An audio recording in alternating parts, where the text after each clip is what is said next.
Recorded Books and One-Click Digital present The Life She Wants by Robin Carr. Narrated by Therese Plummer.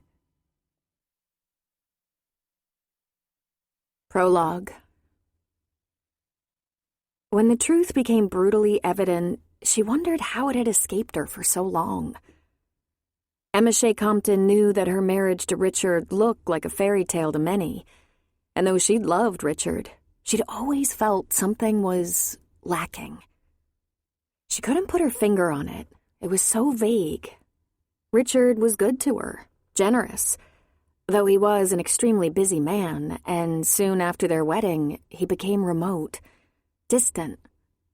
She told herself mega-rich brokers don't sit around the house coddling their young wives. They work 16-hour days. They're never far from their phones. They seem to command multitudes. And if a person, even his wife, wanted to get on his calendar, she had to plan ahead. So whenever she felt that something was wrong with her marriage, she'd blame herself. When Richard's lawyers began to meet with him to discuss problems with the SEC, she barely noticed. When she asked him about media reports that his company was being investigated for securities fraud, he calmly said, "Slow news day." Then he lectured her. "Pay attention to the financial pages. It happens every day. Several multi-billion-dollar banking and investment corporations are currently being investigated. The SEC has to justify its existence somehow. I resent the time suck, but it won't last long." She didn't worry about it, though she did pay attention as he suggested. Of course, he was right. There were many investigations, steep fines, reorganizations, buyouts, companies shutting down. The banking and investment world was under very close scrutiny. Then he said they had to appear in court, he and his legal team. He wanted her by his side and asked if she could get it on her schedule, and she laughed. "I'm not the one with the full schedule, Richard." He smiled his perfect, confident, calm smile. He touched her cheek. "You won't have to do or say anything." The morning they were to appear in court, he'd noticed the suit she laid over the chair and said, "Perfect." Then he went into his bathroom. Sitting at her dressing table, she was smoothing lotion on her legs. She heard the water running in his sink. And then she heard, "Son of a bitch." He'd cut himself shaving and swore. Not unusual for him. But she met her own eyes in the mirror. Suddenly, she knew. She'd been living a lie, and everything said about him was true. Her husband was a cold, calculating liar and thief. And she couldn't pretend anymore. Chapter 1. It's the little things that will break you. Emma Shea had been thinking about that a lot lately. She stood strong while everything was taken from her, while she was virtually imprisoned at a little motel near the Jersey Shore, while her husband was buried, while the media spun a sordid tale of deceit and thievery that implied she'd been aware, if not complicit, in her late husband's crimes. Stood strong. But when the heel broke on her best sling-back pumps and she tumbled down the courthouse steps, she collapsed in tears. The photo was printed everywhere, even People magazine. When she was asked to please stop coming to her yoga studio, she thought she would die of shame and cried herself to sleep. No one had ever explained to her that the last straw weighed almost nothing. Everything in her Manhattan apartment and vacation home had been auctioned off. She packed up some practical items to take with her and donated some of her casual clothing to women's shelters. Of course, anything of value, the art, crystal, china, silver, and jewelry had been seized quickly. Even items she could prove had nothing to do with Richard's business, including wedding gifts from friends. They took her designer clothing. Her Vera Wang wedding gown was gone. She was allowed to keep a couple sets of good sheets, towels, one set of kitchenware, some glasses, a few placemats, napkins, and so on. She had a box of photos, most from before Richard. She stuffed it all in her Prius. The Jag was gone, of course. She'd been offered a financial settlement since they couldn't establish that she had anything to do with Richard's Ponzi scheme. Couldn't prove it since she was innocent. She hadn't testified against him, not out of loyalty or because it was her legal prerogative, but rather because she had nothing to say, nothing upon which to leverage some kind of deal. She hadn't been in court every day out of support for Richard, but because it was the best way for her to learn about the crimes he was accused of. She'd come into the marriage with $9,000 in savings. She left as a widow, keeping $9,000 in a checking account. It would be her emergency fund. She started a trip across the country, leaving New York behind and heading for Sonoma County, where she grew up. She'd given it all a great deal of thought. She'd been thinking about it for months before Richard's death. She could have kept the entire settlement and retired to the Caribbean, or maybe Europe. She'd been fond of Switzerland. She could change her name, color her hair, lie about her past. But eventually people would figure her out. And then what? Run again? Instead, she surrendered the settlement, gave up everything she could have kept. She didn't want Richard's ill-gotten gains. Even though she hadn't swindled anyone, she couldn't, in good conscience, touch any of it. There were people she knew back in the Santa Rosa area, a few she'd stayed in touch with. The area was familiar to her. There wasn't much family anymore. Her stepmother, Rosemary, had moved to Palm Springs with her third husband.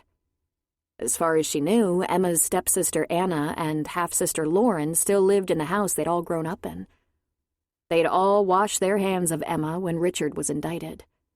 In fact, the last time she'd talked to her stepmother was right before Richard's death, when all the walls were tumbling down. Emma was literally in hiding from the angry victims of Richard's fraud, victims who believed Emma had gotten away with some of their money. Rosemary had said, "Well, your greed has certainly cost you this time." "Rosemary, I didn't do anything," Emma reminded her. And then Rosemary said what everyone thought. "So you say."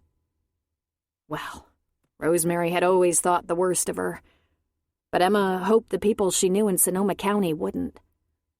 She'd grown up there, gone to Catholic school and public high school there, and she thought it was extremely unlikely any clients, now victims of Richard's New York-based investment company, hailed from the little towns in Sonoma County. Her closest friend, possibly her only friend at this point, Lyle Dressler, found her a little furnished bungalow in Sebastopol. Lyle and his partner lived in the town, so she had some moral support there. Emma was 34 and had married Richard Compton 9 years ago. He was a sharp, handsome, successful 45 when they married. At 25, she'd been completely under his spell. He might have been 20 years older than her, but 45 was hardly considered old. He was fit, handsome, brilliant, rich, and powerful. In fact, he was considered one of the most desired bachelors in New York City. Rosemary and Emma's sisters had certainly liked him then. They were eager to travel to New York to attend any social event Richard would grudgingly include them in.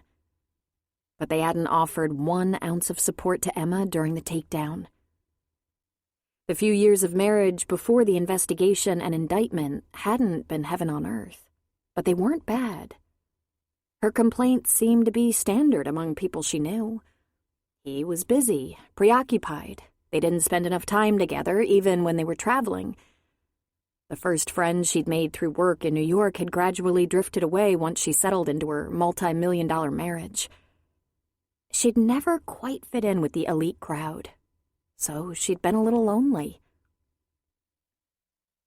It seemed like she was always around people, doing her part with committee work, exercising, decorating, entertaining, feeling that she must be indispensable to Richard.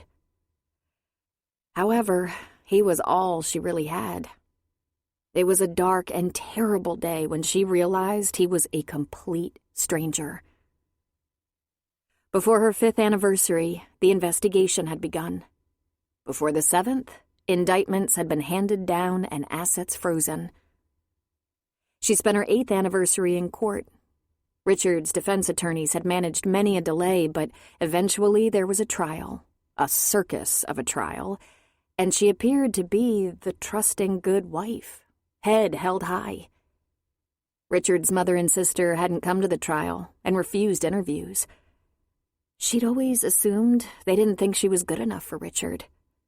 But after the trial, she changed her opinion. They must have known all about him. He was dark and empty inside. He never talked to her about it, at least not until the ugly, bitter end. When she asked about the investigation, he just said they were out to get him. That business was tough, but he was tougher, that they'd never prove anything. At the end, there had been a few brief, nasty, but revealing discourses. How could you? How could I not? How could you justify the greed?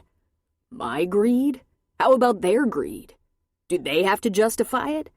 They wanted me to do anything to make the money. They wanted me to spin straw into gold even if I had to lie, cheat, and steal.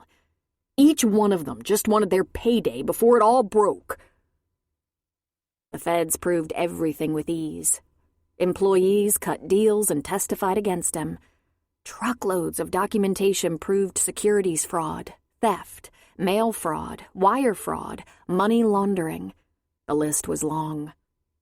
When the end was near, when he'd attempted a getaway and been unceremoniously returned by U.S. Marshals, when his offshore accounts had been located and identified, when he faced a long jail sentence with no nest egg left hidden away, Richard shot himself.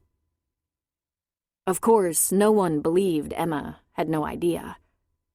Apparently, people thought he came home from the office and bared his soul over a drink. He had not. The Richard she knew was obviously a con man, a chameleon. He could be so charming, so devoted, but he always had a plan and always wanted something more. Why wouldn't I marry you? You were an outstanding investment, perfect for the role. It's a well-known fact. People trust married men more than single men. He was a narcissist, a manipulator, a liar, and cheat. He was so damn good at it. A person could feel almost honored to be manipulated and lied to by him. He had the looks of Richard Gere, the brilliance of Steve Jobs, the ethics of Bernie Madoff. Thank God he wasn't as successful as Bernie.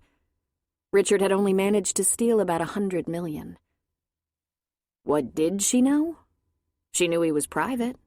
He didn't talk about work, which she thought was normal behavior for a powerful man. He was an amazing communicator socially and in business. But once he stopped courting her, he stopped telling her stories about his family, his youth, college, about his early years on Wall Street. She knew he didn't have many old friends, just a lot of business contacts. She never met college pals or colleagues from his early professional days. He did routinely ask her about her day, however. He'd ask her about her schedule, her projects, what she did, who she talked to, what was happening in her world. When he was home, that is. He was often working late or traveling. The thing that set Richard apart from other mediocre con men, he knew how to listen. People, herself included, thought they'd learned something about him when he hadn't said a word about himself. But he listened to them, raptly. They were thrilled by this attention. 1 9-year marriage, a few years of which had been weirdly adequate, 5 years of which had been a nightmare. Now she wondered when the nightmare would end. Emma drove directly to Lyle's flower shop, Hello Gorgeous, named for Barbra Streisand, of course. Lyle had been wonderful to her through this whole ordeal. He hadn't been able to be in New York with her very often. Not only was it a great, costly distance, but there was also the small complication that his partner, Ethan, had never been particularly fond of Emma. though he didn't really know her. Lyle had made a couple of trips, however, and called almost daily during the rough patches. She understood about Ethan, but Lyle and Emma had been friends long before Ethan came into his life. For reasons unknown, Ethan had never warmed to her. Emma suspected good old-fashioned jealousy, as if Emma might bring out Lyle's straight side or something. So Emma and Ethan had always had a rather cool regard for each other. But since Richard's debacle, Ethan's regard had gone from cool to frigid. But, and this was an important but, if Ethan went on about his dislike and disapproval of Emma too much, he was going to lose Lyle. And he might be bitchy, but he wasn't stupid. Emma stood outside the shop and took a deep breath before walking through the door. And, of course, who should be behind the counter but Ethan? "Well, Emma, I see you made it," he said, as though it took effort to be kind. "Yes, thank you," she answered carefully. "Rough journey?" Ethan surprised her by asking. "In every way," she said. "Well, there you are," Lyle said as he came from the back and rushed over to embrace her. "Would you like a cup of coffee or something before we head over to Penny's house?" She shook her head. "I parked down the block in the only available space. I'd like to get going. I have a lot to do." "Sure," he said. He turned to Ethan. "I'm going to give Em a hand, visit with Penny a little. I'll probably grab something to eat with them. I won't be late." Ethan lifted his chin and sniffed, but his reply was perfectly appropriate. "I think I'll drop in on Nora and Ed. Sounds like a good night to get a little uncle time." "Excellent. Give them my love." Then, hand on her elbow, Lyle escorted her out of the shop. "I'm parked right here. I'll drive you down to your car," he said. "Oh, please, no," she said, laughing. "My butt hurts so bad I hate to even get back in the car. I'm going to walk. It's only a block, and I have a cooler with some drinks for us. Listen, I don't want to—" She tilted her head toward the store. "I don't want to cause any friction. If you'll just get me to the house and introduce me to your friend, I can manage from there." "No worries, Emma. I explained to Ethan days ago that I was going to lend a hand when you got here." He chuckled. He was very adult about it. It's time for him to pay his sister a visit anyway. They live a mile away, and Ethan doesn't visit as often as he should. I think I visit more than he does. We have a gorgeous niece. He can go over there and complain about me and my stubborn ways. Besides, I want to make sure you're all right." She smiled at him with gratitude. "I might never be all right again," she said. "All I want right now is a little quiet and anonymity." "Have you heard from Rosemary?" he asked. "I did her the courtesy of emailing her that I'd be moving to a small bungalow in Sebastopol and told her I could be reached through you. I don't even trust her enough to give her my new cell number. I bet she'd sell it to the press. I take it you haven't heard from her?" He shook his head, and this came as no surprise. Rosemary had been in touch when she thought Richard was rich and powerful. After his fall from grace, she behaved as if she didn't know him. "We haven't made amends. She wasn't exactly supportive." "Your sisters should be helping you now," he said. They had never done anything to help her. "We've never been that kind of family," she said. Indeed, they weren't family at all. "I can relate," Lyle said.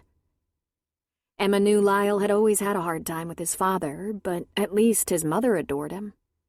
She gave his upper arm a squeeze. "Well, you've saved my life here. I'd be lost without this little place you found." "It found me. Penny is elderly, but don't use that word around her. She's what we'd call spry. Almost 80 and still walking 3 miles a day, gardening and playing the occasional game of tennis. But the problem with living forever, the money thins out eventually." "And she knows everything?" Emma asked. He nodded. "As you wished. She said, "We've all hooked up with the wrong person here and there. Poor girl. This little bungalow is a sort of guest house, a casita. Though her house, the main house, isn't that much bigger. Prepare yourself. It's all quite small. She doesn't need a keeper, no care involved, but a little bit of rent will probably help you both." He shook his head. "I don't know that you've ever lived in anything this simple, Em. It's old, musty, small, and tacky." "You have no idea how much I'm looking forward to it." The guest house was actually a remodeled freestanding garage with a wall and large picture window where the doors once were. The window looked out onto a pleasant tree-lined street. It was a tiny 2-room bungalow with a small bathroom and galley kitchen. A patio separated the guest house from Penelope Pennington's 2-bedroom house. "And of course you're welcome to use the patio at any time," Penny assured her. "And if you ever have any serious cooking to do, feel free to borrow my kitchen." It was an attractive little arrangement. Penny had the driveway removed years before, and now there was a carport and storage unit. In front of both little houses and on either side of the driveway and carport were 2 small patches of grass, shrubs, trees, and flowers. From the patio one could reach Emma's little abode on the right or Penny's on the left. A tall white fence with a gate bordered the property. It took less than half an hour to unload Emma's small car.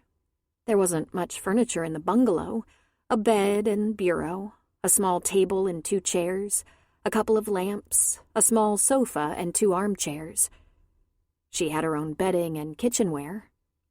She found the guest house quaint and cozy. Her boxes and suitcases had yet to be unpacked, but she didn't care.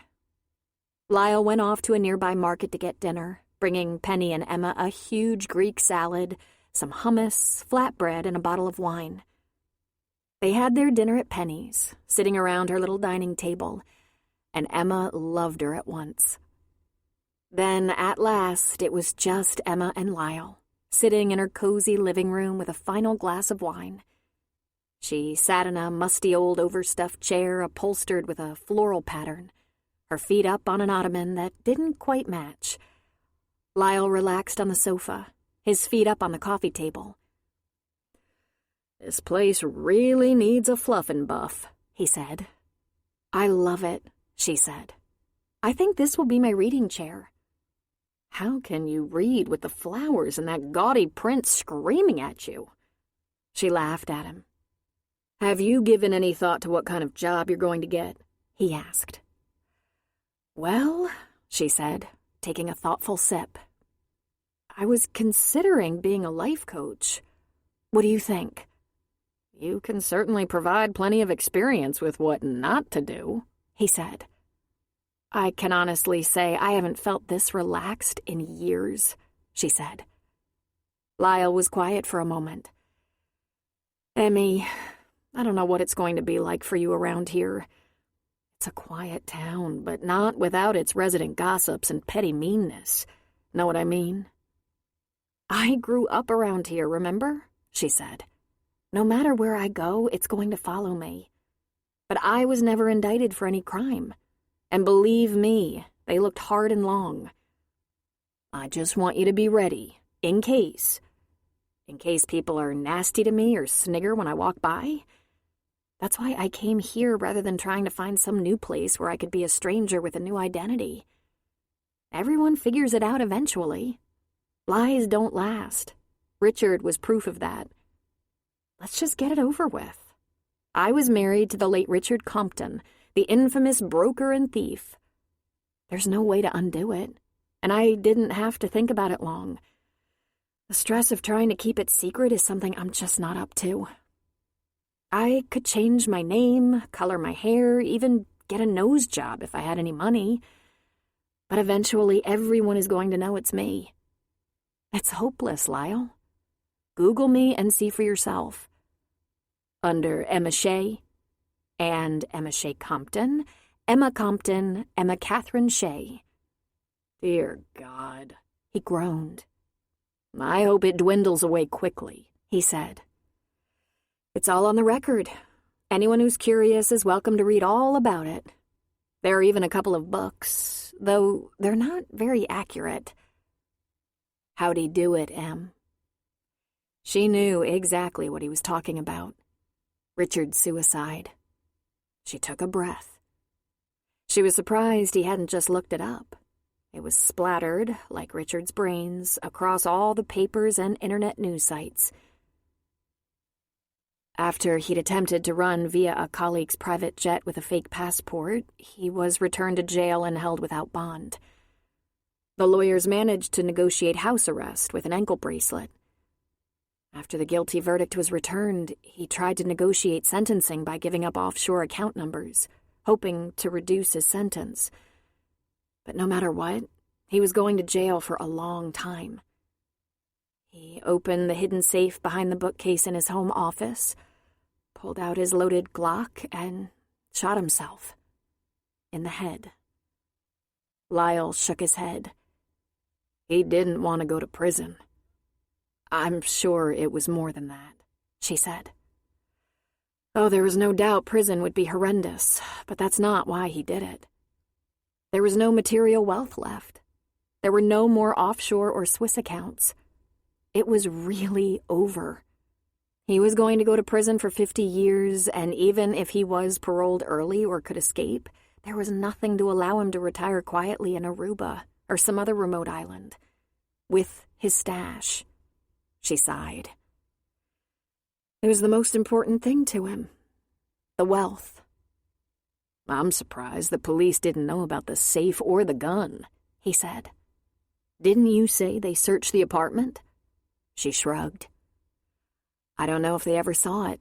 They weren't looking for it.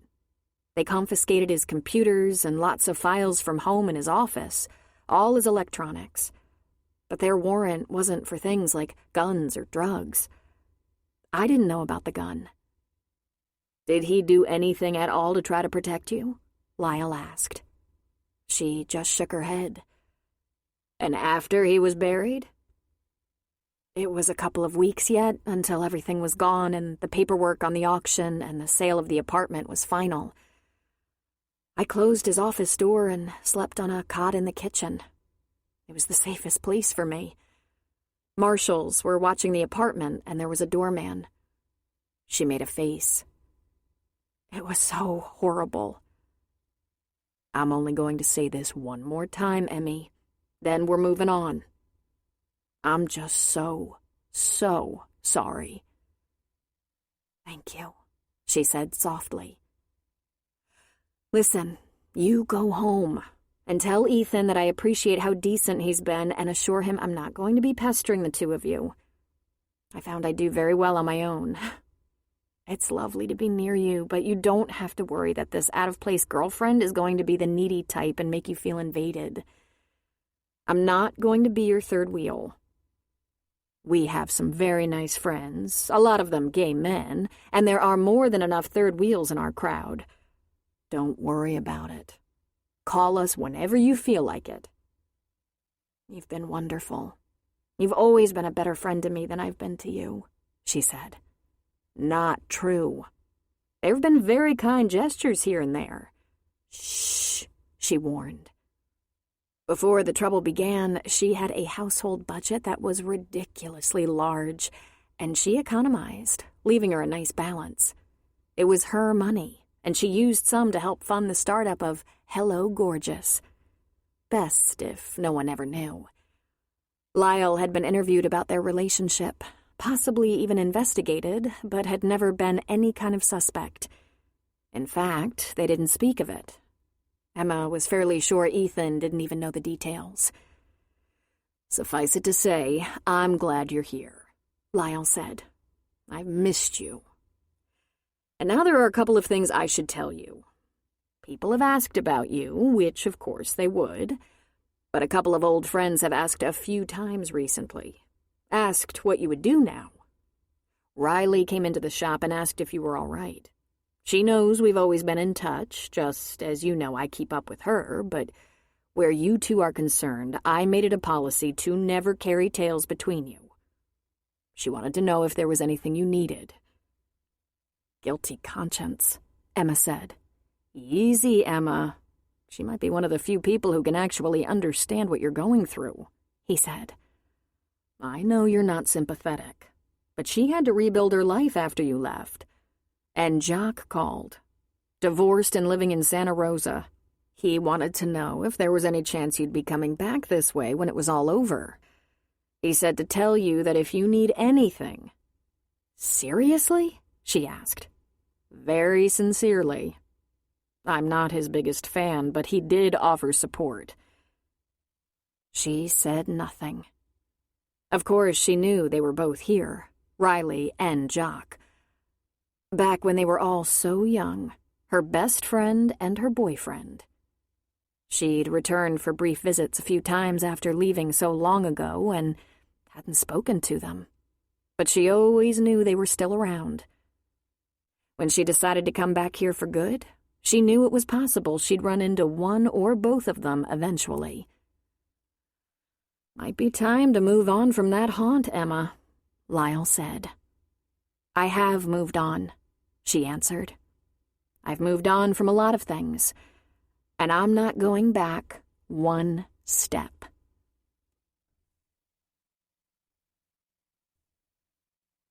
Chapter 2. When Emma Catherine Shea was 9 years old, a fourth grader at St. Pascal's Elementary School in Santa Rosa, a couple of new kids came to school. Riley and Adam Kerrigan. Riley was in Emma's class, and the teacher asked her to be responsible for helping Riley get acquainted and adjusted. Emma, known for being friendly and a child who wished to please, was annoyed. First of all, she already had two best friends, Susanna and Paula, and Riley's hanging around was interfering with her routine. Second, Riley apparently couldn't talk. She followed along or sat at the lunch table all quiet and nervous. When she did speak, she could barely be heard. Third, and Emma knew this was wrong, but the girl was a rag doll. She wore old clothes that didn't even fit her right. Riley's older brother, Adam, so somber and quiet, waited after school to walk home together, so at least Emma didn't have that chore. And all of it, spending time with Riley, was monotonous. But, so Sister Judith would be proud of her, Emma did the best she could with the odd little creature with the unhappy personality. At the end of the second day, Riley surprised Emma when she spoke softly. I know where to go and what to do now. You can go be with your friends. Emma felt like a turd. We'll just all hang out together, she said, hating her overzealous conscience. Then, over the next few days, Emma learned that Riley, Adam, and their mother came to Santa Rosa to live with Riley's grandparents in their tiny house because Riley's dad had gotten very sick and died.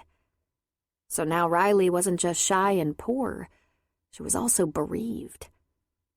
Emma was stuck with her. But Emma couldn't deny that she was completely sympathetic. She'd lost her own mother, though she had been too young to remember her. Her father had remarried when she was just a toddler, probably largely to have help with his child.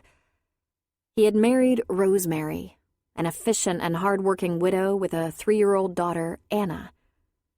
3 years later, they had a baby together, another girl, baby Lauren. The only mother she'd ever known was her stepmother, and of the 3 children, Rosemary liked Emma least. Emma understood by the time she was 10 that it had been a marriage of convenience. Emma was plotting her escape from Riley when a few things shifted as Riley got more comfortable with her new surroundings. First off, she was hilarious, and once they got laughing, they could hardly stop. When she wasn't feeling scared and lonely, Riley's voice was strong and confident. She was very good in school and rose to the head of the class quickly. She could help Emma, and not the other way around. And Riley's mother, June, turned out to be the most wonderful, loving, fun, and positive woman in the entire world, embracing Emma and making her feel so cherished. Riley's grandparents acted like it was their lucky day the Kerrigans moved in, even though they were stuffed into the little house. They were crowded and money was tight, but there was more laughter there than there had ever been in Emma's house. Riley and Adam wore hand-me-down clothes. Their grandparents were elderly, and June Kerrigan cleaned houses and waitressed to make ends meet. But Emma was always welcome, made to feel like a member of the family. Emma's home life wasn't nearly so happy. Rosemary wasn't abusive in any obvious way, but she was emotionally flat where Emma was concerned. Rosemary complained about how hard she had to work at the DMV, how much stress she had in her life, how messy and lazy Emma's father was, her weight, her friends, and a variety of issues. Aside from Anna and Lauren, there didn't seem to be much she enjoyed.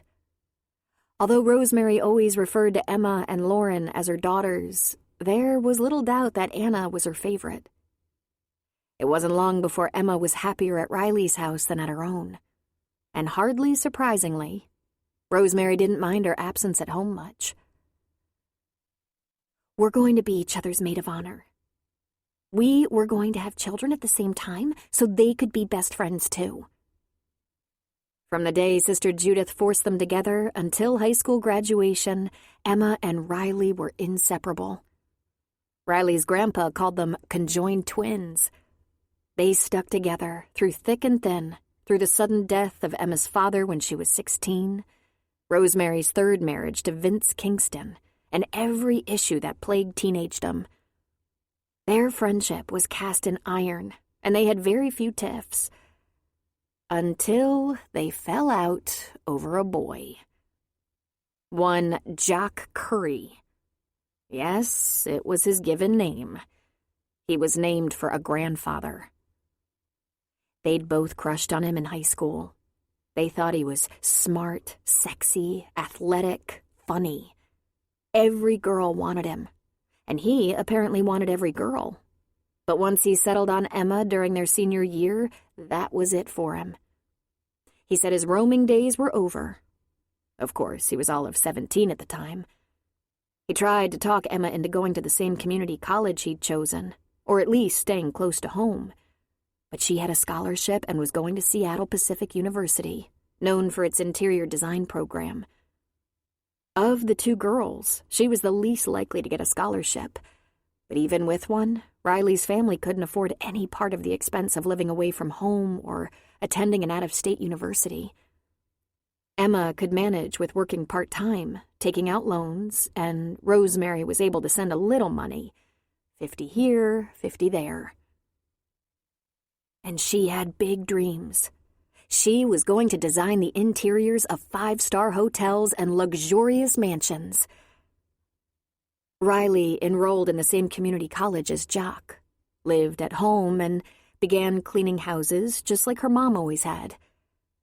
Jock had no specific plans except to get the minimum education, work part-time, play a little baseball, and enjoy himself. Emma didn't suspect anything was going on in her absence until right before Christmas break. Riley was acting strangely. Jock and Riley were hanging out together a lot. But shouldn't that be expected? Her guy and her best friend, going to school together and everything. She trusted them after all. Then she had this nagging feeling it wasn't all right, that it was a betrayal. Riley was different toward her. Jock was a little too much himself, jovial and confident and relaxed. He'd gone from ragging on her about taking more time to talk to him on the phone to not noticing how long it had been since they'd had one of those long, whispery late-night conversations. She suspected her best friend was too close to her boyfriend. When Emma confronted her, Riley burst into tears, admitted it, swore it wasn't entirely her fault, that Jock had taken advantage of the fact that she'd always liked him a lot, that she'd been so lonely without her best friend. Jock had said, "Hey, grow up. It didn't really mean anything. Besides, what did you expect? You didn't have time for either one of us." Emma never really did understand how something like that just happens, especially when both Riley and Jock insisted they hadn't meant it to, that it was all a terrible mistake. Then they both turned it back on her, as if it was her fault for going away to school. All she knew was that she was devastated and had lost the two most important people in her life. She could never trust either one of them again, and the feeling was so painful it doubled her over. She went back to Seattle after Christmas break, completely decimated by the hurt. She tried to date, and that didn't go well. Riley wrote her a couple of letters, left her a few messages, but Emma was too hurt to respond. And she didn't go back to Santa Rosa until summer break.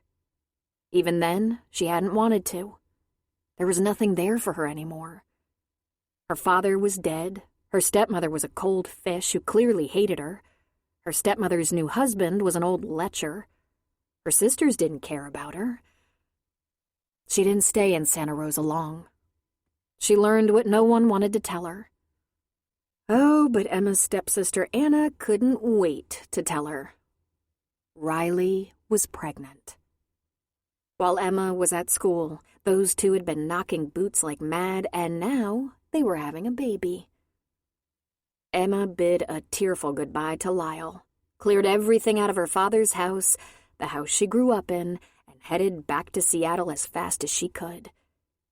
She got herself a job, joined a sorority, visited Santa Rosa very rarely and very briefly. When she did go, she stayed with Lyle. Even Seattle wasn't far enough away. Upon her graduation, she secured a job in New York and moved to the other coast. Within 3 years, she was a buyer for one of the largest independent department stores in the U.S. and traveled all over the world for her household wares. She was a specialist in interiors and had fantasies about starting her own design firm. But then she met Richard. If there was one thing Emma had learned from the experience, it was that she could hold a grudge. The fact that Riley's relationship with Jock hadn't lasted, proving that he wasn't exactly a good catch, didn't lessen her feelings of being betrayed. The undeniable truth that she'd dodged a bullet when her relationship with Jock fell apart didn't give her much comfort. The further fact that she'd gone on to marry a handsome, rich, successful man also hadn't induced her to forgive and forget. But then what she went through with Richard, his fraud, deceit, demise, taught her something else. There were bigger things to worry about than a 15-year-old feud with a childhood friend. There was no going back, Emma reminded herself. She was moving forward. Emma hadn't worked outside her home and marriage for 9 years, but boy, had she worked in it. She visited several employment agencies with her resume, her degree, even details of her experience volunteering at the Metropolitan Museum of Art, working on gigantic fundraisers, massive decorating projects, and entertaining on an enormous scale. But that simply wouldn't do it after the interview. She felt it was in her best interest to be honest, then immediately doubted her wisdom in that. If they didn't want to take her on as a client because they feared trusting her, then they didn't want her because of the potential negative press attention it might draw to them. Clients might leave businesses that employed her because of her notoriety. Of course, they didn't say that. They said they were sorry, there didn't seem to be anything available, but if she'd leave a number... She had to throw her net wider. She had a list of businesses to apply to that ranged from galleries and stores to convention centers, wineries, and even political parties.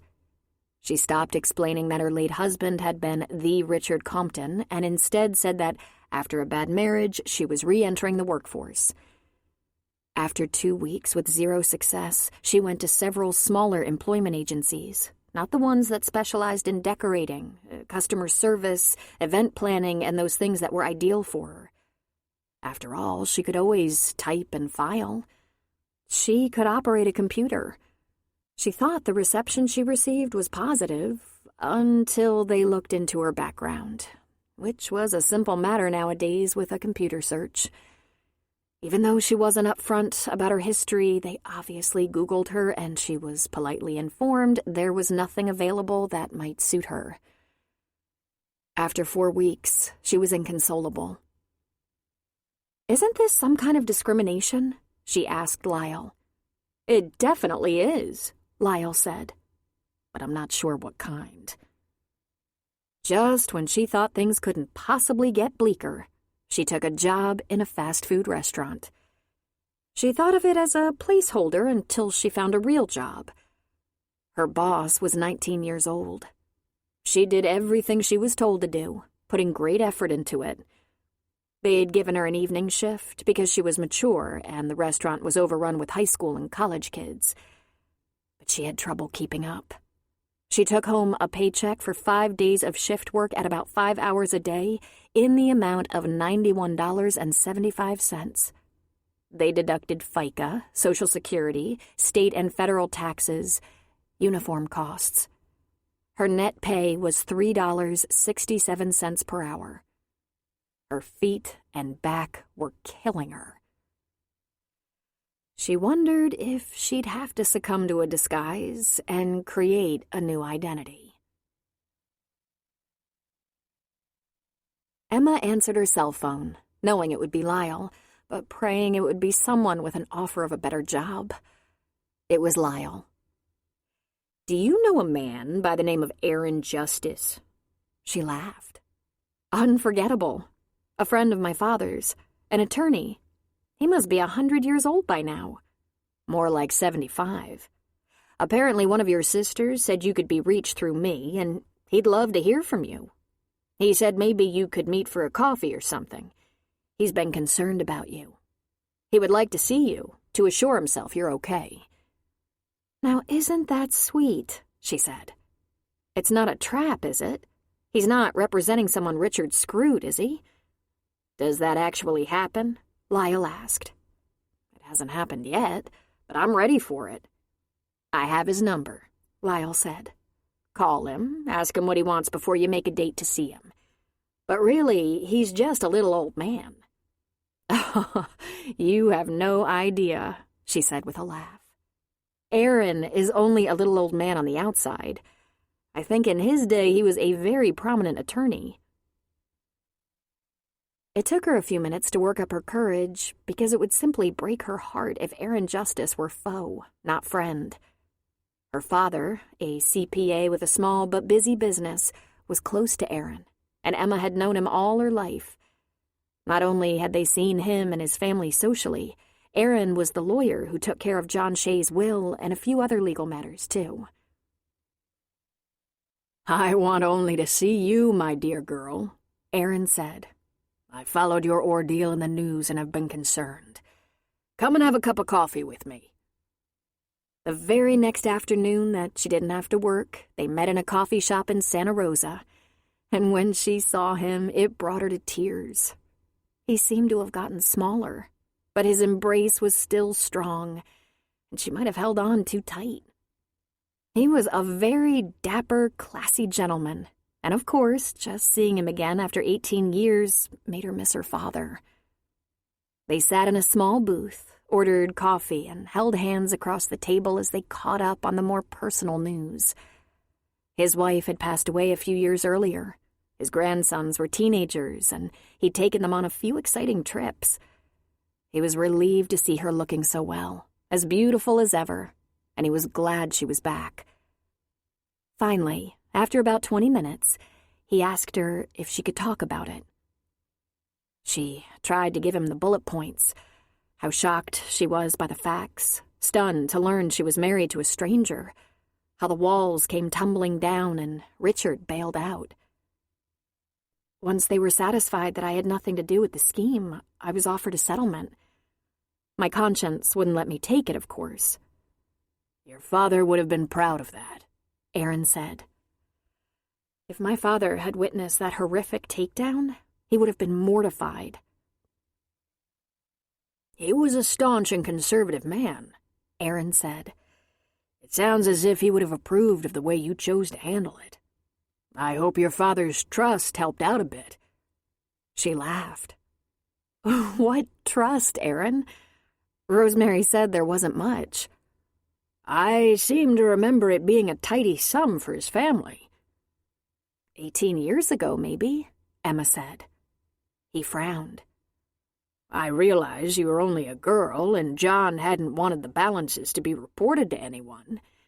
It might have filled the three of you girls with fanciful notions, sent you out car shopping or something.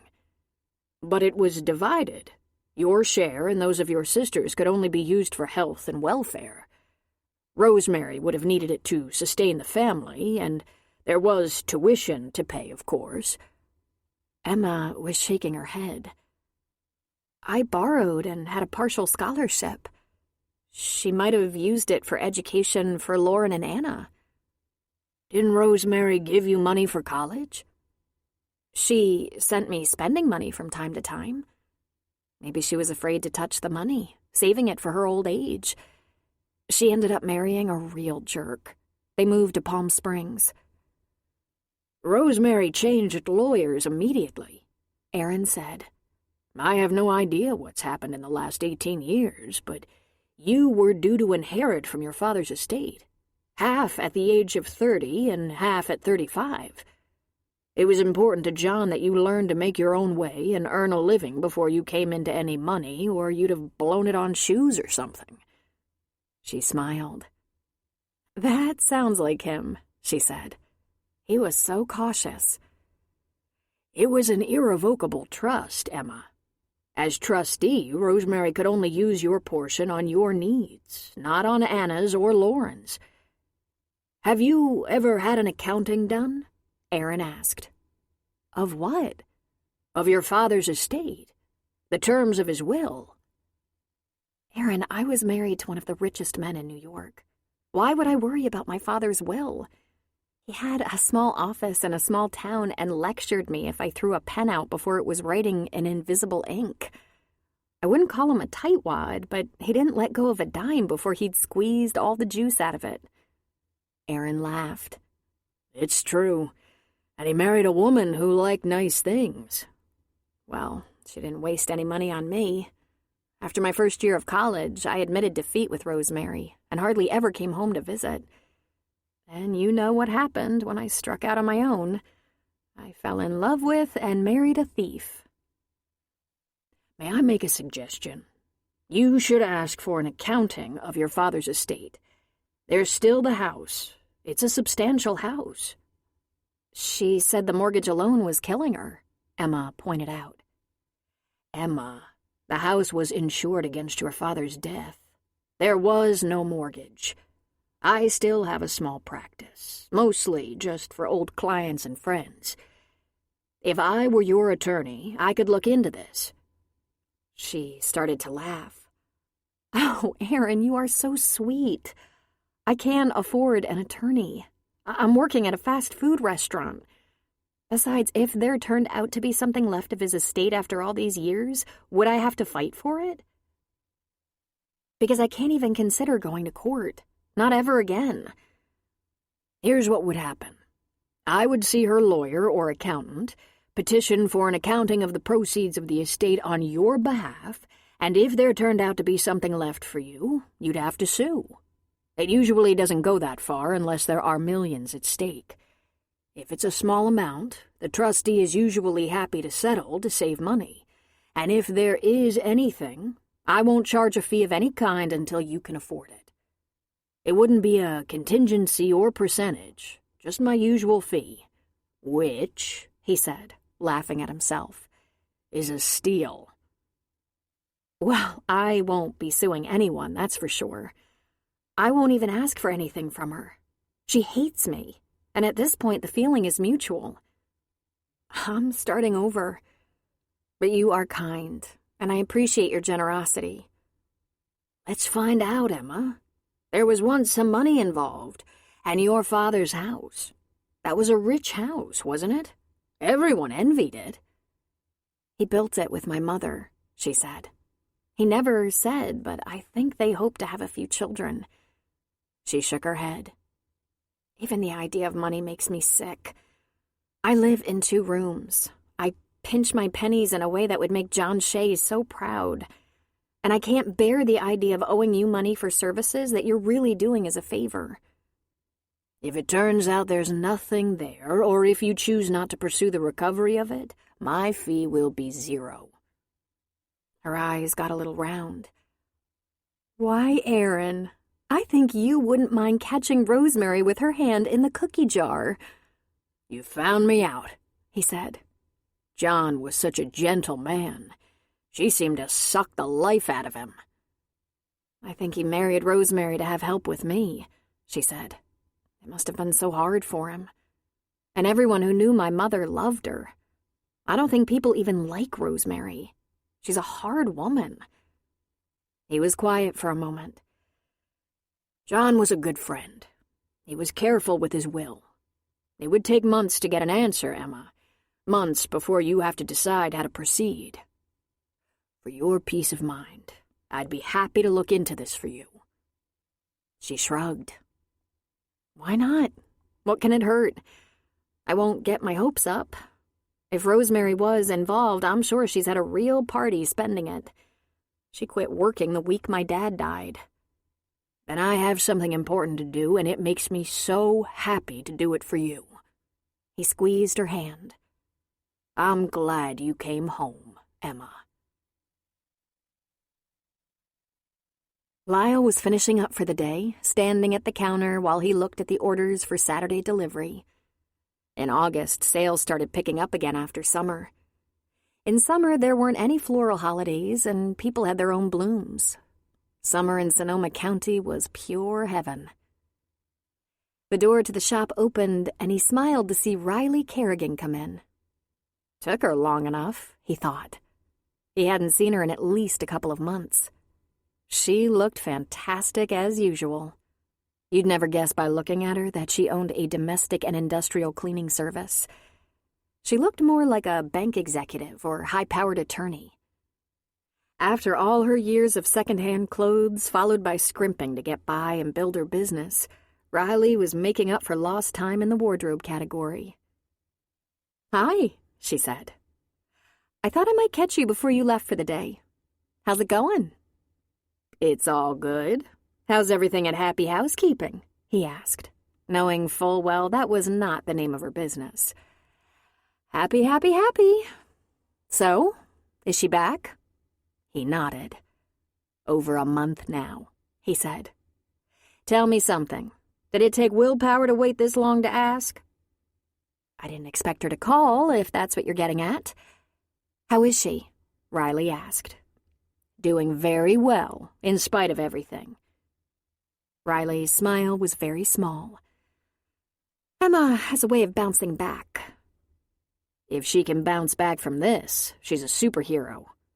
She stayed in that apartment alone, slept on a cot, even though her husband's blood was all over his study, because no one offered her a guest room, not even the legal team, who were so well paid. And she wasn't safe in a hotel. Too many victims of Richard's fraud threatened her. I offered to go out there, but she wouldn't have it. She didn't want me in jeopardy. She made the drive to California by herself. She said she needed the time alone and away. Her husband has been dead a few months. It took her a month here to find a bad job. She says she's holding up very well. I'm amazed she's even standing. I'm sorry she's going through this, but she wouldn't want my sympathy or my help. If you think of anything I can do without, getting involved, let me know." "Sure," he said. "She says she's over it, by the way. Your feud." "Me too," Riley said. "But still—" "She said that, too." Riley smiled at her dear friend. They'd been the three musketeers in high school: Emma, Lyle, and Riley. She gave a quiet laugh and shook her head. "Can I buy the man in the middle a drink?" she asked. "By all means," Lyle said. "I think she's forgiven you by now." "Good to know. I still hate her, but I'm not mad at her anymore." "Oh, great." He started turning off lights. "Let's go drink."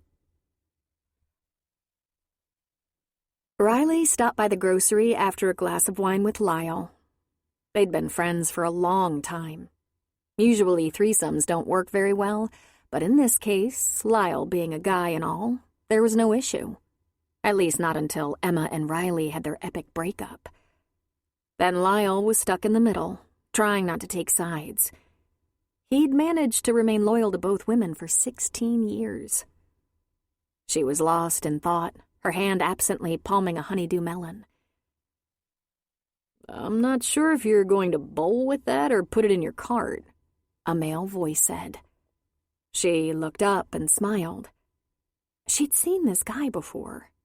Starbucks, maybe. "Sorry," she said, taking the melon, though she didn't really want it. "They look good today, don't they?" he asked. "Hey, do you know where I can find roasted peppers? Fire roasted," he said, consulting a list.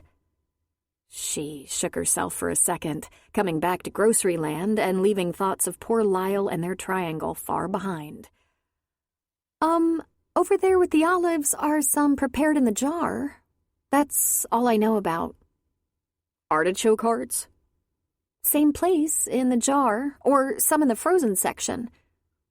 "Parmesan?" She smiled at him. He was very good-looking. "You're making artichoke dip, aren't you? Let me see that," she said. She glanced over the recipe. "There aren't any roasted peppers in this recipe." "I know. It's for something else. I'm just picking them up for a neighbor." "Thank goodness." "Okay, be sure the artichokes are packed in water. Add a half cup of mozzarella, a sprinkle of chili powder, and a cup of chopped spinach, and some lucky woman will propose." "Dynamite. Thank you," he said, turning to go. Then he turned back and said, "Chili powder?" "With the spices. Not too much now." She blessed him with a sweet smile. Then she resumed her vegetable shopping.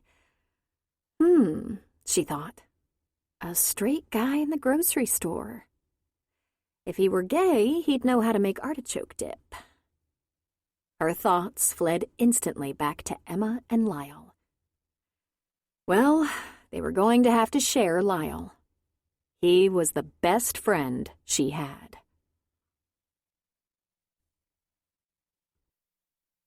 Chapter 3. Emma faced an entirely new set of priorities.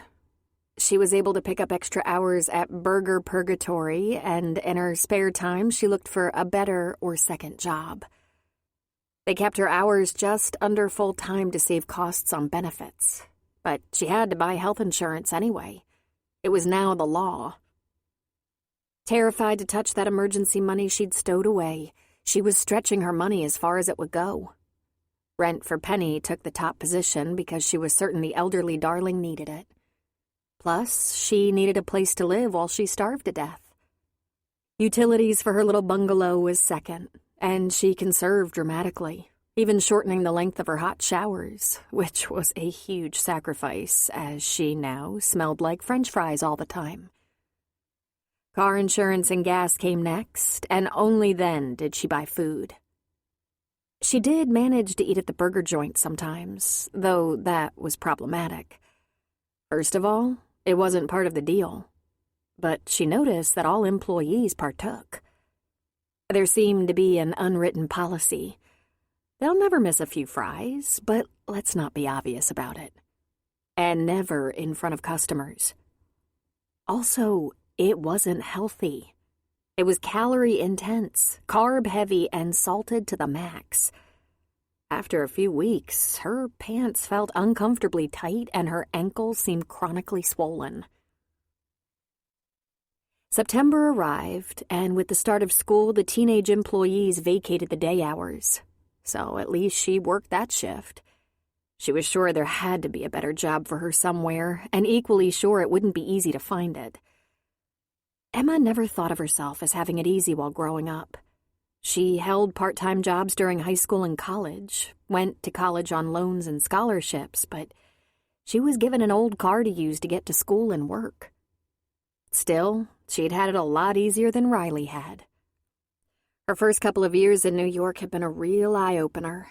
Urban living was incredibly expensive. But she was a beautiful, single young woman in a city full of them, and in no time she had roommates. She took the subway, learned all the cheap haunts for entertainment, and had dates. Quite a few of them.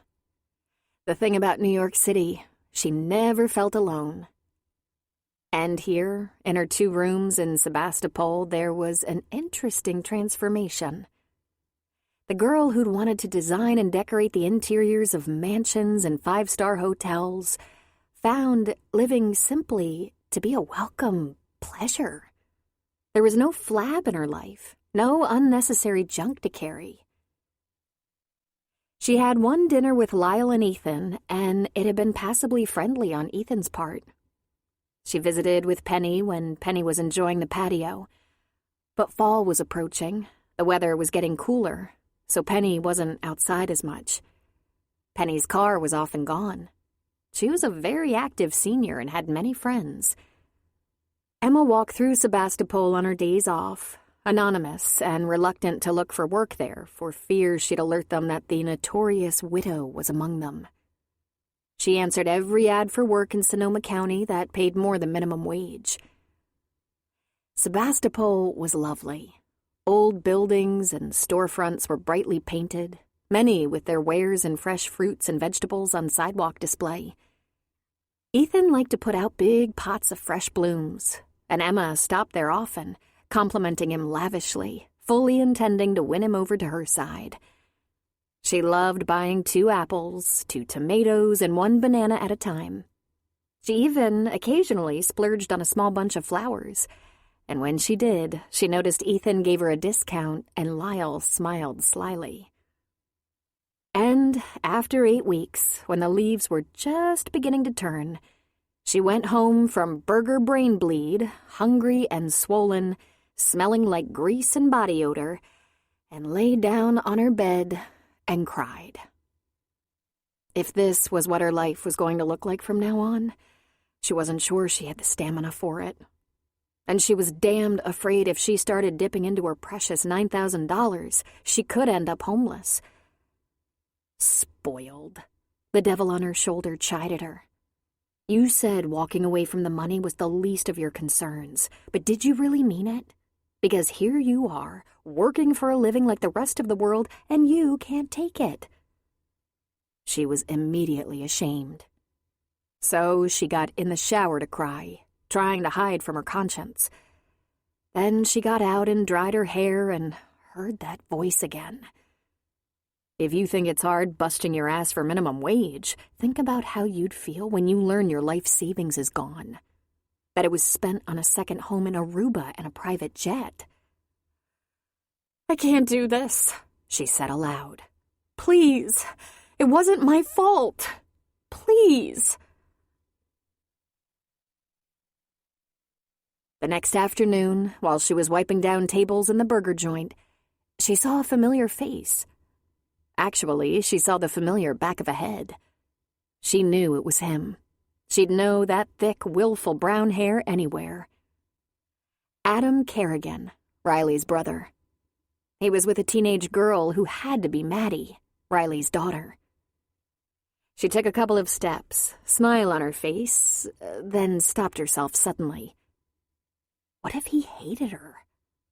Adam had kept in touch for a while after Emma's falling out with Riley, but when she married Richard, she didn't hear from him anymore. But why should he hate her? Because of what Richard had done? Would he, like so many others, assume she knew what was going on? Or that she had some stash just waiting for the heat to fade? Let's just find out, she thought. Let's find out right now. Adam? She asked. He looked up, his mouth full of burger. His eyes were round and surprised. He chewed and swallowed quickly, and the girl covered her mouth as she laughed at him. He wiped his lips with a napkin. Emmy Cat? He asked in disbelief, falling back on an old pet name he'd given her when they were kids. It was short for Emma Catherine. The nickname reassured her and made her smile. It's me. How are you? He started to get up. No, she said with a laugh. Don't get up. And she slid onto the plastic bench at the table across the aisle from him, hanging onto her cleaning rag. You work here? He asked. I do, she said.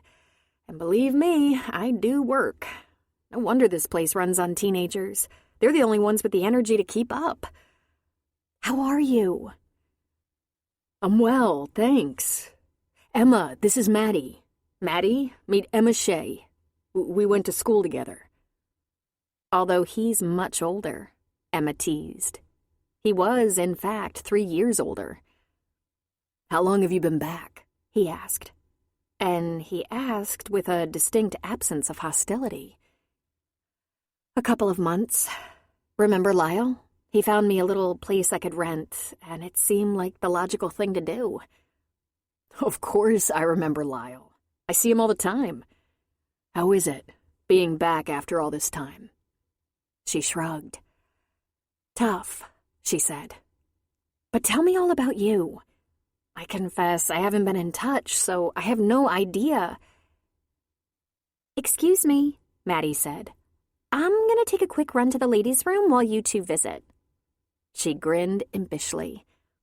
I'll try to stretch it out. And with that, she slid out of the booth and left them alone but for the half-dozen customers at the counter.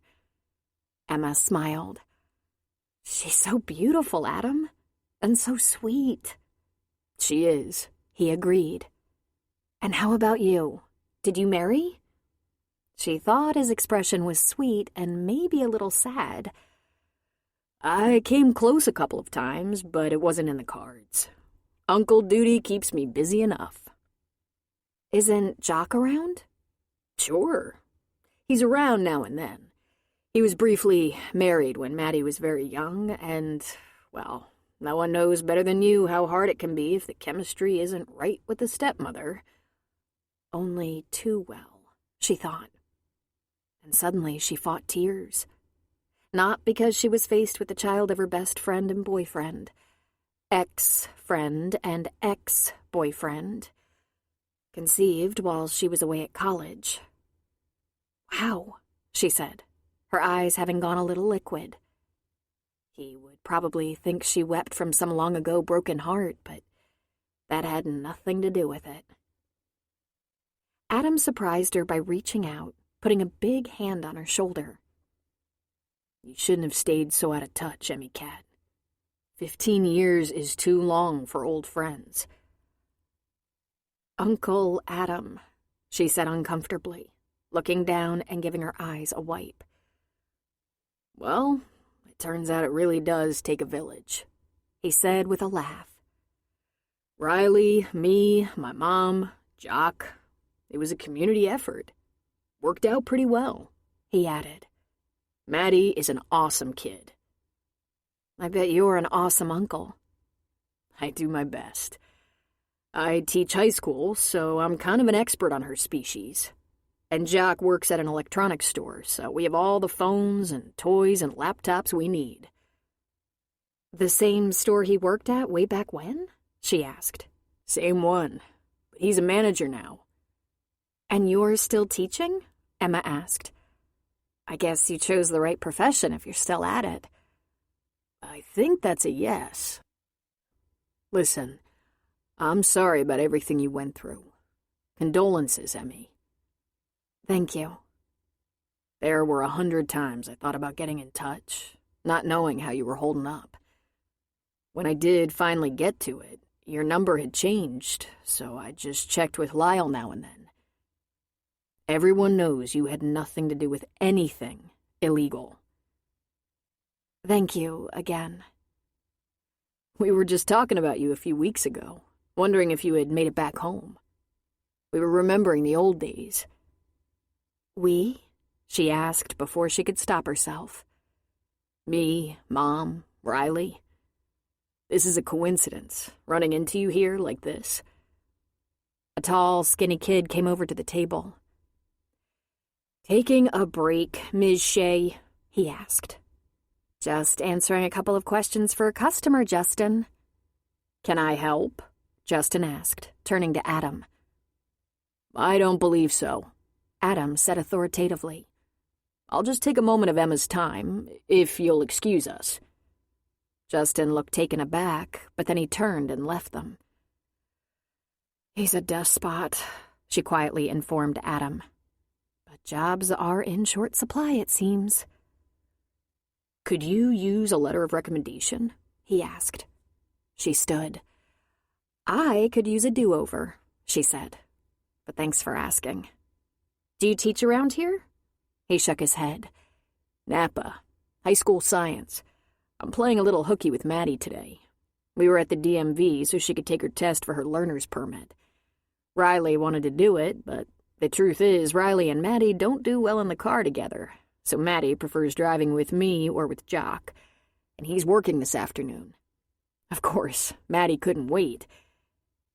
When do you get off work?" "Not until 9. Why?" "We should have a cup of coffee or glass of wine. Talk about how you'd like me to word that letter of recommendation." Maddie was back, sliding into their booth. "Oh, listen, you don't know what you're suggesting." "I don't? Why not? We're still friends, right?" "It's not that. Well, it's partly that, since, she took a breath. She wasn't going to say it in front of this sweet 15-year-old. "That's my boyfriend's baby, and probably the major reason I went off the rails in the first place." She leaned closer to Adam. "Take a whiff of this place. This is what I smell like after work." He threw back his head with a hearty laugh. "See you later," he said. She meandered back behind the counter, kind of dazed. Half of her wanted to run and hide. Being around Adam would only serve to remind her of the past and all she'd lost. But the other half was elated. Could she and Adam be friends?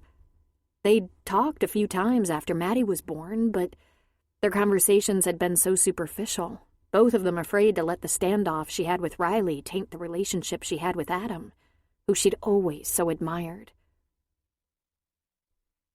Truth was, she'd always wondered if Adam had kept in touch out of guilt over what his sister had done. She'd done all right in the friends department during college and her first years as a single woman in New York, but she'd always kept people at a safe distance, afraid to trust again. That was perhaps the deepest wound of all. Emma's earliest memory of Adam was him standing by the fence outside the school playground to make sure Riley got home all right. Even before she realized she liked Riley, she wished she had a big brother like Adam. When she left Burger or Bus that night, he was across the parking lot, leaning against the hood of his SUV, arms crossed over his chest, waiting. He looked like an older version of that 12-year-old boy. Except he looked a lot happier now, like maybe the chip on his shoulder was gone. Yeah, that's what it had been. That serious, stubborn, perhaps fearful boy in his scuffed shoes and torn jacket, left to take care of the family after his father died. Emma had worried about this faux date all afternoon until she saw him, and then realized she was always thinking about herself, her troubles. She was always afraid of being found out, exposed, blamed. But Adam had been only a kid when he lost a parent, but a kid old enough to understand and remember his loss. And he'd been so brave, always looking out for his mother and sister. He was right there at St. Pascal's until high school. But even when he was older and went to a different school, he was so often on hand to watch over Riley. And Emma as well. "I can't believe you're really here," she said. "You have a date with someone who smells like burgers and fries." "I think we'll get through it. How do you feel about a glass of wine or a drink?" "I'd love a glass of wine." "Great. Where do you hang your hat these days?" "A little spot in Sebastopol, not too far from Lyle's." "Perfect. I know just the place, right on the way to your place. Follow me?" "I'm parked right over there. the Prius. Let's do it, he said. She followed him along some of the back roads toward her little town, but he turned down an alley and she got a little confused, concerned. But then he parked behind what she thought, by the twinkle light strung between the boughs of trees, must be the patio of a restaurant. The cellar, the sign on the back gate said. He got out of his car, she got out of hers, and he opened the gate to a patio. There were a half-dozen tables. A couple of women sat at one, wine and fruit before them. But it was otherwise deserted. They're going to close soon, but we're friends. I'll get us some wine, something to snack on, and they'll say goodnight before they leave. Huh? Adam chuckled. Would you like to see a wine list? No, she said. I usually just have a Sauvignon Blanc. A woman wearing an apron came out of the back door. Just in time, as usual, she said. How are you, Adam? Adam leaned toward her to kiss her cheek. Excellent. Kate, meet my friend Emma. Nice to meet you. What can I get you? Give us a bottle of Napa Cellar's Sauvignon Blanc, a half wheel of brie with some crackers and fruit, 2 waters, and thanks. Just give me 2 minutes, she said. He held out a chair for Emma. What kind of place is this? She asked. Just a small wine bar. I've known the owners for a long time. For friends and relatives, they say goodnight when they lock up. We take the bottle if there's anything left, leave the glasses on the table, and slide the dishes and leftover food right through that little serving slot so the birds don't invade. They'll close in about... He looked at his watch. I'm sure they're cleaning up now, and we'll be out of here in 15 minutes. Sure enough, Kate was back instantly with the wine, glasses, a tray of food.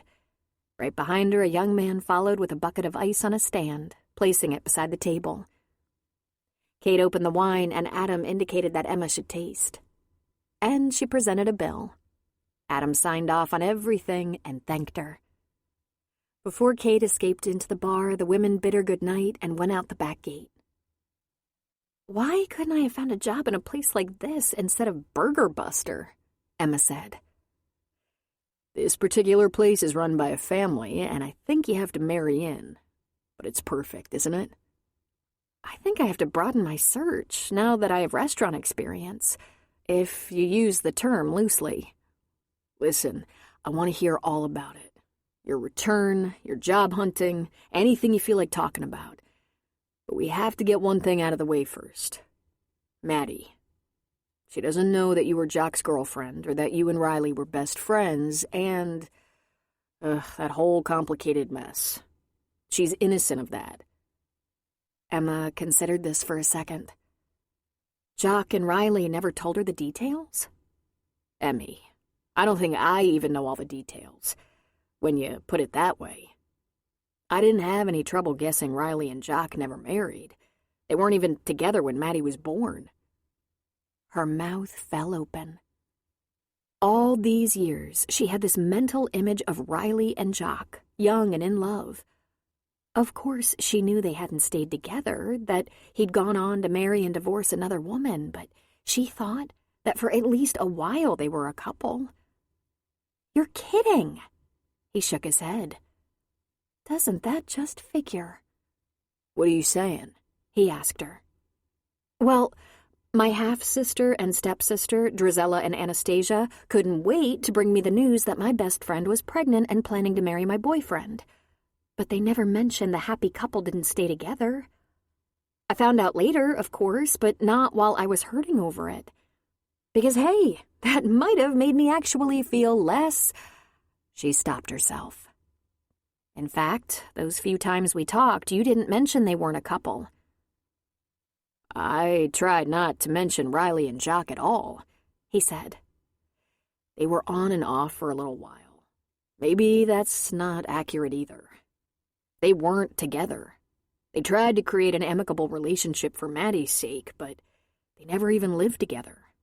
In fact, I think I'd need a chart and a graph to understand where Maddie came from, because Riley and Jock were like oil and water.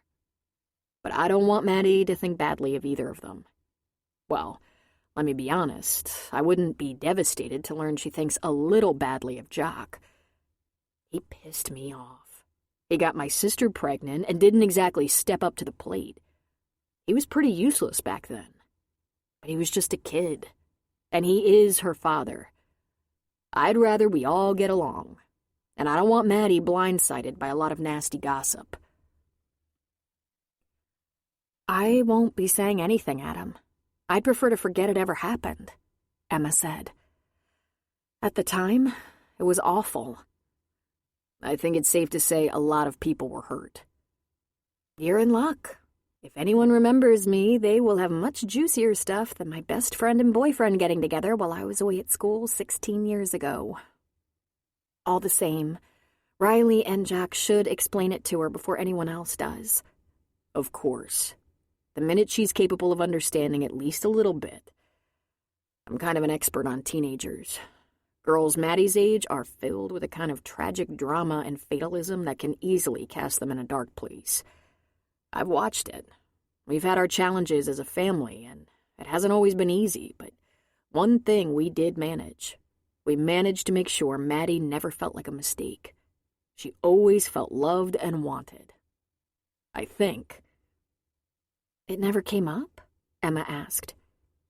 Didn't anyone ask how Riley ended up having Jock's baby when he was supposed to be my boyfriend? I only recall once or twice. Riley said you and Jock had broken up when you went away to school, which was at least partially true. It's been a long time. I just want to be sure Maddie always feels secure. How lucky, Emma thought. Since she was just a kid, she had known two things about the Kerrigan family. They had very obvious struggles. Life for them had never been easy.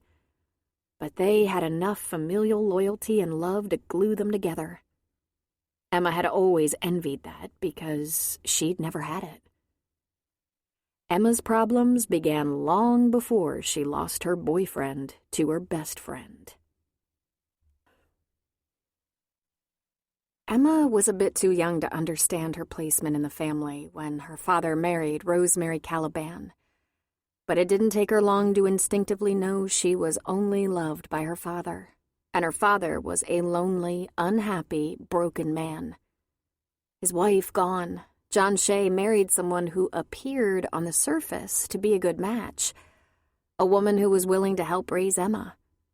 But Rosemary was a stern woman with a mean side and a streak of jealousy a mile wide.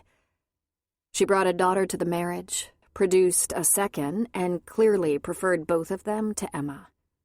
Once Emma was an adult and could look back on it, she supposed it didn't help that people often remarked on how pretty she was. And her daddy couldn't stop himself from commenting on how much she resembled her late mother, with her chestnut hair and large dark eyes. Rosemary undoubtedly despised hearing that. And who wouldn't? Emma remembered Rosemary doing subtle things to show her favoritism. She'd fold Anna's and Lauren's clothes and toss Emma's on the bed. Took her two girls shopping and to lunch while Emma was with Riley, never inviting her. Emma even suspected the gifts she got at Christmas were of lesser value and almost never fit.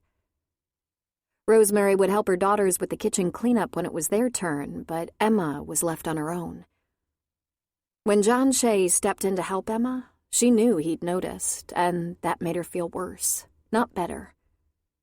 When her father died, it was the Kerrigan family that comforted her more than her own.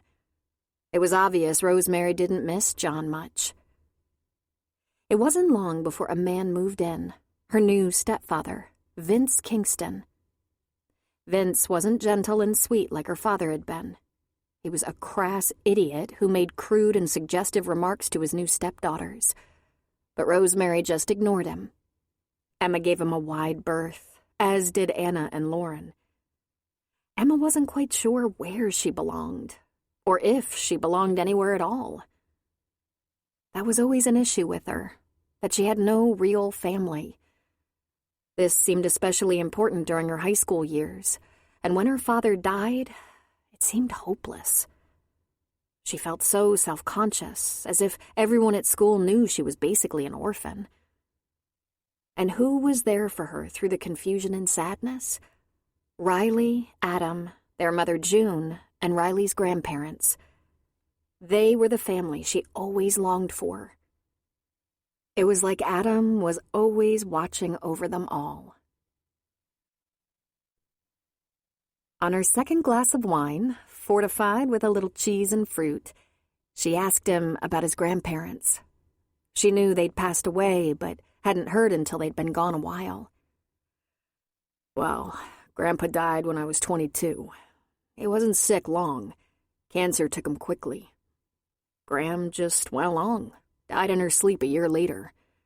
I was 23 and had just finished my teaching degree. My grandparents left the house to Mom, of course. It took me 5 more years to move out, get my own place. Riley and Maddie took a little longer, and for the life of me, I'm not sure why they even bothered. They're at Mom's all the time. He laughed. But then so am I. I check on her a lot. I do the guide chores around the house and try to take her out to dinner regularly. I hate her always cooking for all of us, even though she loves to cook. She volunteers with a bunch of church ladies, taking meals to the elderly and infirm. Emma looked down. I missed your family. Your mother most of all. I think she was more family to me than Rosemary ever was. And she misses you. You know, it wouldn't look like you're giving in to stop by the house and say hello. There's no commitment involved.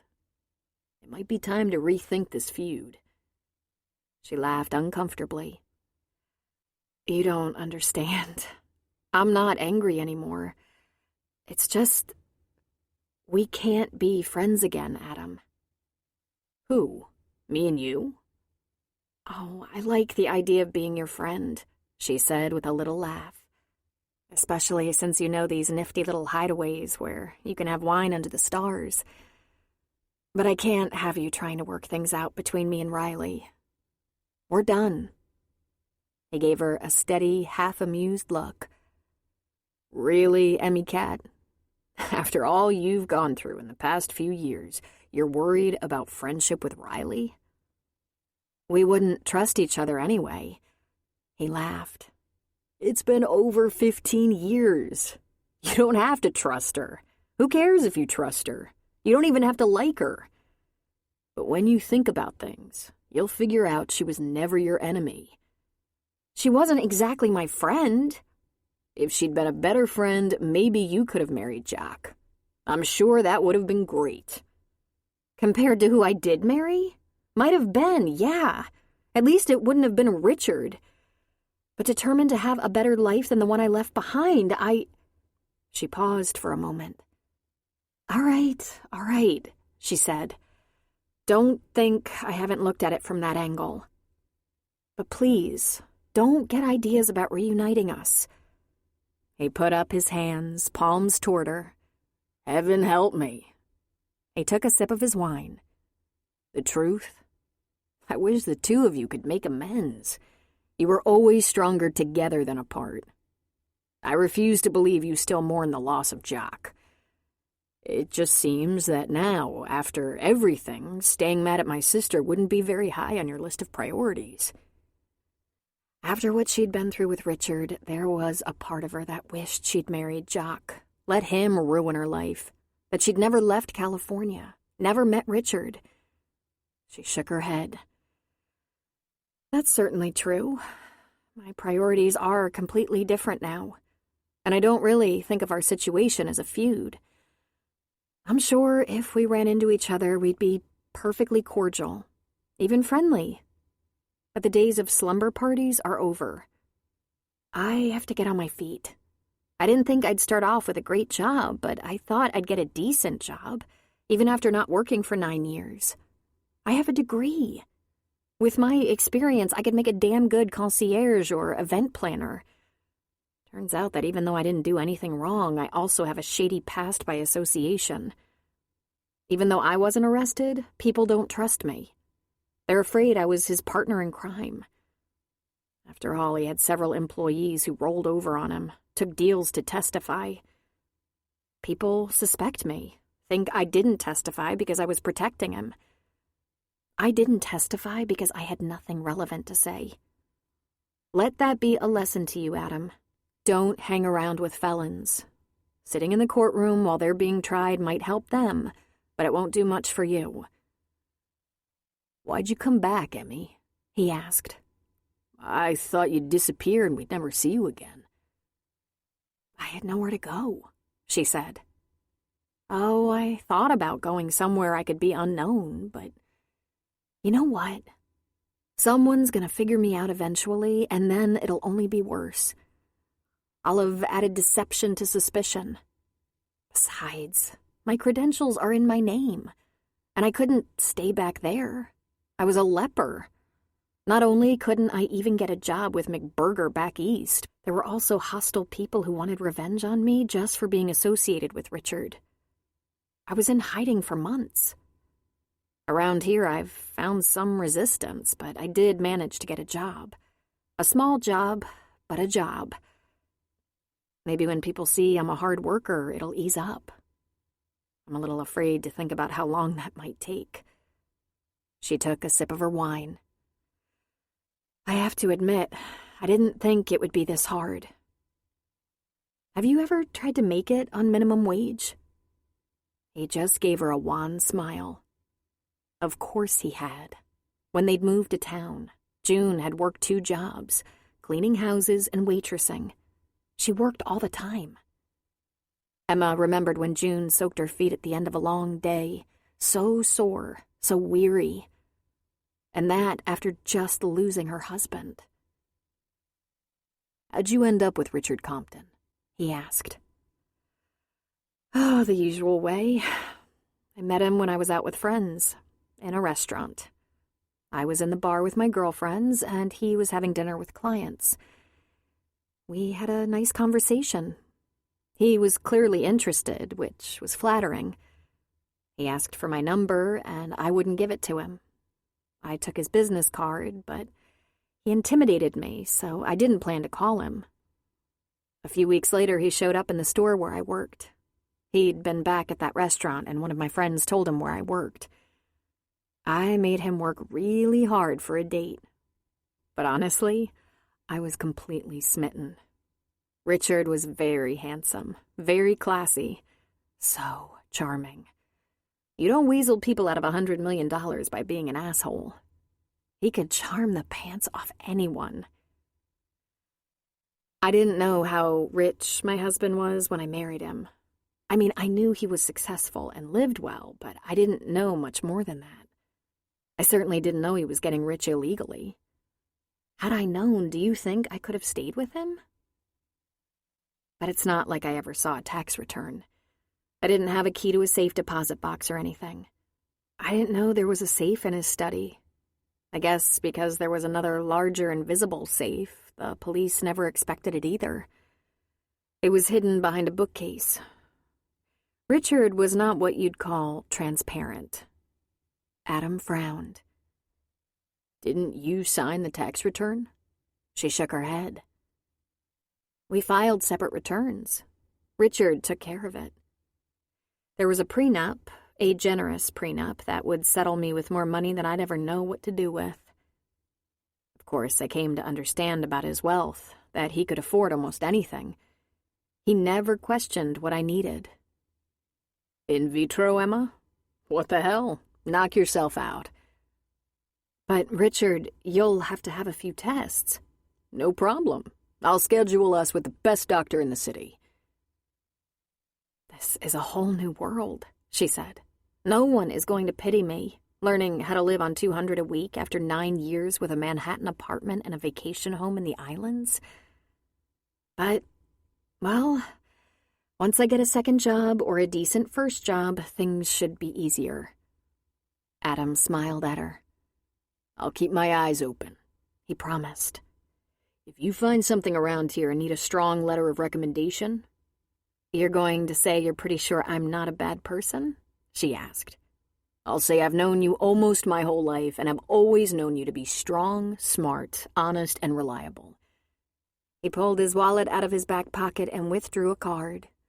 He wrote something on the back and handed it to her. "My cell number. I don't very often find myself at the Burger Bomb in South Santa Rosa.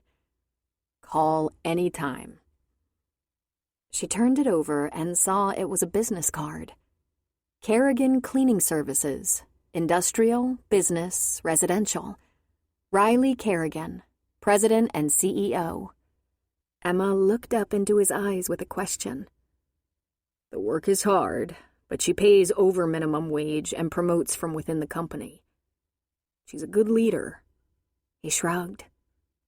If desperation for rent and food ever take precedence over bad feelings about the past. Never gonna happen, Adam, she said, handing back the card. He closed his hand around hers, refusing to take it.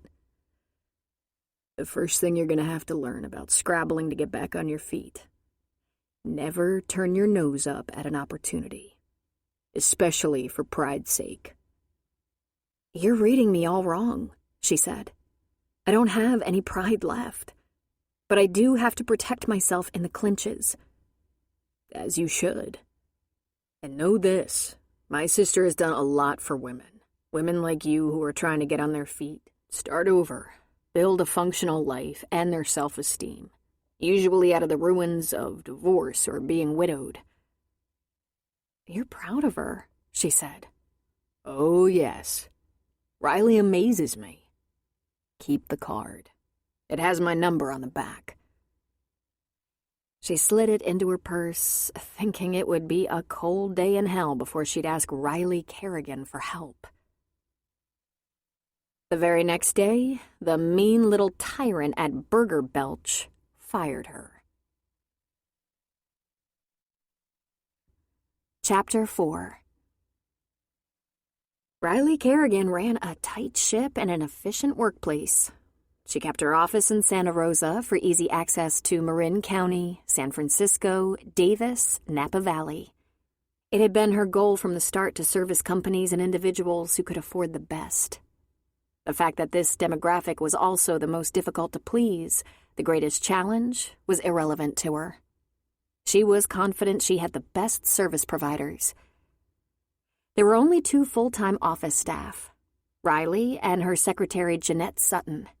She had 5 rooms, a spacious office for herself, a front reception area for Jeanette, an office for Brazil Johnson, the CFO and numbers woman, a conference room for meetings, and a small lunchroom and restroom. Brazil was rarely in the office. She worked from home whenever she could.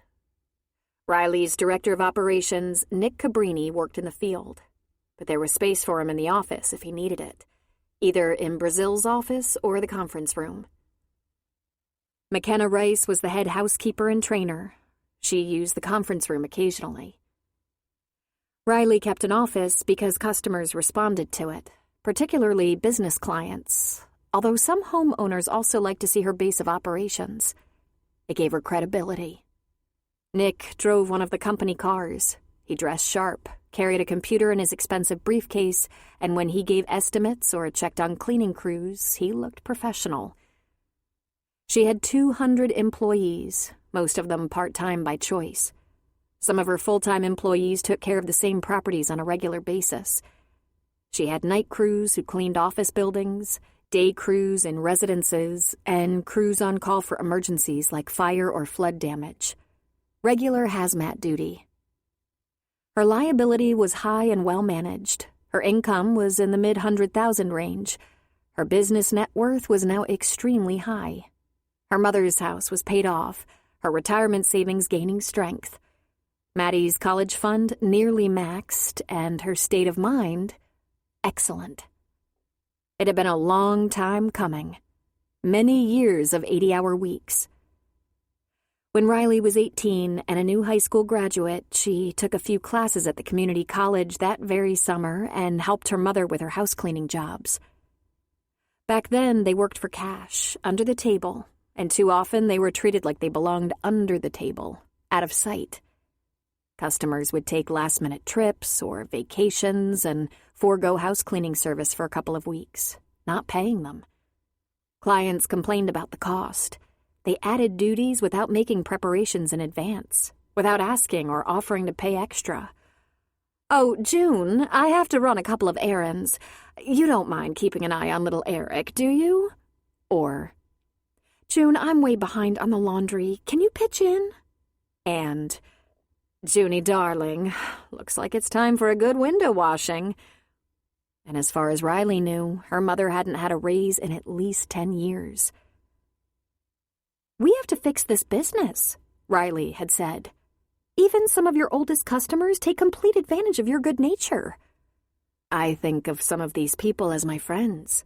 I just like to help when I can, June always said. Well, they don't think of you as a friend.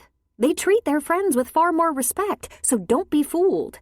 And none of them are worried about your retirement. We're going to find a better way to get it done and earn a decent living. And maybe a little security. Riley set up a business plan at the age of 18, recruited a couple of college girls who were going to school part-time just as she was, got a business license for $200, and went looking for more clients. She called her company Kerrigan's Cleaning and had business cards printed. At first, she didn't have any overhead except the personal time it cost to do paperwork, because Riley was paying taxes, Social Security, salaries, and issuing 1099 statements to employees. Within months, Kerrigan's Cleaning was humming along and even growing.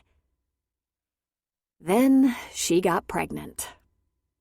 What a dark, terrifying time that was. Emma abandoned her, which came as no surprise, and Jock was suddenly MIA. He offered to give her money for an abortion. Then he offered to marry her. But he had a black eye in the suspicious shape of Adam's fist. She turned down both offers. She did threaten to sue him for support, however, because in all areas she had a mind for business. She remained at home with her mother, brother, and grandparents, where she had loving support. She continued to work with her cleaning service. The bigger she got, the more she thought she'd better make this idea work, because there was certainly no man waiting in the wings to take care of her. In fact, not only were Jock's support payments spotty at best, he didn't even show up at the hospital when she went into labor. Adam and her mother were with her grandparents waiting in the hall. Jock came much later, after her family was gone, and though she tried to forget it, the image of him crying as he held the baby was forever burned into her mind. But she wasn't falling for his malarkey again. The whole pregnancy was emotionally difficult, and Riley felt she'd ruined her life with one terrible choice. But when she saw Maddie's perfect little face, everything changed. She might have had regrets, but now she also had purpose. And she worked like a demon because she had a daughter, and her daughter was going to have a devoted family, a good home, and opportunities. Jock started coming around after Maddie was a few months old, and the hurt and anger were almost too much for Riley. How dare he pretend to act like a father now? Every encounter was a strain. They fought and sniped at each other, and not to be left out, Adam got into it, threatening Jock. Maddie was about 9 months old when they had a blistering fight because Jock wanted to take her to his mother's house so his family could meet her, and Riley said she'd be damned if he was taking her anywhere. "Stop," June said. She took the baby from Riley, passed her to Grandma, and sat the three of them at the table. "Don't anyone say a word if you value your life. That child is a happy baby who will live to be 90 if I have my way. But if all she hears from her parents and her uncle is fighting, what do you think that will do for her self-esteem?" "We don't have any joint custody thing going on here," Riley snapped. "You have money for a lawyer?" June asked Riley. She turned to Jock. "Do you?" "If he wasn't responsible enough to take care of the mother, what makes you think he's responsible enough to take care of a baby?" Adam nearly shouted. "Do you want this little girl to grow up wondering who her daddy is?" she asked Adam. "Or wondering why her mother and uncle kept him from her? This stops here and now. We don't raise voices around her, and Jock deserves a chance to grow into a good father. Part of that is spending time with his daughter.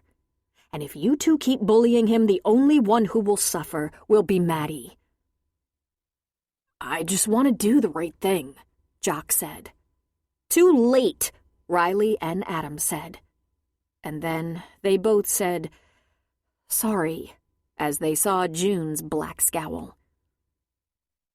Of course you can take the baby to your mother, June said.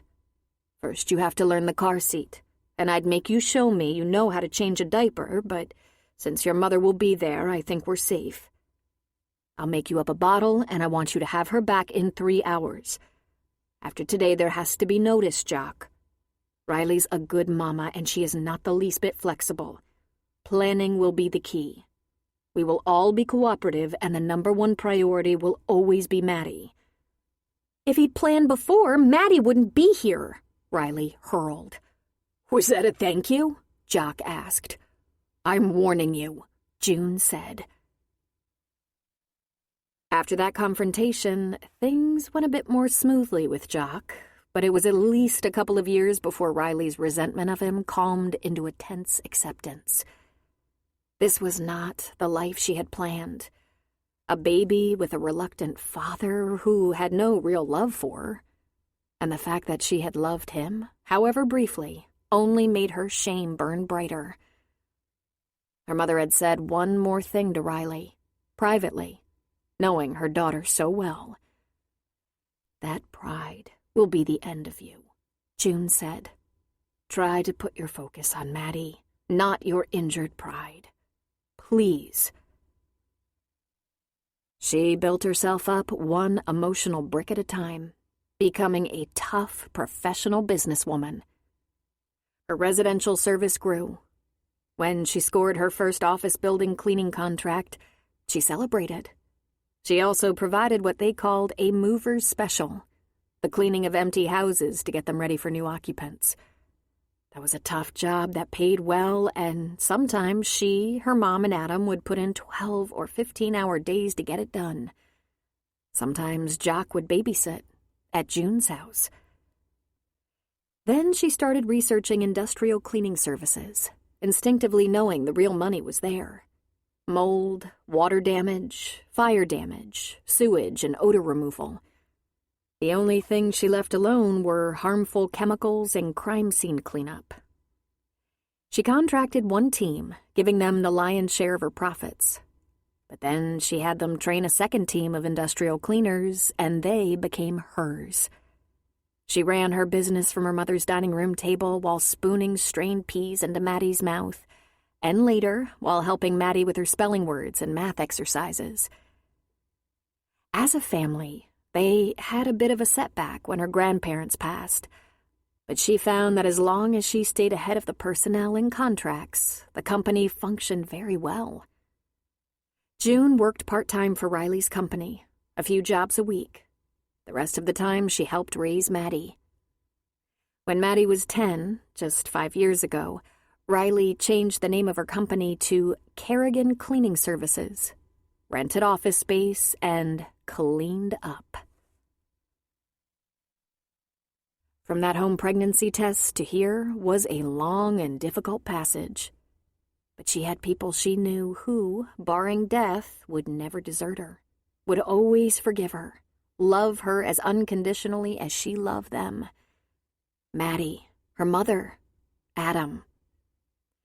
Since Jock, she had not been in a romantic relationship, nor had she had another best friend. Today was a fairly typical day. She started with a meeting with Brazil and Jeanette, going over office matters. She approved billing, answered emails, took a meeting with a man who was looking for a full-time domestic for a 14,000-square-foot house. He'd already been given an estimate and offered a contract by Nick, but was seeing the owner, Riley, because he balked at the idea that it would require a contracted team who would be paid by the hour when additional out-of-contract duties came along. Chores such as clean up after this wedding reception held in our house and courtyard. He could spend $10 million on a house, but wanted upkeep cheap. She stood firm. She let him go. He would be back. She visited 3 teams on site, found 2 to be managing well and 1 to be having some internal difficulties. It was a team of 3 housekeepers, 2 of whom had created a bond of friendship, probably behaving meanly to the third, an older woman she'd known a long time who had been a team trainer and team leader. She'd been down this road so many times. The team leader was undeniably trustworthy, with extremely high standards. The younger women wanted to get their 8 hours done in 6, probably cutting corners. They could take advantage of the trainer's skills, letting her take the detail work. But apparently they were short-sighted. She could have a meeting with them, counsel them, give them pointers on working together effectively. Instead, she said, "I'll create a new team for you, but for the rest of this week, work together with no friction." Then she turned it over to Nick Cabrini, her director of operations, with instructions to redistribute them. All 3 of them. Those 2 snotty women who abused the older cleaner weren't getting away with this. The women loved Nick. Her few male employees respected him. In fact, she loved Nick. He was young and personable, but very rigid about their policies. He was never too harsh, that she knew of, but he was always firm. He was also bilingual. He had a good education and hoped to start a company of his own in another specialty. He wanted to get into transportation, limo, and car service. But his best quality? His mother taught him to clean like a wizard. He could spot a smear or speck of dust at 50 yards. His counterpart was Louis Spinoza, a retired firefighter who headed up their industrial restoration division. Louis had tons of hazmat experience, had worked construction on and off, and, as many firefighters did, had worked a second job for years, in cleanup. Riley grabbed a chicken salad on her way back to the office and ate it at her desk. Just when she was starting to feel that afternoon lull, who should show up but Adam? He gave a couple of raps on her door and stuck his head in. "Is Madam busy?" he asked. She pushed her salad aside. "I'm always busy, but you're so welcome to come in. Out of school early today?" "Nah, I just don't have any other duties." "Good. I'm dying to hear about Maddie's driving test from an objective person. She says it took her 15 minutes and she aced it." He grinned. 20 minutes, and she missed 1, but she challenged it and even showed them the page on which her answer was located. I'd have given it to her. "You'd give her a kidney," she said, laughing at him. "Well, true," he said, sitting in the chair in front of her desk. He balanced an ankle on the opposite knee. "There is something we should talk about. I ran into Emma yesterday after the driving test. I met her later for a drink." Riley frowned. "Oh?" she said. "Ran into—" "We stopped for a hamburger on the way home from the test, and guess who was working there? Little paper cap, apron and all." "Maddie didn't say anything." "She teased me a little bit on the way home. I just told her Emma was an old friend we went to school with." He took a deep breath. "You're going to have to tell her, Riley. You're going to have to explain about Emma and Jock. And you." "Why?" she asked quickly, defensively. "Because it was a thing around here. I don't know everything that went on. All I know is Jock was going steady with Emma when suddenly you were pregnant with Jock's baby and had a huge blowout with your best friend. A couple of families were thrown into a tailspin, all kinds of agony and grudges resulting. Riley, Maddie has a best friend, a couple of them. She needs to know what happened to you." "That has nothing to do with Maddie," she said. "Maddie was born into a loving family. She knows the facts about who her father is. She spends plenty of time with him, especially when sports are involved. Maddie is secure." "Secure with the sanitized version of this story? First of all, someone is going to tell her someday that there was a whole lot of cheating and hard feelings going on. Probably when people who have known us almost our whole lives notice that Emma is back in town. That might bring the whole drama to mind. It'll get so much more interesting to add that Emma left California permanently, probably at least partly because of that, and ended up married to an internationally famous con man. And second, we've never been that kind of family. The kind that short-sheets the truth. What does it matter? She asked in a voice that verged on desperation. It might not have been tidy, but it wasn't complicated. Emma was gone. We were left behind. Spent a lot of time together. Do I regret it? Not when I look at Maddie. But I wish Jock had been someone else's boyfriend. He leaned toward her. He was patient, his handsome eyebrows tinted with concern. Riley, what you don't want is for the question to come up. You want to make the circumstances clear to Maddie. Because of this, there were a series of unfortunate misunderstandings and events that caused some anguish. But I'd like to think things always work out in the end. I hope things can work out for Emma. She's been through hell. I think things worked out for you. At the end of the day, things worked for me. I have a beautiful, brilliant niece. I hope Maddie has the life she wants, even though she has this mixed-up family of a lot of single parents. There's a sweet spot somewhere, Riley. That place where the good outweighs the bad. Know what I mean? That tender truth. The honest truth. You don't know what you're suggesting. You've become a very successful woman, Riley. You have everything to be proud of.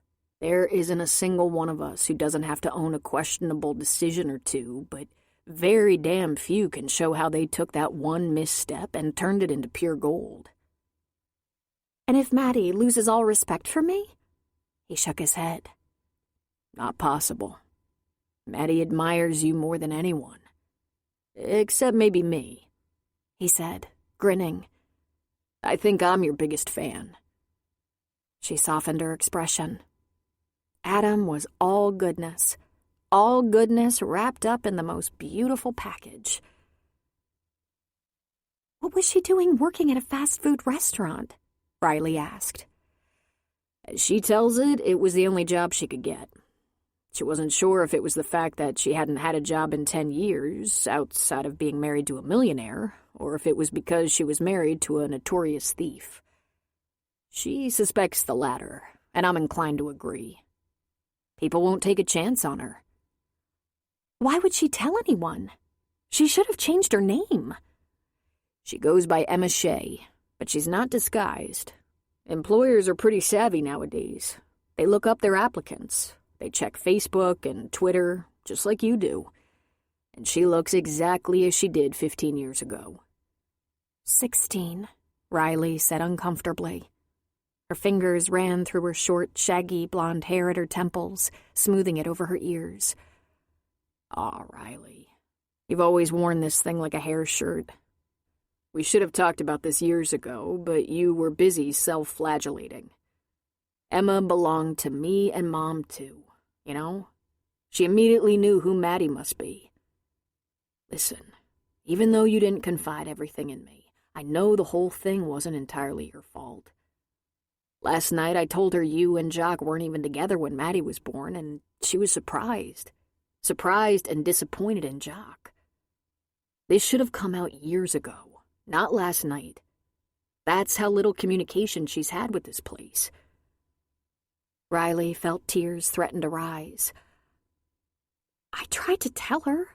She wouldn't speak to me. Lyle could have told her, but he was determined to stay out of it.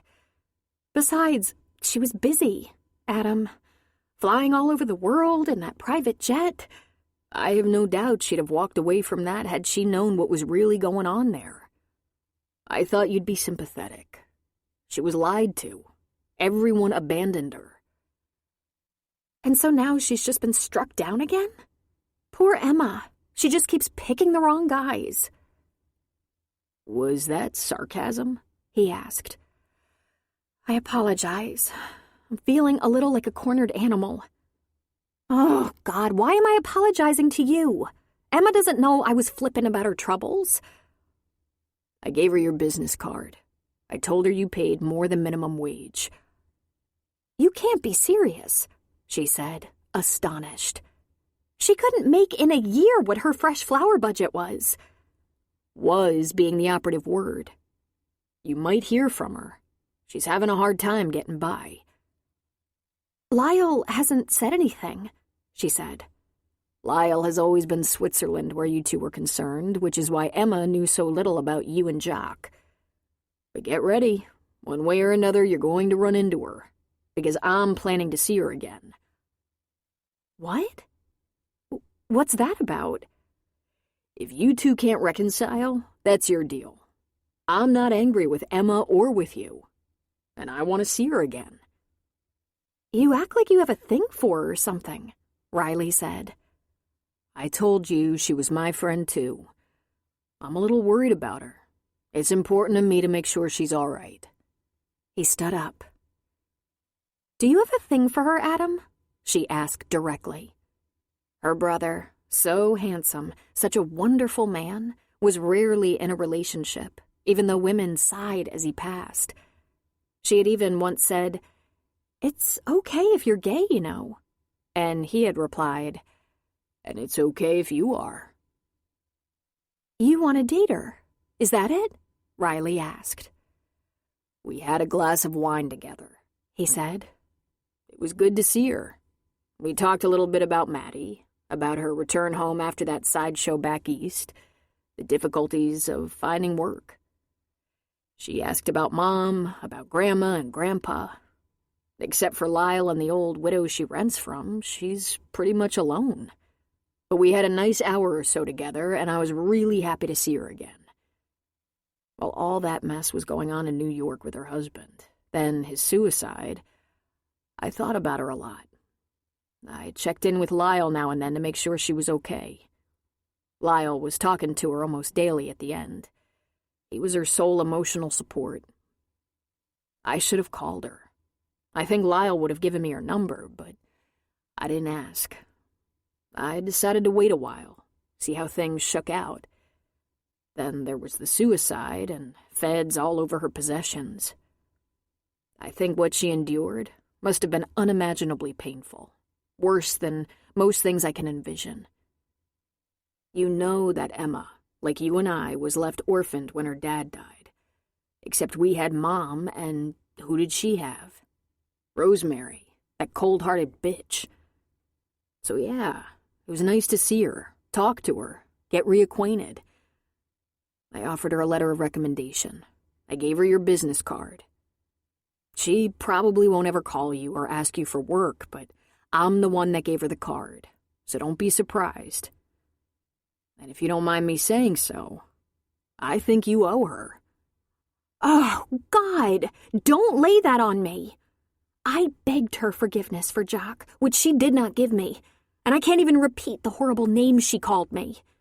She didn't leave here a broken woman. She... Girl, Adam said. She was just a girl. Then, more quietly, he added, so were you. You were girls. Don't do this, Adam. Don't get involved with her. I bear no grudge, but after what happened, please don't bring her around. Please don't tell me I owe her. Not now. I know things turned out badly for her, but try to remember that while I was scrubbing floors and trying to hold it together to raise a baby alone, she went from sorority princess to New York socialite and never sent a word of forgiveness to me. Everything is past now, he said. She's no longer a sorority princess or socialite, and you are no longer scrubbing floors and struggling to take care of your baby. She rubbed her temples with her fingertips and groaned. It's over, and I don't want it all coming back. Not now. Please, Adam. You can't erase the past any more than she can, but we can all live with it decently. If she calls you, you better do the right thing, Riley. He was really deep down a kind person. And since he was just a boy, had felt most comfortable when the whole family was together. He didn't like loose ends. He was a protector. He'd been like a father to Maddie since she was born. And there was no question Riley would be lost without him. She will never call me, she said. Don't be too sure.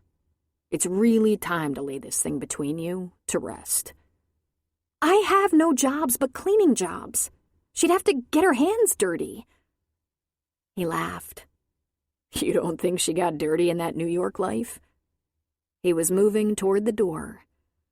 "I'm just giving you warning." When they were kids, people were used to seeing them together. They were known as Beauty and Brains. They were both smart and pretty, but very different. Emma was a tall, slender brunette with rosy lips and eyes more commonly seen on a doe, large and dark. Riley was blonde, 4 inches shorter, with a tight little body and crystalline blue eyes. Both were incredibly popular. And while they seemed inseparable, they spent time with other friends as well. Emma was a cheerleader and participated in gymnastics. Riley was in choir, was a pom-pom girl, and the star in the school musical, Grease. Emma was the homecoming queen, and Riley the valedictorian. There was another difference between them that Riley was extremely conscious of. She was the poor one. Emma protested that her family wasn't rich and privileged, just that her father, being a CPA, was extremely good with money. Plus, his business certainly paid better than cleaning houses. When they were in grade school at St. Pascal's, Riley knew she looked shabby. By the time she was in 8th grade, thanks to a lot of babysitting and clever shopping, she was pulling herself together quite well. But Emma grew up in a 5-bedroom house on a half-acre lot, while Riley lived in a small old 3-bedroom, 1-bath house that held 5 people. She and her mother shared a room. If Riley wanted Emma to spend the night, which was quite often, Adam would take the couch and say, "Only if Mom sleeps in my room, because you would get into my stuff." His stuff, as Riley recalled, wasn't all that interesting. Even that hadn't driven a wedge between them. But Riley was only 10 when she said, "My family isn't always going to be poor. You wait and see." In all the years Riley and Emma were best friends, they had about 3 memorable fights. One was in 7th grade when Riley was invited to the first boy-girl party in their class, and Emma was not. In fact, Emma was most deliberately excluded by some jealous girls. It was melodramatic and tragic, and there were many tears. They were estranged for a long, painful month. In their junior year, Emma was asked to the prom by a senior and virtually abandoned Riley for the older crowd. She did her dress shopping with senior girls who were part of the new guys' clique. Riley was crushed and sat home on prom night playing Scrabble with her mother and brother. And Emma's prom night was a disaster. The guy got drunk and pressured her for sex, so she called her father for a ride home at 9 o'clock. Both girls were miserable and sad. They sulked and avoided each other for a couple of weeks. Then Emma's father was killed in a car accident, a drunk driver. Of course, Riley and her whole family went to Emma at once, embracing her, propping her up. The girls made up and swore they'd never let such differences divide them again. Emma was so sorry she put such stock in those prom friends, and Riley was devastated that she'd begrudged her best friend good times and was so sorry things went so badly. They bonded over Emma's grief. After all, Riley had lost her own father at an early age. She knew the pain of it too well. Emma was left with that tight-ass evil grump Rosemary and her 2 nasty sisters whom she didn't feel were her sisters at all. Then came college. Emma got a partial scholarship. Her stepmother said she would be able to help a little. She bought new clothes and excitedly prepared for a whole new life. Riley and Emma parted tearfully, and for the first 2 weeks called each other constantly, missing each other desperately. Then Emma settled in, became busy, got a part-time job. She had awesome roommates, was pledging a sorority. She was overwhelmed by her classes, loved the many social events and the surrounding rush. Also, Emma, being a vivacious young beauty, was getting hit on by college guys. Even older college guys. She confessed to Riley that she was doing a little harmless hanging out with the guys, a little innocent dating that she didn't want Jock to know about. Of course, her secret was safe with Riley. Getting acclimated to community college wasn't nearly as exciting. Riley found it to be very much like high school, except they didn't take attendance. Big whoop. It didn't take Riley long to begin to feel lonely. As Emma settled into campus life, making new friends and experimenting with her newfound freedom, she wasn't in touch as much. She wasn't picking up when Riley or Jock called. She wasn't answering texts or returning calls right away, and when she did, she didn't have much time. She was always rushing off somewhere, or it sounded like there was a party in the background. All she wanted to talk about was herself and all her cool new experiences. A week, then 2, then 3 went by with hardly any contact, and what contact they had was brief, just long enough for Emma to relate all the fun things she was doing. By early October, she'd already made plans to spend Thanksgiving with one of her new classmates and her family in Astoria, Oregon, rather than coming home to Santa Rosa. "I saw pictures of her house, Riley," Emma said excitedly. "I think they're incredibly rich." "We never talk at all anymore," Riley complained. "It's like you're too busy to be bothered with me." "No, of course not. Well, maybe we're growing apart a little bit," Emma said, "on account of going to different colleges, but we'll always be best friends." Riley, who used to talk to her best friend every day, several times a day, was lost. Jock, not one to go long without a girl, was calling and hanging around Riley a lot. He said it made perfect sense for them to be going out. "You can't tell me she's not," he said to Riley. "I'm not sitting home until Emma decides she has time for me." Looking back, Riley remembered she'd felt deserted, abandoned. Was it too much to expect her best friend to talk to her every couple of days? Twice a week? For more than 3 minutes? And maybe ask her about herself once in a while? She and Jock were commiserating a lot. Jock was always around, calling her, taking her out for pizza, inviting her to join him for their high school's homecoming game and subsequent parties with old classmates. They were pals in their shared loneliness. "Be careful of him," Adam said to Riley. "He's been known to take advantage of girls." "We're just friends," she said. But Riley was growing very fond of Jock. She looked forward to every call, every casual date.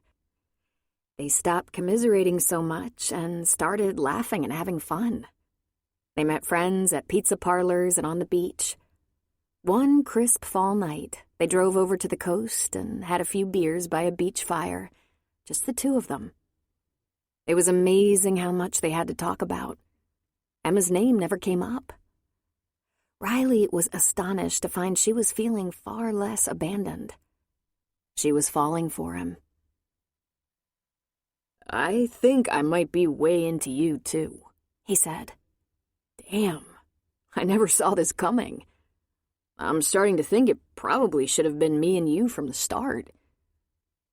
"We have to tell her, Jock. We have to tell Emma exactly how this happened. We couldn't get her on the phone for 5 minutes. We started hanging out. We got closer. At first because we were both missing her. But then because we have something. I don't know. Chemistry?" He laughed. "You think Emma cares? Go ahead, leave her a message. She'll get back to you in a week or 2. Then it went too far. Riley never meant for it to happen.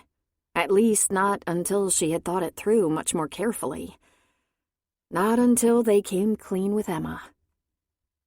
She was telling herself it wasn't the worst thing in the world to spend so much time with Jock, to kiss and fondle and whisper in the dark of night. But then things got out of control, and before she knew it, her shirt was pushed up, her jeans were around her knees, and they'd gone all the way. Before they'd been honest with Emma. Oh, God. I wanted us to tell Emma before something like that happened. Baby, Emma could care less. But I think I'm falling in love with my best friend's boyfriend. Whoa, he said. Riley, let's just slow down here. Aren't we in love? She asked. All those things you were saying, that you couldn't get through this without me, and I'm the best thing that's happened to you, and you probably should have hit on me first. Hey, shoot me for being nice, huh? Of course I care about you. Who said I didn't? That was totally up to you. You were totally into it. Just don't say anything, all right? You don't have to make an announcement, for God's sake. I won't tell her. I just don't know if I'd call it love. Yet. You have to break up with her. Tell her about us. You're the one who started things with me, not the other way around. Aren't you breaking up with her? Riley asked. I don't think I'm gonna have to, he said. I think she broke up with me about 3 months ago. She's partying her ass off in Seattle. And there's no grass growing under your ass now, is there? She threw back at him. 4 weeks later, right before Emma came home for Christmas break, she told Jock she was pregnant. She'd taken the home test, and it was positive. You're sure it's mine? He said. I used a condom. I haven't been with anyone else, she informed him hotly. But I don't know that for sure, do I? Since I wasn't with you every minute. And like I said, I had protection. What am I supposed to do? I don't know. I guess what anyone would do. You need a little money? She was so filled with shame, disappointment, and rage, she wanted to die. But she lifted her chin and said, Go to hell, Jock. But really, when it happened, she thought she loved him. And she struggled with that feeling on and off for a few years after that. Adam left Riley in her office and got in his car. He thought he'd drive by his mother's house and ask if there was anything she needed him to do, see what her plans were for the evening. He might tell her about Emma, but he hadn't decided yet. Those dozen or so times he'd gotten in touch with Emma before she got married, when she was in college and then living in New York in the city, well, he never mentioned that to his family, or to Lyle. And it seemed as though Emma hadn't talked about it either. But maybe it hadn't left that much of an impression on her. What's that about? Do you have a thing for her? Oh, yeah. He had since she was about 15. That summer, she'd gone from 14 to 15. Man, that was the pivotal summer in a young woman's life. And Emma had gone from the little sister to a woman of interest. I see the way you're looking at Emma, his mother had said. Do not touch that girl. Do you hear me? She's like a daughter to me, like a sister to you and Riley, and you're 18.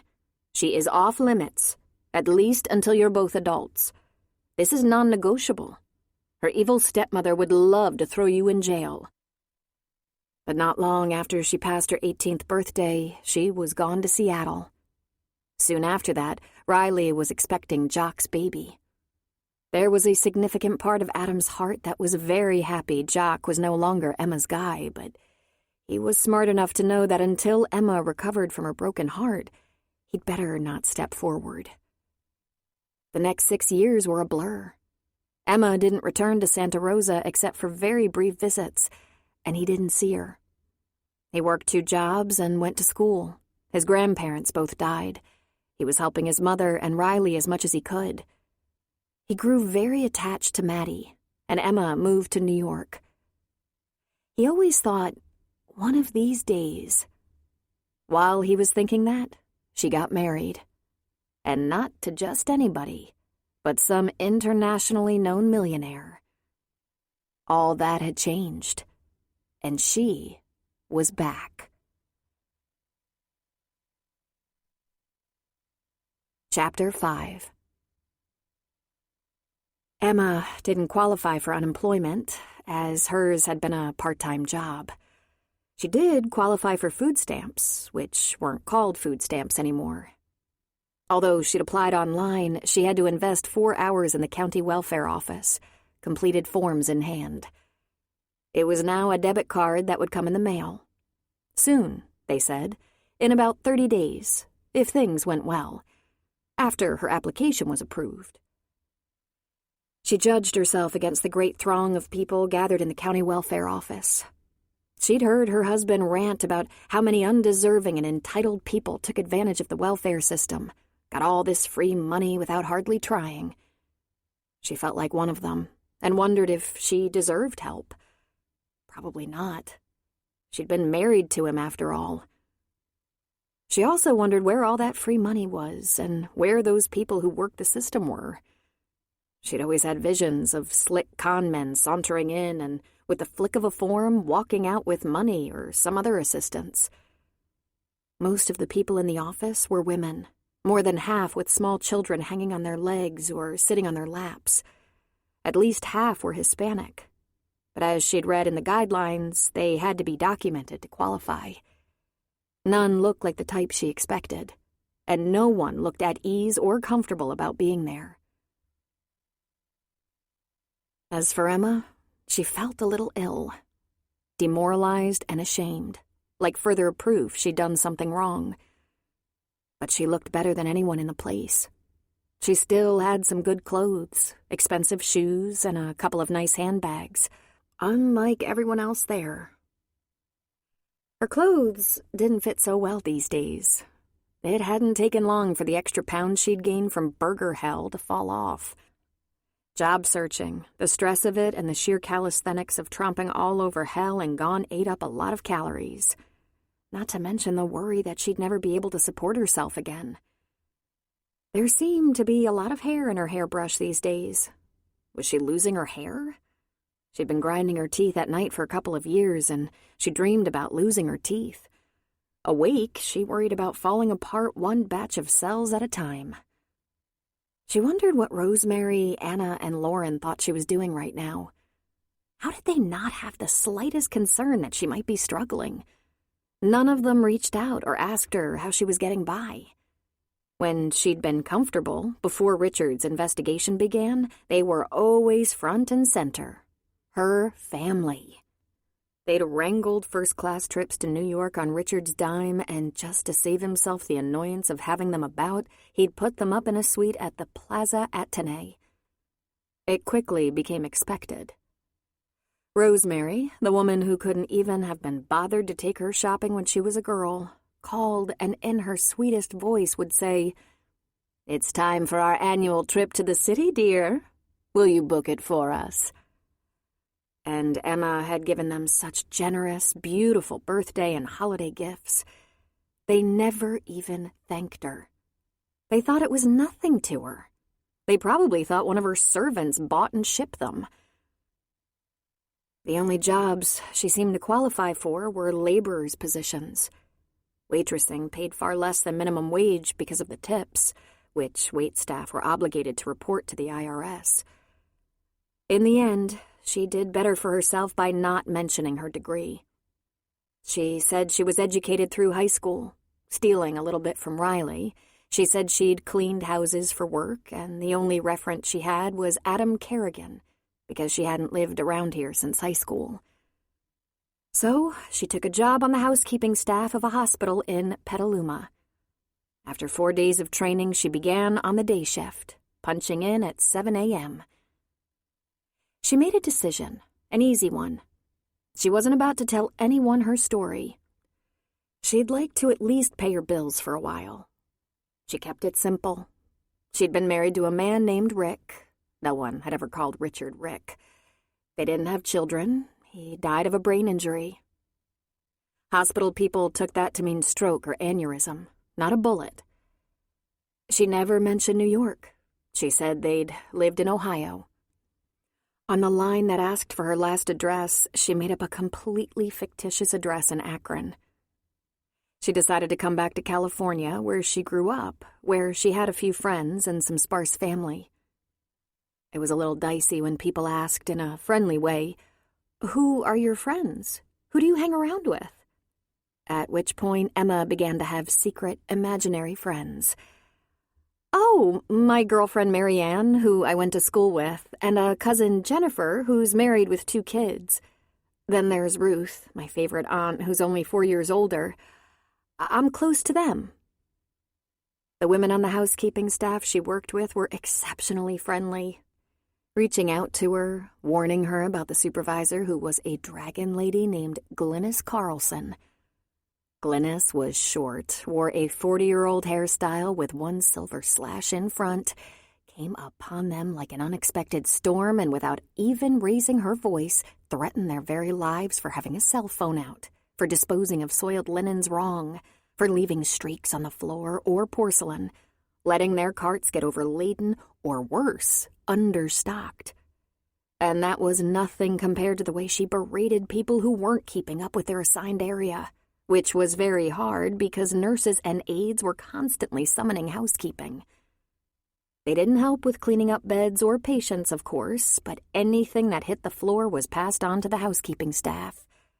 There were a lot of messes that hospital staff didn't handle. The horrid ones. "Be glad you're not in the ER or the operating room. Wear a mask and never work without gloves. Just change them out," advised Barbara, one of the cleaning staff who'd been around for years. "Wrap as much mess as possible in the linens. Careful not to get any plastics or papers in them. Get them down the chute fast as you can. Let it be laundry's problem. They transfer it all with big sticks and hooks." There was a lot of that in a hospital. The doctors passed it off to the nurses, who passed it off to the orderlies and aides, who passed it to housekeeping, who passed it to laundry. It was hard, ugly work, but steady, and among decent people. Emma had never been shy of hard work, and she was growing confident and a little bit happy. She had work. She had just enough money and didn't require much to live on. Life in her tiny bungalow was compact and uncomplicated. Not only were her coworkers nice to her, but the patients and their visitors were also pleasant. And under the direst of circumstances, illness. Cleaners weren't allowed to have traffic with patients. They weren't trained for that. But there was nothing preventing them from being cordial, going for an extra water jug for flowers, calling nurses when they saw a problem. "Just don't touch them," the dragon lady said. "Not even if one of them falls. Switch on the emergency light and stand by." "Not even if they fall?" Emma asked, aghast. "All you need is to help someone off the floor and break their neck or something. You'll lose your job and the hospital will get sued. You never move an accident victim. You let the professionals do that." "Makes sense, when you put it that way," she said. "Think of them all as accident victims," Glynis said. "Just get their bathrooms clean." But despite these terrifying warnings, Emma warmed to the patients, particularly the elderly. Little old people were so vulnerable when ill, and she found she couldn't turn away. The old women loved her, and the old men loved her more, and she just couldn't stop herself from offering the occasional sip of water to someone who was struggling with the tray table or a glass. It pleased her to hand a wet washcloth to someone who needed it. She even stayed late and read to an 85-year-old blind woman, though she was careful to ask the dragon lady for permission first. "I'm not allowed to help you to the lavatory," she told the woman. "I'm so sorry, but I'll get the nurse." "I hate the nurse. I'd rather it be you." "Oh, I'd be happy to, but the housekeeping staff has been threatened with dire consequences if we break the rules, even just slightly. I'm not trained in patient care. Let me get that nurse, and I'll stay with you until she comes." She started thinking about possibly training as a nurse's aide. She had 3 very blissful weeks in her hospital job, though it was the hardest work she'd ever done. She didn't care. She went on breaks with coworkers, she ate lunch with her new friends, heard about their marriages, their kids, their aging parents, their car problems and vacation plans. Emma began to have fantasies of a normal life. It wouldn't be a rich life for sure, but at this point, a rich life only represented disaster and danger to her. She was looking for stability, nothing more. She had her food debit card, she handed out Halloween candy with Penny, the leaves finished turning, November came in wet and cold. She got together for wine with Lyle and Ethan, who was almost starting to believe she wasn't a bad person. She spoke to Adam on the phone a couple of times when he called to see how she was doing. She had a light dinner with Penny on TV trays, watching Madam Secretary with her, just like normal people. Penny invited her to join her with her girlfriends, Susan, Marilyn, and Dorothy, for a potluck one evening, and to her delighted surprise, these old girls liked martinis. Susan's son was the chauffeur for Susan, Marilyn, and Dorothy. "I told him I was completely capable," Susan said. "But it's just as well he wants to drive us. That way we can have 2. "William is such a nice boy," Penny said of Susan's son. "That boy is 59 years old," Susan said. "Before long, I'll be chauffeuring him." At 2 weeks until Thanksgiving, Emma had more than one offer for the holiday feast. Lyle and Ethan were going to Ethan's sister's house and had graciously included her. She might have gone, but for the fact that Penny and a couple of her widowed girlfriends who were sharing the feast also invited her, and they were to dine at Penny's little house. She dearly wanted to join them. "Being one of the new kids at the hospital, I'm sure I'll have to work that day," Emma said. "We took that into consideration," Penny told her. "We'll be ready at about 4.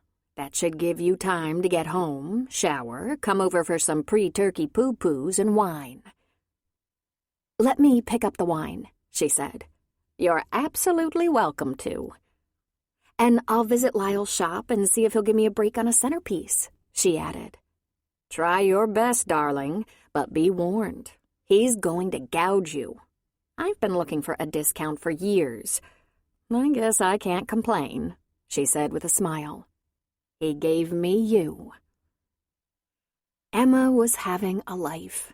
She had friendly acquaintances at work, a paycheck large enough to cover her most immediate expenses, friends apart from the hospital, 2 invitations for a holiday dinner, a comfortable place to live. It didn't even bother her that her own family hadn't so much as called to check on her, much less ask her to join them for Thanksgiving dinner. In fact, she was relieved. Just as she was beginning to relax, something weird happened. One of the older nurse's aides was glowering at Emma for no apparent reason. Clarice seemed angry about something. Angry or on edge? Some others seemed to be following suit. It appeared to be an unhappy day on the ward. There was a static in the air, and Emma knew something was wrong. There'd been a couple of emergencies. Maybe that was setting everyone on edge. The static turned to an electric crackle. Emma tried not to notice, but she was beginning to feel paranoid by the behavior around her. It didn't last long. It was 2 in the afternoon, about an hour until shift change. A patient had been discharged, and the room was ready for a terminal cleaning. Emma got her cart, mop, linens, gloves, and went to the room. Standing there beside the now empty bed in a room with no other patients was Clarice. "How much do you have stashed away?" she asked, her voice hard. "What?" "You heard me. How much do you have stashed away? Enough to take care of my elderly mother? Because Hugh and I can't afford her, and she has to live with us now since her entire savings was stolen." "What are you talking about?" Emma asked, fearing she knew. "I know who you are, Mrs. Compton. We all know who you are. My mother's name is Roberta Sinclair, and you took everything she had. and I think you can find a way to get it back." Oh, no. Even though she'd been over every possible scenario, now Emma didn't know what to say. She just shook her head. "There's nothing," she said. "I have nothing." "You have assets in your name," Clarice insisted. Emma shook her head again. "There's nothing in my name. Everything was in Richard's name, and the few things that weren't, I surrendered. All our possessions were auctioned. I surrendered those as well. Do you honestly think I'd be scrubbing floors in a hospital if I had anything?" "For a while, yes," she said. "You'll lie low for a while, then when the talk has died off, you'll tap into your hidden money. I read the book." "The books are wrong. The internet is wrong. Everything is gone. My wedding ring, my wedding gown, wedding gifts. I gave it all back. I'm not lying low. I'm using my legal name. I haven't even colored my hair. I didn't know what was going on, Clarice. I had nothing to do with Richard's business." "What about offshore money? One of the books says he was about to give the SEC account numbers when—" "Gone. He was trying to negotiate a smaller sentence, but there's nothing that I know of. Nothing left to me, I swear." "The book says you retained $1.4 million and a lot of valuable property." She was getting dizzy, shaking her head. "I kept a few thousand so I could drive back here and rent a small space. The U.S. Marshal sold everything at auction. Everything. I kept some sheets and towels, a few dishes and pots. I gave most of my clothing to women's shelters. There's nothing. Do you think I want to be tied to that hideous crime? I was told that investors got roughly 32 cents on the dollar. I couldn't do anything more." "You're lying," Clarice said. "You had lawyers. My mother didn't have a lawyer. She couldn't afford one. And she didn't get that much. She borrowed against her house to invest with Compton." That wasn't exactly how it worked, as Emma knew from the trial. Richard Compton worked with a number of financial managers and brokers who represented smaller investors, and it was they who invested in his company. Richard didn't talk anyone into mortgaging their house. He talked hedge fund managers into investing with him, and he neither knew nor cared where they got their money. Large sums. Many collections of smaller investors. Richard was big time. He had a minimum requirement, probably 100 times the value of Mrs. Sinclair's mortgage. "My lawyer was assigned by the court, and he wanted me to keep enough to live on, since finding work would be hard. But I didn't keep anything." "I'm sorry," Emma said. "I'm so sorry. I would never have let something like that happen if there was anything I could do to prevent it." "You're lying." Clarice picked up a bedpan that sat on the now vacant bed and hurled it at her. Emma blocked the missile with her forearms, but that did little good. The damn thing was full. Since she knew the patient just discharged was ambulatory, Clarice must have looked high and low through the whole ward for just the right bedpan. Or more likely, she emptied catheter bags into one. The splatter threw Emma off balance. She stumbled backward, hit her tailbone on the pail on her way down, and cracked her head on the metal door handle. She was covered in filth.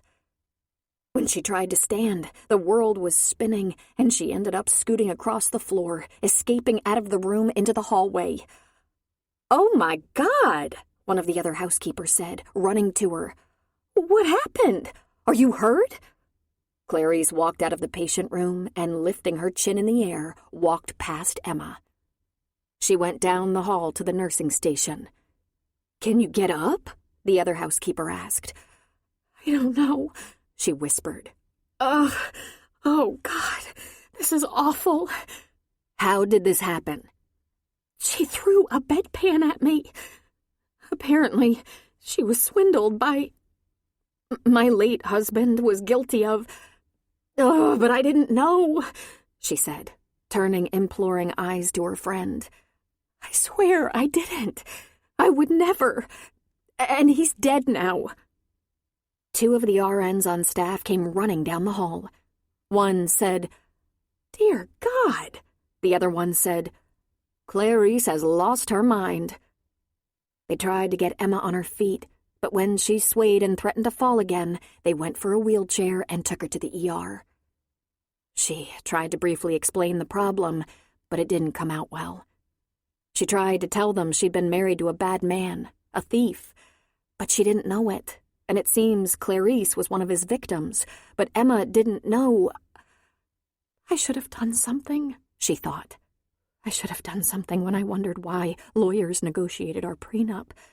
But Richard had hired both of them. I should have asked questions when this fabulously wealthy man wanted to marry me, but I didn't. I should have done something when the SEC started investigating him. I should have looked through his papers or found a way to hack his computer when I realized something was wrong. But I didn't know. I should have known. How could I not have known? I should have talked to the people who worked for him, the people who eventually testified against him. I should have found out how they were going to carry on. They got deals from the prosecutors. Everyone got deals, even his mistress. When everything was so murky, so mysterious, I should have looked into it. Maybe I should have hired a detective or something. Maybe I should have run." "Clean her up and get a head CT," the ER doctor ordered. "Listen, you might have a concussion, Emma. Can you get a ride home today and a ride back for your car tomorrow?" "I don't know," she said, thinking, "I'm covered in urine. Who wants to drive me home?" "Well, you can think about that. We're going to get you some clean scrubs, stand you in the shower and wash you off. Mandy will go with you and make sure you don't faint or fall in the shower. And while you're having your CT, think about who you can call. If there's no one, someone from the hospital can either take you home or put you in a cab. You can't drive for 12 hours at least. And Mrs. Carlson is waiting to see you, but let's get you cleaned up first." Glynis was going to fire her. She was taken to a shower. Her smelly uniform was put in a plastic bag and a set of scrubs provided. "I think your shoes are fine," Mandy said from right outside the curtain. "My shoes are fine because it hit me in the head and got in my hair," Emma said with a hiccup of emotion. "Just to be safe, throw the shoes in the washer when you get home, or spray clean them with some disinfectant cleaner." "You can wash those?" "I do it all the time. They're just running shoes. Canvas and that little bit of leather." If I'd been doing my own laundry and cleaning instead of hiring people to do it, I'd probably know that, she thought. Emma was given a comb and had a little lip gloss in her purse. By the time the doctor looked at her head CT, her hair was almost dry and completely mangy-looking. Without some product, a brush and a blow-dryer, she looked like a wreck. It was a relief to be clean, but she wasn't feeling much better about the whole thing. They gave her a list of symptoms to watch for, and she had a very large bump on the back of her head, but that didn't hurt nearly as much as her tailbone where she'd hit the metal bucket on the way down. She was given some ibuprofen. The doctor was insistent that she not drive herself. Emma thought about just ignoring the instructions. Then her wiser self intervened and reminded her that all she needed was to pass out while driving and kill a family of 4. She couldn't bear the thought of calling Lyle and having Ethan snigger to learn that her past was kicking up trouble. She didn't want to call Penny. She didn't want her landlady having second thoughts about her decision to rent to her. She texted Adam. "I fell and had a little accident at work and need a ride home from the hospital in Petaluma. Are you available? If not, I'll look around for someone who will give me a lift." He responded immediately. "School's almost out, so I'll come for you ASAP. It'll take about an hour to get there. Are you all right until then?" "I'm okay. Text me from the parking lot and I'll come out. And thank you." She went to Glynis Carlson's office and sat outside her door, holding the plastic bag with her work clothes in it. It was a few minutes before the dragon lady opened her door and motioned Emma to come in. She indicated the chair in front of her desk. Then Glynis folded her hands on top of her desk. "Would you like to tell me what happened?" "I'll try," Emma said. "My husband was Richard Compton. Do you know the name?" Glynis nodded. She explained that Clarice claimed her mother was a victim, but Emma had only met a few of Richard's clients socially. They were typically big investors or multimillionaires. She'd seen a few in court and was surprised there was anyone from California, especially surprised to learn it was Clarice's mother. But the crime was Richard's, not hers. "You should have told me," Glynis said. "You wouldn't have hired me." "I might have hired you and put you on the night shift." "Well, spilled milk. Now you have the prerogative of calling the police and filing assault charges. The nurse's aide who attacked you will be disciplined, possibly fired, but you can still—" Emma shook her head. "It would be a mistake to draw attention to it. Plus, I do understand her anger. I really do. Thing is, I can't help her with this. I surrendered everything. I didn't want anything Richard had gotten by swindling people. There isn't anything." "Why does she think there is?" "There were a couple of books written about Richard's crime. Lots of articles, news stories, and internet posts speculating that I had some of his money hidden away. False, of course." "Emma, you can't work with the public even though you've been exonerated for wrongdoing. Not for a long time. Do you understand that?" "I'm trying to keep a low profile," she said. "I'm applying for workers' compensation for you, Emma. I've taken you off the schedule. You should take 2 weeks, and then my recommendation is that you resign and find something else. You'd do better in hotel housekeeping. Less contact with the public." "I'm not hurt that badly," she said. "I don't need to—" "This isn't the place for you right now, Emma. You should take the time. You're entitled to it." "But you're not going to fire me?" she asked. "As far as I know, you haven't done anything wrong. But I want you to think about whether this is the right job for you. I can put you on a different shift from the aide who beamed you with the bedpan, but I'm sure she has friends. Word will travel. Life could be difficult." She almost laughed. "I might not have any choice." "While you're recovering, check out the hotels in the area. That's an option. You'd be working alone, not with a lot of other employees. You'd rarely come into contact with guests. Or, wait a second." She reached into her drawer and began to shuffle through business cards. "This woman has an excellent service. Domestic, business, etc. But for God's sake, tell her the truth from the start. And if you need one, I'll write you a letter of recommendation. You've done a good job here in your brief employment." Emma looked down at the card. Riley Kerrigan. Lord, she was everywhere. "Yes, ma'am," she said. The only advantage she could see was that she wouldn't have to explain her circumstances. "Think things over. Call me with your decision, please." "Yes, ma'am." Emma went from Glynis Carlson's office to the restroom. She took several deep breaths. Glynis had been kind, fair and kind. But Emma had to face facts. People would blame her. If they didn't blame her as a co-conspirator, they'd blame her for not taking action or for not testifying against Richard. They'd never believe she had nothing to say, nothing to add. "Keep your head," she told herself. "It's only been 6 months. This could go on a while. You knew it wouldn't be easy, no matter where you went, no matter what you did." Then she put the bag holding her soiled work clothes in the trash can. She went to the locker room in the basement where they clocked in and grabbed her jacket. She wasn't going to wait around for Adam where other employees might pass her on their way to their cars. There was a nice little courtyard behind the emergency room. It was primarily there for those die-hard smokers left in the world, but no one was there at the moment. The sun was shining. It was a beautiful fall afternoon.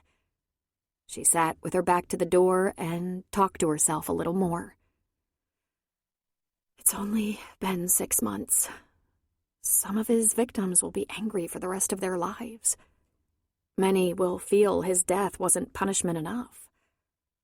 And there would always be those who believed she had some of that money, that she had a plan, that she was just waiting to emerge like a phoenix, rolling in dough, living the high life. It's only been 6 months, so don't cry. But silent tears streamed down her cheeks. A few minutes had passed when she heard the door behind her open. She heard a little rustling, some footsteps, then a man walked past her. He was carrying a cellophane-wrapped bouquet, hanging down at his side. That was the rustling she'd heard, the cellophane. He walked all the way to the end of the courtyard, then turned back toward her. He glanced at her briefly and sat on a bench several feet away and didn't meet her eyes. He was looking at his knees. She gave her eyes a little wipe. He looked up. "Bad day?" he asked. She nodded. "You?" "A little disappointing, but it'll all work out." "What happened to you? You're a doctor?" She shook her head. It was the scrub, she realized. "Ah, nurse. I guess nurses can have all kinds of bad days." She didn't respond because it wasn't required, except that she had this real problem with deception. No one would believe that, of course. She imagined almost everyone thought she was a liar. Her cell phone chimed in her pocket. She took it out and saw Adam's text. "I have to go. My ride is here," she said. "I hope your day gets better."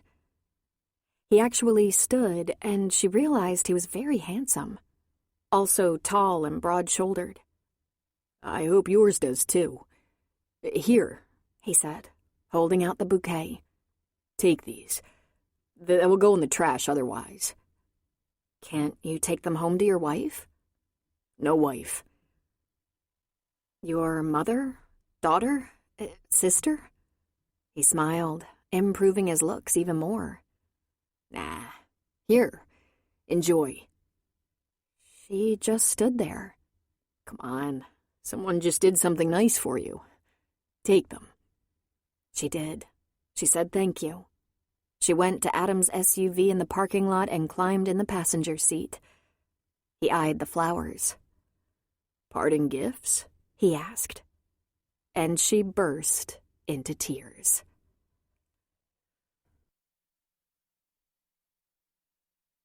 Chapter 6. Adam knew something was wrong. Something more than, "I fell at work." He wasn't sure how he knew, but he knew. He stopped on the way to the hospital and picked up a couple of large mocha coffees with heavy cream. When he asked Emma what had happened, there was a lot of incoherent blubbering, and he decided it was probably best to drive rather than sit in the parking lot while she emoted. And emoted. He picked up a few things. Someone had identified her, recognized her, threw a ripe bedpan at her head. There was a lot of whimpering about how she hadn't known, hadn't been complicit. Everyone thought her a gold digger, a liar. She ended with some incoherent bawling about the disgusting state of her hair, comments that caused his eyes to widen in shock. What did this have to do with hair? He found a nice park and pulled into the lot in the shade of a colorful tree. He handed her some tissues, and after she'd made use of them, gave her the coffee. And the world slowed down, and she began to just talk about it. Adam had a feeling he was going to hell for this, but he wanted her to get this issue resolved, in her mind at least, emotionally, because he just couldn't pursue her the way he'd like to until that happened. She just wasn't ready. She wasn't moving on yet. Everything was so unsettled for her, and that had more to do with what Emma thought of herself than the people who might think badly of her. "Thank God I ran into you at the burger joint," she said tearfully. "Just take me home, please, Adam. I didn't mean to unload on you." "Nah, we're not going home yet. You're going to have some coffee, calm down, and we'll just talk a while." "I'm sure you don't need all this chaos clogging up your mind." "My mind is fine," he said. "I'm a little worried about yours.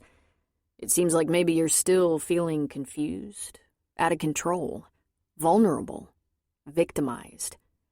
"Wouldn't you?" she returned defensively. "Probably. But I want you to think about something, Emmy. Lack of power comes from lack of knowledge. Unless I'm totally off base here, you're still completely confused about what happened to you, how it happened, what to do about it now." "I don't know what you're getting at," she said. "Have you seen a counselor?" he asked. "What kind of counselor?" she asked. "Okay, I'm just guessing here, but I think you're still in shock. Maybe you have a little PTSD because you're not advancing beyond the shock." He actually smiled slightly when he noticed she was looking at him with wide, startled eyes.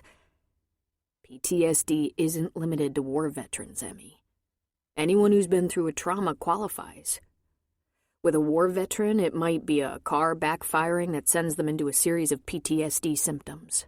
Anger, sleeplessness, fear, panic, phobia, so on. For the victim of emotional abuse, it might be facial expressions, certain comments, another's rage or threat. You should check this out. See a counselor." "Listen," she said earnestly, scooting forward in her seat and turning in his direction. "I don't have the money for a counselor, and I have health insurance for emergencies. But no one, I mean no one, is ever going to offer me discounted therapy because I suffered through kissing goodbye to millions of dollars after living like a queen for years." "Victim," he said. "You are a victim. And you were probably a victim then, not a queen. You need some help. I'll check around. I might find someone, you never know. I know everyone. I've been teaching half their kids for 15 years. But while I look, you might want to do some reading. From what you say, you still have so much mystery about what happened to you. You can't even figure out how you ended up in this mental, emotional minefield. And there must be some kind of explanation. If there's not a clear explanation, there might be enough information out there to help you draw some conclusions. Hit the library. Read those books written by other people who think they've drawn conclusions. Find out who they think you are. And who they think your husband was." She was shaking her head. "You have no idea what you're suggesting. How painful that is. Just the little excerpts are horrible." "I know." "You know? How do you know?" "I read about it all," he said with a shrug. "Lots of theories about your late husband. About you. Varying theories." "Why?" she asked softly. "Why would you read that trash?" "Emmy, I'm a science teacher.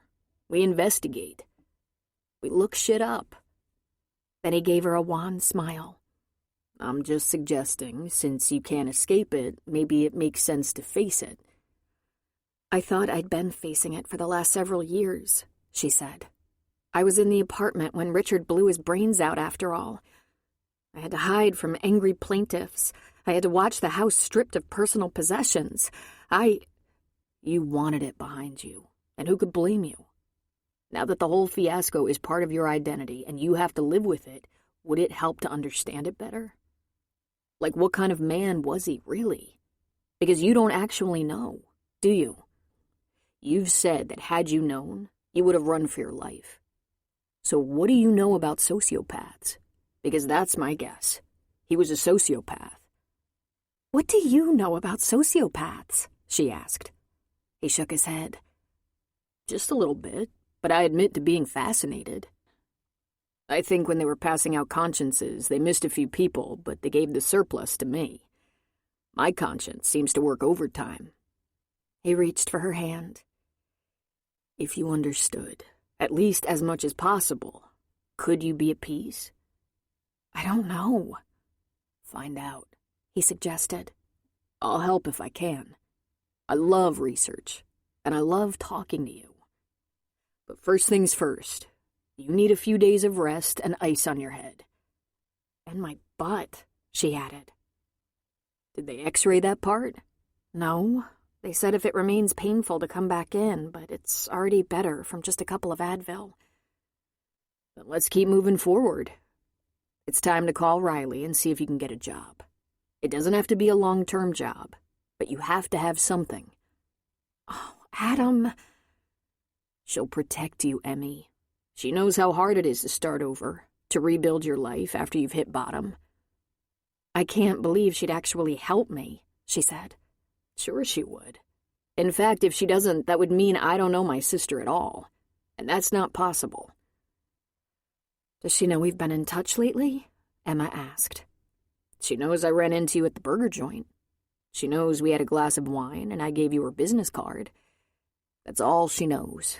In fact, I never mentioned we'd talked after you and Jock broke up, after Maddie was born. It was more than a few times, Emma said. And why didn't you tell her? He took a moment. I didn't call you all those years ago for Riley. And if I'd told her we talked, she would have asked a lot of questions about how you felt about her, how you felt about your situation, your feud, for lack of a better word. It would have been all about her and her relationship with you. That's not why I called you. You were around my house for years, all your growing up years. I called you for me. Oh, Adam, she said softly. And same goes for you. Every time I called, it didn't take long to get around to Riley. Riley and Jock, Riley and you. Even after years had passed. I'll say one thing for you and Riley. You have some amazing stamina, keeping that tired old feud alive this long. It's still got some energy. You got tears in your eyes when I introduced you to Maddie. No, she said, shaking her head. I mean, yes, that's true. I almost cried. Can you keep a confidence? What am I asking? Of course you can. You haven't even told Riley how much we've talked since I've been back. It wasn't because Maddie should have been my child. Not at all, even though anything would have been preferable to where I landed in the end. Lord, what would I have done? Pregnant with only Rosemary to lean on? No. It was because, on top of everything else I went through with my husband, my marriage, it turns out I'm also infertile. Well, damn, Adam thought. It was his turn to be shocked speechless.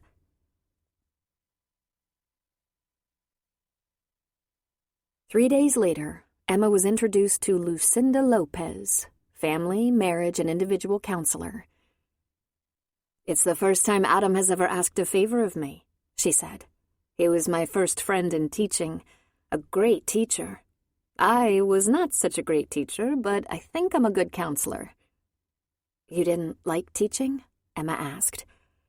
It paid the bills, and I did an adequate job. I know I did all that was required of me. But there are some teachers, like Adam, who instinctively know how to inspire. He might have grown some real scientists. So, he tells me you're on a very limited income, but in need of counseling. I haven't read your intake form yet. Does that describe you? I'm on workers' comp right now and looking for a new job because, well, that job isn't going to work out. And the reason for that is the same as the reason I need counseling. All right, we'll get right to it. But before we take a lot of time on the story, tell me what you can afford.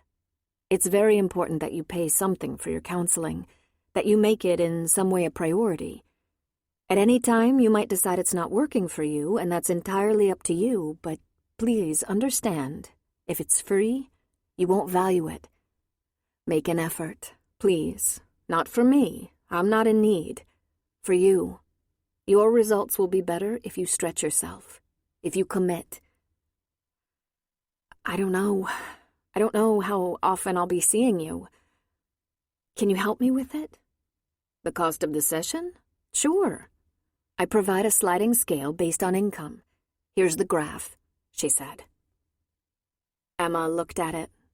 She was taken aback by the numbers there, which ranged from $35 for a 1-hour session to $125. Presumably, she'd try to meet with the counselor at least twice a month. Even $70 cut deeply into a budget as tight as hers. "We better get right to it," Emma said. "I'm ready whenever you are," she said. Emma launched into her story, the condensed version. That took 15 minutes, interrupted by a few questions from Lucinda, merely for clarification. It took only that long for Lucinda's face to begin to seem soft and accessible to Emma. She was a very pretty Mexican woman with just the slightest threading of silver in her pitch-black hair, the deepest black eyes, the softest smile. Her voice was likewise soft, but very confident and gracious. When Emma had brought Lucinda up to the present, the counselor said she'd like to go back in time a bit, to before Emma met her husband. "How far back?" Emma asked. "I'm flexible," Lucinda said. "Take me back to a time that seemed pivotal in your life. A time of change, maybe. A time that required a great deal of you. A period of adjustment and a shift in your priorities. Does anything stand out?" She thought for a moment. Then she said, "The year after high school, when I went away to college. A year after my father died." "Good. Try, if you can, to tell me not just the events that you think caused a major change in your life, but how those significant events made you feel then, and how remembering them makes you feel now." "We may run out of time," Emma said. "And try, if you can, not to worry about the time. We don't have to do it all today. In fact, a great deal is achieved in counseling when you leave me with the things you'd like to think about. Because, Emma, I'm not going to solve your problems. You are. I'm just here to direct the traffic." When Emma left, she hugged Lucinda. "Do you think I'm completely crazy?" she asked. "I think you're remarkable. I'm so glad we met. Be sure to thank Adam for me." Emma called several hotel chains to ask about job availability, and each one invited her to fill out an application and possibly be called back for an interview. No one she talked to seemed interested in hiring. She looked in all the newspaper ads and online for employment opportunities, as she'd been doing since the day she returned, and nothing promising turned up there either. She tried to bolster herself to call Riley and ask for help. Sometimes words fade over time. Sometimes they fester, blister, even swell. Burned into Emma's mind was when she screamed at Riley, "I don't ever want to speak to you or see you again in my life." "We can find a way to get beyond this. We said we'd never let a guy get between us." "Yeah, until he was my guy. Well, he's all yours now. I wouldn't take him back if he begged me. Not with your stink on him." "You'll be sorry you let this ruin us. You know you'll never have a friend like me again in your life." "I hope to God not," Emma had hurled. And now she was going to ask Riley for a job. "I'm so sorry," the receptionist said. "We don't have any openings right now, but if you'd like to leave a name and number, I can call you as soon as something opens up." "Sure," she said. "I'm Emma Shea, and—" "Oh, Miss Shea, I reserved an appointment for you. Can you come into the office to meet with Ms. Kerrigan Thursday afternoon at 2? Sure," she said. Was that a good sign? Adam had said Riley would help her, but what if he was wrong about that? 16 years ago, right after screaming she hoped she'd never have a friend like Riley again, Riley had screamed at her, "Emmy, please, please try to understand. I didn't mean for this to happen, and I'm sorry. I can't lose your friendship." With a sneer, Emma shot back, "So get Jock to be your friend, slut." Of course, Emma hadn't known Riley was pregnant, but would, knowing that, have softened her words? Nah. It probably would have made her even more hateful. Emma didn't think she'd ever forgive Riley for what she'd done. But if she were Riley, she would never be able to forget those cruel words. Why would Riley help her now? She wore the same conservative but stylish skirt and sweater she'd been wearing to every interview. They were Chanel, brown wool with a little pleat in the front of the skirt right on her knee, and a soft mauve sweater set. She wore hose and pumps, carried a matching Dooney and Burke bag. Would she think Emma had obviously survived quite well, dressed so? The Riley she'd known had never had such nice clothes. Walking into Riley's office was one of the hardest things she'd ever done. She reminded herself that she'd walked down the steps of the federal court building to the flashing of cameras. She'd walked from a grave site to her car through a clot of photographers. She opened the outer office door, and the secretary looked up. She smiled at the young woman. "Hello, I'm Emma Shea, and I have an appointment with Ms. Kerrigan." "You can go on in," Jeanette said. "She's expecting you." Emma gave a couple of courtesy taps and opened the door. Riley was concentrating on her computer screen. Without looking up, she said, "Come in, sit down, give me a second." Emma sat in one of the chairs facing the desk. She held her purse on her lap and crossed her legs at the ankle, her legs angled to her right. When Riley did look at her, her eyes rested for a long time on the purse. Riley turned the screen away, folded her hands on the desk, and focused on Emma. "Hello, Emma. How are you?" Riley asked. "I'm all right, thanks. You?" "Very well, thanks. Am I to understand you're looking for a job?" "Yes." "You do understand this is a cleaning company? Housekeeping?" "Yes. I can provide a letter of recommendation. My last supervisor offered. She's the head of housekeeping at the hospital in Petaluma, Mrs. Carlson." Riley's eyes grew round. "That carries some weight around here. I've known Glynis for years. Why are you leaving the hospital?" Emma was surprised, then realized she shouldn't have been. Adam was very tight-lipped. "I had a fall. Actually, an angry person who claimed to be a victim of Richard's fraud threw something at me, and I fell. I'm not hurt. I was checked in the emergency room. But Mrs. Carlson took me off the schedule, put me on workers' comp, and suggested I get another job." Riley was frowning. "If you don't want to take a chance on that happening while I work for you, that won't happen in my company. I know which of my customers know each other, so I know where gossip travels. We have a policy that our crews, while polite and helpful, do not become enmeshed with the client. That's how they get taken advantage of. Our crews take only first names into the jobs, and the majority of the time the client isn't home, and if they are, they stay out of the way. There should be no reason for much conversation that isn't germane to the work.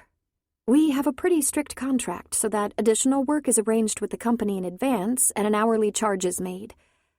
But what's easy about this system is everything goes through me or my director of operations, Nick. That way you're never put upon to argue with the homeowner or business owner. You're going to have to be trained. Can you make it till the Monday after Thanksgiving? Because I don't have training on my schedule until then." "I can start any time. I went through a rigorous training at the hospital."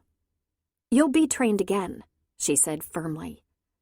"The last time I skipped training because the housekeeper was qualified, I ended up buying a new microwave because she took steel wool to it. Besides, the culture of the company is as important as the policies, and I want you to understand." "Maybe I should clean offices," Emma suggested. "I don't have any openings in offices. Those are night jobs, and they're pretty precious. A lot of my staff prefer them. They pay a little more, and many of them have 2 jobs and children to take care of. All I have is residential. It's very hard work." "I know how to work hard," Emma said. "I'm going to put you with McKenna Rice for training. She's young, tough, not particularly personable, has impeccable standards, can handle anything that comes along, and will work you hard. But at the end of the day, you will be proud of the job you did. Thank you. $14 an hour to start. If you are still around after 90 days, you'll get a $2 raise. I provide training, uniforms, sometimes transportation. I have a few company cars and vans, and health insurance. Not the greatest health insurance, but competitive with most corporate plans. You won't need it, but I have a deal for a discount with a daycare provider. A lot of my workers have small children not yet in school. Any chance you speak Spanish? Emma shook her head. Some very rusty French. A shame. A lot of my workers are Mexican, here with work visas. But don't worry, I have plenty of bilingual workers, and my director of operations speaks Spanish. She looked at her squarely. You won't get any special treatment. Are you sure you want to do this? Yes, I'm sure. I'm very grateful. I'll give you a job, Riley said. But that's all. I don't expect anything, Emma said. I didn't even expect this much. Really. Jeanette will get you started on the paperwork. It should only take 20 minutes. Then I'll next see you the Monday after Thanksgiving. This office, 7 a.m. Bring a tote or backpack that holds your lunch, water or energy drink, snacks. Jeanette will tell you where to go to get your uniform. I'll pay for one per year. Thank you, Emma said again. Riley stood. Come into the conference room to fill out your application and accompanying paperwork. Riley, I didn't do it, she suddenly said. She shook her head. I had nothing to do with Richard's fraud. I was too stupid to know what he was up to, but I wasn't involved. Of course you weren't. Anyone with a brain knows he started building his Ponzi empire 10 years before he met you. Come with me. She opened the door on the right wall of her office, exposing a shiny table and 8 chairs. Have a seat. I'll get Jeanette. Emma sat down and waited. The interview wasn't exactly comfortable, but it wasn't as bad as it could have been. It must have given Riley great pleasure to have Emma crawling back, begging for work. A lot of people who didn't even know her would feel the same way. The uppity young trophy wife, paying the piper every day, every hour, every minute. Riley's clothes weren't baggy and worn anymore, she thought. In fact, she looked wonderful. She was obviously buying her clothes in San Francisco. That was a Marco de Vincenzo suit. A little young and short for Riley, but she wore it well. If Emma was a betting woman, she'd think Riley pulled that one out of the plastic just for her. She finished filling out her forms and went back into Riley's office, knocking before opening the door. Riley was on the phone, but gestured her in, pointing to the chair. While she waited, Jeanette peeked in. She was wearing her coat and had her purse strap over her shoulder, obviously leaving. She gave Riley a wave, and Riley waved back. Now it was just the two of them. Riley finished her phone call and focused on Emma. Any questions? Not that I can think of. Thank you again. Not at all, Riley said in a businesslike manner. See you on your start date. On time. Absolutely. She rose to go. Emma was almost out the door. Emma? She turned back. Now we're even, Riley said without looking at her. I have no more debt to pay you. Emma was stunned and frozen speechless for a moment. She finally found her voice. Do you think I'm keeping score? You didn't have to do this. You didn't have to hire me just because of something. We were children. We're not anymore, Riley said. We're not going to be friends, but this thing between us, I'm done with it. But stay away from my brother. And she was completely refocused on her computer screen. Emma slowly closed the door behind her. But then she opened it again. Wait a minute, she said. Are you angry with me? Because I said some awful things to you and I regret it, but I think you have to bear responsibility for what you did. It's over, Riley said. Obviously not, Emma shot back, rather more hotly than she intended. It was all regrettable, Riley said, and I'm sure there's plenty of blame to go around. It might be helpful if I knew exactly what blame I'm expected to carry, Emma said. I'd rather it be over, Riley said, standing to face Emma. Let's call it done. Oh, no, you don't. You started this up again. Riley, I didn't sleep with your boyfriend behind your back. What is your grudge? Because of those terrible things I said to you out of anger? If that's it, that's not it, she insisted loudly. I guess you were entitled. I understood why you'd be furious. Then what? You wouldn't forgive me, she said. Riley's eyes glistened and she held her lips in a tight line. Emma was struck silent. She said the only thing that came to mind. I was too hurt, too angry. Over Jock? Riley demanded. She gave a short laugh. You haven't even returned our calls in weeks. It's so hard to believe your broken heart was serious enough to sustain such a grudge. We were best friends for 10 years. She shook her head. I got over Jock in a few months. I let it go so long ago, Emma said. And it never once occurred to you to send a note or even a text saying, let bygones be bygones? Riley, No, it never did. I figured we were best parting ways. That was one hell of a fight. Yes, Riley said softly. And I begged. I groveled. I sent a dozen notes, left messages. You wouldn't respond. You wouldn't even hear my side of the story. And you lifted your nose in the air and walked away to a better life, better friends.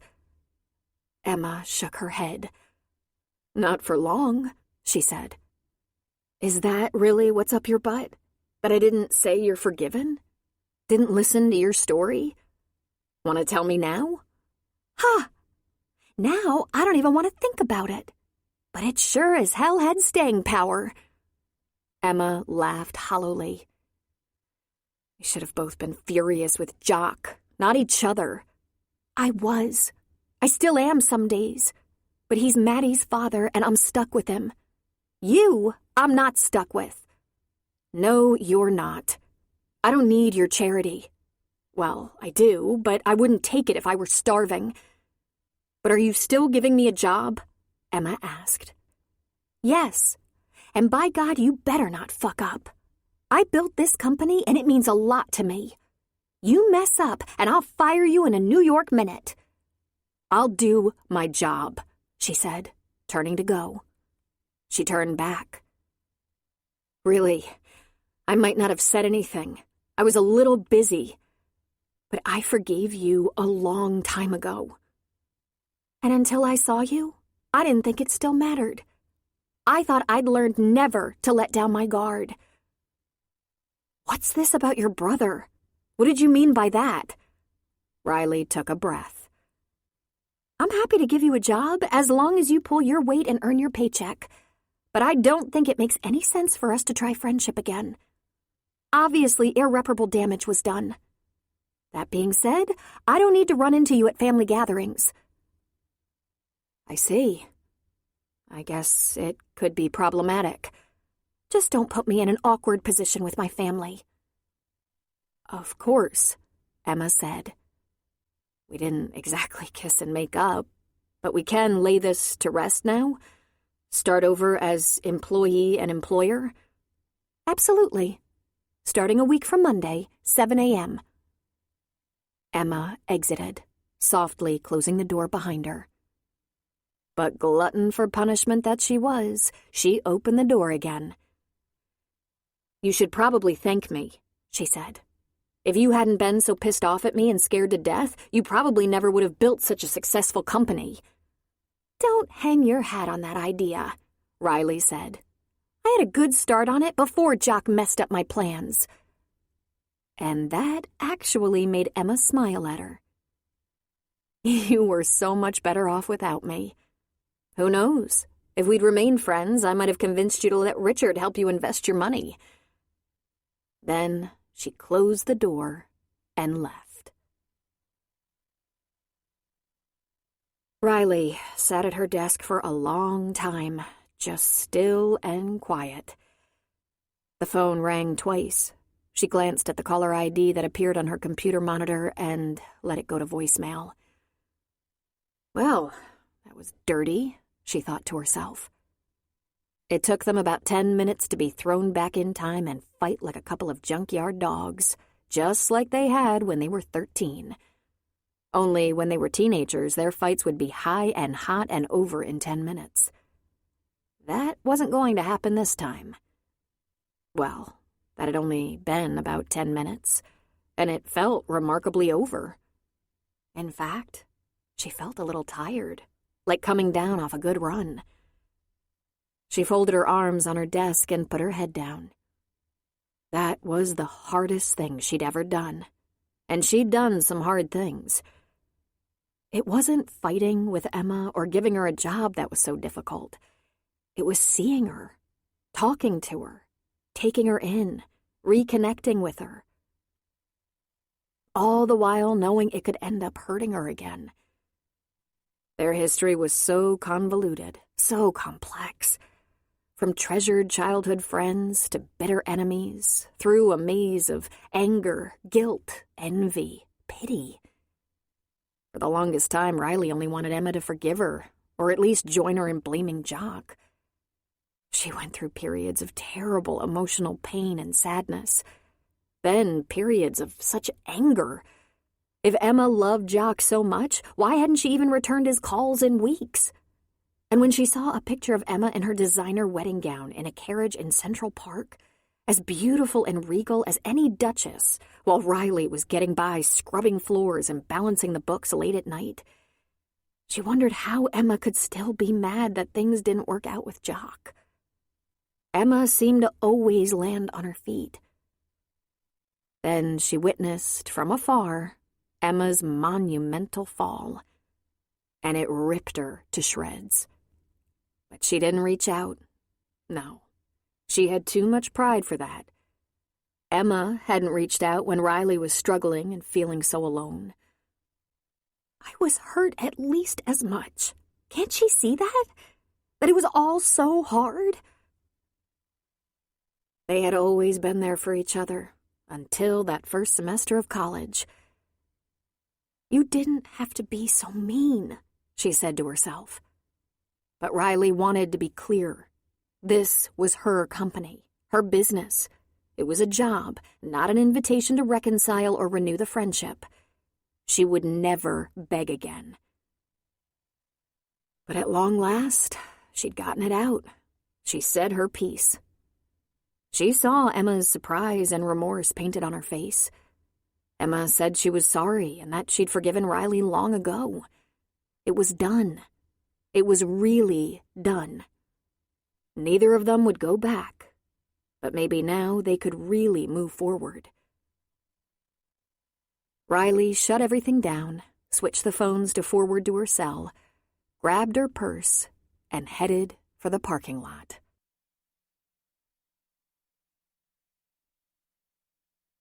Chapter 7. Riley went to Starbucks, a place that saw her at least once a day. She rarely sat around inside. She was usually in and out and on her way. Always so much to do. There were those who camped in Starbucks for hours, doing their emails or writing something or studying. People who didn't have to be somewhere every minute. Not Riley. She never relaxed. She bought a newspaper on her way inside. She had a lot to process, something she could do while hiding behind a newspaper. The Great Barrier. It was such a cold November day. A hot coffee with heavy cream sounded good. And there was a nice little table by the window that looked out on the patio that Starbucks shared with the deli. She smiled at a couple of people she didn't know but saw in there a lot. Then she settled behind the paper, Women, she thought. Difficult, complex, emotional creatures. She should know. Not only was she difficult and complex, she also had far more women employees than men. She had those teams of 3 or 4 females who found issues they couldn't get beyond just because of something that was said or a look they didn't like, or maybe a little power struggle. She had to mediate all the time. Or Nick did. Nick was only good at getting results because he didn't get what was going on with the women, so he just scared them. "Can you work this out, or do I separate the whole unit and scatter you around on different crews? Because you might not like your new crewmates any better. If you can't get along, then do your job and don't talk to each other, but you damn well better communicate on job issues. Are we all clear?" She smiled, thinking about that. A typical father-to-little girls approach. He might as well say, "Since I can't understand what you're all upset about, just stop it." Nick took problems getting the job done properly a lot more seriously than he regarded bickering. But women? They could dig in. Grudges between women could last centuries, and they were very personal.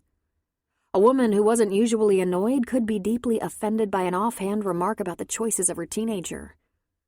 "If you tell that lazy kid of yours he's not getting free rent anymore, I bet he'd get off his ass and get a job or go to school." Pow. Instant feud. Sexist as it was, this sort of thing happened less often with men. Oh, they had their fights and their feuds, no question about it, and were even less likely to have dialogue that worked it out. They might blow up, but they were less prickly, and it was rare for them to obsess. Riley, tough and smart and successful, had obsessed about Emma for years. She felt wedged between 2 extremes, being furious with Emma and feeling guilty over what she'd done. She tried so hard to make up with Emma, to beg her forgiveness, and Emma turned her back. Now, when Emma was down and out, Riley was supposed to be the benevolent one? Looking at both of their lives from that point till now, things had just been awry, off. Emma had hooked up with a bad man, and Riley, no man, at all. "Excuse me," a male voice said. "Is this chair taken?" What perfect timing, she thought. A man. She lowered her newspaper, trying to think how she would politely say she didn't want to share the table or have a conversation. "Hey," he said, smiling handsomely. "It's you." He put out a hand and didn't let her finish. Logan Danner. We've never officially met, but we've run into each other at the grocery store at least 5 times, which means you either live or work around here." "Don't do it," she told herself. She took his hand. "Riley, I work not too far from here and am addicted to coffee that costs $7 a cup. Bad habit." He laughed and sat down. "I guess it could be worse. We could run into each other at a crack house. Now that would be bad." "Look, I'm sorry," he said. "You weren't looking for company. My mistake. I'll just make this a to-go cup and catch you someday at the deli counter." "No, I'm sorry," she said with a heavy sigh. "I was just trying to shake off a problem I had at work. Go ahead, take the chair, but I might not be very conversational." He didn't hesitate. "I'm a good listener, if you feel like talking." "No, thanks. Let's stick to the price of melons." "I'm also a good talker, if you'd rather not. Or we can pass the time as if we're alone." He reached down and pulled a small laptop out of a canvas shoulder bag. He put it on the table and opened it up.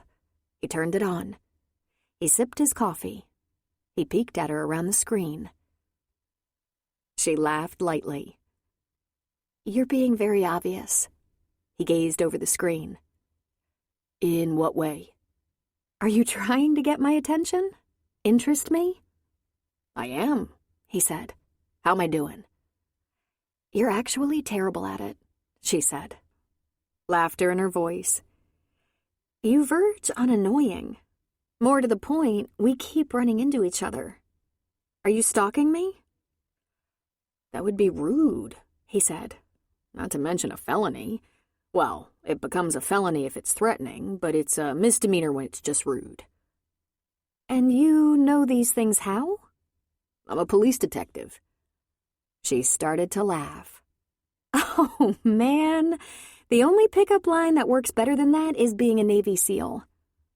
He shifted his weight around and pulled out his wallet. He flipped it open. Sure enough, badge and ID. Hold on there, she said. She reached into her purse and pulled out her phone, poising over the open wallet to snap a picture. He put his hand over hers, redirecting the phone lens. Does this mean you're going to find out if I'm real before you go out with me? She shrugged. I might find out if you're real before I give you advice on melons again or warn you off the macaroni salad in the deli. A date has never occurred to me, or interested me. He let go of the phone, allowing her to take the picture. You're brutal. Knock yourself out. She snapped the picture. What kind of detective are you? She asked. Property crimes. And that is? Be careful about making friendly conversation, Riley. You might be acting less like a meanie and more like a girl. Property crimes, burglary. Someone stole your computer and your diamond ring, and I'm going to get them back for you. They did not rob you. Robbery is when there's a weapon involved. A deadly weapon? She asked, intrigued. He raised one brow. Any weapon could be deadly. A spoon could be deadly if you know how to use it. Property crimes is property stolen from private property. Your house, your business, your car, your person, without the spoon, of course. He grinned stupidly. And why do I keep running into you?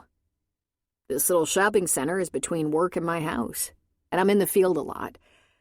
But running into you all the time is one of the perks. So, what do you think? Dinner? Hike? Bike ride?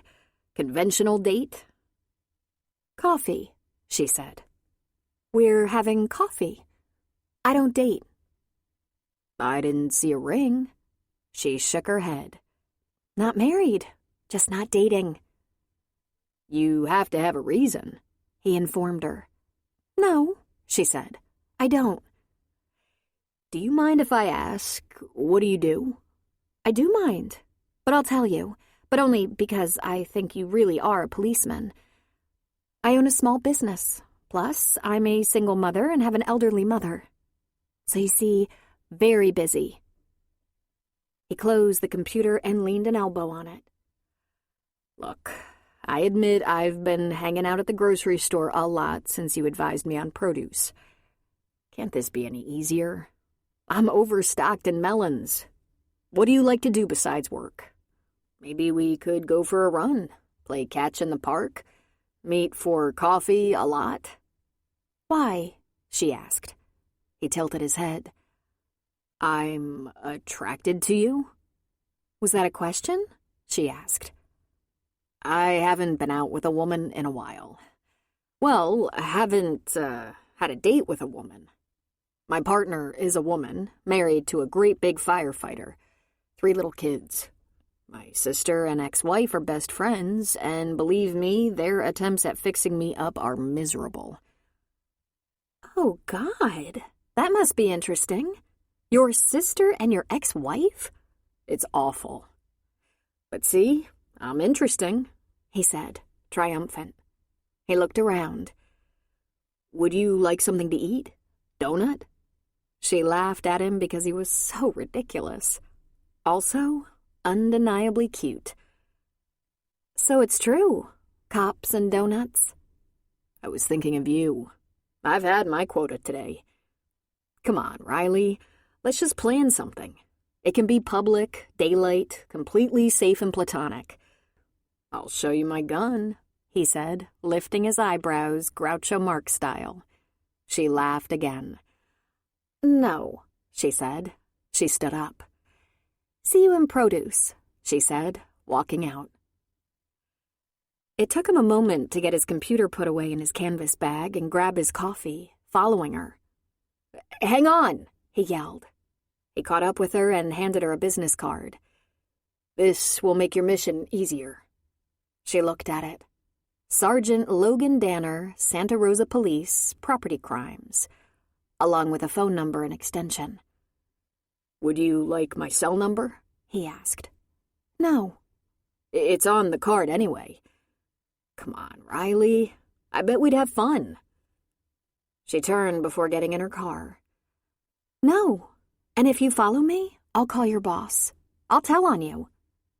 "Hey, no worries. My boss likes me," he said. Riley headed for home, but she smiled the whole way. He was handsome in a very hot way and adorably funny. He was tempting. "Whoa, Riley," she thought. "Really? Tempting? Now that's a first." It wasn't as if she hadn't been flirted with or asked out on a date before. She'd actually been out a few times. Nothing to write home about. Definitely no relationship stuff. It wasn't frequent since she hung out at work, at home, with Maddie and her mom, shopping for food and clothes, taking the occasional run. Did he know about the running? Oh, if he'd been watching her, she was going to turn him into his boss and tell Adam. Adam was very protective. But for the first time in many, many years, she was feeling like maybe a casual friendship with a man might interest her. She wondered if seeing Emma and having that first confrontation behind her had anything to do with her change of mood. But really, did he know about her running? Because if he did, she was going to deal harshly with him. Still, she chuckled to herself. And I have his badge number. She'd done the right thing with Emma. She'd had it out with her and given her a job.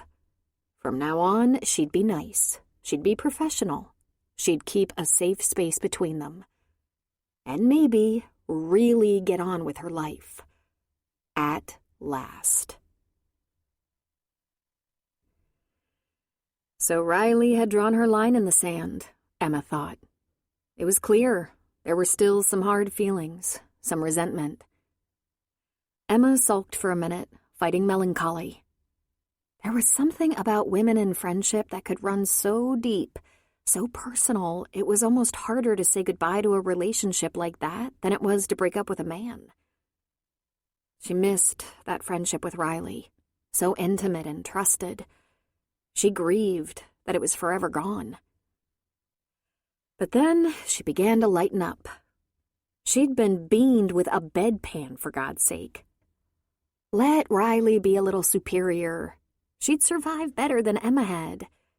They weren't going to be friends, but Emma had a job, a decent job, and she had no doubt that tough little Riley wouldn't let anything happen to her.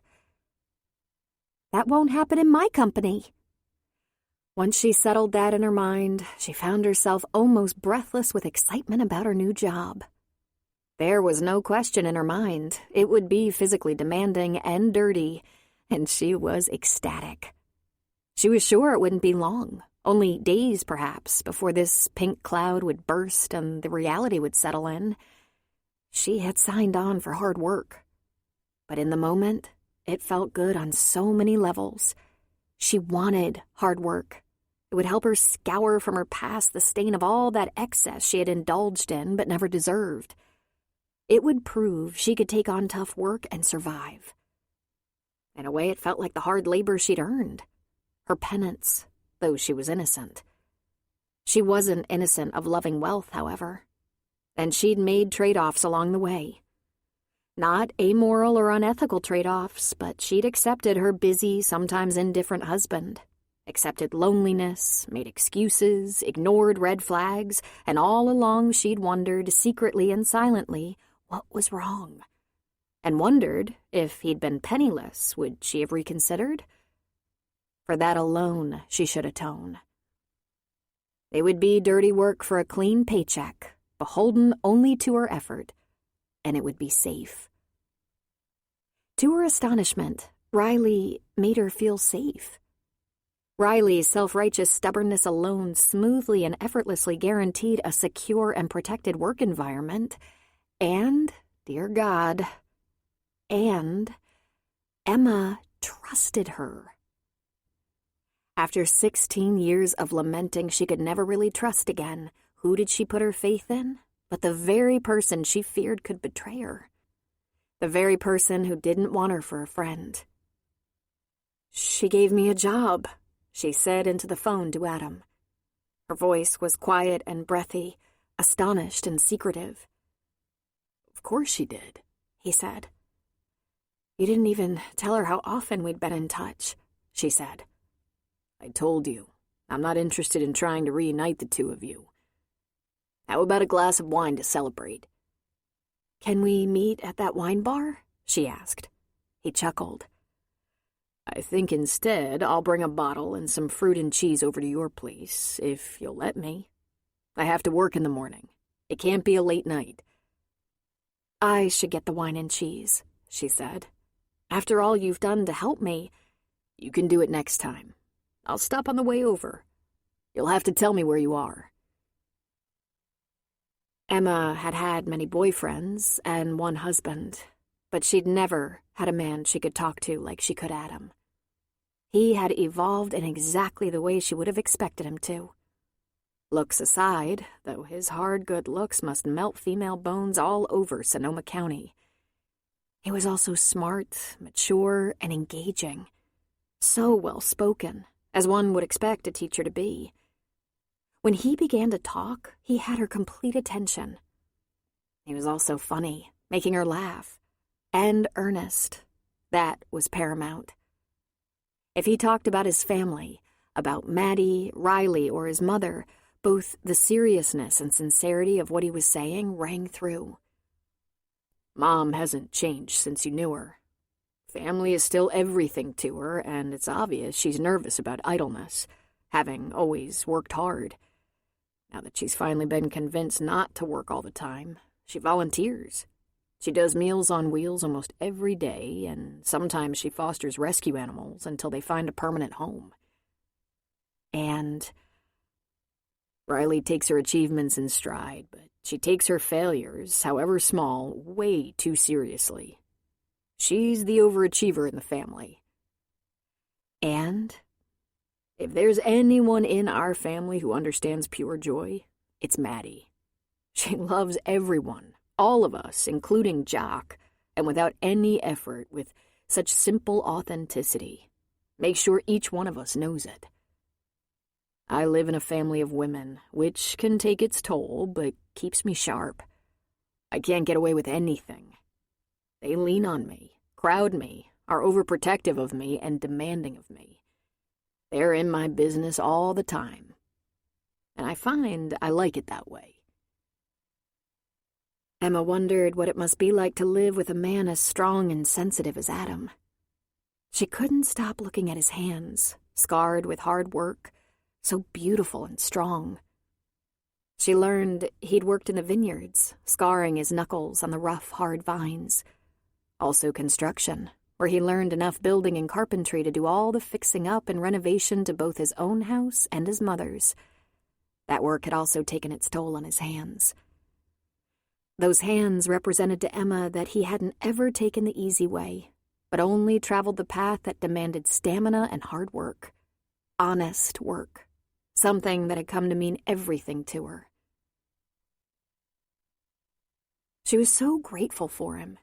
Just knowing he was her friend, that he was in her camp, gave her a feeling of peace and comfort she hadn't felt in so long. She adored him. But at the end of the evening, when he was leaving, when he leaned toward her, she jumped away from him. She just couldn't let him muddy his relationships and his sturdiness by getting too close to someone like her. No, she said in a whisper. "Sorry, Emmy. That was insensitive of me," he said. "You're recently widowed." "No, it's not that. It's—" "Shh," he said, putting a finger to her lips. "I'm with you. We don't want to complicate our friendship." "Right," she said, because she was at a loss as to how to explain herself. If she'd ever wanted to be kissed, it was now. And if she ever wanted a certain person to kiss her, it was him. But it wasn't friendship with him she feared complicating. It was hurting him just by being in his life. She couldn't bear the thought of being Adam's problem. That's when he smiled, looked at his watch, and said, "I've stayed way too late." "No," she said, shaking her head. "Not at all. I hope we'll do this again very soon. Very soon." "We will." Then he was gone. After having a conversation with Penny, Emma made some plans for her little bungalow. She was on a mission. She had very little time before starting her new job, and she put it to good use. First of all, she bought a couple of cans of paint, a pale yellow, a pale blue, and a nice supply of extra light tan, a kind of heavy cream color. She wasn't exactly overconfident, but she did feel she could spend a little on renewing her digs, since she was absolutely determined she'd be able to keep her job indefinitely, as long as she stayed out of Riley's way. She painted her bathroom to match the towels she'd brought with her. One wall in her tiny living room became yellow, and the alternating walls the tan so light it was off-white. She was all over the small towns in Sonoma County on Saturday, haunting the garage sales, and found colorful throw pillows, a decorative blanket to cover the sofa back, small wicker shelves she could stack her bathroom towels on, a beautiful basket she could fill with fruit or gourds for the small table, a couple of bronze picture frames, and a framed print for the bedroom wall. It was a Matisse, and the frame was excellent. She found wood trays she loved and could use to serve wine and cheese, because now she knew she'd have guests sometimes. She also found some beautiful wine glasses and dessert plates she didn't need but couldn't resist. And a distressed white denim jacket called out to her. "I gained weight," the lady who was selling it told her. "It's hardly been worn." "Well, you look amazing, and I lucked into a great jacket," Emma told her. So the woman threw in a navy blue scarf, a thin, soft knit that was almost pashmina quality. The weather was perfect for walking the old-fashioned, tree-lined neighborhoods. Children still played in the street around here. There were a lot of front porches on old brick 2-stories, and people were out raking leaves, watching kids, chatting over fences. It was sunny, low 60s, and grocers put their late fruits and vegetables outside in large racks. She couldn't resist apples, zucchini, tomatoes, a couple of peppers, a fistful of green beans, and a few onions. One of the things she'd missed most in New York were the vegetable stands along the roads, owned and operated by the farmers who grew the stuff. It was as if you could taste the sunshine and hard work. When she went home, she was pleased to see her little bungalow already had a newer, more cheerful look, more like the old Emma. She went back to the hardware store. She painted her little table bright yellow, one of the chairs bright blue, and one Irish green. It looked a bit like a summer house, she thought. She invited Lyle to an antipasto and wine dinner so she could show off her new old house, including the framed picture of Emma, Lyle, and Riley cutting up at a pep rally in high school. "This is interesting," he said, picking it up. "Does this bode well?" "I was saving this for our toast, but I can tell you now. Riley gave me a job in her company." "Ah," Lyle said. "So at least one of you is open to reconciliation." "Oh, don't get too excited." She was very cool, very professional, and made it clear I wouldn't be getting any special treatment. "We're not going to be friends. It's a job, that's all. But I'm very grateful. She'll be paying me almost twice per hour what I've earned since I've been back, plus benefits. Thanksgiving, possibly the last holiday she'd have off for a long time, was such a pleasure. Such a breath of fresh air, After the holidays she'd had the past several years, she wished it would never end. She not only bought wine for the meal at Penny's and had Lyle create a lovely centerpiece, she also spent the entire morning helping Penny clean the house, prepare the turkey and other food, and appoint the table. It was so companionable, so stress-free. "I wish I'd had a daughter," Penny said as they worked in the kitchen together. "Do you have any children?" Emma asked. "No," she said. "Bruce and I had a happy marriage, but we weren't blessed." "When did he pass away?" "Oh, it's been over 20 years now. It was awful hard at first, having no kids, you know." "I'm so sorry, Penny," she said. "You must miss him so much." "Sometimes. But then I get ready for a celebration like this, and I forget I was once married for 35 years and hardly did anything without him. We're all widows, in a way." "In a way?" Emma asked. "Well, Susan is divorced from her second husband a long while ago, but her first is now dying, hanging on by a thread, the old bastard. She never did get really free of him. Dorothy is divorced, and her ex-husband finally kicked. Ew, he was a son of a bitch. Marilyn lost her darling husband a few years ago. They hadn't been married too long. Married late, had a good decade together. She's pulled it together pretty well. Not a one of us ever got a daughter. The injustice." Emma smiled. "I'll be your proxy daughter," she said. "I've been on the lookout for a quartet of hip mothers." "We've been known to cause trouble," Penny said, grinning. "Even better," Emma said.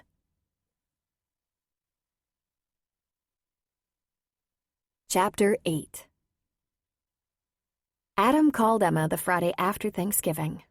He asked her if she'd like to drive up the road to Napa and have lunch at one of the vineyard bistros before she settled into her new job. "If you're free tomorrow," he said. "That would be perfect," she said. "I'm anxious to hear about your Thanksgiving and to tell you about mine." "Great. I'll pick you up around 11:30. He didn't linger on the phone. He was relieved by her cheerful mood, by her quick acceptance. He'd been worried that Emma might have been put off by his advances, concerned about what he wanted. He'd moved too fast, leaning toward her for a kiss. God, this was a whole new ballgame, and so awkward. He was 37. He didn't think about things like this. First date kisses were routine, expected even. A woman would think she didn't appeal to you if you didn't at least try. But Emma was different. She wasn't even close to ready to entertain the notion of a man in her life. And when she would be, there was no reason he shouldn't expect it to be him. He told himself that her husband hadn't been gone that long. He probably hadn't been a husband to her for at least 3 years, but her ordeal wasn't far behind her. She'd only been back in California for a few months. He tried to remind himself. She'd come home, but she hadn't come home to him. He intended to back off. She'd find her footing. He hoped she'd show signs of recovery pretty soon because he was dying to get his arms around her. Amazing how that feeling had come right back to him. The moment he saw her, he was filled with it, like stepping back in time. When she'd finally come of age so many years ago, when it would finally be permissible to pursue her, there couldn't have been more complications if they were at war. She was in Seattle. He was struggling to keep up with work and school. Then, bam, Riley was having Jock's baby. So, he did what he had to do. He reeled the feelings back in. But Emma never came home. She went from college in Seattle to New York. He'd just been working up his courage for a trip to New York to see her when she'd announced she was engaged to the most wonderful man in the world. He was hoping for a second chance, but Adam was realistic. This might be something he'd always wanted, but that didn't mean Emma did. and he picked her up, and she was absolutely alive with happiness to see him. She met him with a hug, her eyes glittering and her smile so beautiful. All the way to Napa, she chattered like a girl about what she'd been doing, painting, decorating, hitting all the garage sales she could find.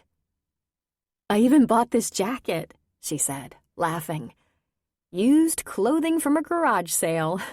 I hope Richard is spinning in his grave."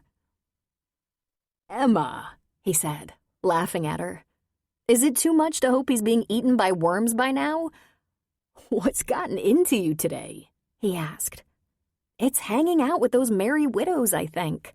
You should hear the way they talk, especially about departed and ex-husbands who were not the best. They're incorrigible, and I love them. Penny and I played host for Thanksgiving, and we had a blast. It wouldn't have had to be much to outshine the holidays of the last several years, let me tell you, but it was fantastic." "I hadn't even thought of that," he said. "I'm sure your life the last few years didn't include festive holiday celebrations." "It didn't before either," she said. "Before the indictments came down, holidays were rich family showcases. Parties, celebrations, and open houses meant to outdo each other. I got into that, you know. I'm a designer by trade. It was once my goal to design and decorate big hotels, which included ostentatious holiday themes. There wasn't any place better than New York for that. But memorable family holidays that filled a person with comfort and joy?" She shook her head. "Richard didn't even invite his family to our home. He was very strategic. He gave them first-class tickets to the islands, so they'd be conveniently out of town." When they arrived at the restaurant, she stopped talking while they were led to a pretty table for two in a small arbor. It was a little chilly in the shade, but there were a few space heaters around the patio. Even though it was a holiday weekend, there weren't many for lunch. The tasting rooms seemed to be overflowing, and plenty of people were visiting the valley, but the patio of the small restaurant was quiet.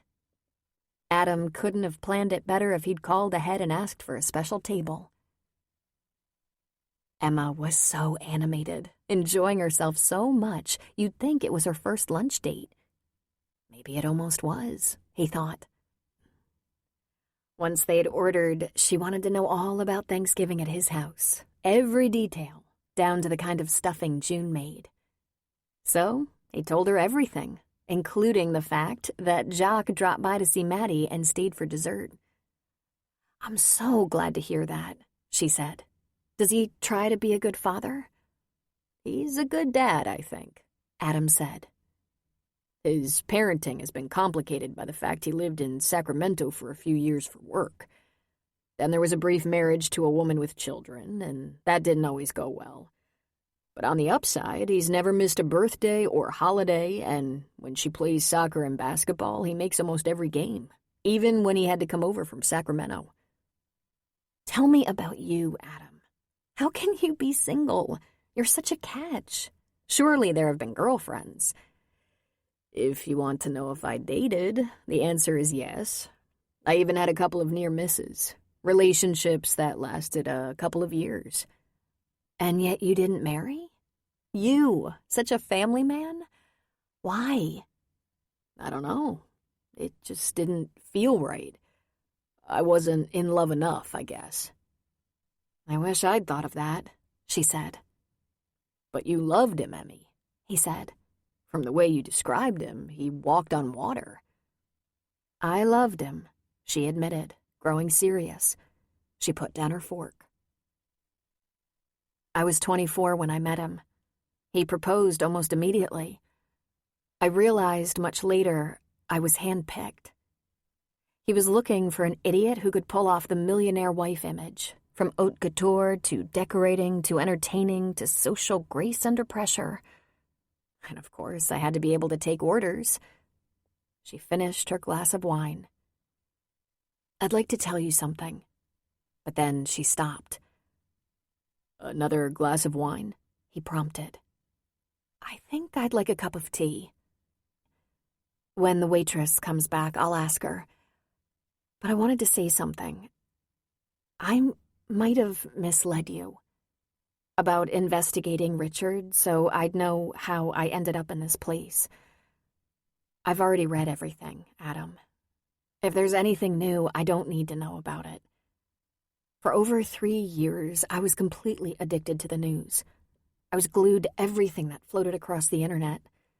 The books and biographical pieces started turning up long before he even went to trial. I read every court transcript, although I was usually there, in the courtroom. I had my own lawyers.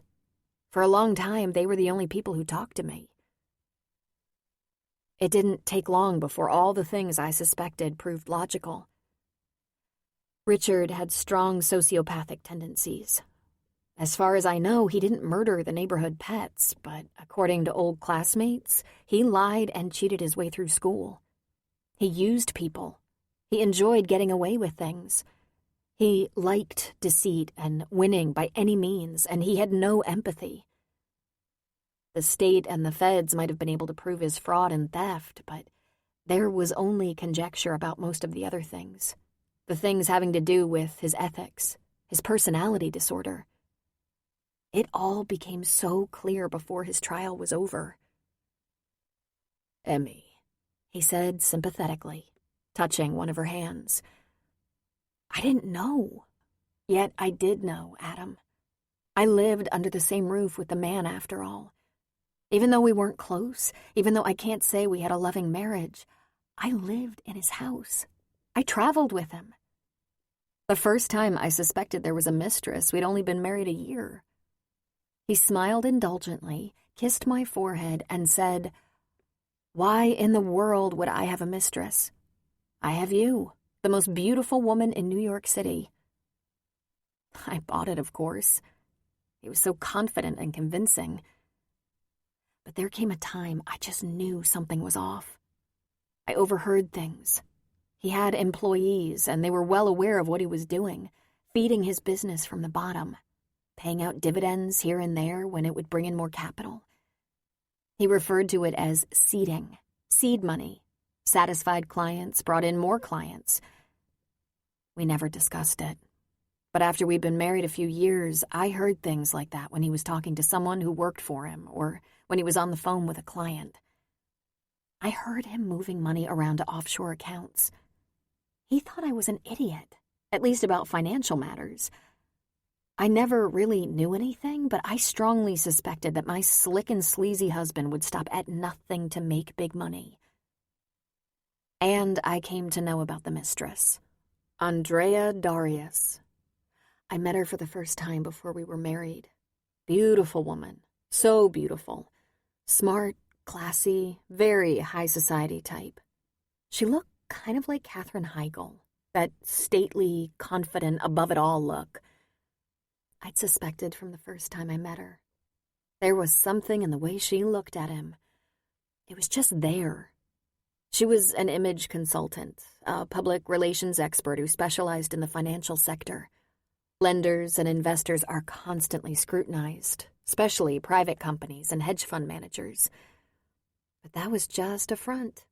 That was one of the first issues I faced when I looked the other way. I made excuses to make my existence more acceptable in my own eyes. She laughed hollowly. While I'm a leper in Manhattan, Andrea is still a prominent figure in New York society. There's been speculation that she's a high-priced prostitute or even madam. Who knows? Who cares? The waitress came to their table, picked up some plates, and took their beverage orders. Adam really wanted another drink, but he asked for a coffee. See, I didn't have any proof of any kind, but things he said and did made me wonder why I didn't understand him better. Then, one day, I realized I was married to a man I didn't know, a man who had no conscience. But by then it was too late. "Why didn't you testify against him?" Adam asked. She shook her head. When her tea came, she added milk and sugar and stirred slowly. I really wanted the whole thing to just go away so I could make my escape, which I fully intended to do. I have no real defense. But it is true that any testimony I might have given wouldn't do any good for the defense or the prosecution. It was suspicion, hearsay, speculation, nothing really. You were trying to have a baby with him? She winced. It was unmistakable. It was madness. I don't know what I was thinking. We hadn't been married that long, a couple of years, and I was still so young. But I knew something wasn't quite right in our marriage. I thought I could fix it. I thought we could be a family, and he would become more conscious of me. She shook her head. How stupid was I? Anyone knows that babies don't fix things, and God knows nothing was going to cure what he had. It's a blessing I couldn't get pregnant. I finally realized what a catastrophic mistake that would be. So you see, Adam, it's not necessary for me to gather up all the things written about Richard and the case against him, or me. I'm up to speed on all that. I very rarely watch the news now. And those bios? She shook her head.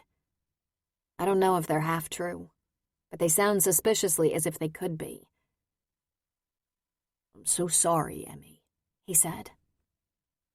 I haven't really talked about this. I can trust Lyle, and I dumped on him a little bit while I was going through it, but I didn't want to make his relationship with Ethan tense. Ethan thinks very little of me as it is. But Lyle, the best, she said immediately. So loyal, so wonderful, and always there for me. And believe me, I put him through some drama. She sipped her tea. I'm so grateful for Lucinda Lopez, who I've seen twice now. She's perfect. She makes telling it all so easy. And every once in a while, she leads me to a perfect conclusion that explains everything, that makes me understand. Men like Richard Compton have a gift for finding the right sucker. He needed a girl who'd lost her parents, who had nowhere to go, who wanted someone who could make her think she was a fairy princess. Someone who wouldn't question his motives. And that was me to the core. Adam, I want you to know who you've gotten yourself mixed up with. He frowned. You think I didn't know most of that? I didn't know how you coped, but I found out all that stuff. His scheme, his mistress, his lack of conscience, all the speculation from old acquaintances that he'd always been sociopathic. He was so narcissistic, it's odd he killed himself. People think there's money hidden somewhere, she said. I certainly don't know of any, and I don't have any. But I think his suicide was part revenge and part gotcha. He didn't have much value for life now, did he? Not even his own. In the end, you were sure your conclusions about him were right? Adam asked. Oh, yes, she said. During our marriage, through the investigation, through all the depositions, he was one cool dude, and we didn't discuss any of it. But in the end, when he'd been warned he was looking at anywhere from 40 to 75 years in prison, he let the floodgates open and did some incredible lashing out. He proved to me and anyone within earshot that he was a beast with no remorse.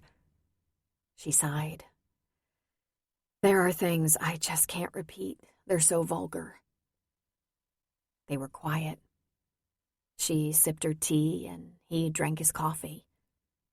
The waitress silently refilled his cup and brought her more hot water along with the check. It's okay, Emmy, he said. It's really not, Adam. You almost kissed me. You shouldn't do that. I'm damaged. I still can't believe what I allowed myself to be sucked into. You were 24, and you were a great deal wiser by the time you were 30. Give yourself a break. Rosemary always said, it's just as easy to fall in love with a rich man as a poor man. She was full of sayings. After Richard's death, leaving me holding the mess of his crimes, leaving me the suspect, you know what my darling stepmother said? If you marry for money, you'll earn every cent. I never liked her, Adam said. She's got some great sayings, though. "We're going to get through this, Emma," he said. "I wanted you to kiss me," she said. He had to work at keeping his heart from exploding. "I wanted to be kissed, and the only person in the world I wanted to kiss me was you," she said. "But Adam, you shouldn't, because I'm broken. I don't want to hurt anyone who gets close to me. We have to keep it friends. And Riley, listen, she was totally professional, but she made it pretty clear. She wouldn't like the idea of us being close." "You think I give a shit what Riley wants?" he asked. "Well, I do, and you should. She's your family. I'm going to keep seeing the counselor for a little while. Maybe she's got a shortcut or two. I've got a few good years left, and I'd like to live them happily." He smiled. A few good years? She was all of 34. She probably felt like she'd wasted a lifetime already. "We'll get through this, Em. You're starting a whole new life on Monday. Cleaning toilets and mopping floors. Wowzer." "I'm going to make Riley proud of me," she said. "Don't tell her I said that." "I don't tell anyone anything." Emma didn't necessarily feel better about laying all that on Adam, but she felt cleaner, more honest. He should know. She might not have been complicit in Richard's crimes, but she was certainly a participant in ending up right where she was. She fell for every little trick he had, and before it was all over, he made sure she knew it. Snatches of their dialogue in the final weeks might echo forever, never leave her, might never give her peace. Adam reached across the small table and held her hand. "One thing you're not going to do, you're not going to worry about taking care of me. I don't need you to protect me, all right?" She knew he was strong. She knew he was smart. But was he wise to what association with a man like Richard had done to her? "I'm not innocent anymore, Adam." "Not guilty either. And you're a survivor. I know you are." "Really?" she asked. "Is that so?" He chuckled, but not with humor. "Your father's death? Rosemary? God, A few years of her would damage anyone." "You pulled yourself together after Jock, picked up what you could carry, and went to New York, one of the biggest, scariest cities in the country." He drank the last of his coffee. "I guess now I'll never see it." "Why is that?" "No way you're going back there," he said. "And I'm not going back there without you." He briefly looked at their check. "I'm afraid you're already getting in over your head." He laughed and pulled out his wallet. "Let's at least split the check," she said. "Forget it. I'm not in over my head, Emmy. You don't scare me at all, and you've been through a lot.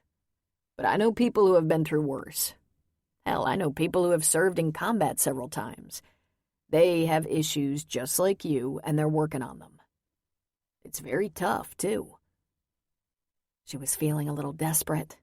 He was clearly forging ahead, not taking seriously how bad she might be for him. And she wasn't going to be able to hold him back. She adored him for wanting her still, and she feared for him. When I asked him why he'd kept a mistress, he said he needed someone to fuck that he could talk to. "It's hard to believe how pathetic he was," Adam said, peeling off bills to put with the check. "The dumb shit," he added, shaking his head. "I accused him of being a common thief, and he slapped me and told me there was nothing common about what he'd done." "He hit you?" he asked, his green eyes darkening dangerously. "Just the once," she said more quietly. "I kinda want to dig him up and beat the shit out of him. But dead is dead. I bet he didn't get away with anything this time. I may not go to church much anymore, but I still believe there's a heaven and a hell." He put his wallet away. "About ready, Emma?" "Yeah," she said. "Sure." Walking to the car, his hand on the small of her back, she gave it one more try. Adam, you heard me, right? I'm coming out of a really dysfunctional situation. Beyond dysfunctional. Sick. Really sick. And it could follow me for quite a while. You don't want to be too close if... He stopped walking when they were almost to the car. He put his hands on her waist and looked into her eyes. Emma, I've been waiting for you to come back for 16 years. I'm not gonna run scared now, just because some insane asshole did his best to leave you wounded. I told you, we can get through this. He leaned toward her and gave her lips a sweet kiss. You don't have to warn me anymore. You didn't have to warn me in the first place. Now I'm going to take you home.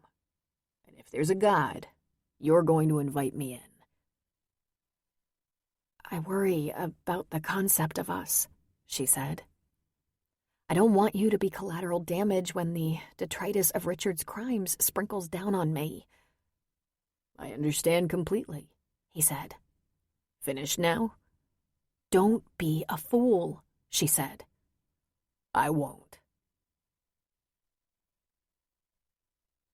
All the way home from the restaurant, he talked to her softly of casual things, of the beauty of Napa, the way the cold drizzle of a Sonoma County winter had always made him crave soups and fires. She didn't have a fireplace, of course, but he did. He was looking forward to showing off his house. It was over 50 years old in a quiet, tree-lined neighborhood, and he'd enjoyed renovating it. He'd done most of the work himself, tearing up old carpet and installing hardwood floors, texturing and painting walls. I focused on the 4 most important rooms: living room, kitchen, master, and bath. The new kitchen is so beautiful, it almost makes me want to cook. Don't be hasty, she said. He was seducing her with ordinary things, as if he knew how starved she'd been for a reality she understood. Soups and fires, rainy days in a home that hugged her, the love of a good man. After their lunch, they went to her house. He held her hand the entire drive, and when she let him into her little bungalow, he glanced around and said, "You've been busy." "Just a little settling in," she said. "Come here," he said, locking her door behind them and pulling her into his arms. His lips came down on hers with an urgency and hunger she hadn't been prepared for. After one brief moment of surprise, she matched his passion with the surging need of her own.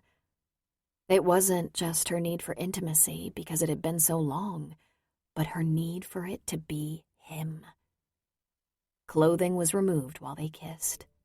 It seemed that it only took seconds for them to be in her bed, skin to skin, lips to lips. Emma hadn't felt the touch of loving hands in years. Adam's beautiful hands, his lips, his strong fingers, did the one thing she didn't think possible. Took her away. Far away. She thought only of him, intoxicated by his scent, his taste, his body. He was thoroughly beautiful. He had long, strong legs, muscled arms and shoulders, a smooth, hairless chest. With his thick brown hair, expressive brows, emerald green eyes, and strong jaw, he should probably be sculpted and put on display. For this moment in time, he belonged only to her, and she to him.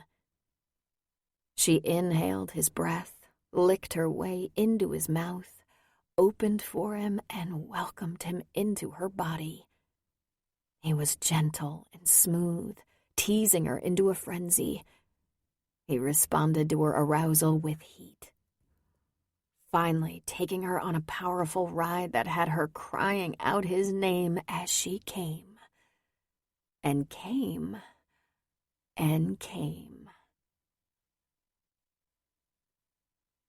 He joined her, softly whispering her name, his large frame shuddering, his mouth at her neck, his big hands in her hair. She trembled with the aftershock of orgasm, and he chuckled, a deep rumble. He kissed her eyes, her ears, her chin, her lips. Her calm returned so slowly he didn't leave her body, pushing into her softly again and again. "Still worried about the concept of us?" he whispered in her ear. "You drugged me," she accused. He pushed into her again. "A little bit. Damn woman. I knew we'd be great together, but I didn't have enough imagination to know how great." They continued kissing, soft and deep and lovely. He moved inside her, filling her, rocking with her in a smooth, deep motion. It didn't take long before she was clutching at him, pushing against him, begging for more. "I can't say no to you," he whispered. "I have a feeling I'll never be able to say no to you. God, why would I even want to?" "I didn't say no either, did I?" "More it is," he whispered, pounding into her until they were both rising again, reaching for another mutual climax. The moment she started to clench and tremble around him, he went off like a rocket, a powerful blast that made her almost whimper in pleasure. And she finally collapsed under him. Again, he kissed her eyes, her cheeks, her lips, running his work-roughened hands all over her. They were quiet for a while as their breathing evened and their bodies began to cool. He reached down to pull the duvet over them. Rolling onto his side, he brought her with him, gently holding her against him. "Are you going to stay inside me forever?" she asked. "Would that be inconvenient?" he asked. "Because it really feels like exactly where I should be." "Funny," she said. "Feels that way to me, too." "Friendship with you has perks," he said. She was quiet for a moment. "Good," she finally said. He laughed. "I don't want to be friends, Emmy." "You don't?" "Of course not. I don't share that with friends. There was nothing casual about that, and you know it." "Oh?" "Wasn't a friendly fuck for you either," he said. "That was some of the finest love I've ever made. Might be the absolute best ever." "You think?" "I know," he said. She smiled. "I'm glad to hear that, even though it was probably not a good idea." He raised up, looking down at her.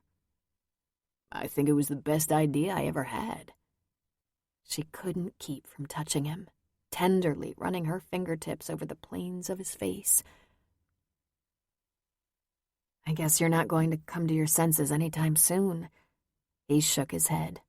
He gently brushed her hair back from her face. "You know how I feel. I think you've always known. Do you think you can talk me out of it?" "Well, I thought I could." "You can't." She bit her lip and just looked into those fierce green eyes. She sighed. "Thank God," she said. He smiled at her. "Could be problematic that I just slept with my new boss's brother." "None of Riley's business who I sleep with. None of her business who you sleep with, for that matter." "Do you think she'll agree with that?" "Do you think I care?" he asked, raising a brow in question. "Come on," he said, pulling her closer so she was nuzzling into his chest. "Enjoy the moment. You'll have plenty of time to worry later." She let herself be cuddled. "I do feel considerably more relaxed than I did a couple of hours ago." "There you go," he said with a laugh. "God knows I do." After a few minutes of silence, he asked, "You going to sleep?" "No. I'm afraid I'll wake up and find out it was just a dream." He kissed her forehead. Nothing like that's going to happen. The bad dreams are over. The good dreams are just beginning. The rest of the weekend was ideal, the kind of perfect Emma had given up on. After lying around in bed for a couple of hours, Emma showered and primped. When she came out of her bathroom, Adam was puttering comfortably around her little kitchen, making tea and checking out the refrigerator, taking inventory. He wore his jeans, his shirt hanging open over that gorgeous chest, socks on his shoeless feet. He looked so delicious like that, she wanted to take a bite out of him. "If you want to go out for dinner, I'll take you out," he said. "If I can talk you into staying in, I'll go get us something." "You want to stay in?" He grinned at her. "Oh, yeah." Then his phone rang. He pulled it out of his pocket, looked at the ID, and picked up. "Hi, Mom." He listened for a little while, nodding as though his mother might hear it. "You need me to fix that now?" A pause. "You did? I wish you wouldn't do that. I know it was irritating, but what if you fell?" All right, I didn't mean to offend you, but really, don't do it again, all right?" "Well, thanks, but I'm actually going out tonight, so tomorrow I'll have errands and have to get ready for school." Nothing too exciting." He winked at Emma. "Just having a glass of wine with a lady friend."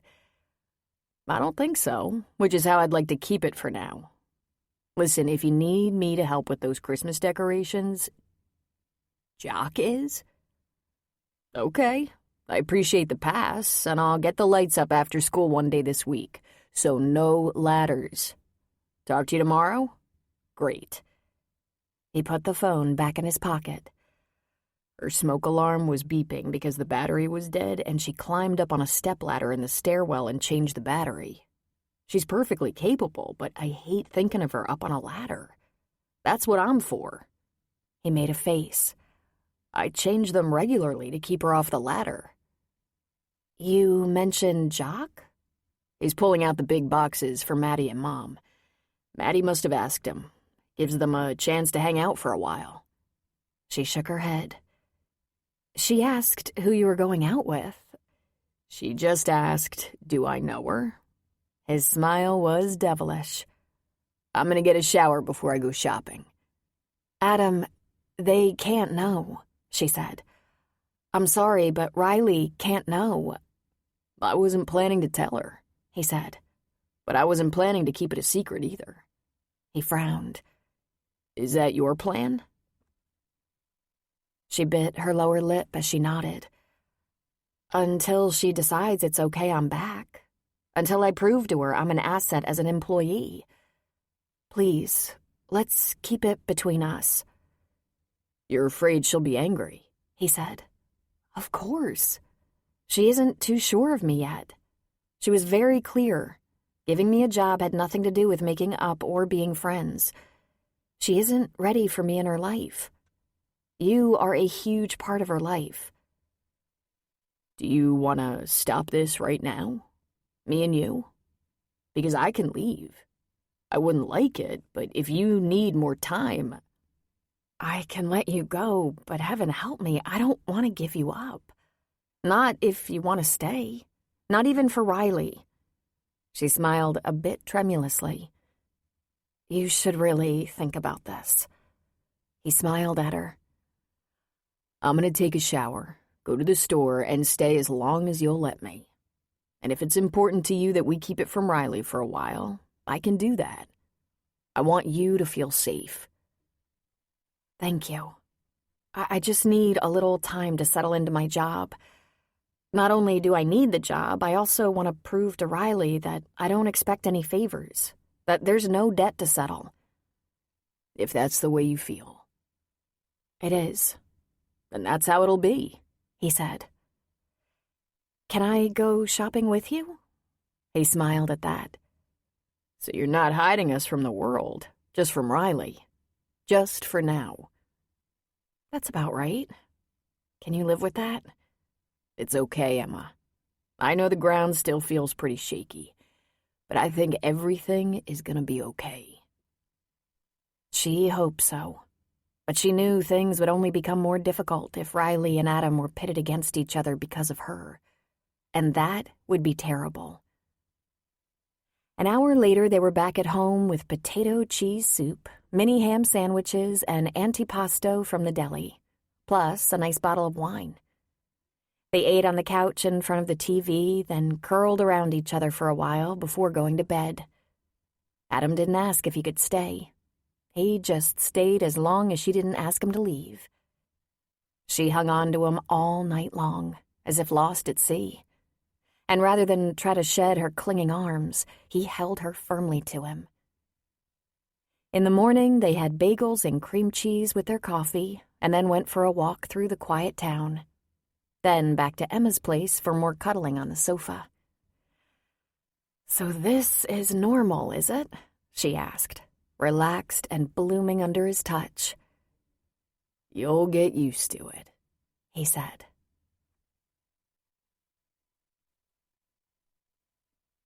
Chapter 9. After Thanksgiving dinner, Riley checked on a few of her cleaners, but only by phone. Of course, they had clients who couldn't even wash their own dishes on a family holiday. Some people entertained on Thanksgiving, and while she found the fact that they hired help away from their own families on such an occasion somewhat tacky, it was also profitable. Riley made it profitable for her employees, too. And from what her people in the field said, all went smoothly. It was a tradition for Riley and Maddie to help June decorate the house the day after Thanksgiving. Riley dropped Maddie off at June's, then went out to run a few errands. By the time she got back to her mother's, Jock was in the garage getting out boxes for Maddie and June. "I didn't expect to run into you today," she said. "Isn't the store busy?" "Worse than busy. I was there for a couple of hours this morning when they opened the doors to the crowd. And I'm going back later to work tonight. It'll be a zoo all weekend." Black Friday was sale day, and nothing sold like electronics. Computers, TVs, everything from headphones to cell phones. Jock was the manager now at least, and had a little more control over his schedule, and though she hated to have to admit it, he put in some hard weeks. She went into the house. She didn't like to look at him. He was still so good-looking that it kind of pissed her off. Couldn't he at least age badly? But he was still drawn to sports, worked out, played a little football, a little basketball, golf, and he was as fit as he'd been in high school. He still looked like the guy who'd stolen her heart and then broken it. June was in the kitchen getting out all her Christmas cookie cutters. "I didn't expect to see him here," Riley said. "I think Maddie asked him to come," June said. "Why didn't she just ask Adam?" June sighed in some aggravation. "Because Jock is her father, I suppose. And much as it galls you, they enjoy each other." "It doesn't gall me," she lied. "What can I do?" "Do you want to help go through the decoration boxes in the garage?" June asked with a sly smile. "What can I do in here?" "As soon as they find it, you can put the garland up on the banister, string it with lights, and hook up the extension cords." "Fine," she said, heading for the coffee pot. When Maddie was a baby, Jock spent time with her more often at June's house than anywhere.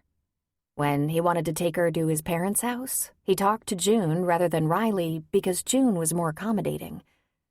When Maddie was in grade school, he pushed his presence more forcefully, but still cautiously. He insisted on being notified of school activities, from parent-teacher conferences to carnivals. He couldn't make them all, but he wanted to at least be told. "I'd rather not ask the teacher, Riley." Riley most often asked her mother to let Jock know. Then there was that time when Maddie was 10 that Jock suggested to Riley that they revisit the idea of joining forces. "I think we should get together, just you and me, maybe leading up to a date," he said. "Let's get to know each other again, see if we can remember what it was that brought us together in the first place." "You've completely lost your mind, right?" she said. "Not at all. I know you don't like it, but I consider you and Maddie my family. Since there's no getting around it, we could explore it." She was appalled. "I wouldn't even consider it," she said. "And why would you? You've dated a lot since Maddie was born. I don't consider you my family. Get someone else to take a chance on you." "I hardly ever date," he said. "You really don't know anything about me." "I think I probably know enough," she said. "Aren't you the guy who talked me out of my clothes and then dumped me?" "You have a real blind spot when it comes to me, don't you, Riley? I apologized 100 times for being a stupid 18-year-old when that happened, but I really cared about you. I just got scared off, mostly by you." "And what makes you think I'd be willing to take that kind of risk again?" "Maybe because I'm not 18 anymore and we have a daughter together." "Even more reason I should be cautious." And, of course, their conversation had deteriorated from there. They often did. She'd push his buttons, she'd get pissed off all over again, and before they knew it, they were sniping at each other. So Jock married someone else, a young woman with 2 sons. The ink was barely dry on the marriage license when he was back on his own and the woman was back with her ex. And Riley felt vindicated. Jock wasn't capable of a committed relationship.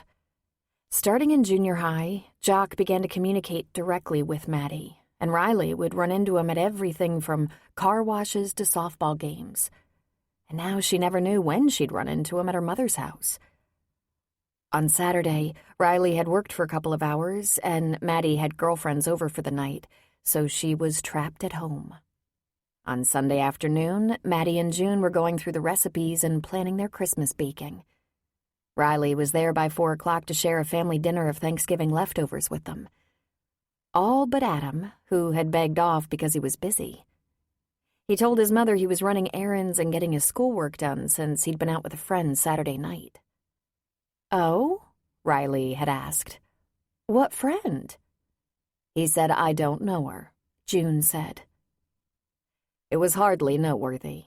Adam was known to date, though circumspectly.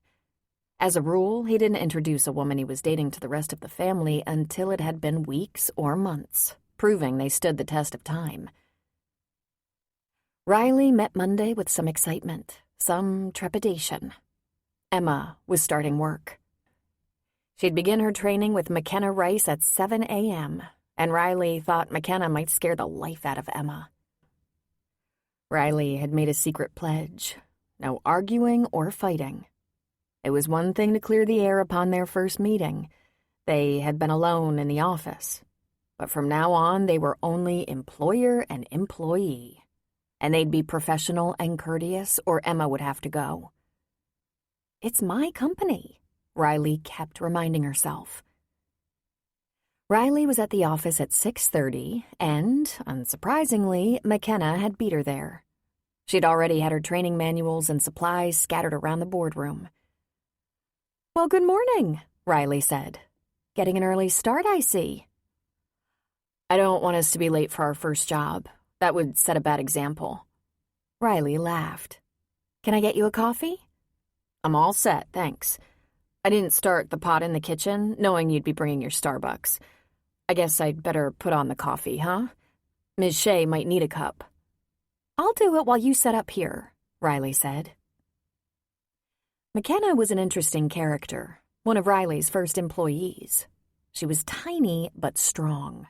She had spiked orange hair and dark brows, plenty of piercings on her ears and a couple of eyebrow piercings, a few colorful tattoos that had expanded over the years. The only one that showed while she wore her work uniform was a serpent that wiggled up the back of her neck. She reminded Riley of a biker chick, but she was a straight arrow. She was a single mom, like so many of Riley's employees, one 14-year-old son who towered above her already. And she was a strict mom. As far as Riley knew, Curtis didn't give her any trouble. Hell, Riley was afraid to give her trouble. All the doors between the offices and conference room were standing open, the front door unlocked, the coffee brewing. And at 6:50, Emma arrived, 10 minutes early. Good. She carried a tote that presumably had her drinks and lunch for the day. Her uniform was new and pristine, and she looked far too good to be cleaning houses. But that was the look Riley wanted her employees to have, because that was how her clients wanted the hired help to look. "Good morning," Riley said. "Good morning," Emma replied. She blushed just slightly. It was almost imperceptible, but she glanced briefly away. Was that about the words they'd exchanged when Emma was interviewed and hired, or something else? Did Adam really have errands? Errands, my ass, Riley thought. "How was your weekend?" Riley asked. "Very nice, thanks. I had the best Thanksgiving. The lady I'm renting from and her girlfriends, all widows, a bit beyond a certain age, had dinner and included me. It was fantastic." "Good. What about Rosemary?" "Didn't you know? Rosemary and her third husband, Vince, moved to Palm Springs years ago. I haven't heard a word from Lauren or Anna. I'm not even sure if they're still around here. With any luck, Rosemary and I are finished. I haven't heard from her since Richard's death." Riley made a face. "With any luck," Riley muttered under her breath. She led Emma to the conference room. "McKenna's ready for you. McKenna, this is Emma Shea." Emma put out her hand. "Pleased to meet you, and thank you. I'll try to be your star pupil." "They all say that. Get yourself a cup of coffee if you like. We're going through the handbook first. Coffee's in the kitchen." Emma reached into her bag. "I brought my coffee," she said, pulling out a large thermal cup. "Save it for later. Get office coffee while you can. Meet me in here." "Thanks," Emma said, heading for the kitchen. Riley went to her desk. No, surely not, Riley thought. Surely Adam wasn't spending more than a little time with Emma. He wouldn't get romantically involved with her, would he? Weren't they all conflicted enough without that? I will fire her, Riley thought. Emma eyed the handbook, a large spiral notebook 2.5 inches thick. We're going to start with some important company rules and guidelines. I have a notebook like this for you to borrow. You can make copies, take notes, memorize whatever works best for you, and you can have it for 2 weeks. There's always a book in the office. Nick Cabrini, Director of Operations, has this book on his computer and phone. I have one at all times, and you can stop by here or call any of us with questions. Let me put that more clearly. If you have a question, please check the book to make sure you're acting within company policy before doing anything. Emma frowned. Like, I'm going to tell you. McKenna flipped open the book. Nick or Riley give the estimates, and unless there are special conditions, the client contracts for our basic house or office cleaning services, which are very thorough. We'll go over the basic in a few minutes. Extra duties must be approved by Nick, and he will make a charge, so please don't quote prices to the client. Extras include things like windows, refrigerator freezer cleaning, garage cleaning, patio and outdoor furniture cleaning, cupboard clearing, laundry, special event cleanup like receptions, holiday entertaining, etc. We don't provide child care or care of the elderly or infirm. We're not plumbers. We don't unplug toilets. If they can't figure it out, we have subcontractors. Plumbers, electricians, pool service, chimney sweeps, landscapers, and gardeners, and so on. There's a very long list right here. She tapped a page in the book. It's routine for our clients to ask for more without considering the time and expense, so we have a standard. We never use the client's cleaning supplies. Only ours are approved. They've been known to come up with weird concoctions that stain, damage, or create noxious fumes. They can damage their own possessions. Likewise, you'll learn about materials and cleaning agents and will not take the homeowner's cleaning advice, for your own protection. When the lady of the house says, just use a little bleach on this oriental rug, you will explain that doesn't match your instructions and offer the services of our in-house expert, Nick, who will be happy to consult before we have to buy her a new rug. And if you think clients haven't tried to dupe the poor, stupid cleaning lady into ruining something so it can be replaced for free. You're unbearably naive. For breakage, which is going to happen, we have insurance with a high deductible. The company will cover each team member for the first $50. That's the odd wine glass, ashtray, soap dish, or plate. We use only the front powder room if the need for a bathroom arises, and if there is no powder room, we'll designate an appropriate restroom in the home. We don't eat in the client's house, but a drink of bottled water, our own, is appropriate. We don't accept new or used gifts or clothing. Under any circumstances. If they want to tip you in cash, it's acceptable. Individual cleaning teams cannot offer discounts or additional work without being approved. We don't develop personal relationships with our clients. Be cheerful, helpful, and courteous. If someone wants to discuss problems, if they're not cleaning problems, explain that you're not at liberty to offer advice or act as a confidant. We have a policy that individual employees not make arrangements with clients to work on the side, and there is a non-compete agreement that you will be asked to sign that states you will not work as an independent house cleaner or maid until you've been separated from Kerrigan Services for 6 months. Our clients have an expectation of privacy and confidentiality. We understand that it is unrealistic to suggest cleaners never chat among themselves, but we do have an ironclad rule that no employee of this company discuss clients' personal matters outside of the company. It goes without saying, if you're accused of stealing, you will be investigated by the police. It has happened, and I am proud to report it has rarely been true. So, if you have any legal issues, wants, or warrants that will be complicated by a law enforcement intervention, best to say so now. She gave Emma a chance to say so. After a moment's silence, McKenna cleared her throat and went on. And if you run into burdensome issues you can't quite manage, please bring them to me, Nick, or Riley. Believe me, we've seen it all. Emma frowned. What kind of confidential things might she witness? I'm almost afraid to ask. Inside of 2 months, you won't have to ask, but I'll save you some time. Obviously, you're not going to be picking through drawers or closets, reading correspondence, diaries, or studying papers on desks. We don't look at personal papers or property. We dust it. But you're going to see things. Mrs. X, the cheapest client we have, one who has never tipped or given a holiday bonus, has a checkbook balance of $1.5 million and a monthly credit card bill over $25,000. She leaves these papers in plain sight. Very hard to miss. Mr. and Mrs. Y carelessly leave out objects of intimate pleasure. To Emma's expression of consternation, McKenna said, "Sex toys, Emma." "Ew," Emma said. "Gloves," McKenna said.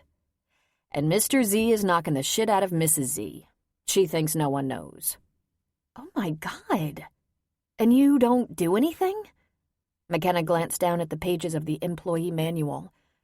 Mrs. Z said someone made an anonymous call to the police department and they were visited by someone from the domestic violence unit, but I'm sure I wouldn't know anything about that. So we don't get involved, even if someone's health and safety is at risk? That would be one of those issues you're going to want to take to Nick and Riley. Very important that you do so, Emma. If a member of the household we service is at risk, we're at risk. If you have reason to believe someone is breaking the law, it's important you tell your supervisor. There are examples of difficult situations in this manual. The book was compiled by Riley over years. When a new situation arises, it is not only added to the handbook, a confidential memo is also sent to team leaders so they can advise their crews.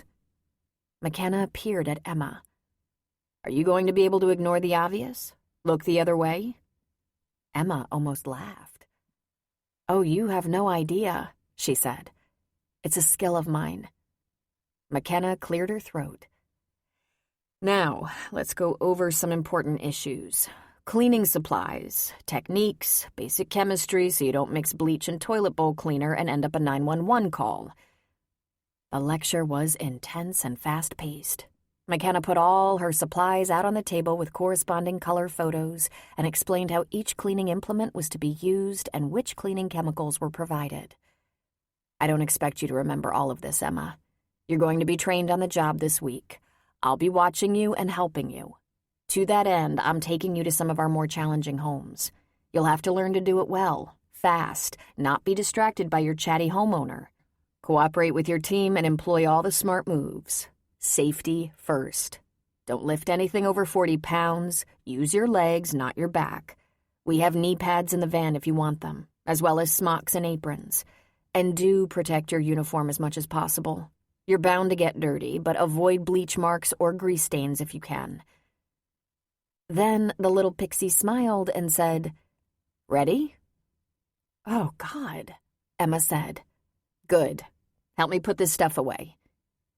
And with that, they gathered up all of McKenna's training aids and headed out of the office, getting in the van. 2 other team members, Shauna and Deli, short for Delilah, were already there and ready to roll. Shauna held a clipboard. "Okay, first house I have linens and dusting. Deli has the kitchen and hardwood floors. The newbie Emma is passing the vacuum. Do not forget the stairs. Do not slam the vacuum into walls or furniture. And it is with vengeful pleasure I give the bathrooms to McKenna." "You don't scare me," McKenna said. "You scare me," Emma said. "Make nice tracks with that machine, Emma," Shauna said. "The clients like the tracks. The little things keep us popular." "Is dusting the primo job?" Emma asked. They all laughed. "It's the least difficult," McKenna said.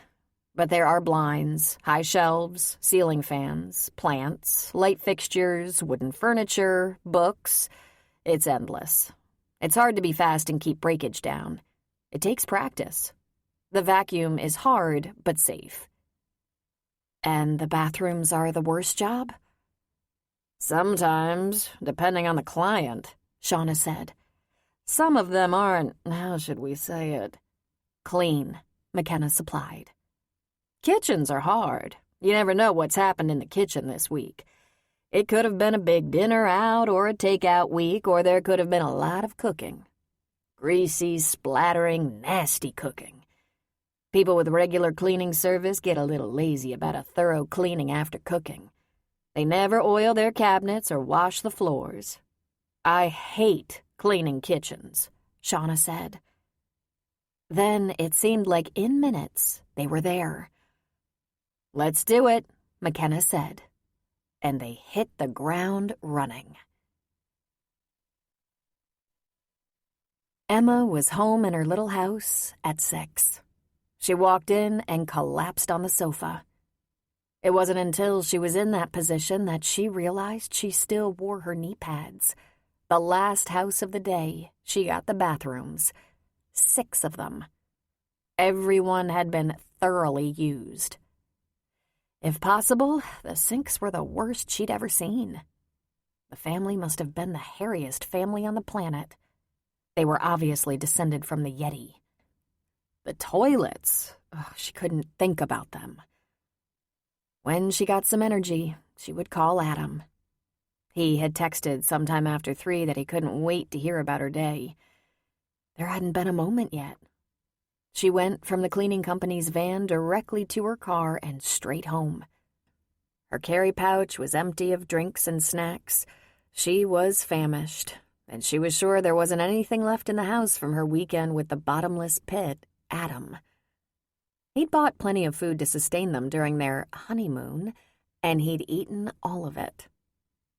There was a knock at her door. It was unrealistic to expect it was a huge takeout order. Possibly it was Penny. She lifted her head. "Please be the pizza delivery boy," she called out weakly. "How was your day, dear?" Adam. He stood over her, smiling. "Oh, God." She struggled to sit up. He was holding bags. "Oh, you brought sustenance." "Knee pads," he said, grinning like a fool. "Nice touch." "What's in the bags?" she said, frowning at his attempt at humor. The pages are waiting, but right now, you're invited to enjoy a calm moment of music and reflection. This audiobook is completely free for you.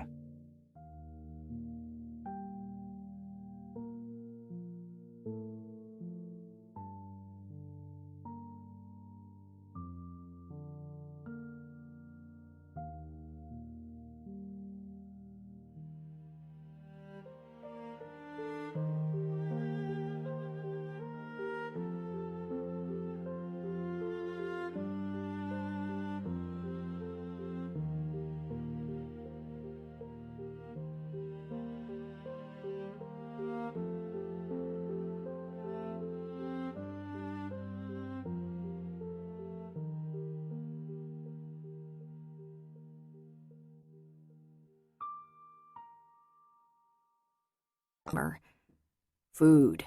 Stuffed salmon, rice, Italian beans, bagels and muffins for the morning, milk for your coffee, a couple of sandwiches for you to take to work tomorrow. Oh, you are a perfect man. You're hungry? Starving. But these hands cannot go near food. My hands have been places. Never mind, he said. He put his parcels on the table and went to sit on the chair facing her. I've worked for Riley. 120 teenagers every day is like a paid vacation. He touched the hair at her temple. I also brought wine. Can you uncork it and just pour it straight down my throat?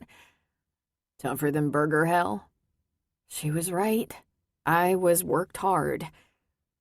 She used to say, people have dirty lives and we clean them up. I don't have to stay for dinner. I won't be offended. Oh, stay, she said. Can I take a shower first? He nodded. I'm not staying late tonight, I promise. What if I want you to stay late? She asked. Just get your shower. I'll set up dinner. Nothing sexier than a man who brings dinner. If you had a real kitchen, I'd cook you dinner, but... You provided. That's everything. She struggled off the couch, but had trouble straightening. She groaned. Don't forget to take off the knee pads before you get in the shower, he said.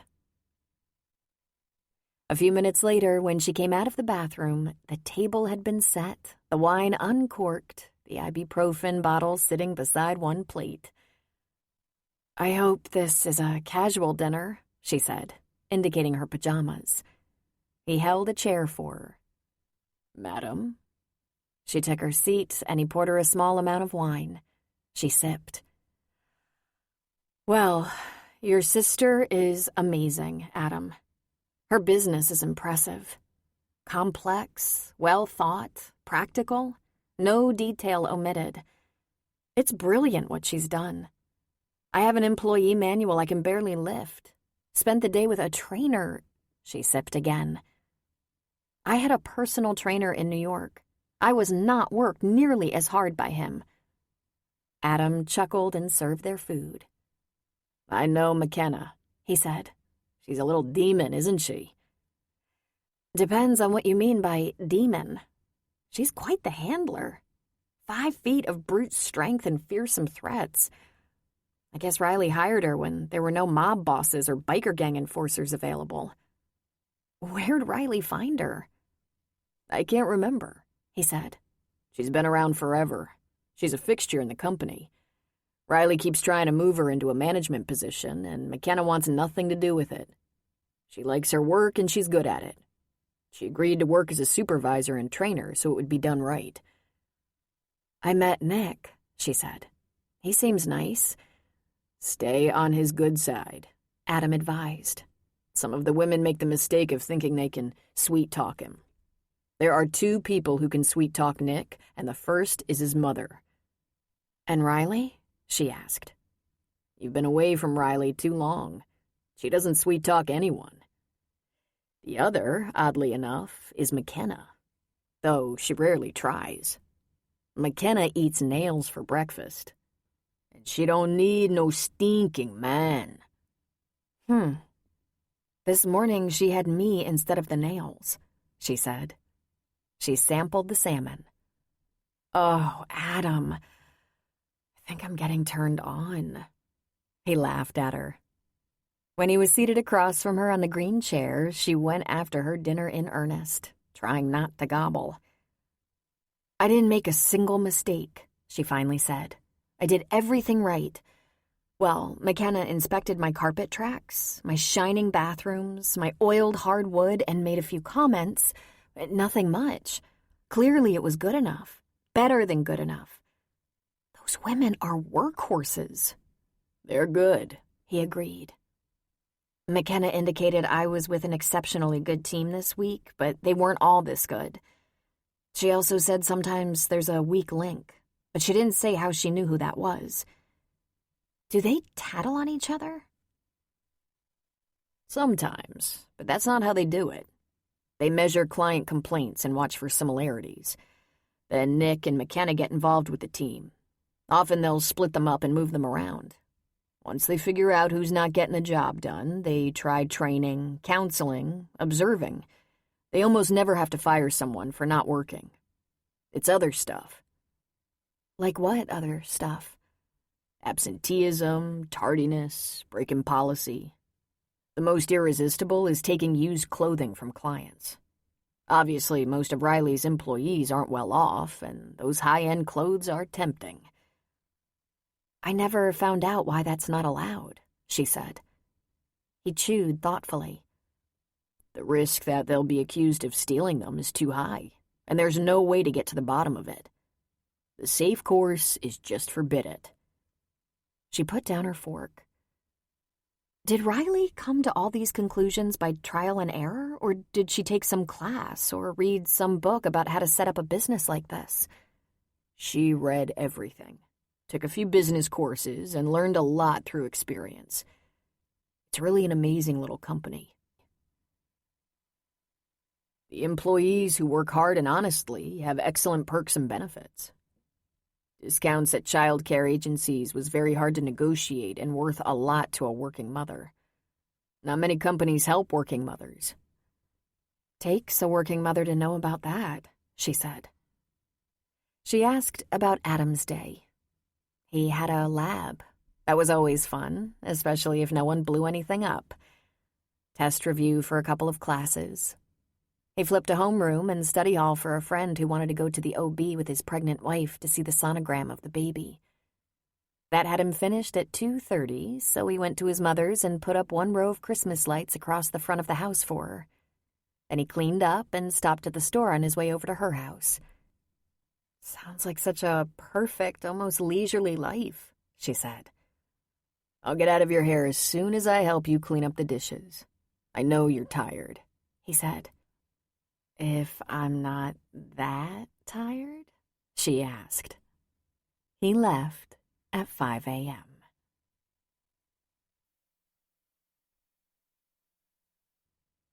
Chapter 10.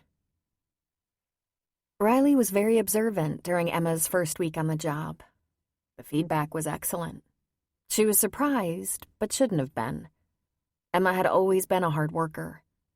Riley just couldn't get beyond the image of Emma riding through Central Park in a carriage on her wedding day, decked out in Vera Wang no less. When Riley thought of Emma on her hands and knees scrubbing around the base of a toilet, she wondered what her budget for housekeeping had been in her Manhattan apartment. She shouldn't have been surprised, because when Emma wanted something, she'd never been afraid to go after it. She was diligent, determined.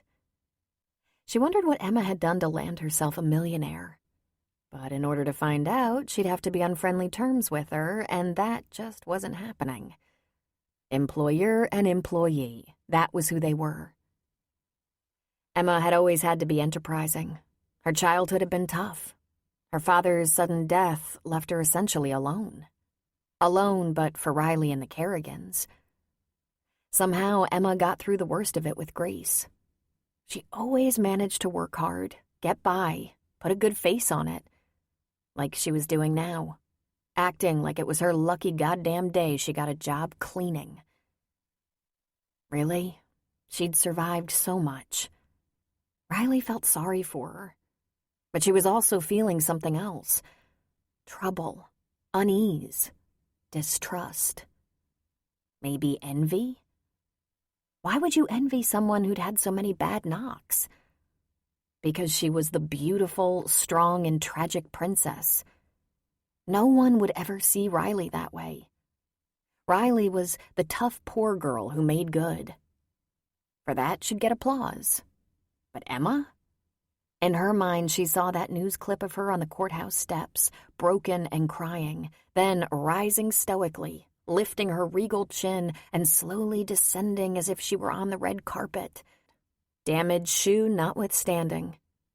Even in her most devastating moments, always chic, always poised. In fact, Emma could wear devastation like a crown. Friday night after work, Riley dropped in on her mother. June was puttering around in her old kitchen. June was always cooking. She would never stop working even though Riley and Adam had convinced her to retire. So now she volunteered. At the church, in the neighborhood, at the animal shelter. A mangy-looking dog wandered into the kitchen, walking slowly as if her feet hurt. "And who is this?" Riley asked. "This is Beatrice. Isn't she lovely?" Riley gave a short laugh. "Actually, she's pretty ugly." "Shh, be nice now. Beatrice has had a rough time of it. She's going to need a little time to regain her former beauty. But she's a lovely lady and needs a place to relax until she has her forever home. If the whole world were as kind as you. Where's Maddie tonight?" "Hanging out at Kylie's house? Studying," she said. "Ha," June laughed. "On Friday night? What do you suppose they're really doing?" Beatrice wandered over to the doggy bed in the corner of the kitchen, and June told her she was a good girl. "Eating junk, calling boys, practicing dance steps, plotting things. But Kylie's mother is home tonight, so they can't get into too much trouble." She smiled as she looked at June, her elderly mother. June was 63, kept her short hair a dark auburn color, still wore a size 10, and her eyes sparkled with mischief. She'd worked hard all her life, and it had kept her in excellent shape. Except her feet gave her fits. She'd used them well, cleaning and waitressing, and sometimes they screamed in protest. But she was in excellent health and fitness otherwise. She looked her years, but beautifully so. She would be termed a handsome woman. "What are you building over there?" Riley asked from her place at the breakfast bar. "I'm making a meatloaf," June said. "I'm so bloody sick of turkey, aren't you?" "God, yes. But you got a lot of mileage out of it," Riley said. "Why don't we have a glass of wine?" "Perfect idea," June said. "So, Adam's coming to dinner?" "Not tonight. He stopped by after school yesterday to put the trash on the curb because apparently I'm too feeble to get it there." She laughed, washed her hands, and wiped them on the towel. "What are you going to do with that meatloaf, then?" "Well, I'm going to eat some, with mashed potatoes. I could share some with you if you're interested. Then I suppose I'll freeze it, but I'm damn sure not eating another bite of turkey, at least until Christmas. But obviously I haven't had enough of mashed potatoes yet." She opened the refrigerator and pulled out a chilled bottle of white, already opened. "It's not as fancy as your preferred label, but will this do?" "Certainly," Riley said. June poured them each a glass, and Riley took a sip. "Has Adam seemed to be awfully busy lately?" she asked June.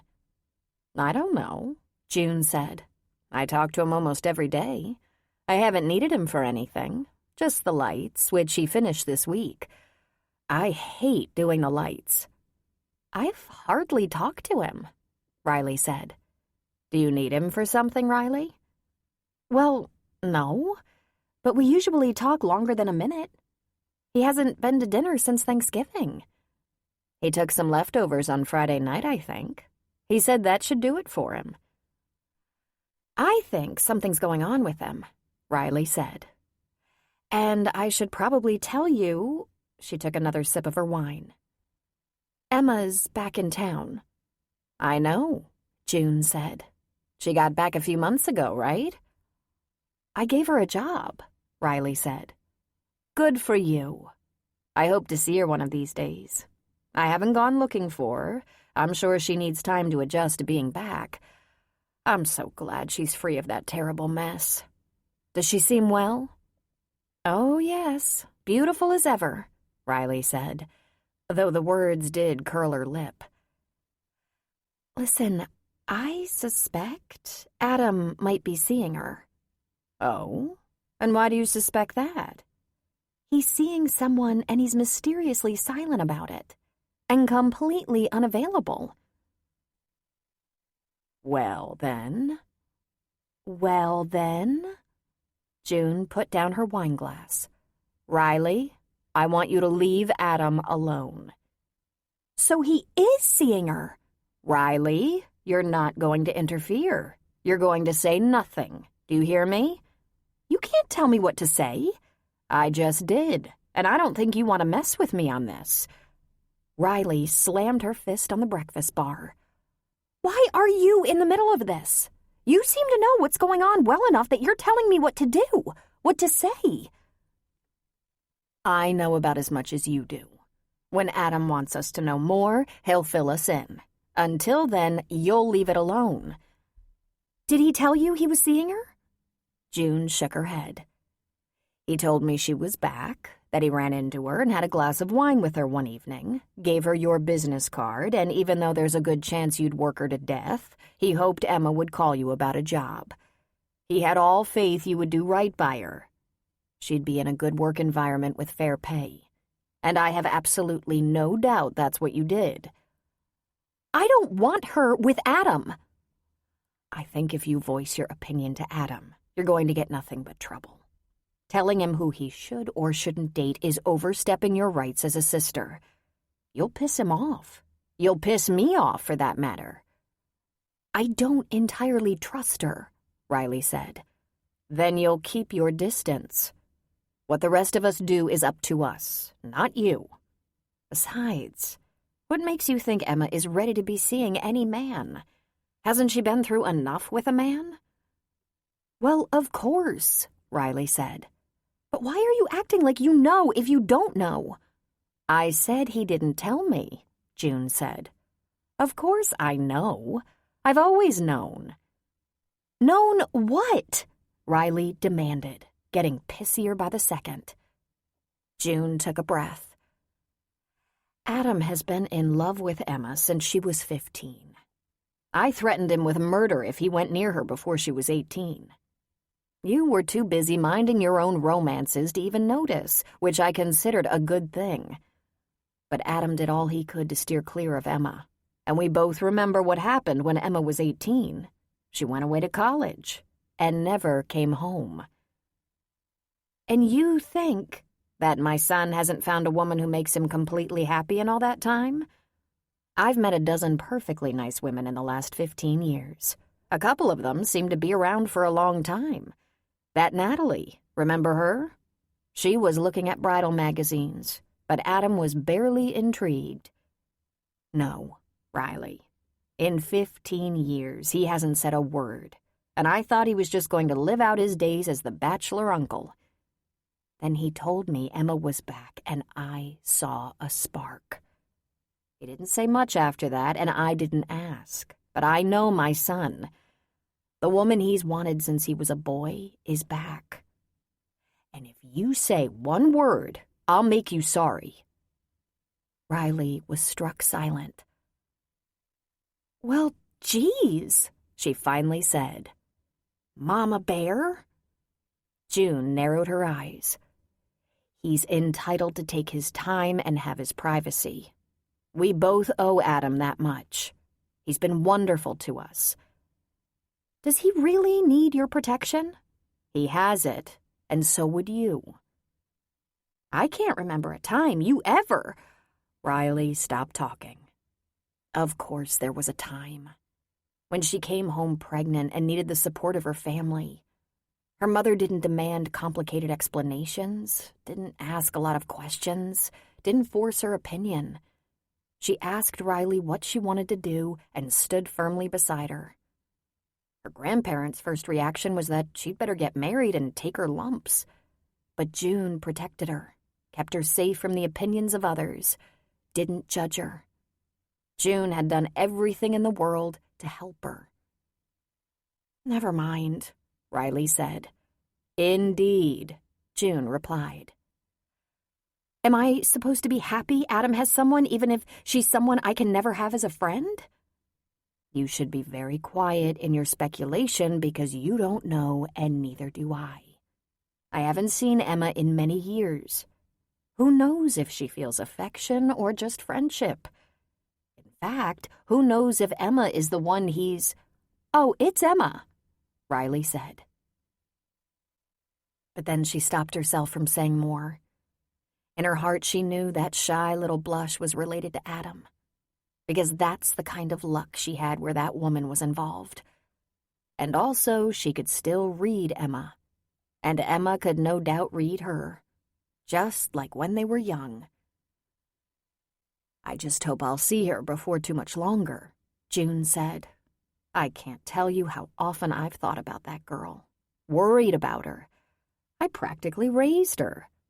For a while there, I thought she'd lassoed the moon. But that didn't last long, did it? It nearly crushed the life out of her." She tisked, shook her head, took a sip of her wine. "I think your splitting up with Emma was as hard on all of us as it was on you."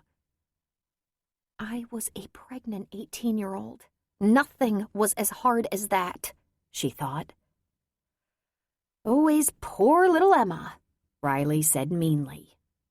"Do you think, is it at all possible? Honestly, you think Adam has been waiting for her all these years?" June thought about that. She shook her head.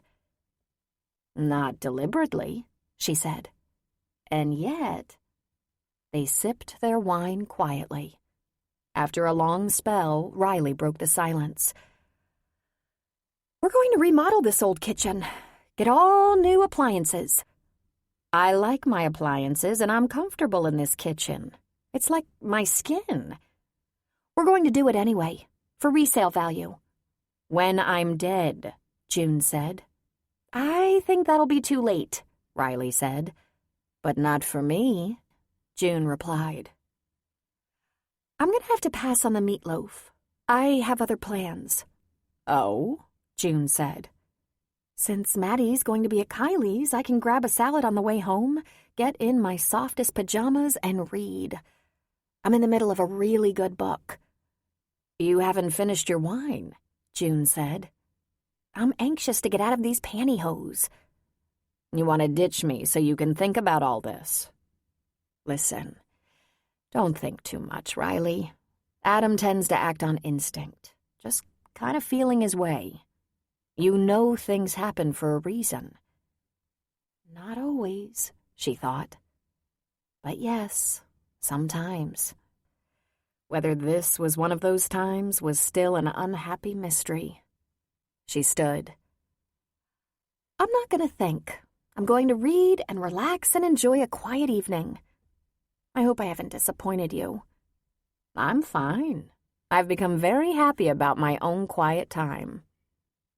Riley kissed her mother's cheek. "I won't say a thing. I won't even make a face. I'll have to concentrate, however." "It'll go better that way. I promise." Riley slipped into her coat, went to her car, drove to the nearest grocery parking lot, and sat for a few moments. Thinking, of course, and letting her eyes well up with tears before she made herself stop. It was so crazy, thinking that Adam had, for all these years, thought of Emma, wanted Emma, pined for her, to the point that the second she turned up, he was cooked, done for. Riley's hurt was deep. In all those 16 years, Riley had felt such loneliness and guilt. And her family was now so happy, so relieved to have Emma back. Riley hadn't had the courage to trust a friend since Emma left. She'd done everything she was determined to do in the last 15 years. She'd focused on her business and her daughter, taking care of her mother as well. Her best friends were the women she worked with and her family. In all that time, while other people had forged and ended relationships, sometimes moving on to loving unions that lasted, Riley had preferred not to be distracted or tempted. Even Jacques, who she had once secretly wished would come to her and beg forgiveness and say he'd always loved her, had married and divorced.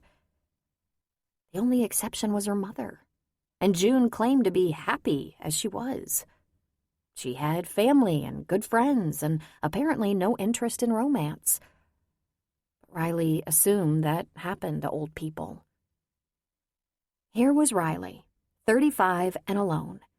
No interested man, no partner, sitting in a damn parking lot at night, crying because her friend had let her go 16 years without forgiving her for that one little... Okay, that one major mistake. She had a sudden vision of herself making meatloaf for charity, taking in old, ugly dogs, and watching movies alone for the rest of her life, whimpering because Emma would never again be her friend. And it was her own fault. She dug around in her purse until she found a business card. She flipped it over and found the cell number.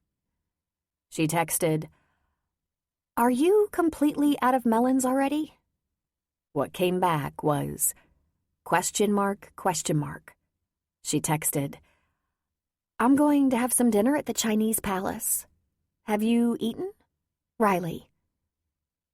When 4 minutes had passed, 4 of the longest minutes she'd ever endured, during which she could feel extreme embarrassment about texting him, she was ready to go into the grocery and get a salad. Then her phone pinged with a text. "On Wayside and Bayshore?" "That's it." 10 minutes or less. "I'll get a table." Riley kept telling herself it was an experiment, just to see if she had any game left after all these years.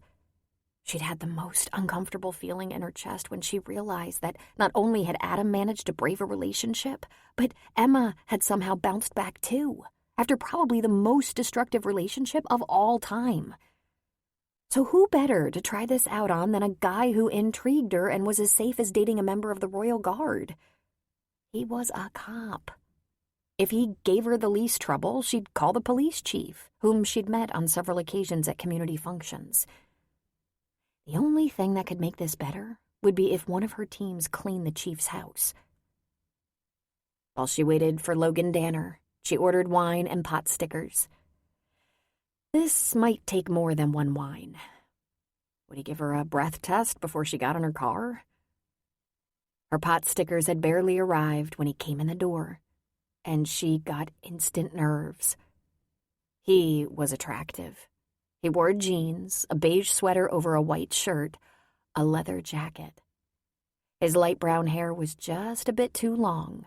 Not shaggy, but no buzz cut for this guy. And he had a bit of beard growth.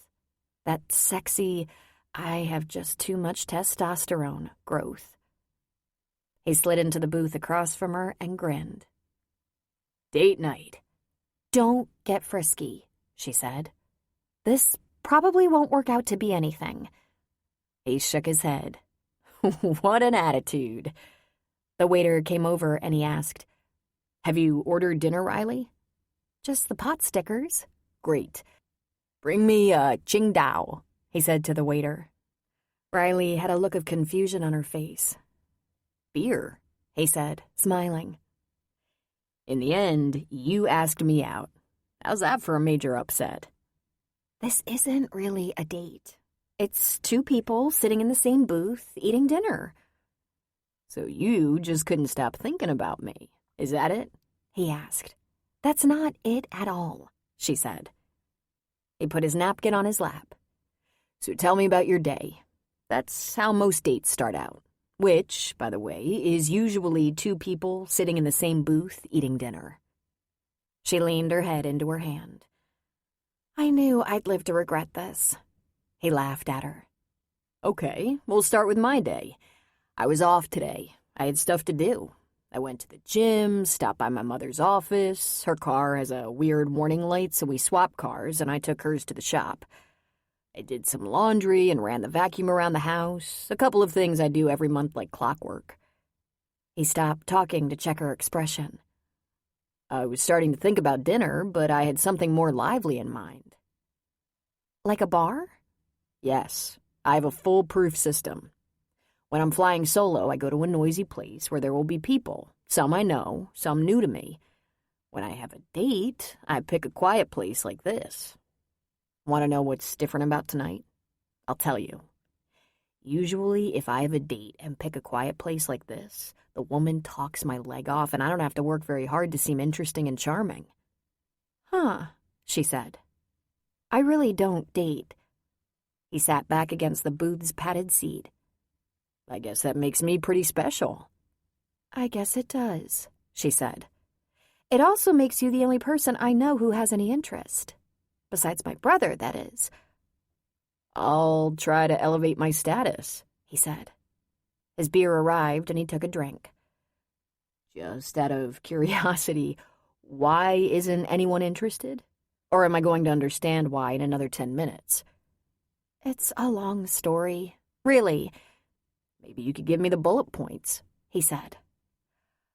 Okay, let's see.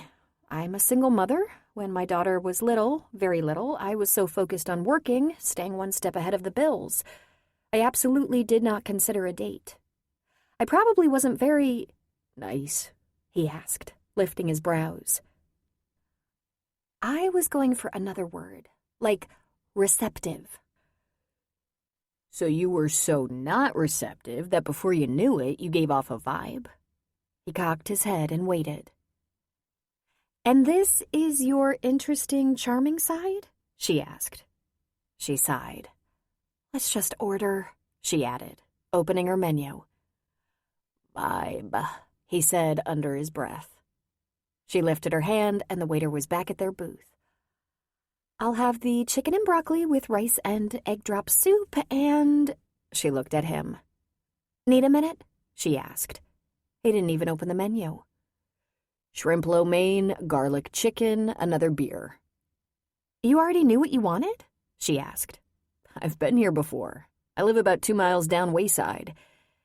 So, how old is your daughter?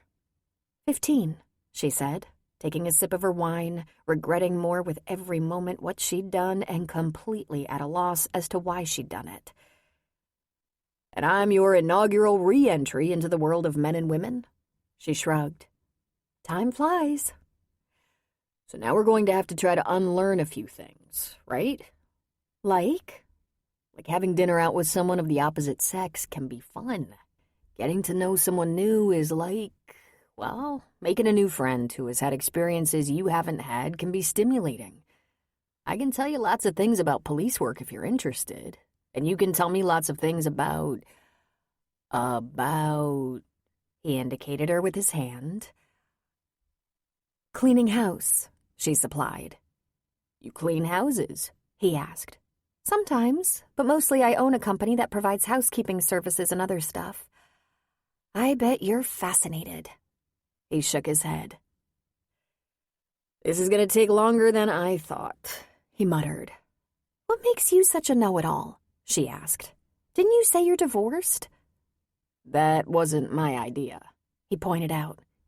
But we parted on very good terms, attesting to the fact that I'm an extremely amiable guy with lots of patience and am very not judgmental. Then why'd you get divorced? Now that's a long story, he said. Elbow braced on the table, she leaned her chin in her palm. The service here is slow. Give me the bullet points. He sighed. My wife wasn't cut out to be married to a man. Huh? He looked trapped. She's playing on the other team, okay? Are you serious? As a heart attack, he said, making fast work of his beer. Riley started to laugh. She covered her mouth, but then she just couldn't keep it in. I'm sure you're going to tell me what about that's funny? Riley? She jumped at the sound of her mother's voice, tipping her wine over. She and Logan went after the spilled wine with their napkins. Mom? She said, looking up. June had changed clothes, at least some of them. She wore a crisp white shirt with her jeans, covered by a blazer. She'd fluffed up her hair and put on lipstick. Mom? Logan asked, sliding out of the booth. Hello? June said good-naturedly, smiling at him. Mom, what are you doing here? I ordered some takeout, she said. But what about your meatloaf? I lost interest, so I put it in the freezer. My goodness, Riley, when you said you couldn't wait to get out of your pantyhose, I had no idea. She put out her hand to Logan. I'm June Kerrigan. Pleasure to meet you, I'm Logan Danner. Would you like to join us?" "Not on your life," she said with a laugh. "Have you two been seeing each other long?" He gave a short laugh and looked at his watch. About 15 minutes now, as a matter of fact. Though we've bumped into each other at the grocery store and Starbucks a dozen or so times." "Isn't that nice?" June said. "We'll visit more another time. I'm going to grab my dinner and head home. Have a nice time. Try to keep the drinks upright." "Definitely," Logan said. He waited for her to pass their table before sliding back into their booth. "Your elderly mother, I presume?" "She was a lot older last time I saw her," Riley said. "This is going to be more fun than I thought," he said, his smile very wide. "You're going to need some training in dating." "You sure you're the one to do it?" she asked. "Oh, yeah. I'm the guy." Chapter 11. After Riley's mother departed and Logan got her another glass of wine, the whole mood of the date lightened, and they laughed together like old friends. Riley told him all about her family, how she came to Santa Rosa to live with her grandparents after her father's death, her brother, the school teacher, her mother, not elderly at all, but very hip and cool, and someone who'd helped her so much with her daughter. She couldn't have survived without her. "What about Maddie's dad?" he asked. "Oh, he's around. He came by on Thanksgiving to see her. It was my mother and grandparents who got me through the pregnancy and early years, and I really hated Jock for his negligence, but we were 18, for God's sake. He was useless. His support was erratic and insufficient, but he was just a kid, immature. He grew up over time." Then she laughed. "Not a lot, but he did grow up. He's good to Maddie. He loves her. He's very proud of her." "Does he still love you?" Logan asked. "He never really did," she said with a laugh. "I've been over him a long, long time." "What does he do?" "He's a manager in a big electronics chain. You know the guy. Short-sleeve dress shirt, bad tie, khaki pants, sort of athletic-looking, and he watches over the nerds who help you find just the right phone or laptop or speakers. He's very personable, kind of perpetually happy, a little bit like a puppy. Now that I'm over being pissed off at what a lousy boyfriend he turned out to be, we get along all right. What about you and your ex?"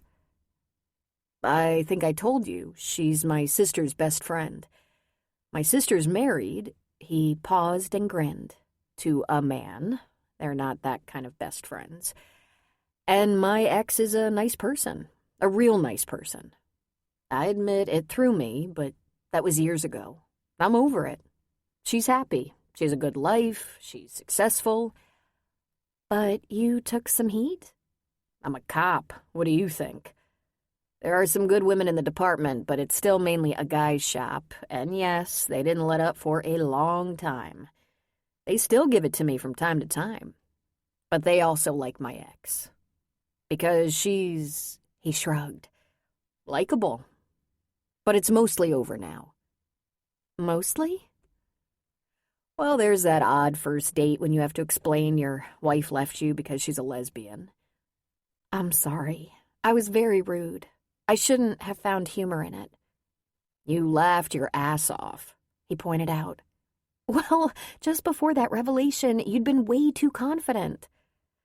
"So what does she do, your ex?" "Nurse practitioner. We dated a year, were married a year, been divorced 8 years. Still see each other all the time because she hangs out with Bernie, my sister." "It sounds kind of nice. Family-like." She smiled at him. "Let's have coffee," she suggested. Before Logan knew what was going on, over 2 hours had passed, and he'd had one of the best first dates he'd had in a long, long time. He found Riley to be funny, cute, sexy, and smart. He was intrigued by how she built her business. He loved hearing about the way she grew up, the family's struggles, the family's close relationship. She never once mentioned Emma Shea, and he grew hopeful that there was no strong connection between them. Why am I telling you so much? She said, well into her second cup of coffee. He shrugged. I'm a detective. I know how to ask the right questions. I know when to ask them. But hey, I play fair. This is a date, not an interrogation. I'll tell you anything. Anything? Pretty much. I can't talk about cases I'm working on, but you'd find that boring anyway. Riley, he said seriously, this turned out really nice. I think your mother catching you having a date broke the ice.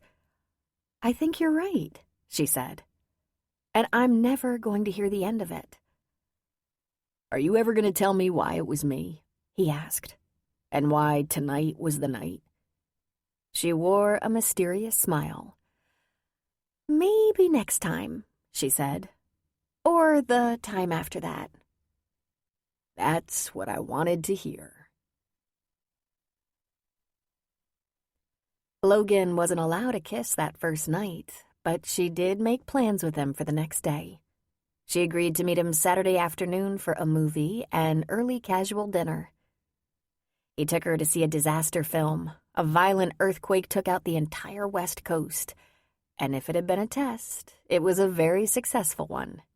She loved the movie, and it had her nearly sitting on his lap through the whole thing.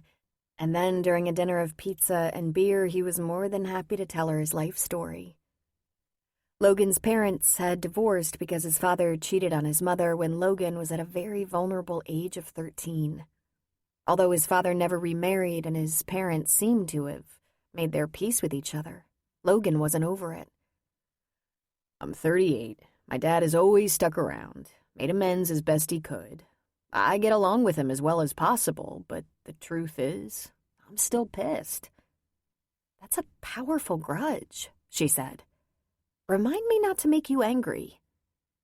Funny thing is, I don't think I'm that kind of person. Not really. I didn't stay mad at my wife, did I? My sister's fine with him. But we just rub each other the wrong way. And the rest of the family gets chronically annoyed with both of us. Maybe we just don't like each other that much. Did you like him once? She asked. I worshipped him, Logan said. And there's the problem, Riley said. If that had been a second test, she passed with flying colors. She was good to talk to, perceptive and sensitive, intelligent and compassionate. Might be time to let that little boy in you grow up, she said. And she made him laugh. For Logan, a laugh was almost as good as a kiss. Almost. On Sunday, they went to brunch in Bodega Bay, then drove to a hilltop that overlooked the Pacific. Once there, Logan got his kiss, and it was so excellent, he helped himself to several more. He got the message Riley was just as pleased because in no time they were making out like teenagers. And it was good. She tasted good, felt good, responded to him in a lush and delicious way. She stopped him. Whew, she sighed. I'm not ready for more than that. He smiled and kissed her nose. That's fine. You're probably the smart one here. But you have to admit, we have ourselves a very nice start. Meaning? 3 dates in 3 days, good food, good talk, excellent making out. Yes, and now the work week starts, and, he asked. I have long hours, family obligations. I don't usually have this much time to play around. He hugged her close. I'm not playing, Riley, and I understand about schedules, work, family. How about if I call you? How about we stay in touch? In close touch. Let's work out when we'll get together again. I guess. You sound a little cautious, he said. It's been a long time, she said. But yes, let's talk. When is it too soon to call you? 15 minutes after we say goodbye today, she said. He laughed. You read me all right. I'll call tonight. Then they kissed a little more. Logan hadn't been looking. Well, he was always looking, but he hadn't been expecting to find anyone. This woman was a surprise. As pretty as any woman he might be physically attracted to. As smart as any he could be serious about. As sexy as anyone he could be completely into. It took him a little by surprise, but damn. This one, he sincerely believed, had some outstanding staying power. A few things would have to be managed, however, like the case he was working on, and the fact that Riley had only crossed his path because he'd been watching Emma Shea. They talked late Sunday night, too late. That quiet, intense, getting to know each other, coming on to each other kind of talk. He had dreams, fantastic dreams. He went to work early Monday morning, tired with a love hangover. "We got a break in the Compton surveillance," his partner, Georgiana Severs, said. "Her relationship with the Kerrigans flared. She took a job from Riley Kerrigan, and it appears her casual friendship with Adam Kerrigan has been upgraded. I reviewed a week's worth of her phone log, and she calls the brother at least 3 times a day. She took a job with Riley, and she's boinking the brother Adam. We've got her on tape referring to both Adam and Riley Kerrigan multiple times. I guess we know why she's back here." Logan felt the shot to his gut. His suspect was involved with his new girl. Logan slid down in his desk chair and said, "Fuck." "What?" Georgiana asked him. "We knew they knew each other. Everyone knows everyone around here. She went to school with half the town, but she hasn't been in touch with them. The word was they were estranged, hadn't talked in years. In 4 months, we had 1 text to the brother's cell. 1. They weren't in touch." "That we know of," Georgiana said. "Our warrant is limited to her phone and her banking. We don't have her under surveillance." "We've been watching her," he said. "Hit and miss, not surveillance. We're not sitting on her. I thought we'd be cutting this loose pretty soon." He shook his head miserably. They occupied a little cubicle, but it was early. Not too many people around. They wouldn't even have their morning briefing for another half hour. "What did you do?" Georgiana asked. "I'm hooked up with the friend, Riley Kerrigan." Georgiana was silent. It took her a long time to speak. "Why? Why? Why?" he asked incredulously. Then all the wind out of his sails. He put his head in his hands. "The flesh is weak," he muttered. "Oh, my Jesus," she said tiredly. "What were you thinking?" "What do you know?" he asked. "You were born married. You were 7 the last time you were tempted. She's beautiful, all right? She's funny in a ridiculously arrogant sort of way. She thinks she knows everything, like all women, as you should understand.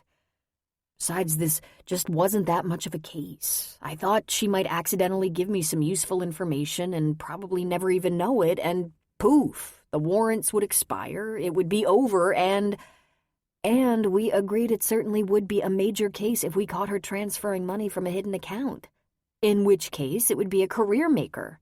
And there was probable cause for the warrant. Very thin probable cause that had nothing to do with Riley Kerrigan," he argued. He got up from his desk and went for coffee. A little over 6 months ago, shortly before the suicide of Richard Compton, Emma Shea Compton's cell phone had gone missing. So she claimed. It wasn't recovered, but in the interim, the FBI monitored calls, and there had been 2 placed from that number to Aruba, where the Comptons had owned a beachside estate, their winter place. Based on the suspicion that Emma might have offshore funds in the islands, money set aside from her husband's estate for her to access, a judge had granted a warrant for surveillance of phone and banking records for 6 months. The 6 months would be up in February, and if there wasn't any new probable cause, it would not be renewed. It was a soft case now, with Compton dead, everything either liquidated and auctioned or held by U.S. Marshals for auction. The apartment in Manhattan and the estate in Aruba had been sold. Emma Shea had been thoroughly investigated, and if no new incriminating evidence turned up before the expiration of the warrant, it was likely the case would be closed. The FBI was being assisted by local detectives Danner and Severs.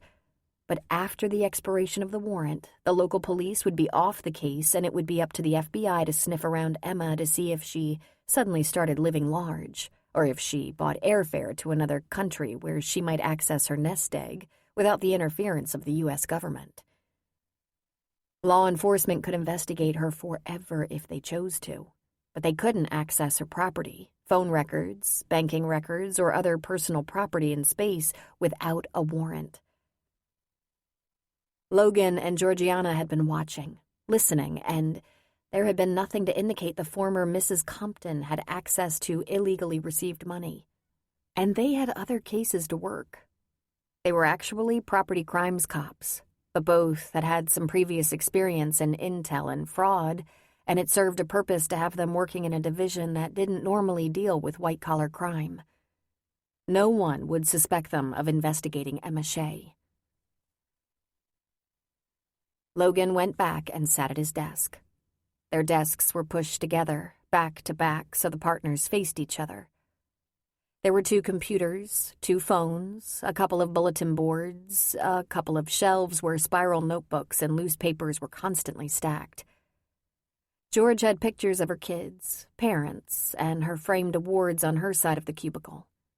Logan had a picture of his last dog, a German shepherd named Suzanne after an ex-girlfriend he hadn't had a great experience with. The accoutrements in the room were heavy on George's side. "It's not going anywhere, and we know it," he said. "You have to tell Mike," she said. Mike was the captain in charge of the fraud unit. "When there's something to tell him, I'll tell him," Logan said. "There's something to tell him now," she insisted. "Are you going to get in my business here? He's going to ask you to either drop and hand off your investigation or make yourself available to detectives for questioning. He's going to ask you, do you want to work this case, which could be a career-making case if you find something, or do you want to fall in love? Because you can't have both. If you want to work it, then you're now undercover and everything you do with Riley Kerrigan is subject to examination. But you can't have both." "I can if she's not in any way involved in a conspiracy to receive or help someone receive stolen money or property. But you won't know that unless you're undercover. I have no problem passing this to another team and dropping it after months of work. What do we have? A surplus of bored detectives around here looking for extra work? By the time the warrant is expired, we'll know what we're dealing with. And you'll be in over your head," she pointed out. "You'll screw it up." "No, I won't." He took a breath. "I know how to keep my work and my personal life separate. I've done it for 15 years. "Well," she said. "Okay, once or twice I might have blurred the line a little, but I'm not exactly famous for it." She leaned on her hand, looking at him earnestly. George was beautiful. She was 5'10", with shoulder-length bronze hair, big brown eyes, a knockout body, and a drop-dead intelligence that she'd completely betrayed by marrying and reproducing with a big, burly firefighter. Cops had a love-hate relationship with firefighters. The smoke eaters always got the girls, and it just wasn't right. If Logan had seen George first, he might have married her. But unfortunately, he'd been married to someone else back then. But he drew her as a partner, and in that got one of the smartest detectives he'd ever known. He knew he should probably listen to her now, take her advice. "I got it, George," he said. "Why don't you go ahead and tell me how you justified this in your tiny little brain?" she said. "I was befriending her. I never would have gotten interested if I thought she could possibly be involved with our suspect. But then I just found out, okay? You've had 5 minutes, which is about all the time you give matters this important. Go ahead. Tell me." "It's not going anyplace. So they know each other. So what? Everybody knows everybody. It's her hometown. That's why she's back. That doesn't spell conspiracy or fraud or anything. It's too soon anyway. If I'd been married to a multimillionaire who got all this money through fraud, and if I had a little of that stashed somewhere, I wouldn't tap it in 6 months. I'd wait a few years till there was no cent on the money. If she wanted some money, why didn't she take the settlement she was offered? Georgiana pulled a face. Because she looks better this way, and what she's got stashed is more. Then why didn't she take the settlement, move to the islands or something, and have both? We talked about this. One of two reasons. Either she's afraid she won't be able to travel because she'll end up extradited and prosecuted, or maybe, just maybe, she's not guilty of anything. Danner, here's what you don't get. They were married. They lived together. They slept in the same bed. He probably talked in his sleep. They socialized with his employees and his clients. Do you really think he pulled off a Ponzi and she never thought something was weird? Really? And here's what you don't get, George. Not everyone is married like you are. Most of the cops in this shop don't tell their wives what happens at work, and their wives don't ask. Not all married couples talk. Al's wife has these huge bills, and he doesn't want to ask her what she's spending the money on, and for that matter, Al has a little issue with the slots, so he's not into sharing. Not all couples have that whole transparent thing going on like you and Mr. Universe. Georgiana smiled. He likes that you call him that. Great, then I'm going to stop. So let me tell you another thing you don't get. If she didn't communicate with her husband, then if she has a secret of any kind, she'll tell her girlfriend. Guaranteed. Shit, he said, knowing she was right. So what do you want, Danner? A new squeeze or a case? Leave me alone. I can do this. I'm watching, she said. Here's what was going to happen, Logan thought. He was going to work the case with George. They were considered a dream team because they were smart, instinctive, and experienced. He'd listen to phone tapes and scrutinize bank records. He would gladly tell George anything he learned from Riley that had anything to do with a possible conspiracy and pointed a finger at Emma Shea. He wouldn't share the personal and intimate details he hoped to achieve with Riley Kerrigan. And very soon, he would keep those two parts of his life separate. If he learned from Riley that her girlfriend Emma was coming into money or had hidden money, then Logan would do the right thing. He'd tell George, and they would hand over the case and report it to the FBI. Logan wouldn't break the law, not even for his own mother. But he was going to have something with Riley because he was irresistibly drawn to her. He thought he caught her scent several times through the day and night, even though she wasn't anywhere nearby. He thought they could have one of those unique give-and-take relationships that was part fun, part intense, part sexual. He was into her, that's all. He might be an idiot about women, but he was into her, and he was going for it until it worked or flopped. He might have noticed Riley at first because he was checking out some of Emma's old friends, but that connection faded fast, and he kept finding her because she appealed to him. And there was nothing illegal about that.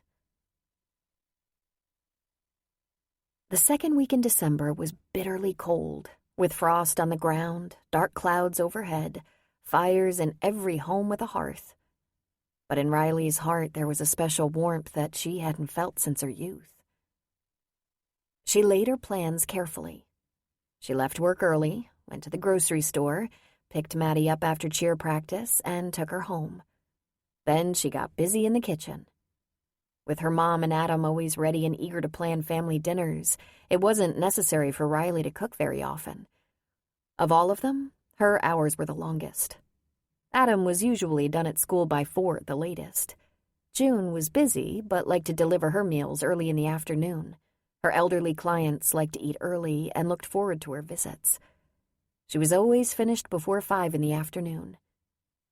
When they weren't eating at June's, Riley and Maddie often grabbed takeout. something for which her daughter was usually grateful. Tonight, she was making corn chowder, salad, and biscuits. She set the table, even though they usually ate in front of the TV. A fire blazed in the family room.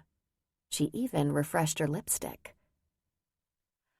"I have some things to talk to you about," Riley said when her daughter joined her in the kitchen. "Wow," Maddie said. "Must be deadly serious. Fancy spread." "It's not. I think it's important, but, well, I just wanted to tell you, I met someone. A man." Maddie grinned. "And you're finally going to tell me?" Maddie said, dipping a spoon in her soup and blowing on it. "What does that mean? Did Grandma say something?" "Well, she did, but only a couple of days ago."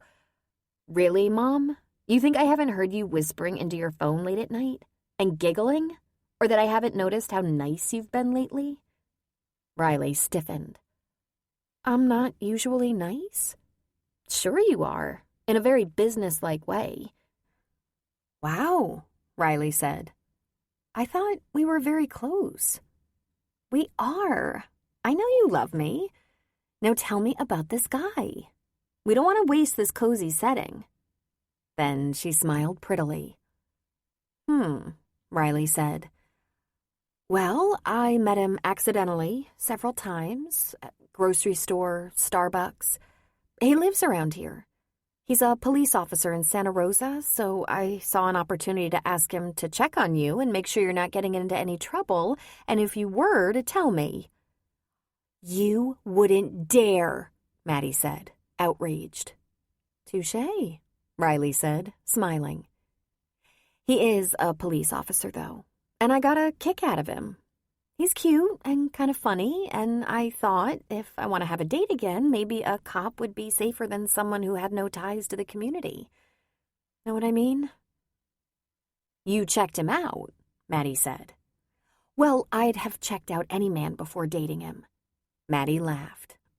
"Oh, Mom! What? I don't meet them in school, you know." "I think it's great. Do I get to meet him one of these days?" "Sure. Yes, of course. There's something else I wanted to tell you. It's about an old friend of mine. Emma." She took a deep breath. "Emma Shea. We were best friends all through school, and when she went away to college in Seattle, your dad was actually her boyfriend. But," she shrugged and looked into her soup, "Emma kind of lost interest in him, and, well, we started going out." Riley looked up, and Maddie was staring at her patiently, waiting. "I got pregnant. I suppose that's why things didn't quite work out with your father and me. He'd actually been Emma's guy. But, well, I know all that. You and Daddy weren't really a couple, but you got together, and bingo." "You know all that?" "Uh-huh.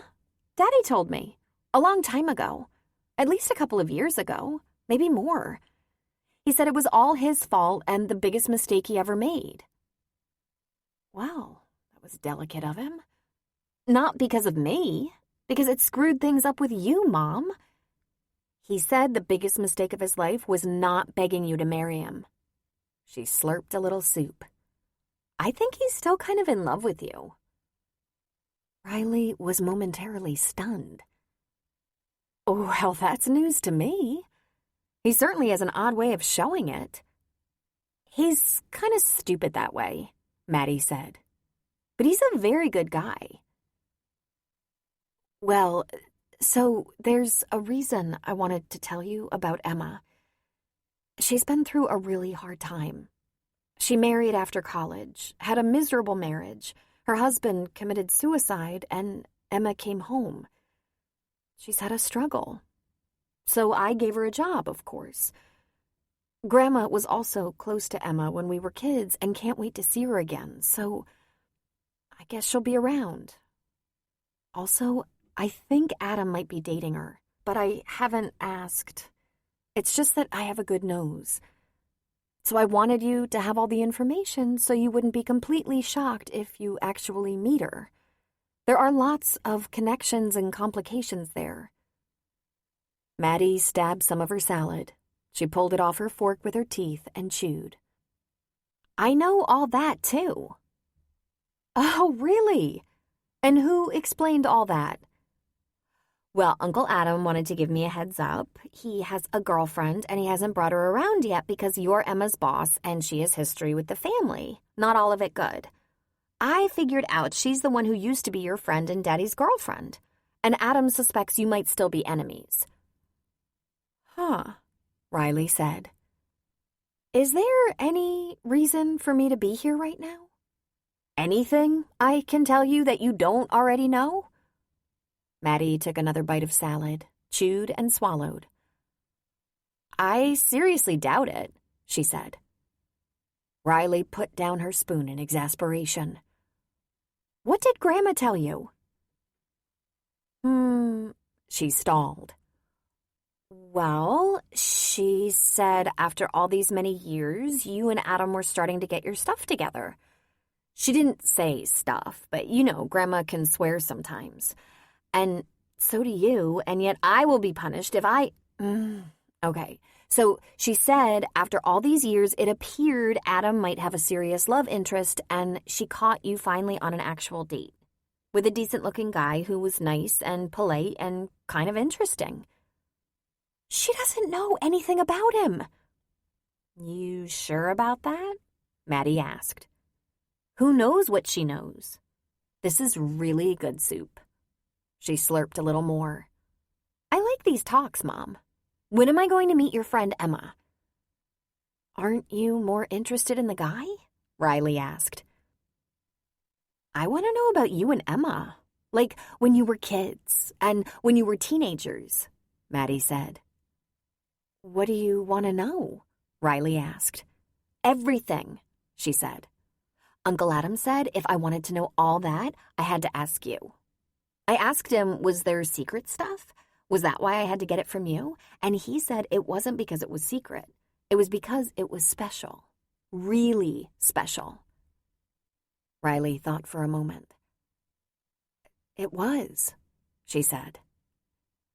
She was the first friend I had here. We were 9. Riley told her daughter all the details, from 9 to 19, and Maddie understood it all because she had best friends. The laughter, the fights, the trouble, the way they'd always helped each other through dark times. Although it was frightening, Riley also told about the end. She didn't quote Emma or herself, but she admitted there were hateful things said. Mom, Maddie said. Mom, you're crying. Riley wiped at her cheeks. I didn't realize, she said. I didn't think it was still so real. It was such a hard thing. And then there was you, and you made it all worth it. Because I had you, my regrets were gone. I was sorry I hurt her, though, and I said so. I really did. Is she still mad? Maddie asked. Riley shrugged. I don't think so. We haven't had that talk. We nibbled around the edges of it. She said she got over it a long time ago, and I said that I'd begged her to forgive me, and she never did. But then we left it without a real talk. Are you going to? I'm her boss now, so I don't know, Riley said. You better, Maddie said. Know why? Because I don't think I've ever seen you cry before. Oh, Maddie, I've cried so much. Not around me, she said. And you know what? You're more real when you cry. Chapter 12. Emma had to concentrate very hard just to keep up with the rest of her team, so for the first 2 weeks in her new job, she saw very little besides the dust and dirt she was waging war on. It wasn't just important that she be flawlessly thorough, but also fast. Clients had an expectation of not only a perfect job, but an on-time job, too. In most of the houses, no one was home, and it was usually planned that way. People didn't like being underfoot while the house was being cleaned.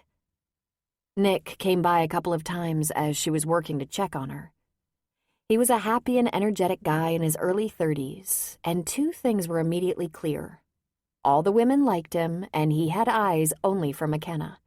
He joked with her, complimented her, asked her a lot of questions, but she kept moving and gave him mostly short answers.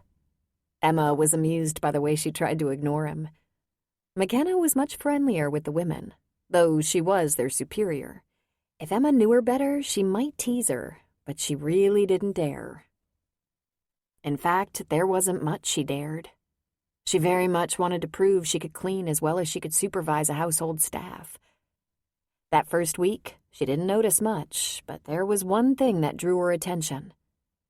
The trash in the wastebasket of a 15-year-old girl. It appeared she'd thrown away some clothing. Emma didn't mean to inspect her trash, but she couldn't help but notice the price tag still on the clothes. She pulled them out.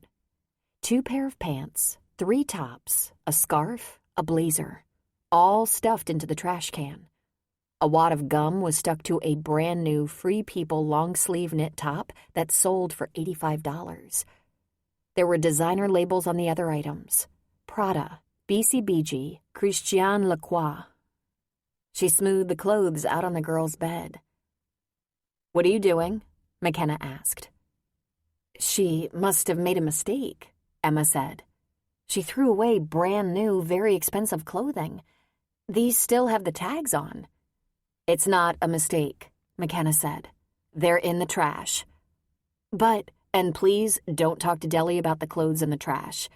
Deli has 3 daughters, no spousal support, and seeing this careless treatment would be hard on her heart." Emma frowned. "But why?" "Because her ex is an asshole. Why else?" No, why are these things in the trash?" "Some of that stuff we don't see, Emma. Her parents are never around. Her mother's assistant buys the clothes. Bethany doesn't want them. In fact, she resents them and does it out of spite. But they can't end up on an employee's daughter. Who knows how much trouble that could create?" "Shouldn't her mother know?" "Do you know her mother?" McKenna asked, lifting her dark brows. "Well, no, but if I—" "Don't project. Don't extrapolate. Telling her mother might only create bigger problems for us." "How?" "She'll fire us and hire a new service merely because we look too closely and presume to know more about her family than she does. Trust me.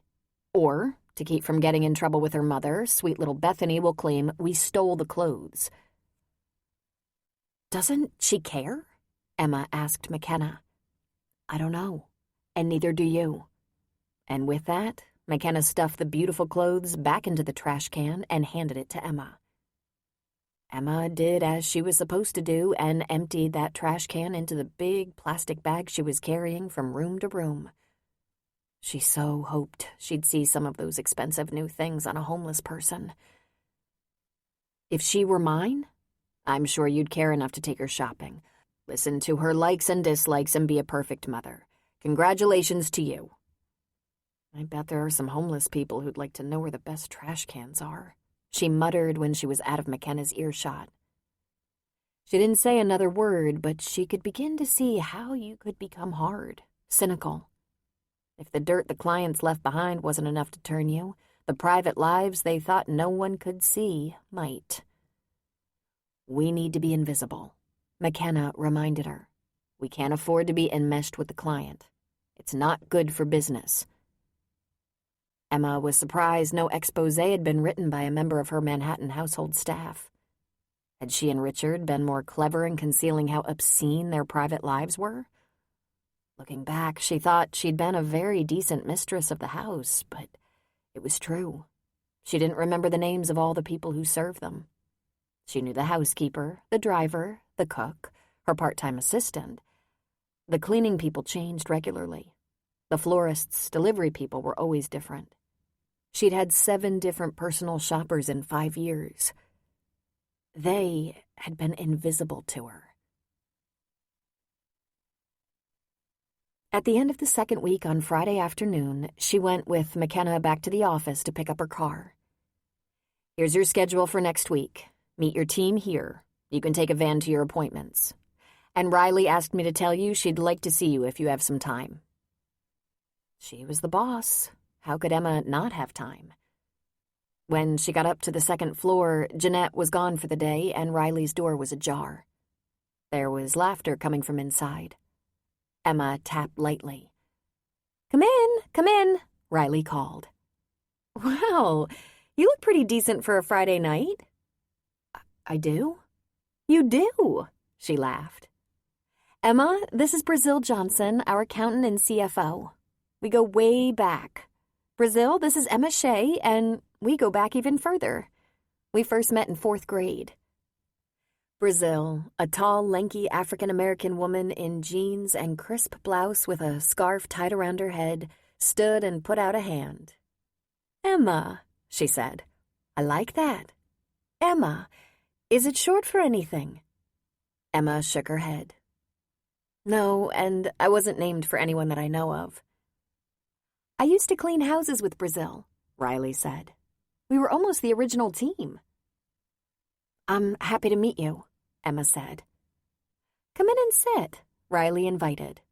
"Brazil isn't around the office too much, and when she is, I like to take advantage of her stories." "My mother is an invalid now," Brazil explained. "I work from home as often as I can, so I'm there for her. Most days she drives me out of my mind. But it's very good practice for me. Might make me conscious of what it's like and keep me from burdening my daughter with the same." She shook her head. "Woo-wee! Denise wouldn't put up with 1/10 of what Mama gives me." "Denise is an attorney," Riley said. "Also a single mother. So many of us." "Do you have children?" Brazil asked Emma. "No," she said, shaking her head. "It's just me." "Well, your old friend Riley has created a company that welcomes single parents and makes it easy for them to work at a decent wage. She should get a medal." "I'm thinking a statue in the town square," Riley said with a laugh. "How's work going? Any problems or revelations?" Emma was a little uncertain. She bit her lip for a moment. "Work is fine. Is there a suggestion box around here?" Riley's eyebrows were raised in question. "You have a suggestion? Already?" "Just a thought," Emma said with some trepidation. "I understand why it's a bad idea to accept used clothing from clients. It can be disastrous," Riley said. "I was wondering if it was managed and there was a receipt from the donor so there wouldn't be any misunderstanding. I don't think it's a good idea to have our clients think we're needy, Emma." "I understand, but the client doesn't have to know where donated clothing goes. In fact, we could send out a notice to clients saying that if they choose to donate to a variety of worthwhile outlets, from shelters to Dress for Success organizations that help to clothe people for job interviews, the clothes you were forced to throw away wouldn't have made it into donation, Emma," Riley said. "That screwed up 15-year-old girl's clothes wouldn't have been donated. She was making a statement when she put them in the garbage." "You know about that, huh?" Emma said. "There's very little I don't hear about," Riley said. "I'm sorry, Emma. I think it's a bad idea." "If someone came to you and said, 'Would you like to donate these nice clothes?' what would you think?" Brazil asked. "You'd think, 'Why's that cleaning woman picking through my trash?' That's what." "Our clients want to think their cleaners don't need charity. They like thinking we don't see their cast-offs, that we don't notice things like that." "Tempting, though, ain't it?" Brazil said. "It is," Emma said. "Look the other way, Emma," Riley said. "Anything else on your mind?" She shook her head. "I'm glad it's going well for you.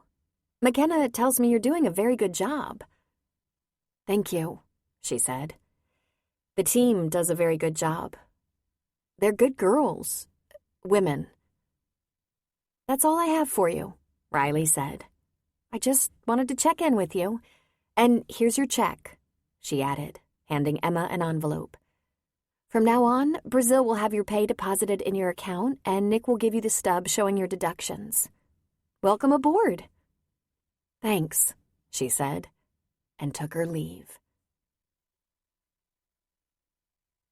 Emma had been in touch with Adam every day without fail. On those few nights they weren't together, they talked on the phone. Tonight Emma was going to Adam's house for dinner.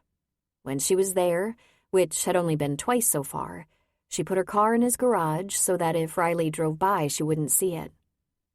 When she arrived, he was busy in the kitchen, slicing and dicing, garlic being sautéed in the pan on the stove. It already smells wonderful. I have something to tell you, he said. My mother asked me if I happened to have a phone number for you. She's planning to call you. I gave her the number. I hope you're okay with that. Will she tell Riley? Emma asked. You can ask her not to, Emma. I don't think Riley finding out we're seeing each other will be as much of a problem as you think. It'll be a problem for her, I guarantee it. I hope you're wrong, but we'll do things your way. My mother wants to see you. She knows Riley has your number, and she didn't ask her. I don't know what's going to piss her off more, us being together or hiding it from her. Every time Emma's phone rang, she jumped. She looked at the caller ID, and it was either Adam or Lyle. Then, on Wednesday, while she was working, her phone vibrated in her pocket and she didn't dare answer it, even though the homeowners weren't home. When they took their break between houses, she listened to the message. Emma, it's June Kerrigan. Adam gave me your number, and I've been looking for a time I could ask you to dinner when it would be just us so we could talk. Catch up with no interference from eavesdroppers or others. Maddie is having a sleepover Friday night, so her mother will have to stay home with them. How I got out of sleepover duty, I'll never know. But finally, the house is my own. Can you come to dinner? At about 6? When you were a little girl, you loved my fried spaghetti. It was your favorite, and your little feelings were hurt if we had it without you. If I make fried spaghetti, will you come? I think I've waited long enough. Tears came to her eyes, and she sniffed loudly enough that Shauna turned from the front seat and asked, You okay, girl? Yes, sorry. I just got the sweetest message from an old friend. Is it your birthday or something? Shauna asked. No, she said, laughing. She's going to make my favorite dish from when I was a little girl. Fried spaghetti with pesto, black olives, and pepperoni. And both women oohed and awed. On Friday afternoon, immediately after work, she went to the flower shop. She'd called Lyle and asked him if he'd make a Christmas centerpiece for her to give to someone special. When she got to the flower shop, the guys were both there. With the holidays upon them, they were keeping the shop open a little later, and Lyle hadn't gotten around to her centerpiece. Who's getting my masterpiece? Lyle asked. You have to promise not to tell, she said. June called me and invited me to dinner, just the two of us. Adam gave her my cell number. Adam? Lyle and Ethan said in unison. Yes, Adam. And you have to keep him a secret, too. It started out that he was a very nice and helpful friend. You know, a little glass of wine, a cell number in case I needed a hand with anything, lunch at a vineyard bistro. Then they were leaning toward her. Then it got a little, romantic. OMG, she's doing Adam the love of my life, Ethan said, swooning into Lyle. Get a grip, Lyle said. He's straighter than my hair. He actually is, Emma said. Could you get on my page here? I'm reuniting with June tonight and I need a centerpiece. A lovely centerpiece. One that says, I'm grateful for everything. for accepting me without questioning about Richard's crimes, for missing me, for welcoming me back, for still loving me. "I've had a crush on Adam since the first day I met him," Ethan said. She looked at Lyle. What's going on here? Is Adam his hall pass? "It's completely meaningless," Lyle said. "Adam couldn't be less interested in Ethan. Come on back to the playroom, Emmy. You can supervise my creation." "I'd love that," she said. "And why are we keeping Adam and June secret?" Lyle asked. "Riley is my boss, and until Riley invites me to join her and the family, I'm staying back. She's keeping me at arm's length. Maybe someday, but not someday soon. But I so miss June." "Understandable. Take your time and tell me all about the job," he said. "I told you," she said, finding a seat on a stool.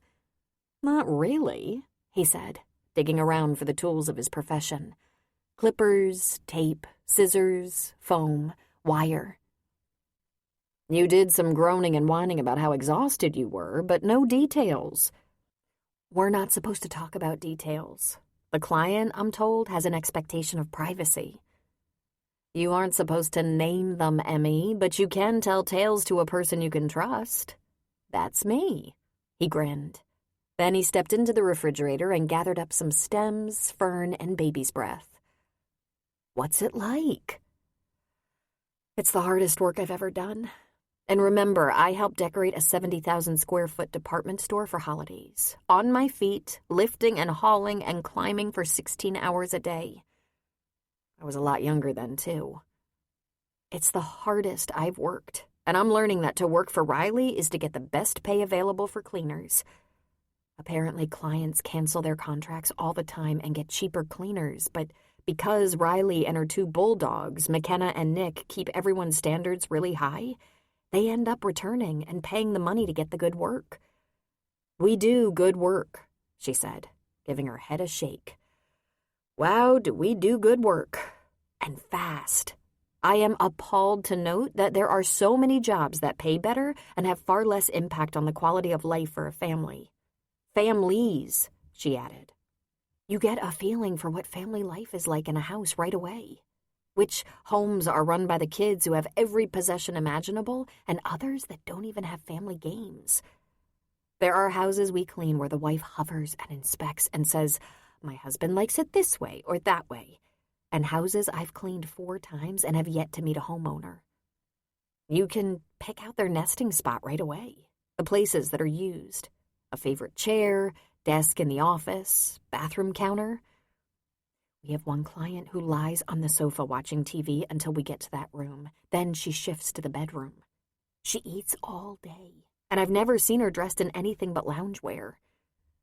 Some kids' rooms have awards and pennants and group pictures. Some show no sign of any siblings or friendships or group activities. Some children's rooms are very, very sad." "What makes a sad room?"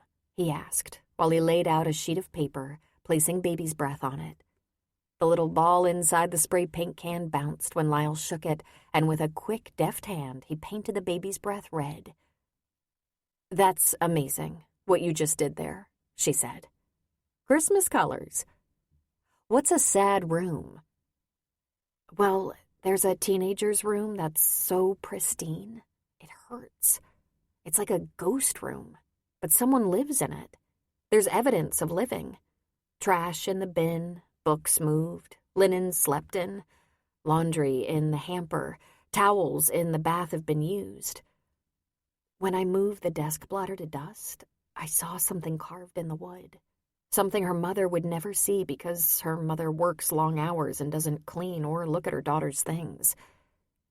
She carved, 'I miss her every day.' I assume she carved it. They're rich. They wouldn't have purchased a damaged piece of furniture." "Wow," Lyle said, stopping his arranging. "Who do you think?" "I don't know," Emma said. "Could be a sibling. There are no other children's rooms or family pictures anywhere. Maybe a friend? Grandmother? I have no idea. And you know what else, Lyle? I never realized this when I had help of my own, but I realize it now. We're invisible. I always thought of myself as very tidy, but now I wonder if I prepared for the cleaning staff. Did I wipe the bathroom mirror? Clean the sink? Flush? Because now I see that some people don't. Ew, he said. I certainly know I do those things. I think I did. I hope I did. But a hard truth for me is I don't know the names of the ladies who cleaned our apartment. They changed regularly. But still. My God, you're learning volumes about yourself, about people you don't know. It's humbling, she said. Are you humbled by who you are or who you were? Both, she said. She was so nervous, anxious and nervous. She carried her centerpiece up the walk to June's front door and knocked. The door opened immediately, and there she stood, looking only a little older. "Emma, at last!" June cried, embracing her at once. Emma was left to balance the centerpiece in one hand and return the hug with the other. "How I've missed you," June said. "I thought of you, prayed for you, hoped you'd come back to us. It's been so long." Emma closed her eyes against tears. June's skin on her cheek was so soft, just as she remembered. She smelled faintly of ivory soap, something so basic, clean and memorable. And she could smell clean sheets. June used to iron the pillowcases, and the smell of hot linen that filled the room gave Emma such comfort. The arms that held her were the same, just strong enough, but not overwhelming. June knew just how to cradle a person. "June," she whispered.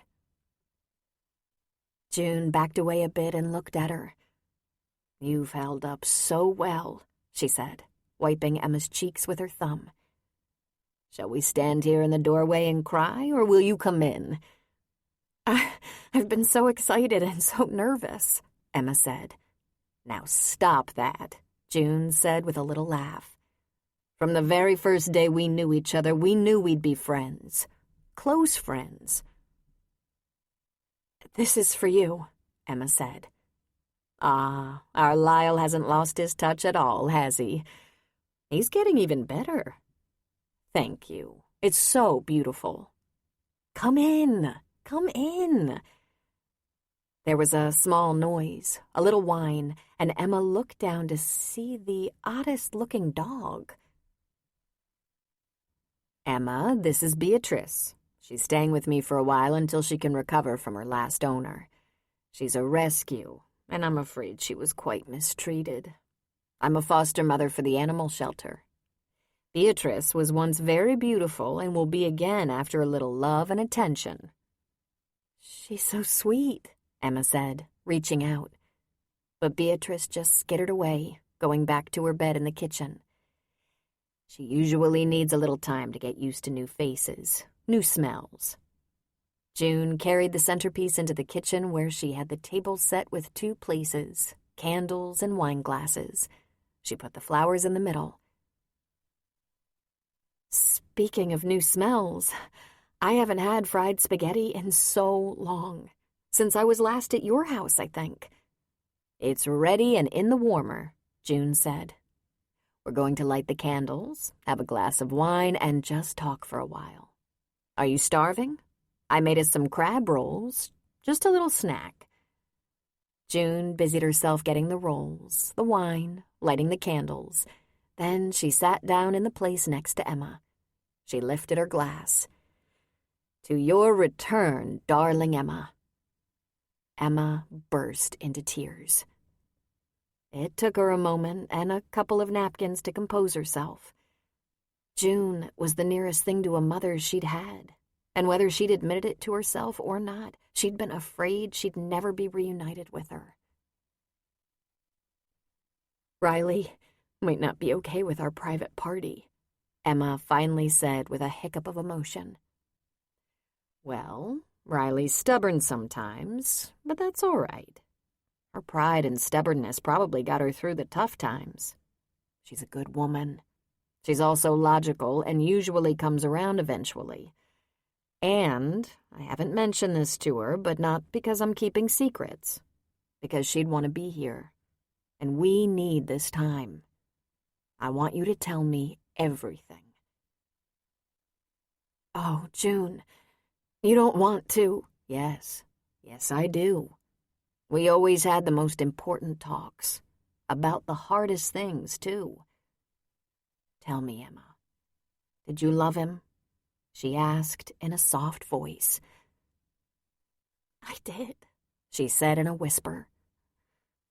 I thought I was the luckiest girl in the world, in the universe. Richard was sophisticated and smart. He treated me as if I was some kind of precious gift. I loved him. I didn't think he was capable of doing anything terrible, of hurting people. She shook her head. A couple of times I was selfish or demanding or complaining, and he would just frown and say, Emma, this childish behavior doesn't suit your image at all. Don't you know how powerful you are? How many people watch you? If I asked for something, he would just say, of course. I thought he was kind. A few times I overheard him say things that were mean or harsh, and if I questioned him, he'd say he was sorry I had to hear that sometimes in business he had to be strong, firm. Things like what, Emma?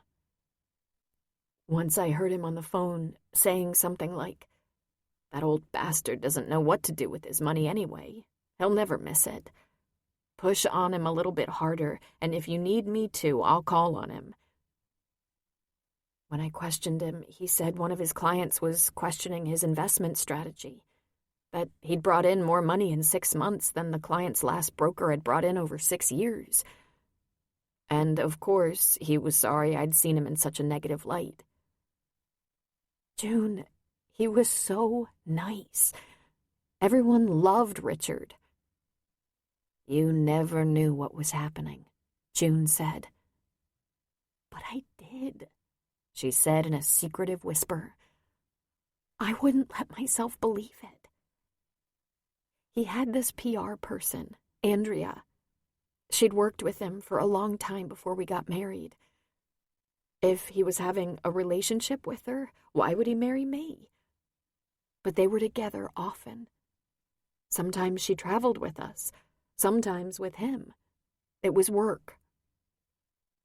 But I saw looks between them, reckless, steamy looks.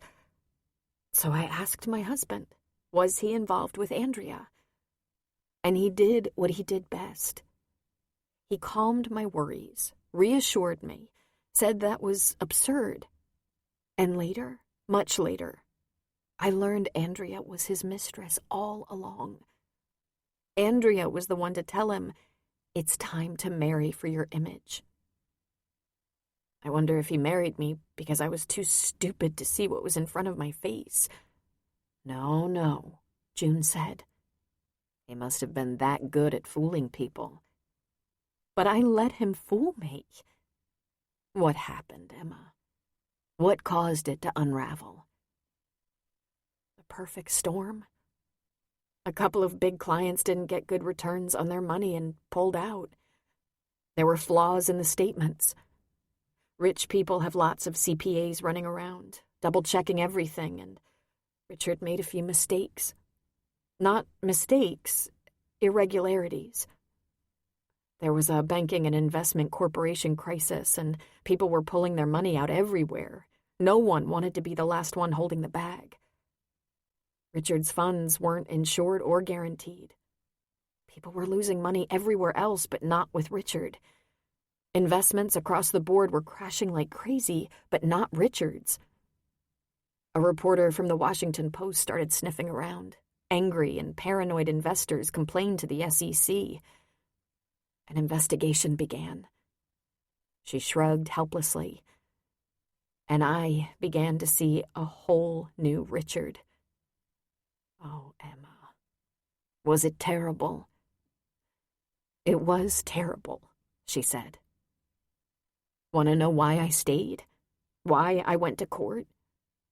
Because it was the only way I was going to find out the truth. He wasn't going to tell me. I was making assumptions. I was guessing. I was reading the papers, financial journals, watching the news, and they got so many facts about me wrong. I couldn't be sure they were getting facts about him right.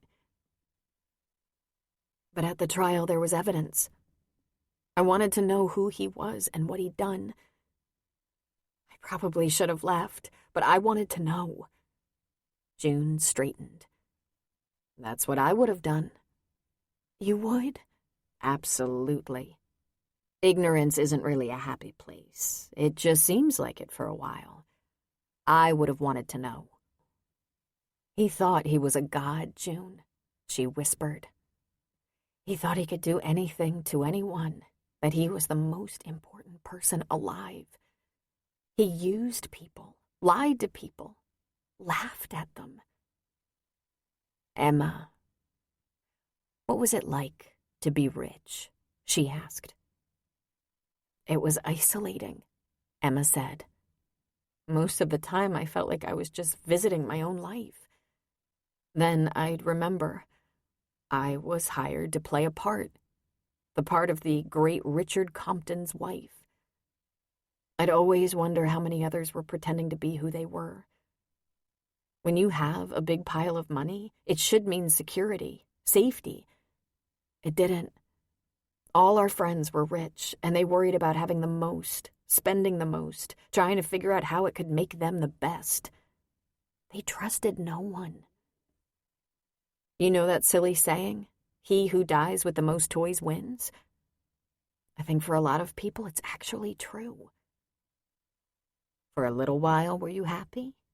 Did you think you'd been crowned? Looking back, not for very long.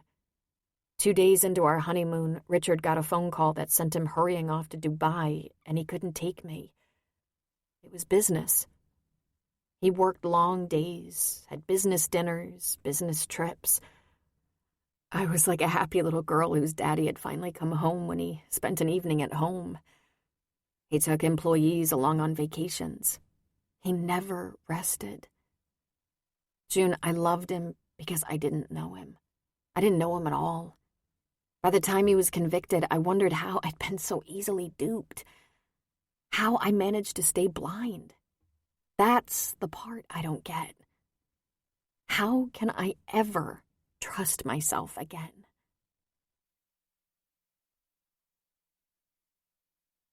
Chapter 13. Emma and June talked for hours, talked over dinner and then a cup of coffee.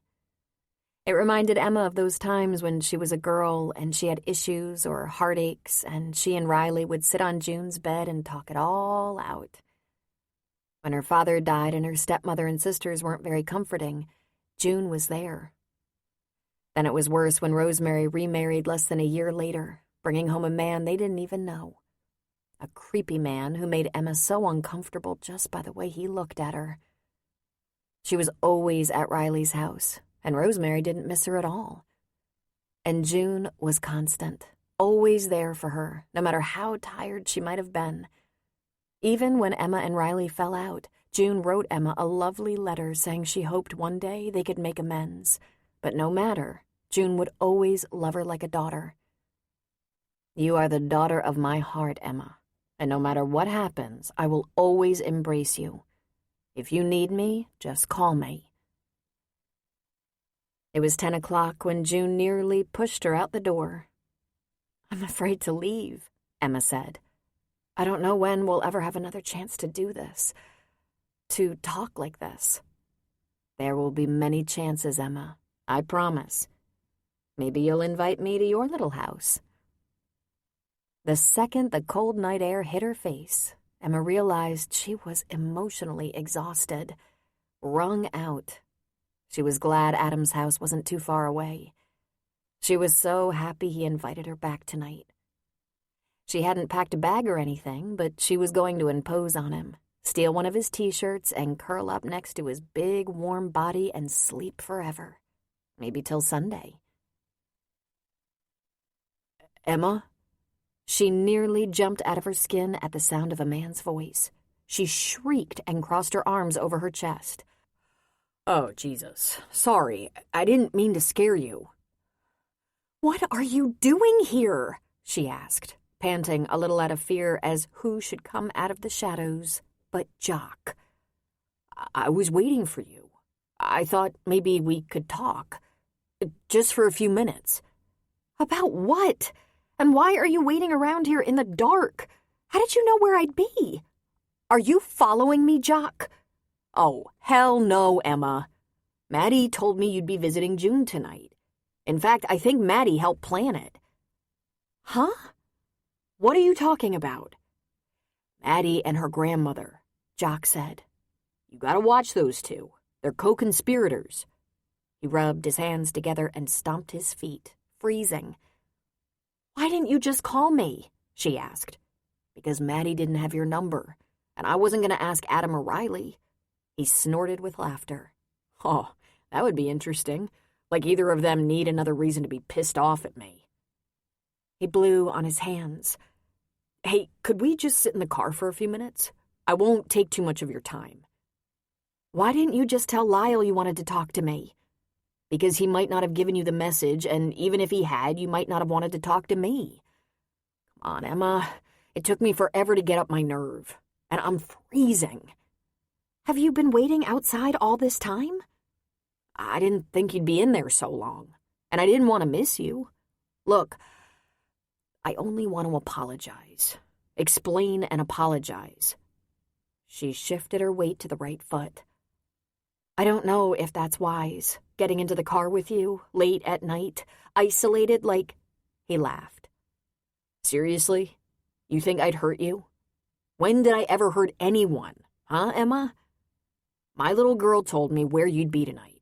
You think I'd do that to my little girl? For the love of... All right, but hurry up. I'm so tired I could lie down in the street right here and fall asleep.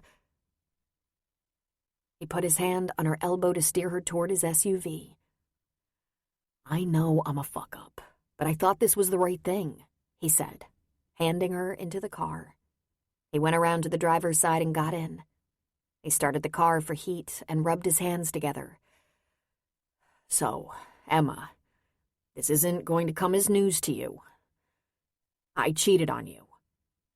Emma couldn't help herself. A short burst of laughter escaped her. Then another laugh and another, until she had to put a hand over her mouth. I didn't think it was that funny, Jock said. I might be feeling a little emotional, she said, wiping tears of laughter off her cheeks. I know, Jock. You were slightly unfaithful. Your daughter is now 15. Well, I pretty much screwed up everything. I'm sorry I hurt you.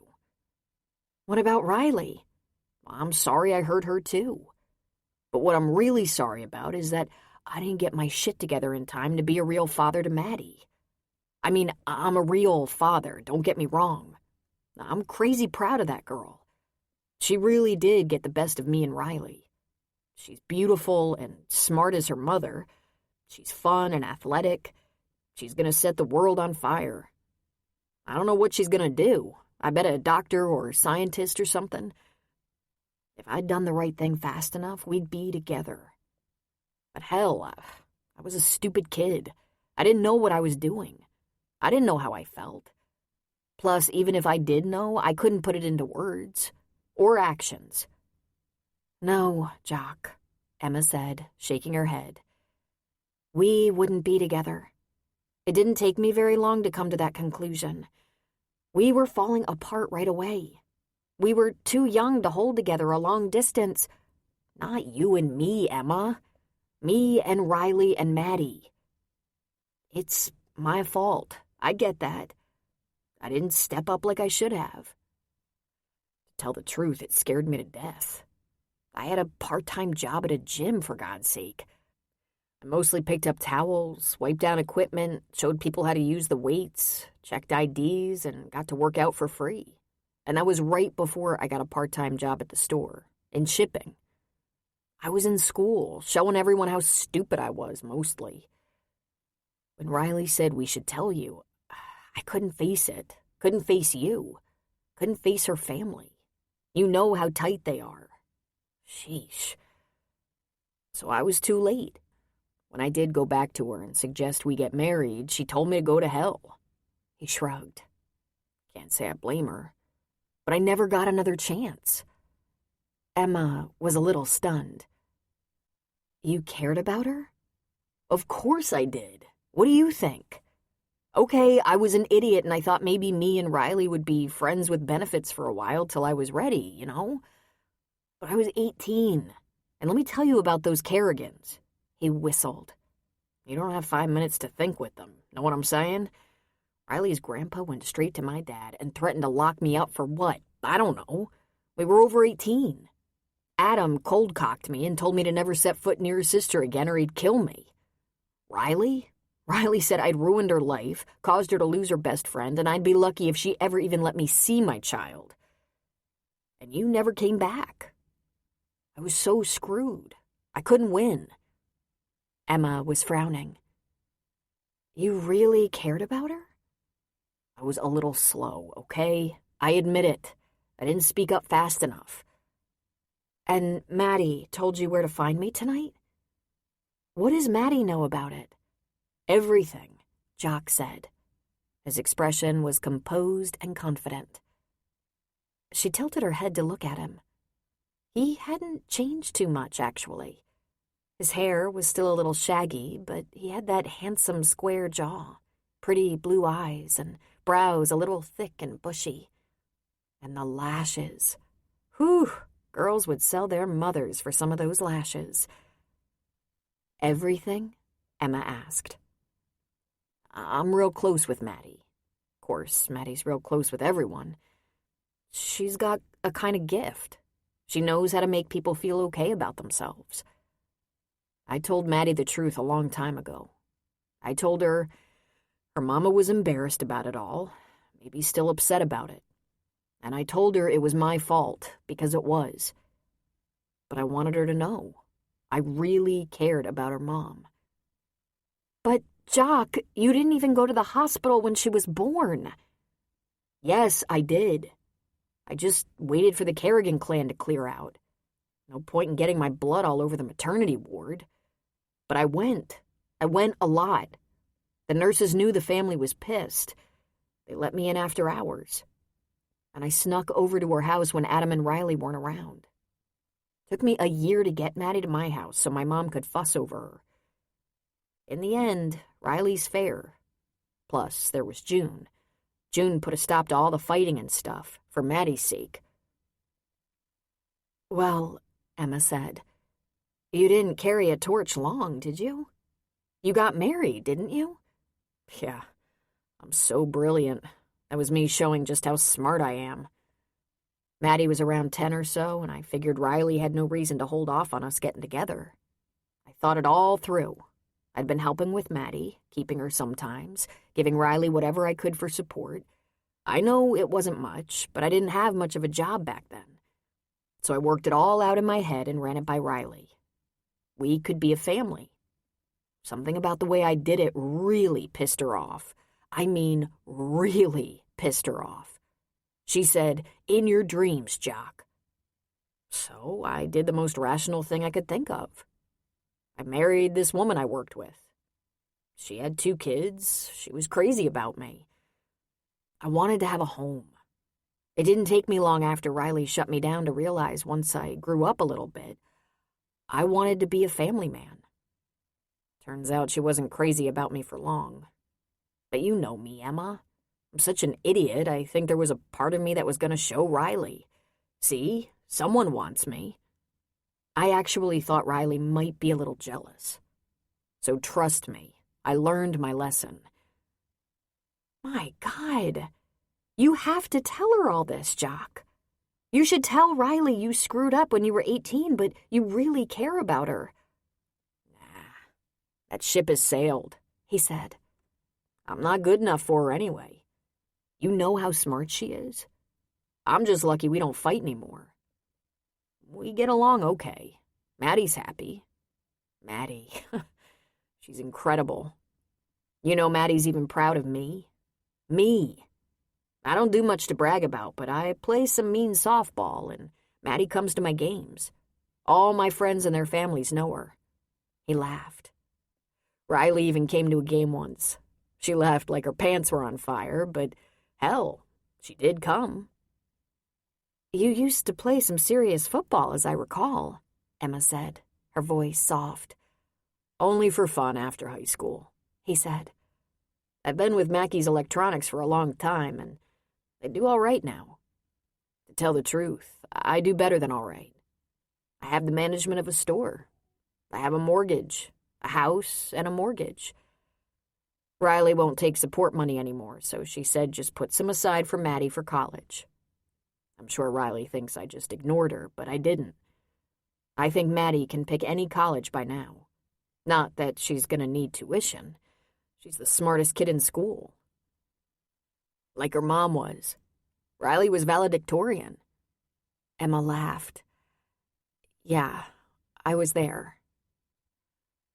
So I'm sorry, Emma. Sorry I cheated on you. I should have broken it off with you when we stopped talking, when I started hanging out with Riley. If I'd done that one thing, well, it's all behind us now. You were forgiven a long time ago. You okay, Emma? I heard about how bad things got for you. Anything I can do? Nah. I have a job. I'm back in a town I know. I have a few friends. Maybe you could count me as a friend, he said. No ulterior motives, he said, holding up his hands. But if you need anything. That's very nice, thanks. Right now, I have to go. I worked all day, and seeing both you and June... By the way, Riley doesn't know I had dinner with June. I know. Maddie said we're not exactly keeping secrets, but we're not talking about it. Emma laughed. That was what keeping secrets was. She made a decision. She was going to tell Riley about dinner with June. If it made her angry, she'd have to get over it. Emma was relatively sure Riley wouldn't fire her. In fact, she might have to tell about Adam, too. Now, for that, Riley might fire her. Jock was right.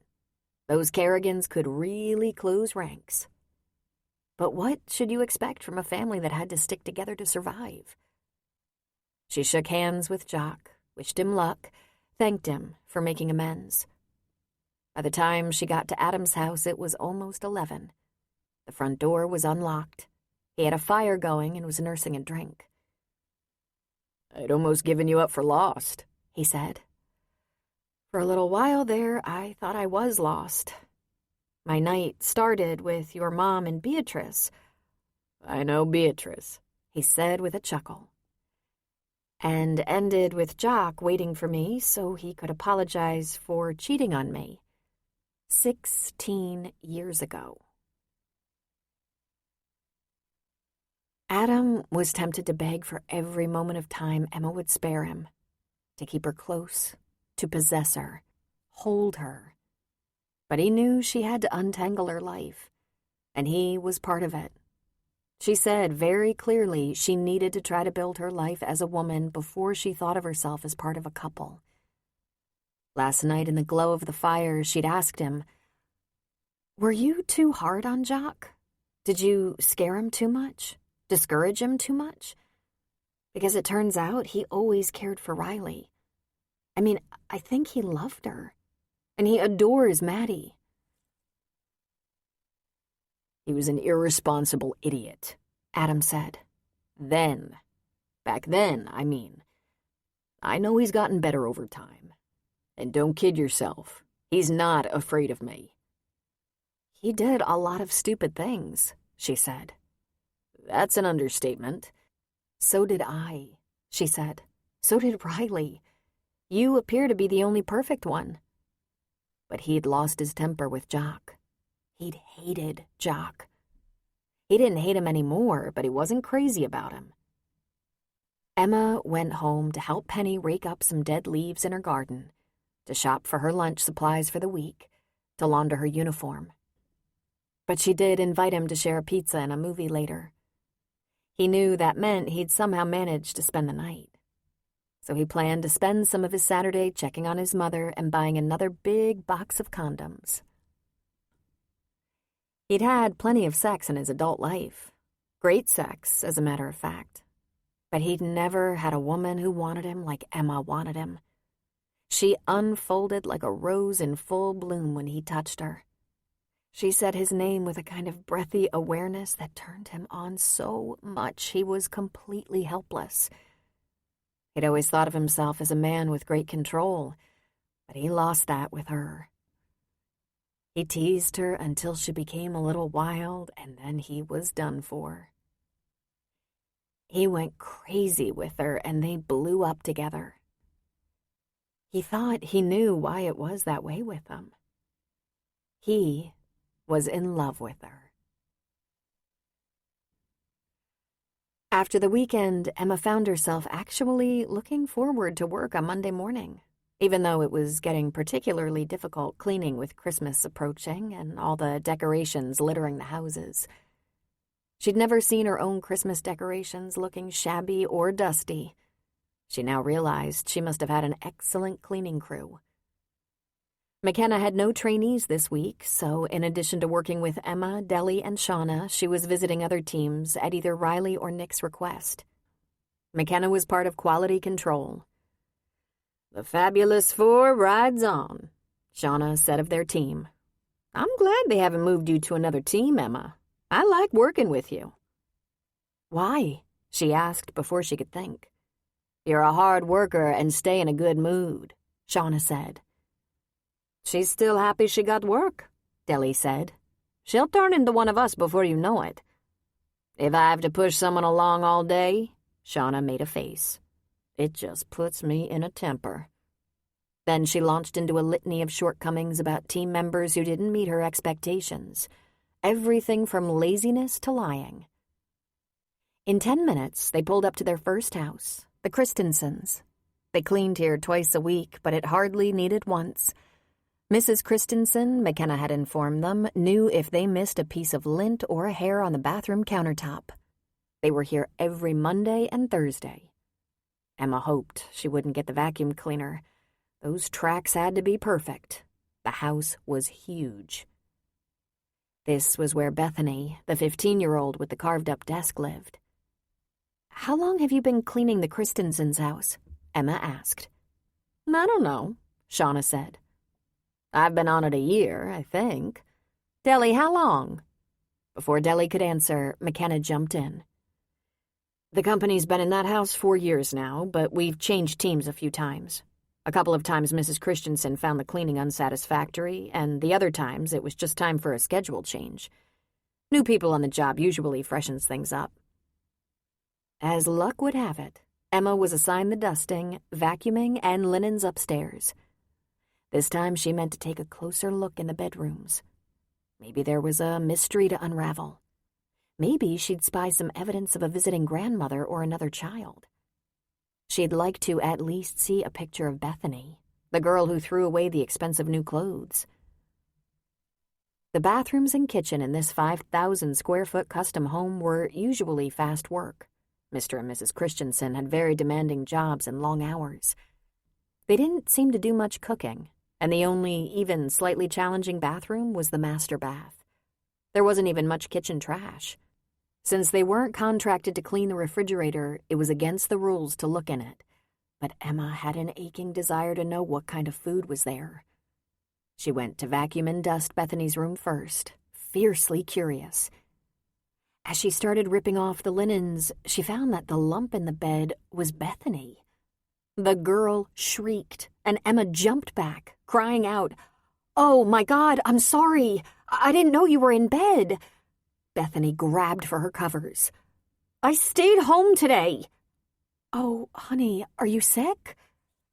"Sort of," she said, burrowing back into her bed. Sick of school. Oh, can I get you anything? Call someone to look after you? I'm 15. I look after myself. Right, Emma said. Would you like me to skip your room? Yes, just go. And look, she talked from under the covers. Just don't say anything. She's frail, Emma thought. Thin and pale and completely miserable. Who does she miss every day? She moved on to the parents' room. Why did they have a cleaning service at all? They were immaculate. She stripped the bed, applied new linens, began dusting the furniture and her deli in the bathroom cleaning. She leaned against the doorframe. Skip the girls' bathroom, Emma said softly. She's home, sick in bed. Asked me to leave her room. All righty, Deli said. I bet she's cutting school. No, she's sick, Emma said. Then she wondered why she was protecting the girl. She went back to dusting the bureau. A drawer was ajar an inch, and impulsively, irrationally, she pulled it open a bit, then a bit more. And there it was. The thing that was the root of all the pain and forced order in this house. A family portrait in a frame, hidden from sight, lying atop folded clothes. Mom, Dad, and Bethany. A plumper, slightly younger Bethany who smiled as if the very sun was inside her. They were a beautiful, happy family a few years ago.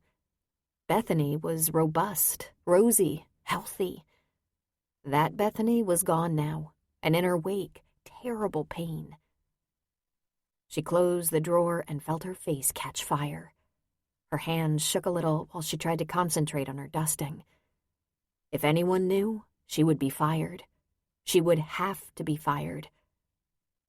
What had happened to this family? Why was the only picture and evidence hidden in a drawer? Then, later, as she pushed the vacuum around the room, she realized something significant. It was the father's drawer. How strange that seemed. She could envision the father demanding all the pictures be removed and the mother clinging to one. But it was the father holding on, and the mother's assistant was buying Bethany's clothes. Emma knew without even thinking about it that the next time they cleaned, the next time she had vacuuming and dusting, she would look in the mother's drawer, look for a picture.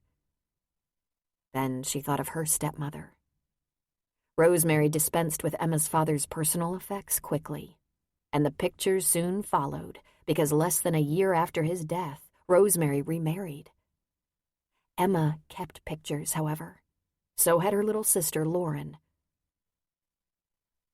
The next house was a filthy mess. It took too much of their time, but it removed all that conjecture about Bethany and her family from Emma's mind for a while. McKenna left them for a while to go with Nick and check a few crews. The next house wasn't bad, but messier than usual. The lady of the house was at home because her arm was in a sling. Fell and dislocated my shoulder and might have injured my rotator cuff, but I had x-rays and it'll be fine, she explained. I'm just resting it and the doctor said to keep it immobilized for a few days. Then she laughed and said, I could have gone to work. I just can't fix my hair with one arm. Then she stayed out of the way. When they were finished and back in the van, they took a break to eat a little lunch. Fell my fine ass, Shauna said. That's about her 5th fall this year. Emma almost choked on her drink. So, that was one of the households they knew too much about. It's possible she's clumsy, Emma said. Isn't it? Huh, was the answer. She's being kicked around. Know how I know? Because I see it in her eyes, and I've seen it before, when I looked in the mirror. Oh, dear God, Shauna, Emma said. Don't waste pity on me. I found the way out, even if you never get all the way out. If he isn't still out there posing a threat, then he's in here, she said, tapping her head. Don't you worry none about Shauna, Deli said. Her boys are as big as he is, and they take good care of their mama. They do. Now we're going to get over to Miss Fletcher's. She's the clumsy one. I think I might know what makes her so clumsy, Deli said. Then the two of them cackled madly. What? Emma asked. She's a wino, Shauna said, and they giggled some more. It had taken her a while, but now Emma figured it out. She was hearing all this gossip because McKenna wasn't with them. McKenna was part of the executive trio with Riley and Nick, the holders of the Holy Grail, the policy manual. Violation of the policies got you fired. What's up with the Christensen house? Emma bravely asked. Shauna shrugged. Career couple. Someone's got a little OCD going on there. I vote for her. Could be him, Deli said. We wouldn't know. They're never home. It's an easy house. Not a speck of dust anywhere. You gotta wonder why they hired a cleaning crew, Shauna said. For the carpet tracks, Deli said. You gotta wonder why they had a kid, Emma ventured. Yeah, poor kid. Typical. Typical? All they think about is work and money. Everything has to be perfect, Deli said. I like it that way better than the Brewsters. Those boys have every toy and gadget ever invented. They're sloppy with no manners or respect, and, Shauna said.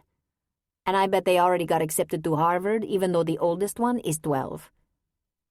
That is a hard house, Emma agreed. Dirty, messy, cluttered with stuff. If she'd had a child, she would have taught him to put away his things, even if they had household help. When she dumped the trash in the master bath, it was full of the lady's outrageous price tags. She smiled to herself. Those numbers hadn't always seemed outrageous to her. How many of her cleaning staff saw her price tags?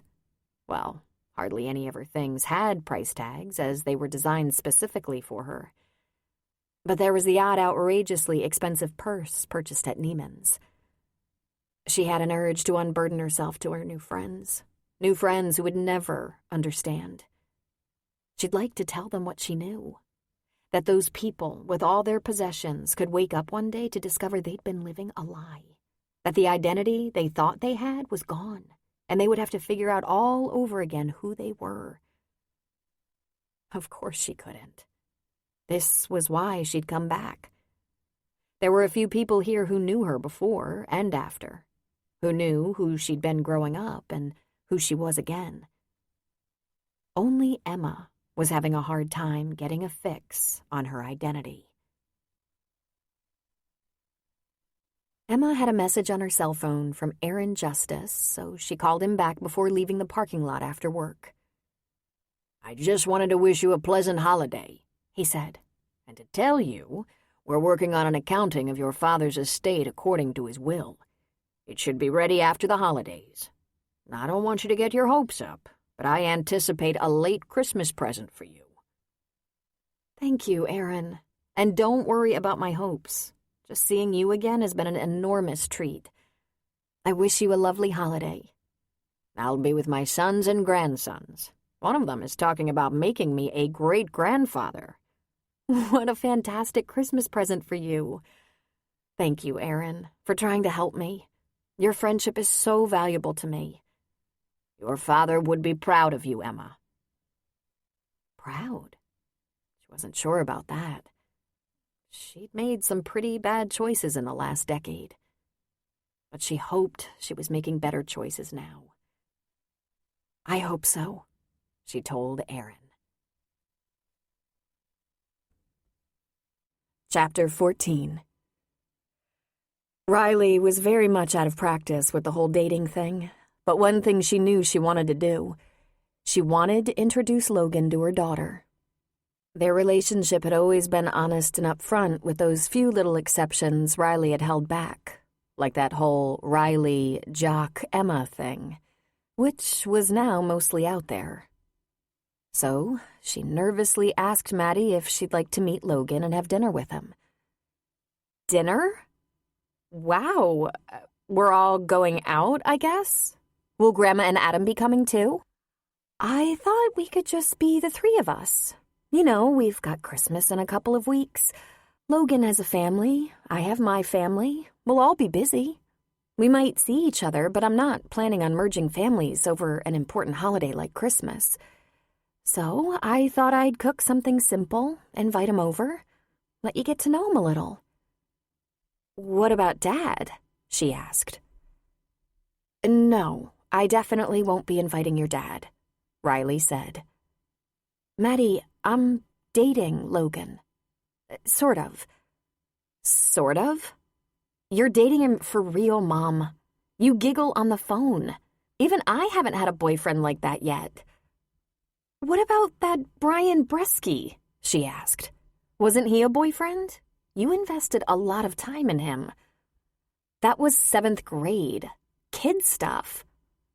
Oh, Riley said. Well, I haven't quite elevated Logan to boyfriend status yet. So you're not sleeping with him yet? Maddie asked.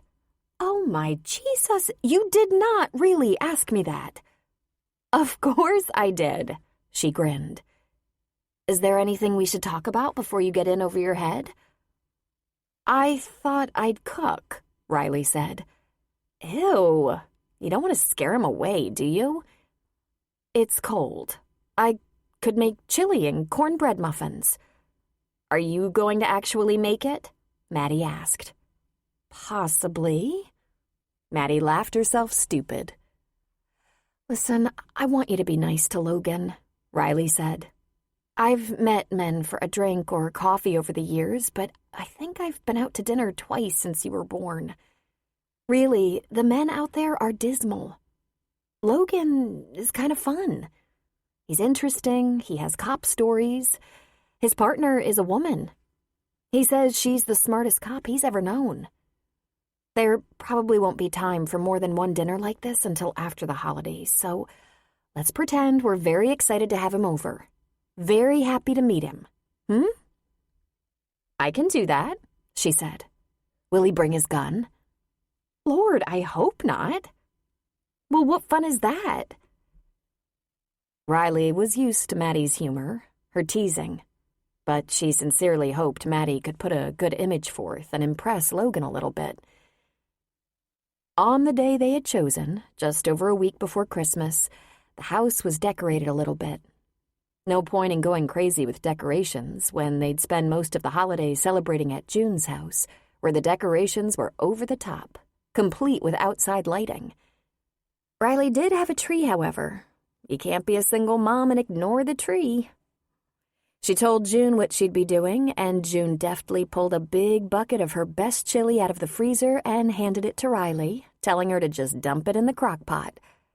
June whipped up some cornbread muffins. It took her under 30 minutes. Are you going to be able to throw together a green salad? June asked Riley. Of course, she said indignantly. Riley stopped at the grocery store on the way home and worked her way around the salad bar in the deli section, looking over her shoulder the whole time, hoping not to get caught. Then she saw him. There he was, standing in the checkout line with a bunch of flowers and a bottle of wine. She just shook her head and chuckled to herself. She went and stood behind him. He jumped in surprise and attempted to hold the flowers behind his back. But when he saw her holding the salad, he relaxed and returned her smile with his own. So, this is how working people date, she said. Do you like these? He asked, holding out the cellophane-wrapped bouquet. If you want to pick something you like better. I like them very much, she said. Want to follow me home? I've wanted to for weeks now. The chili and muffins were exceptional. June liked her chili with a little kick to it, something she didn't share with the elderly on her meal route. But Logan thoroughly enjoyed it. Since they'd run into each other at the store, Riley told him the truth, that it was her mother's chili, and it was a good thing she did, because Maddie wasted no time in selling her out. Riley and Logan started off with a glass of wine, and she arranged the flowers.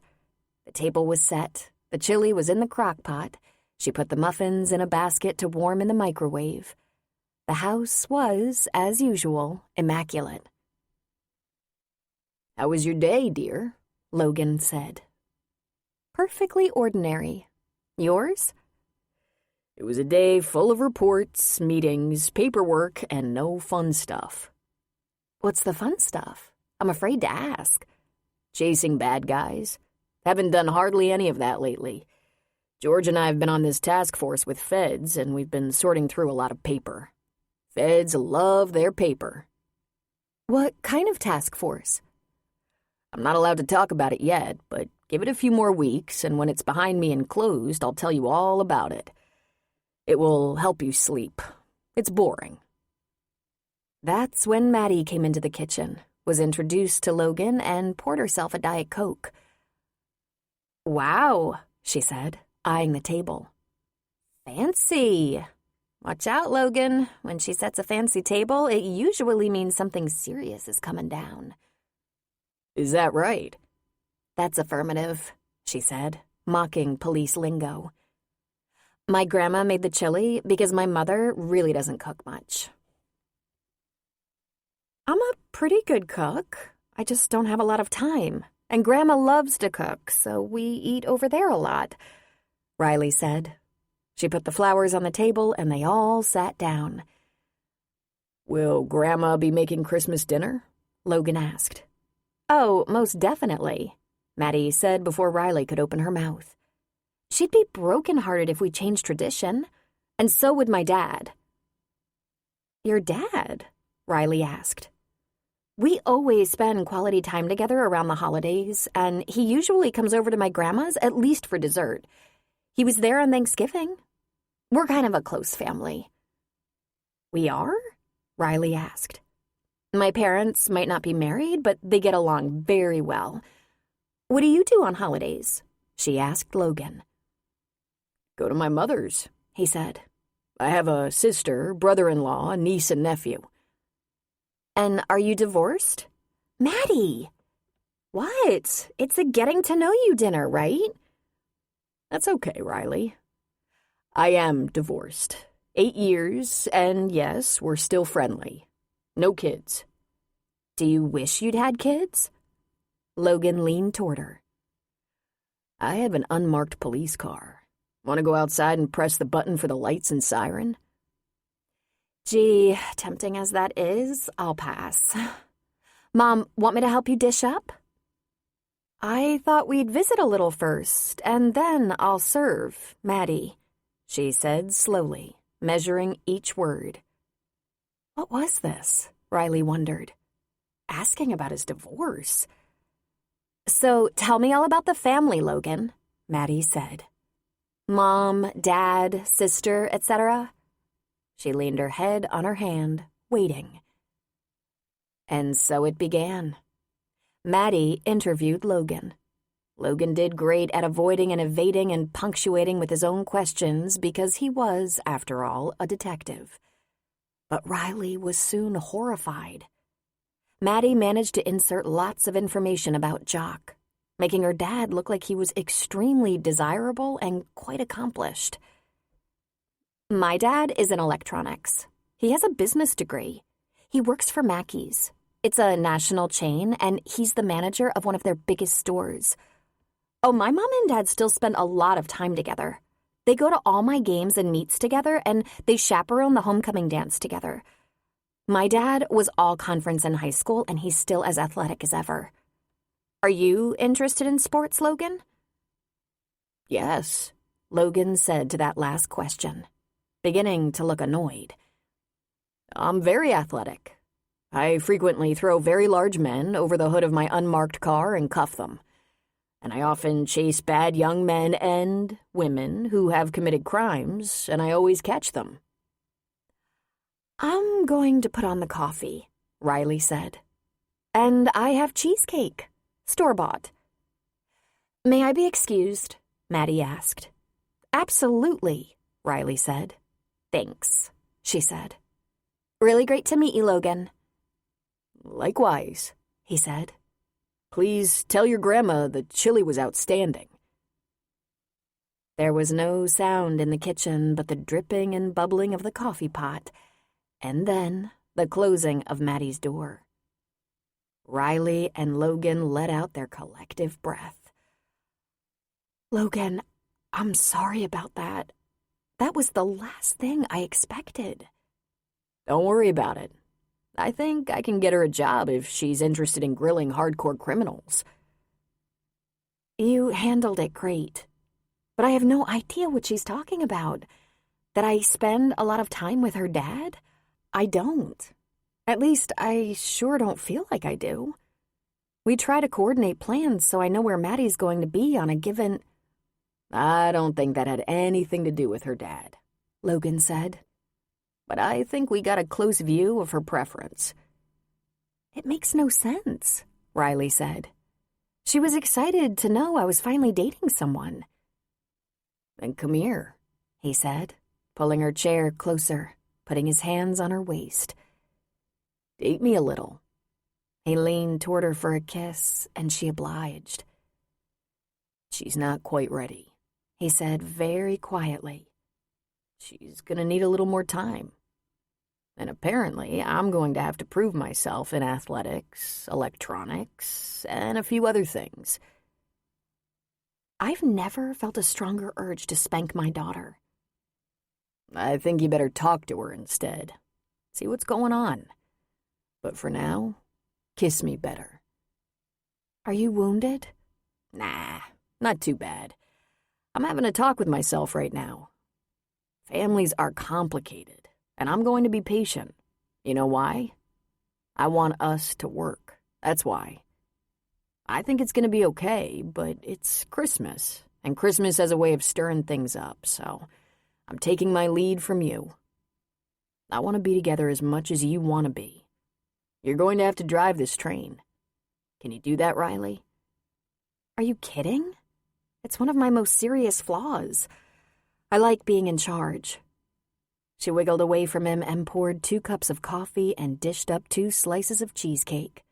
Then she sat back down, closer to him than necessary. She put a little cheesecake on her fork and fed it to him.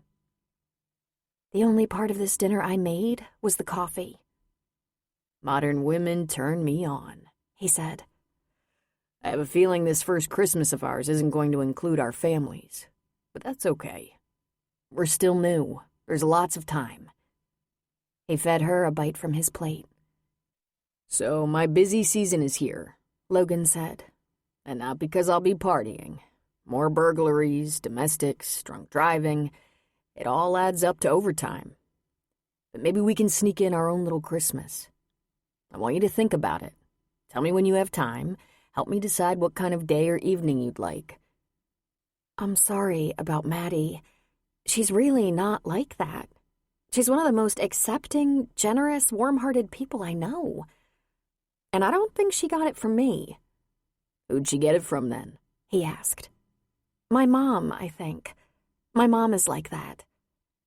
Can I help with the cleanup? He asked, feeding her another bite. No. Cleanup is my specialty, my profession.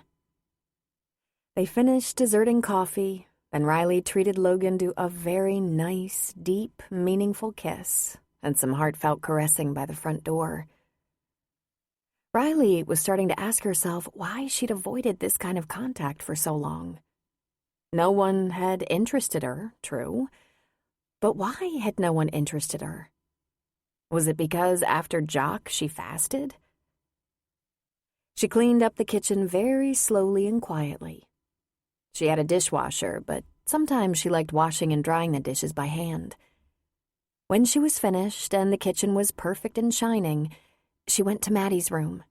She knocked before going in. Maddie was in her pajamas, ballerina and heart pajamas, perfect for a 5-year-old girl, but her girl had long blonde hair, blue eyes, and was 5'8". You want to tell me what that was about? Riley asked. What? Don't pretend you don't know, Maddie. I've never seen you act like that. Didn't you like him? She came into her daughter's room and sat on the bed. Yeah, I liked him. He seemed nice. He's even kind of hot. What kind of cop is he? That's kind of up in the air, I think. His business card says property crimes, but he says he's doing some special project at the moment. Now, why were you going on and on about your dad? That's not really true, all that stuff you said. Sure it is. I talk to him every day. He's never missed a game or meet. He always comes by on special occasions, even if we're at Grandma's.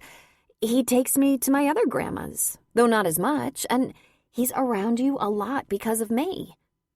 He's nice and he's handsome too. But Maddie, your dad and I couldn't work things out. I explained all that. Not really.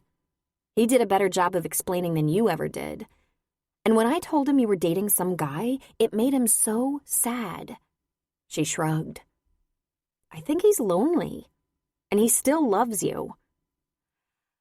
Maddie, I don't think he ever loved me. And Lord knows he wasn't ready to be a father. Well, no kidding. That would be like me being a mother. But he's older now.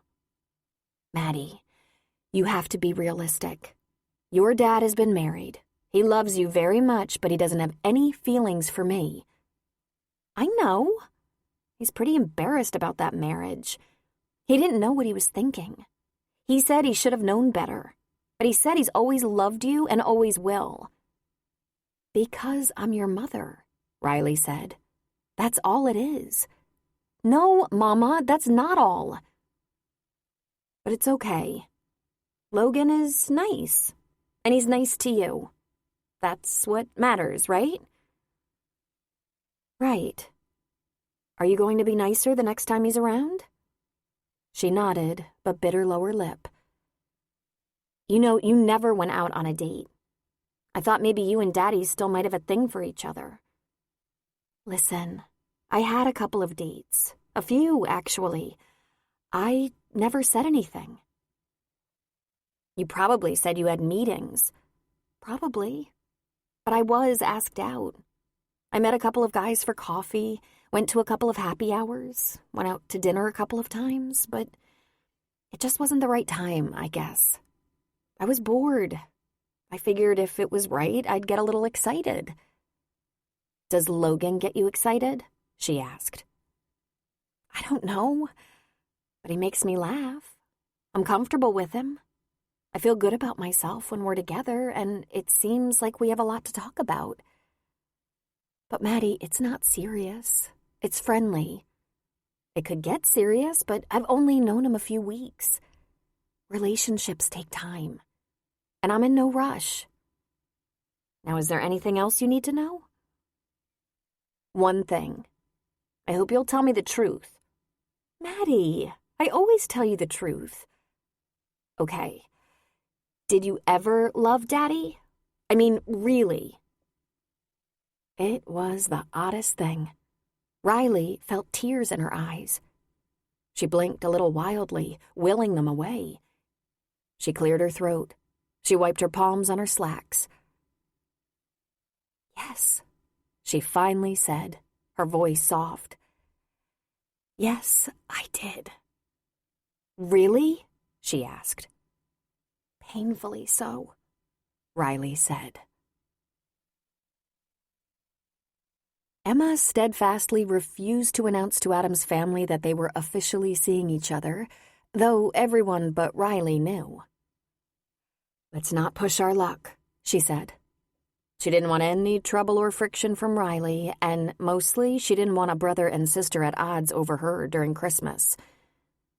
Riley has to be the one to invite me back into her life, even as just an acquaintance.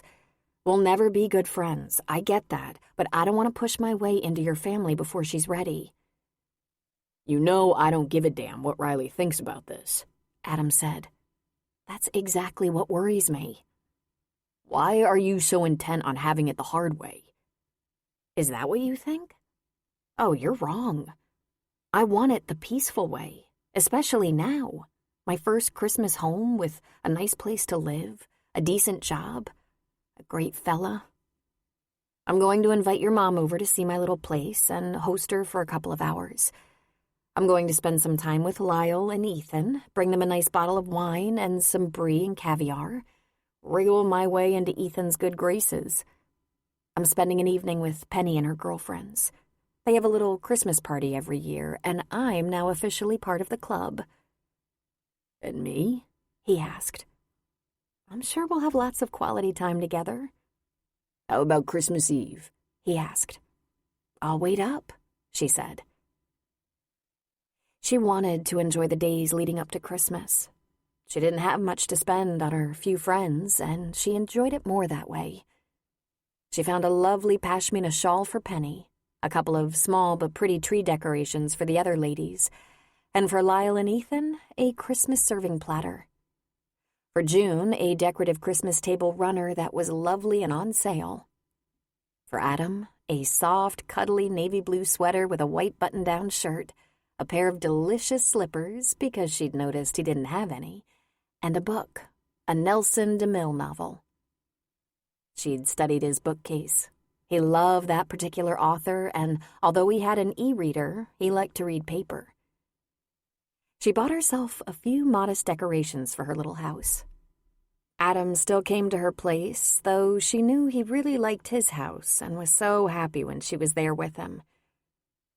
It's going to be a long time, Adam, before I'm good for more than this, than what we have right now. I'm working through everything, but it's slow.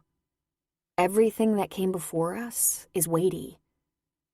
Is Lucinda helping? He asked. I think so, but I'm not seeing her again until the new year. I'm feeling almost secure, she said. I'm afraid to blink. I'm not going anywhere, he said. The holiday decorations in the homes they cleaned were a beautiful pain in the ass. Difficult to clean and tidy around. Still, Emma enjoyed them as never before. It was entertaining to see what each family had done. The Douglases, with the 3 spoiled boys, had enough presents under the tree to take care of all the children in an orphanage. The Nesbits had grown children and grandchildren, and they kept the number of gifts reasonable, yet decorated lavishly. Many of the things meant to be fun for the children: Advent calendar, talking Rudolph, Nutcracker soldier. The Parkers had no presents under the tree. They'd be spending Christmas in Maui. She was looking forward to seeing what the Christensen family had done. The last time she was there, nothing had been done to decorate, and she feared nothing would be done. But voila! Just in time for Christmas, the decorations had appeared, and they blew her mind. It was a decorator's dream. She knew the cost of many of the ornaments and tabletop decorations. A nativity painted in gold and draped in Swarovski from Bergdorf's, crystal reindeer from Tiffany's, a stunning wreath. Surely those weren't real diamonds. But it was copied from the real one created by Pasi Jokinen Carter. Their tree and staircase garland were decorated by a professional. She could tell. The few packages under the tree were wrapped in expensive paper that matched some of the glass balls. Fancy ribbon was coordinated with the home furnishing colors.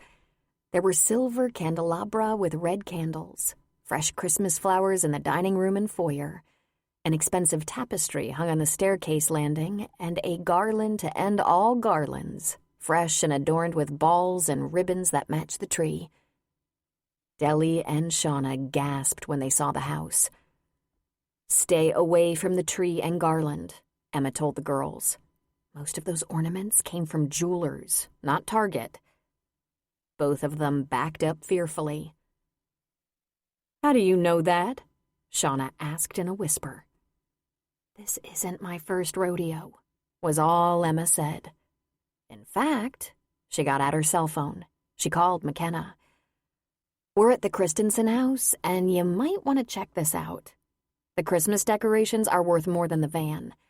No one wants to dust them. We'll wait for you. They started upstairs. As usual, nothing was disturbed except for a damp towel in the hamper, which Emma scooped up and put in the laundry bag for pickup.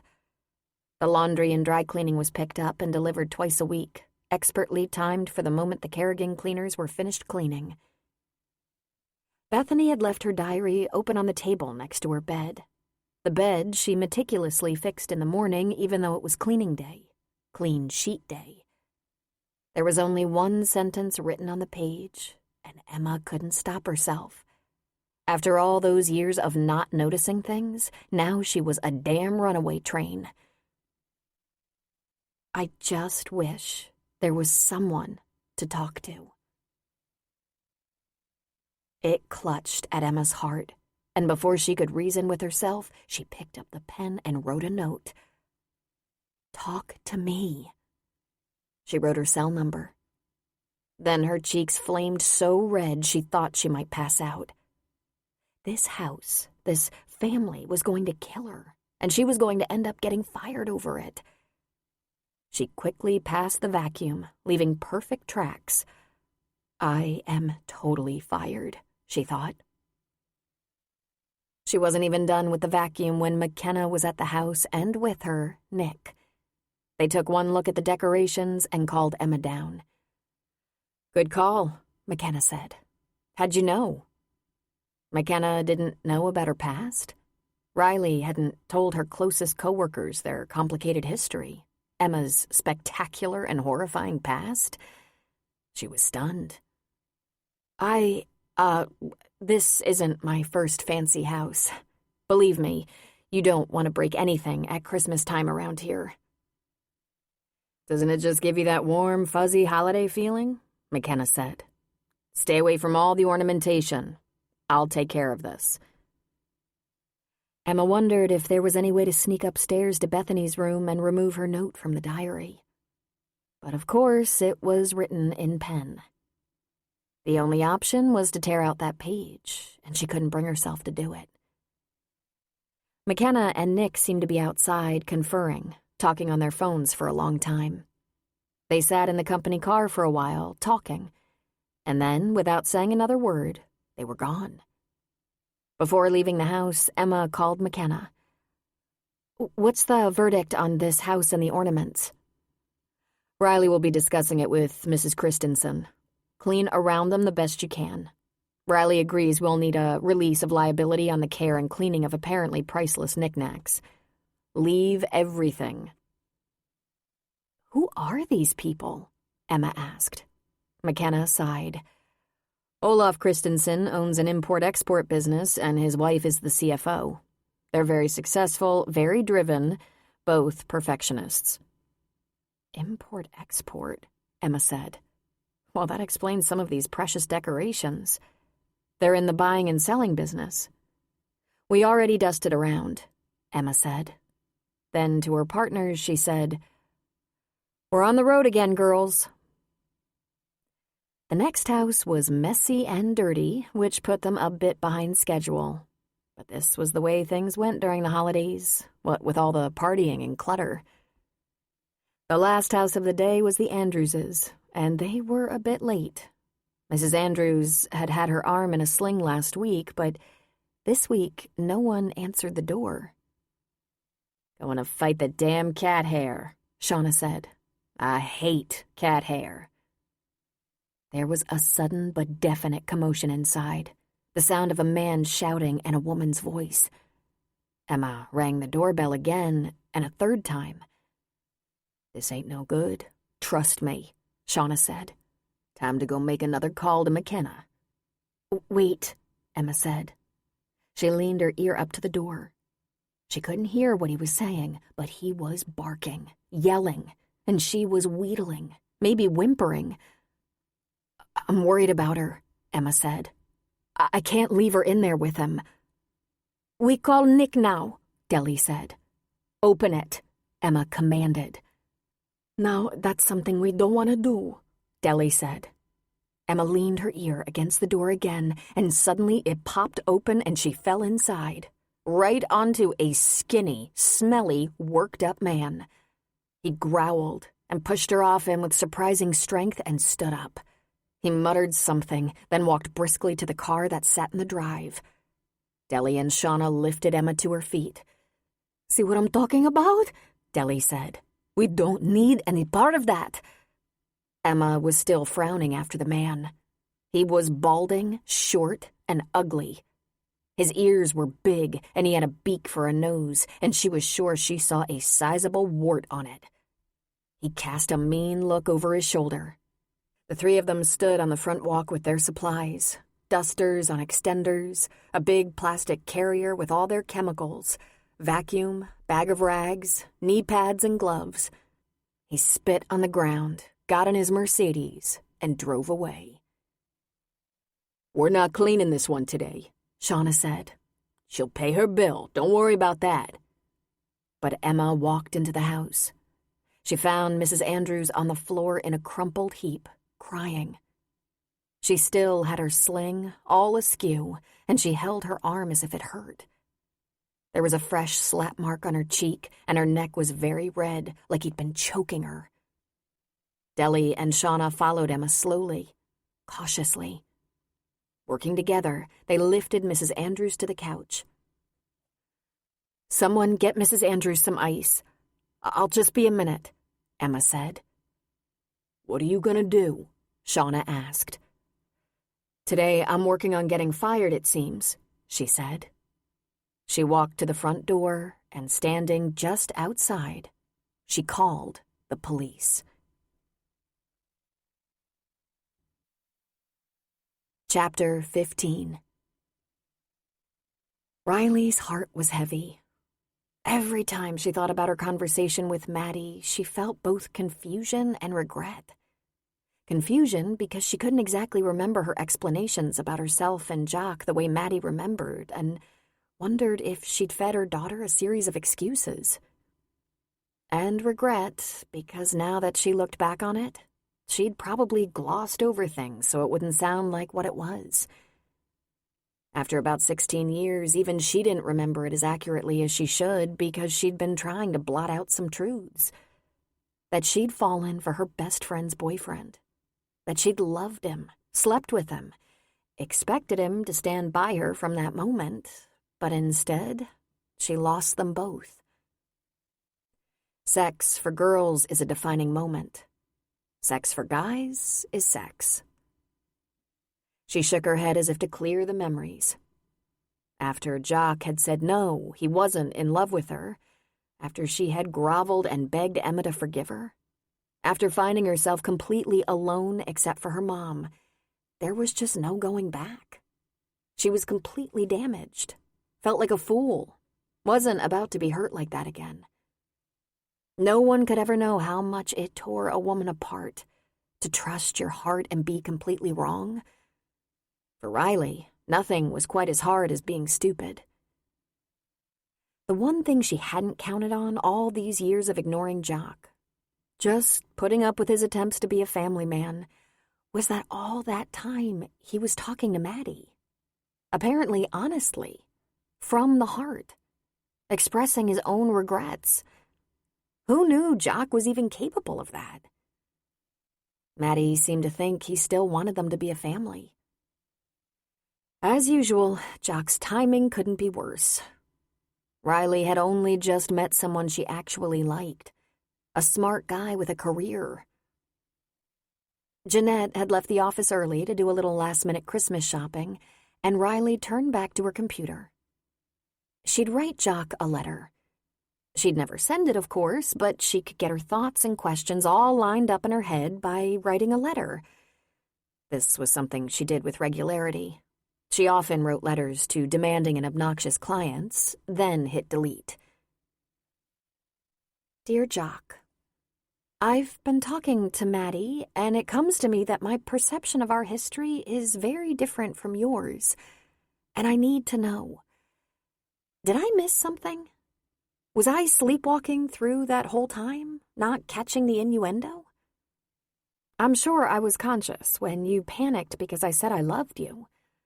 I believe I was paying attention to detail when you said, "No, wait a minute, we can't call that love. That was consensual sex, not love." And I was pretty pregnant when you said, "All right then, let's get married." I apologize if that didn't sweep me off my feet, but there you have it. I wasn't convinced it would be a marriage worth having. When you married and divorced so quickly, well, you must understand why I wasn't convinced of your good judgment. But to tell Maddie this silly thing, that you always loved me, that you wanted to get married but I was too angry, that you probably wouldn't be worth a damn to another woman, that you'd resigned yourself, that this was all you were going to get? Now how does all that make me look? You lame brain, you dipshit, you mental midget, you... That was typical of her. Write, but don't send cathartics. She was reduced to name-calling. Sometimes that helped, too. Jock, you stupid idiot. I loved you. You cast me off. I'd betrayed my best friend for you, and you left me high and dry. The next years were so unbearably hard. Riley? Eek! She squeaked and jumped about a mile. She grabbed her chest. She wasn't talking out loud, was she? Logan! Dear God! He chuckled. Whatever you're writing, you were really in the zone there, I guess.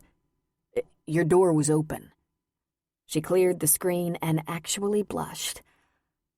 I was, a proposal, an itemized... I didn't mean to scare you, he said. Come in, come in. What are you doing here? He walked into the room and sat in one of the chairs facing her desk. I was in the area and hadn't seen you in a few days. We talked, she said, feeling a little defensive. Not quite as much. Listen, I have a crazy week coming up, and you probably do too. Can I take you to dinner tonight? Might be the only chance we get for a while. Oh, gee, that would be... She folded her hands on top of her desk. We didn't really talk about this, about Christmas. I'd love to have you come over to my mom's either Christmas Eve or day, but I figured you have to see your family, and I don't know if you want to meet everyone in my family for the first time on a holiday. He just grinned at her. But if you'd like to... It's okay, Riley. My debut with Maddie didn't go all that well. I'm sorry. That was so unexpected. I guess that's what I get for never dating. But I don't think it would be that awkward at my mom's house. I think I'll just take care of my own family for the holidays. I can spell my partner so she can have time with her husband and kids. And God knows I want to be available for my ex-wife. I'm sure she'll be at least stopping by. And my father. He rolled his eyes. But dinner tonight would be excellent. Or tomorrow night. How about it? That sounds like a great idea. Where would you like to go?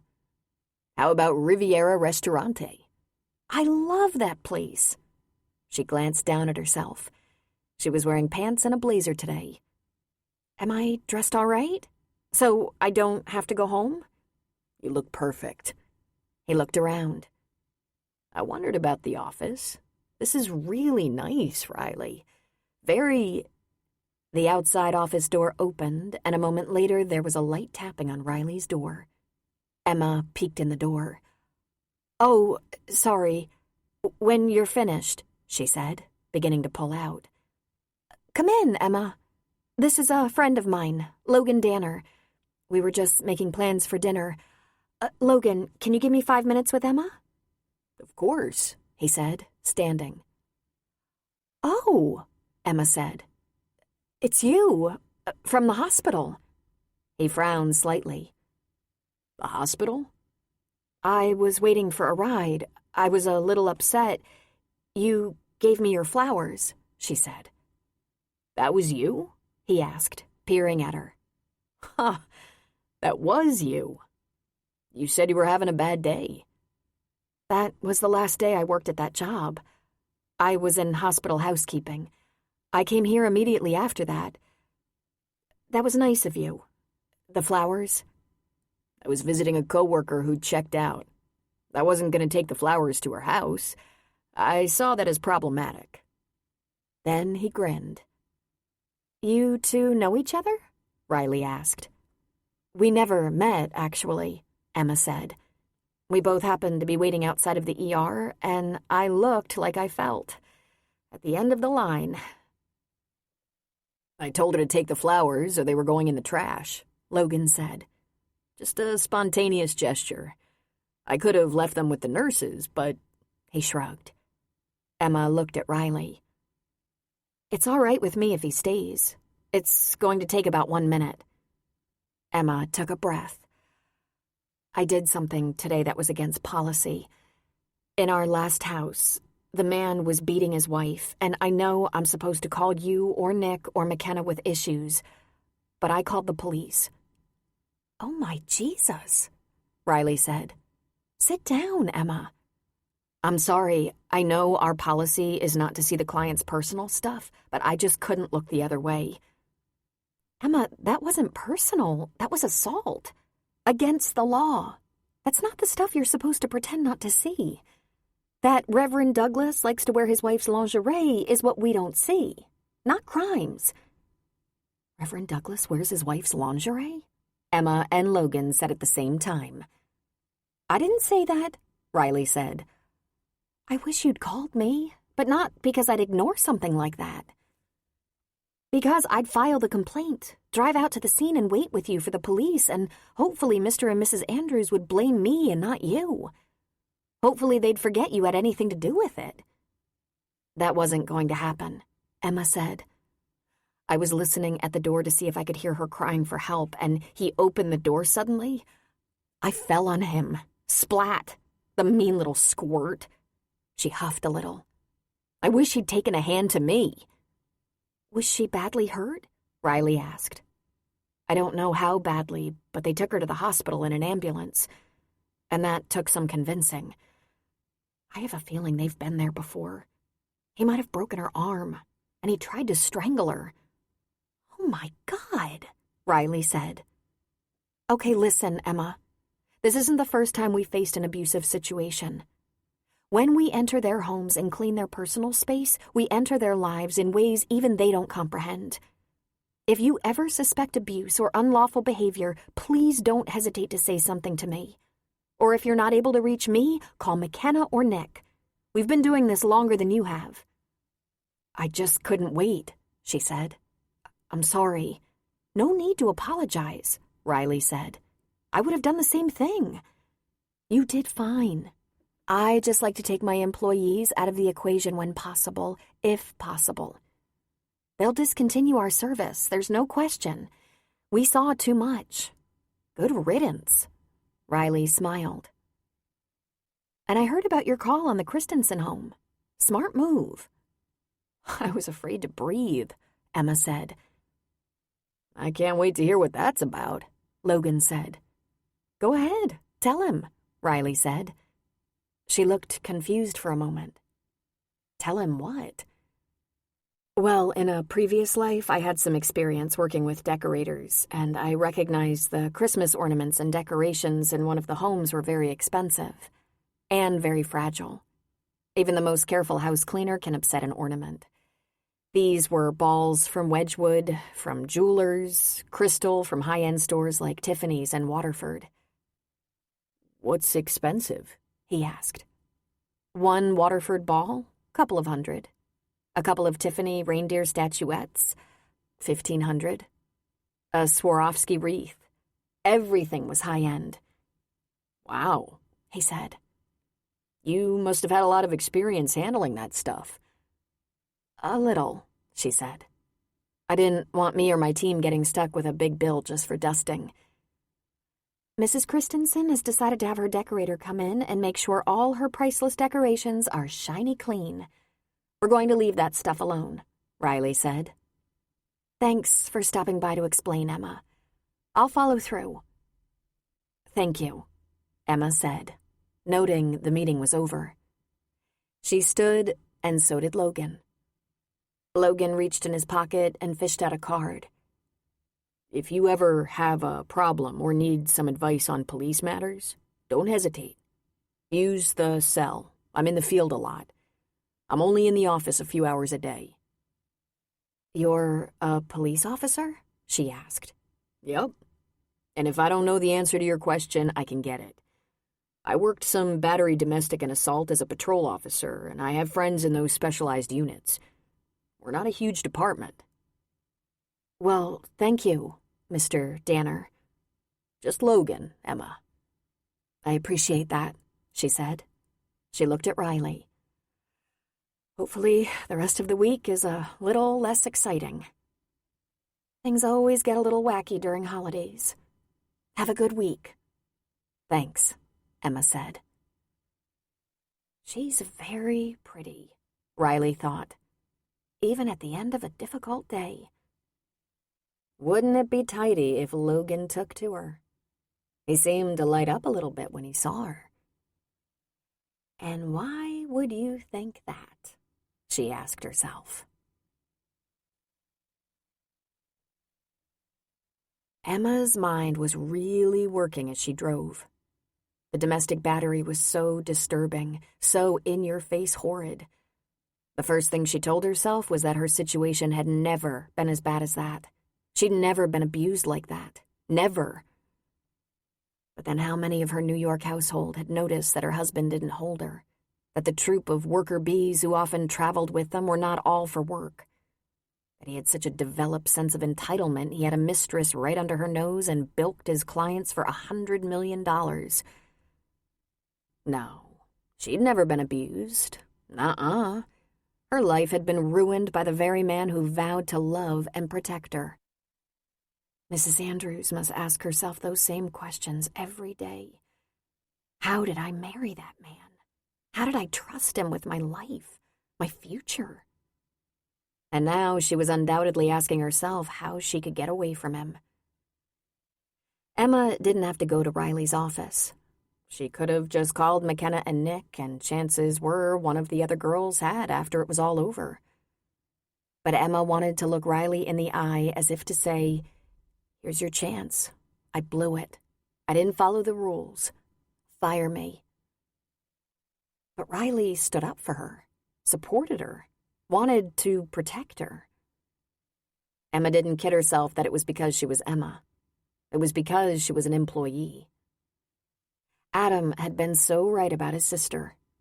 She ran a good company, provided a safe work environment, took good care of her people, was steadfast. Riley could ignore the fact that she really didn't want to be around Emma and see the situation professionally and fairly. She sighed. What did it matter? She didn't want a new best friend. She just wanted to work, live, enjoy a simple peace that helped her heal. That was all. Her cell phone rang and it picked up in her car. She didn't recognize the number. "Hello?" she yelled into the speaker. "I know who you are," said a very timid female voice. Emma was right in front of a side street and made an abrupt turn, no signal involved, earning her a blast from a car behind her. She pulled over. "Hello?" she said again. She pulled her cell phone out of her purse and turned off the car. "Let me get you on my cell. Okay, here I am." I know who you are," she said again. "The cleaner." "Oh, I'm sorry I read your page. I'm not supposed to." "I know. I left it where you would see it." "Oh," Emma said. "You want to talk?" "I go to the counselor twice a week to talk, and that hasn't done any good." "Oh. I'm glad you have someone.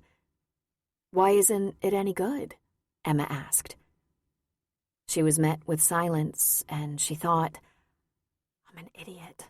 I should have apologized, asked her not to tell, confessed to Riley again, and because they don't want to talk to me. They have to. They're paid to." "Ah," Emma said. "I understand. Now I think you're doing it. You some kind of spy?" "No," Emma said, laughing a little in spite of herself. "I'm a cleaner who's going to get in big trouble for touching your personal property. I apologize." Why'd you do it then? Well, there have been times I had no one to talk to. Really, no one. And I had a lot on my mind. A lot of worries and no one to listen, and I know how that feels. Like when? Well, when I was 16, my dad died in an accident. I didn't have a mom. I felt kind of alone then. It was a lie. She had the Kerrigans, though she was still shot through with pain and grief. Emma was trying to understand what this girl might be up against. Did you have a sister? She asked. I had a stepsister and a stepmother. It was a dark period. She cleared her throat. Do you have a sister? No. They figured out after me that there couldn't be more kids, she said. My mother is dead, and I have a stepmother. I hear she's wonderful. Oh? You don't sound like you believe it. Guess, she said. My stepmother says this family is getting back in the groove. She laughed. How am I doing getting back in the groove so far? Emma bit her lower lip. She knew nothing about this sort of thing. She'd never even been to a counselor before Lucinda. June and Riley were the nearest thing to counselors she'd ever had. But she'd had a stepmother. Do you like your stepmother? She asked. I want to. She's a good person. But I try, and I can't. Why? Really? Really? Why? Only if you want to say, Emma said. You can talk about something else if you... She wears my mother's clothes. Emma felt her stomach cramp and her throat closed. She couldn't speak. No one was that insensitive. No one. Not the stupidest person. Even Rosemary had been more subtle than that. She asked if she could, Bethany said. We said yes, my dad and me. But my mother's dead, and she's wearing her clothes. What did that counselor say? Emma asked. The counselor asked me if I thought she was trying to replace my mother, and that's why I was upset. But you told the counselor why you were upset, right? Emma asked. I was upset because she was wearing my mother's clothes, she said, her voice suddenly strong. They'll be worn out pretty soon and she'll have to get new ones. I hope, but I don't think so. Did you tell your dad it bothers you? Emma asked. My dad is, he's not the same. I can tell even if he smiles all the time and acts like we all just got tickets to the ice-capades. It's all fake. Inside, he's just so sad. He can't do anything. Emma's cheeks were wet with tears. You should tell him, though. You shouldn't just hurt inside without anyone to talk to. Your dad wouldn't want you to do that. I have you, she said. But, except I don't know your name or anything. I should call Adam tonight, and we should have a good dinner and maybe 2 bottles of wine and a long night in each other's arms, because I'm going to be looking for work very, very soon, she thought to herself. I'm Emma, she said. And I've been alone and sad too. But I'm not right now, so I can talk to you. Except I'm not allowed to use my phone during work, during the day. I'm off at 5, and on weekends. This weekend is Christmas, she said sadly. It's a little harder at Christmas. I know, honey. I need to go, she said. I'll call you sometime. Okay? And you can leave a message if I'm working, or in the shower or something. Or text? Bethany asked. Sure, but hey, let's talk, okay? It's what you want to do. Yeah, I think. Don't tell them, okay? I'm not telling them. I hope. I might have to. But let's see, she thought to herself. This Emma seems like an interesting character, Logan said. Riley smiled. They were at the restaurant, chatting about nothing at all. You made it all the way to the antipasto, she said. What? Did I say something wrong? Not at all. I've been expecting you to say something. You kind of came to life when Emma showed up. Did I? I think I came to life when she recognized me, but I didn't really remember her. Could the world get any smaller? This is a small place. And Emma is very pretty, Riley said. Unforgettable. She did the right thing, you know, he added. When there's trouble of some kind, I like it if they go through me. Or Nick. Nick is brilliant with situations like that. He's not a big guy. He's a short, stocky Italian, but he manages to seem 6'6" if he has to. To the women who work for us, he's a sweetheart until they push him too far, try to take advantage of him. Then he's great at getting serious and making his point firmly. Not meanly, but firmly. With the men, he's one of the guys until they try to take advantage, and then he's clearly the boss. No one wants to mess with Nick. He's got a look, a scrappy look. Often a potential client will get an estimate from Nick and then come to me looking to sweet-talk the lady boss into a better, cheaper deal. She laughed and shook her head. It hasn't worked even once. I'd have liked it if Nick had been there when the police came, she went on. I'd have liked it if Nick and I were both there when the police confronted Mr. Andrews, but that's asking for a miracle. I'm sure they found him, Logan said. He'll turn up at work or a bar or come to the hospital to try to offer up some lame excuse for beating the shit out of his wife. What will happen to him? She asked. He'll go to jail, Logan said, spearing an artichoke heart with his fork. His wife might think to make peace by denying there was a witness and evidence of a beating. You think the police don't know what she's up against? They know what she'll say, what she'll do, and they've heard it all before. By now she's as messed up as he is. There are 2 lawbreakers who can't make bail. Battery domestic violators and drunk drivers. They get to spend the night. In the first case, so their victim has time to get away, if he or she will do so, and in the second case, to sober up. Riley thought about that. That's very clever of the police, she finally said. Here I thought abusers and drunks could get away with stuff all the time. They do, even with all the stops in place. But we're awful smart. We know how they think and act. You are smart, she agreed with a laugh. So tell me about Emma, he said. Why do you want to know? She asked. Because you're friends, he said. Riley scooped some more greens from the salad on her plate, focusing on the antipasto and not him. We're not friends, actually. I've known her for a long time, but she's only recently come back to Santa Rosa after being away for years. She needed a job. That's pretty much it. Oh, no, it's not, he said, laughing. You two have some kind of important relationship that goes beyond work. Is that so?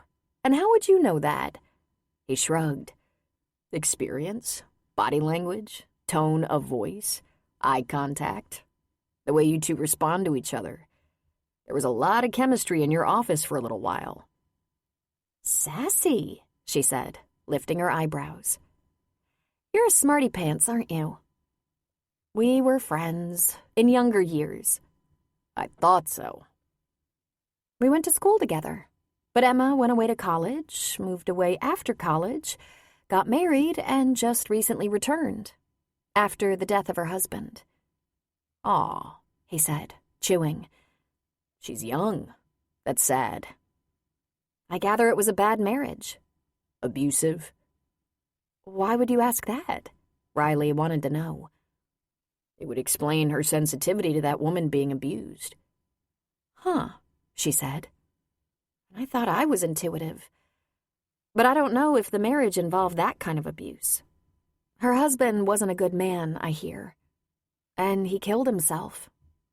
As soon as she buried him and sorted out her affairs, she came back here. I suppose she feels comfortable here, where she still has a few friends. Logan whistled. Suicide? That's ugly. I suppose that would be hard to deal with, even if you hated the guy. Yeah. I hope he left her something. I doubt it. If he'd left her anything, would she be cleaning houses? Were you and Emma close friends in younger years? Because even though you're the boss and she's the employee, I detected something, like an element of familiarity, intimacy. Intimacy? She asked, aghast. Not sexual intimacy.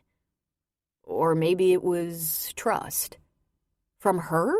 Riley asked, a bit incredulously. Well, from both of you.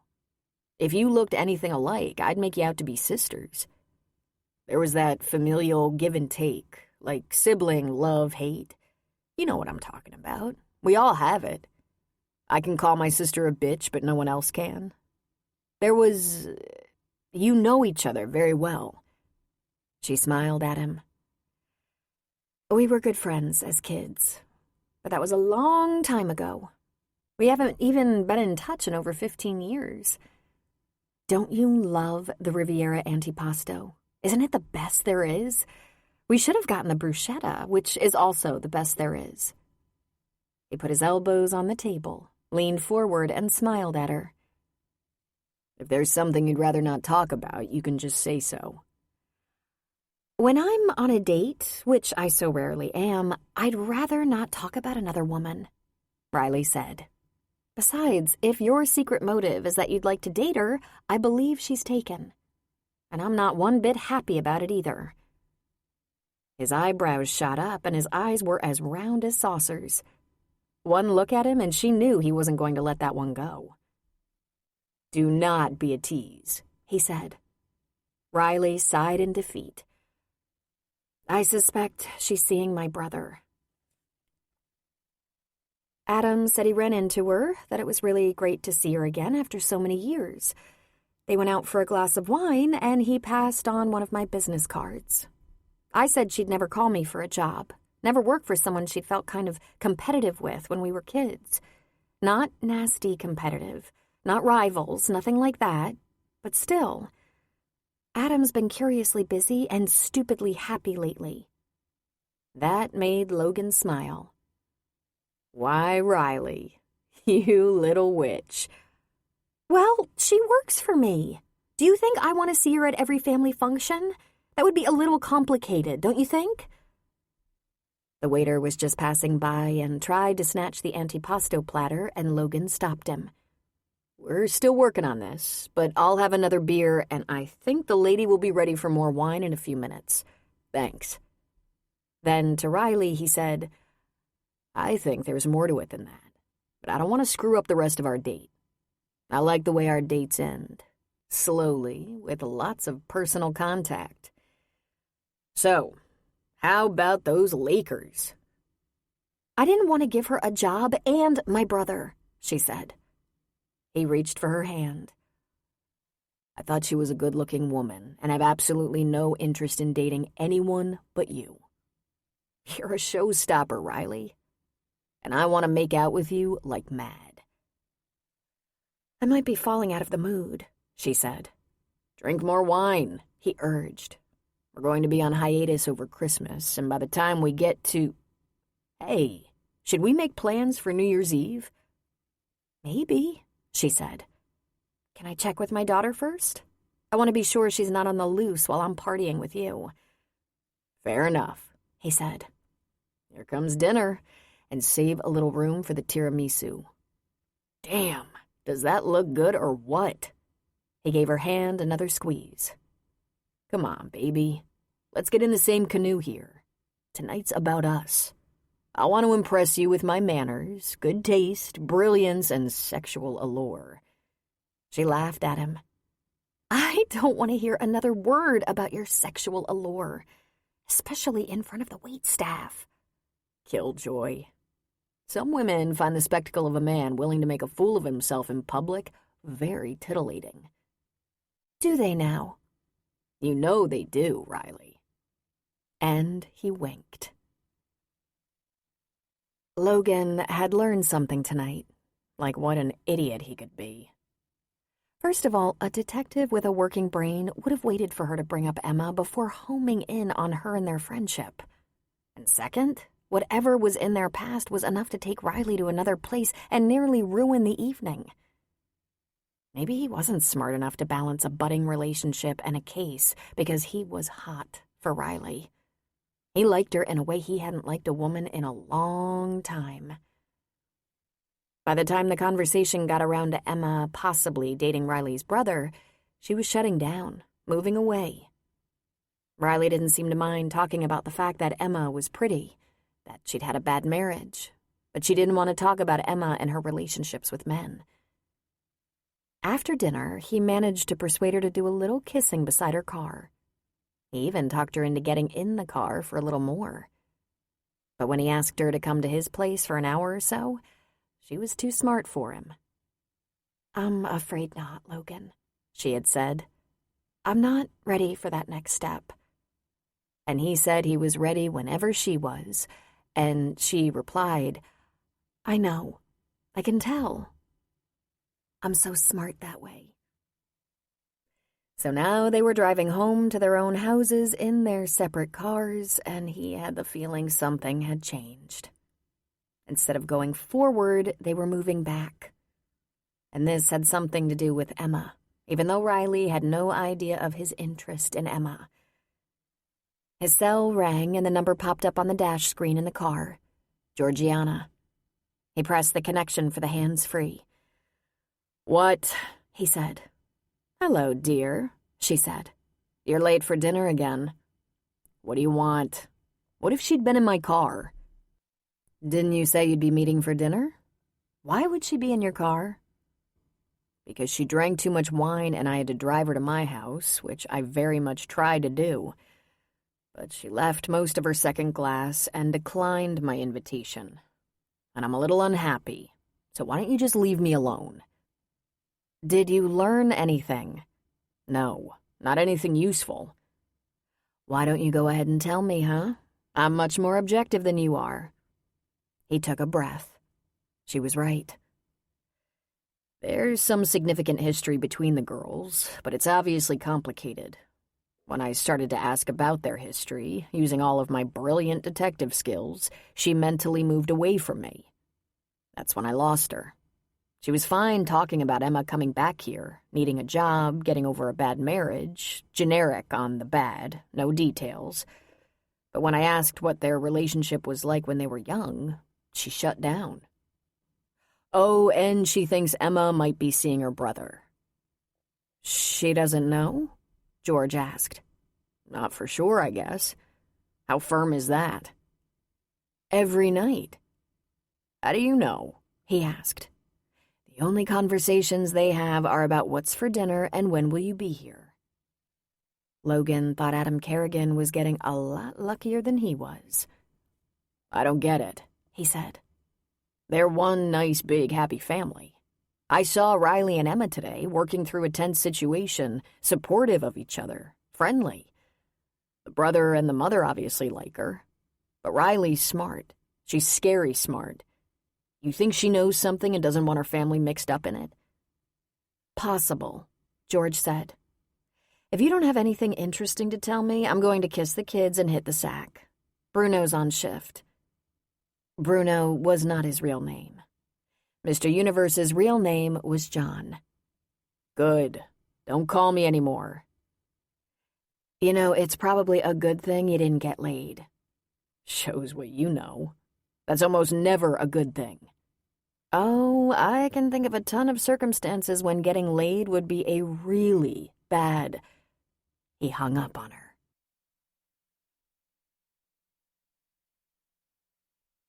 Chapter 16. Emma received her second phone call from Bethany 2 days after the first, again while she was driving home from work. She learned that Bethany's mother had died from a freakishly terrible case of the flu almost 2 years ago. She got sick, then got sicker, was admitted to the hospital, then to the ICU. It was the kind of thing that usually happened to the extremely frail, chronically ill, or elderly. But it got Danielle Christensen, taking her life in a week. The family was, understandably, wrecked by it. Then Olaf Christensen brought home a woman he had worked with for a long time, a CPA in his import-export company. There were many such businesses in the port city, the Bay Area, and the Christensens was successful. Danielle had only been gone a couple of months, but it seemed to help him a great deal to be seeing this woman. Liz was 40 and had never married, had no children, and before 6 months had passed, they were married. Everyone loved her. She was good at her job, active in her church, popular at work, laughed a lot, and showered attention on Bethany's father. But she never laughed with Bethany, only with Bethany's father and other adults. Before they even married, Bethany's stepmother was taking over the house. She fired the cleaning lady who'd been with them for years and hired Riley's company. She made every meal or ordered something she could pick up on the way home or booked reservations. The once comfortably lived-in house became spotless and sterile.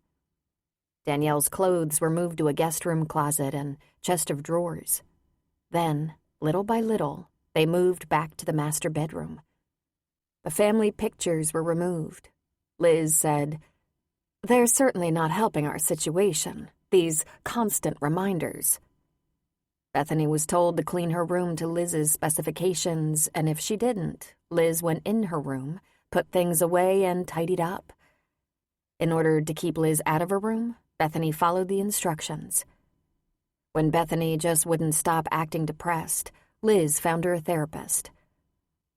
"I heard her saying I should be put in a hospital or boarding school, but my dad didn't agree. Maybe I should. I would be away from them." Bethany told Emma she took a bunch of drugs from Liz's medicine chest and had to have her stomach pumped last Christmas. Emma gasped. "Oh, sweetheart, how terrifying. Please tell me you'll never do that again." "No, I won't. It was horrid. It turns out Liz doesn't have any good drugs," Bethany said. "Well, I guess that's a point in her favor," Emma said. "I know Christmas is hard, Bethany, but if you start to feel terrible, will you please tell a school counselor or teacher or someone?" "I could try, but I think I'm just going to ask my dad and Liz if I can be a foreign exchange student. My dad wants everything to be all right, but I think Liz would be happy to see me go." "Do you have pictures of your mother?" Emma asked. "Pictures you can look at to give you comfort?" "I have some in my drawer." "Bethany, what about your grandparents?" "My grandma is in assisted living. She was so good, but when my mom died, she just got so old so fast." "And what about your friends from school?" "I have friends at school, but they don't want to hang out anymore. I think I make them sad or something. And Liz makes them nervous. She's too much." Emma was almost surprised to hear the sound of her own laughter. "Okay, I wasn't going to tell you this, but I have a stepmother, and she's too much too." "No way," Bethany said. "Rosemary. I remember when my advisor in high school told me I was so lucky to have a mother like Rosemary who was strict and made sure my homework was done and had a strong set of values. She said I'd appreciate it someday. Rosemary was kind of scary. Her smile was fake, if you know what I mean." "I know what you mean," Bethany said. "My stepmother doesn't like me. She pretends in front of my dad, but it's not real. Sometimes I can hear her complaining and crying to him, saying I don't appreciate her. Maybe it's just because she's not anything like my mother. I don't know. It's like we don't live in the same house anymore. Tell me about your mother, Emma said. She was so sweet. Not that she couldn't get mad. She chased me with a mop once, yelling her head off. But she couldn't catch me, and then she laughed her head off. She was kind of messy. She left her clothes on the closet floor all the time, and our cleaning lady, Mary, she used to grumble and mutter and complain, and my mother would laugh and say, "Come on, Mary, I'm such great job security." But my mother could cook and bake. The house always smelled great. And she loved to go to my school things. She worked at my dad's company too, but she'd take off to help at school, to go on field trips, to watch my concerts and programs and stuff. And she used to... Bethany's voice slowed and stopped. Emma could tell she was crying. We used to get in bed together and talk and rub each other's backs and heads and laugh and fall asleep in a pile. Emma struggled to find her own voice. I love your mother, she finally said. Thank you for saying that, because I believe you. And you don't even know her. I wish I could be with her. She's with you in your heart, and I believe she's watching over you. You're going to be like her, you know. Maybe not tomorrow or next week, but you're going to have a great life and make your house smell like great things, or baking and laugh with your children and fall asleep in a pile. You will, Bethany. I grew up and moved away from my stepmother, and you'll move away from yours. Did you move away and have a great life? Emma bit her lip. It wasn't really a lie if she thought about where she was now. Yes, I have a lovely life, a happy life. Cleaning houses? Yes, and meeting wonderful people. When they hung up, Emma drove the rest of the way home, crying all the way. Was she helping by taking these calls from this poor, grief-stricken, lonely girl? She remembered when her life was at a point like that, when she'd lost her father, when she was just 16. But she had Riley, and Riley hadn't been afraid to hang out. The 23rd of December fell on Friday, and that was the day Penny and her girlfriends chose for their little Christmas party. The girls had decided that everyone would bring substantial hors d'oeuvres, and Marilyn agreed to make 2 desserts. They were going to have a cocktail party and ornament exchange.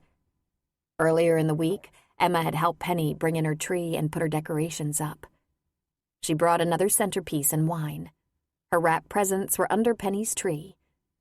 She'd been looking forward to this holiday for weeks, her first Christmas as a free woman. And especially her evening with the girls, Penny, Susan, Dorothy, and Marilyn.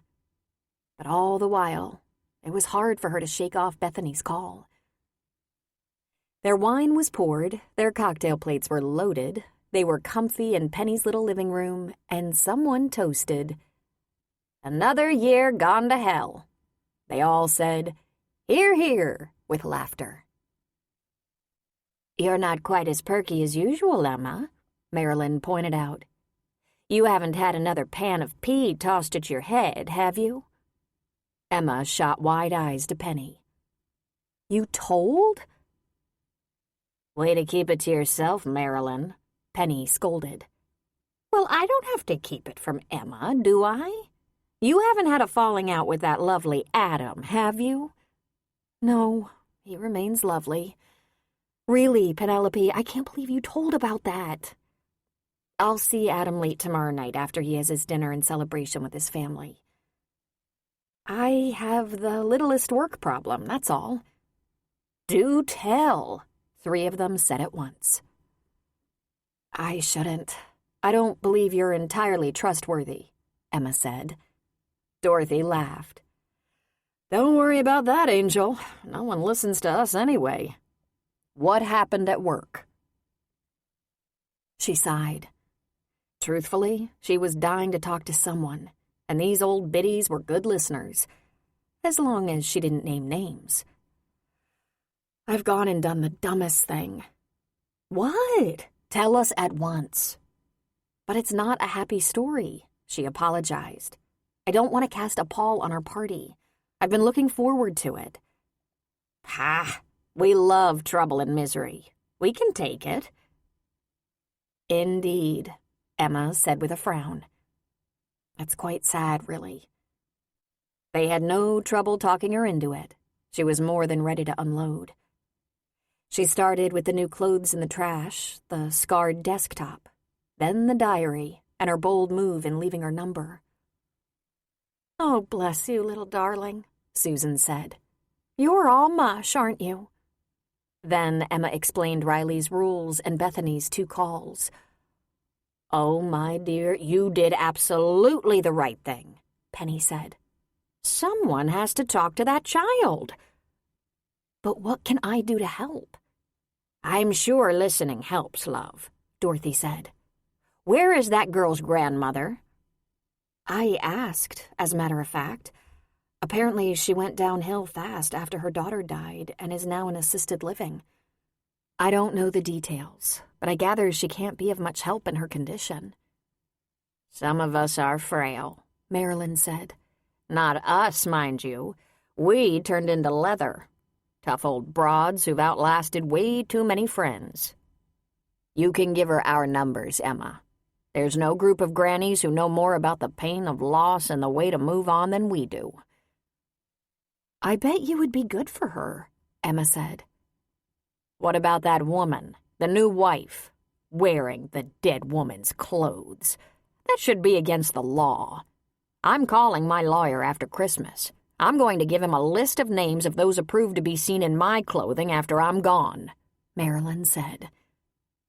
Save your dime, Penny said. No one wants your old lady clothes. It is awful, though, isn't it? Emma asked. She made a point of saying she asked them. But what's a young, grief-stricken girl going to say? Sounds like she can't help herself, Susan said. She's probably a well-meaning idiot, trying to make her new husband happy, keeping the house immaculate to impress anyone who's watching that she's a caring mother, getting expensive clothes for the girl rather than giving time and understanding. They put her in counseling, Emma said. So what? I have an ex-sister-in-law who was a counselor, Susan exclaimed. Worst fucked-up piece of work I've ever seen. Nice language, Dorothy said. You know what you should do, Emma? You should talk to that nice Adam about this. You said he's lovely with teenagers. With his niece, I've seen a little of that. But I'm working for his sister. I broke the rules. I wonder if he'd feel obligated to tell her. Because it wouldn't be the first time I've broken the rules. Not long ago, I called the police on one of our clients. They all leaned toward her as one. Their eyes were wide and hungry. I don't believe you mentioned that, darling, Penny said. I'm going to need another glass of wine, Marilyn said. Don't tell about it until I've gotten reloaded here. A man was assaulting his wife, beating her, Emma said, going through the story, explaining she was supposed to call her directors or Riley, but she just called the police. Good for you, everyone said. I thought strong women had died off, but look at you go, Dorothy added. I might have chased him with a tire iron, the bastard, Penny said. Exactly why I carry, Susan finally said. I just wish I could have seen them arrest him, Emma said. Say, she looked around the room. Penny, just how much have you told them about me? Well, there was that story about the bedpan. Slowed down the bridge table a bit, that one. And, of course, that little bit about the Ponzi. You told them all that, did you? Emma asked. You wouldn't want them to be caught off guard," Penny said. "I say good riddance," Marilyn said. "Thank goodness he had that Saturday night special in his office." "It was a Glock, you dolt," Susan said. "At least keep your weapons straight." Emma was shaking her head. "What's the matter, darling?" Penny asked. "You're incorrigible," she said. "There is no logical reason why I should want to be exactly like you." Yet, they all giggled and lifted their glasses. "To women with balls," someone said. If Riley was asked by a client to provide holiday housekeeping service, she charged double and offered the jobs to her senior housekeepers. There were always at least a few eager for the extra money, and they would arrange their holiday celebrating accordingly. She was careful which job she accepted and who she sent because Nick and McKenna shouldn't be asked to supervise. And Riley wanted to be called only in an emergency, which shouldn't happen with a skilled crew. Christmas was a holiday she dearly loved since Maddie was born. They did most of their celebrating at June's house, and Maddie wouldn't have it any other way.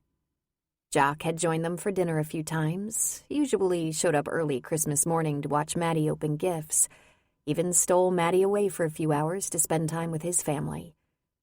He was always very cordial and respected Riley's wishes, not pushing too much.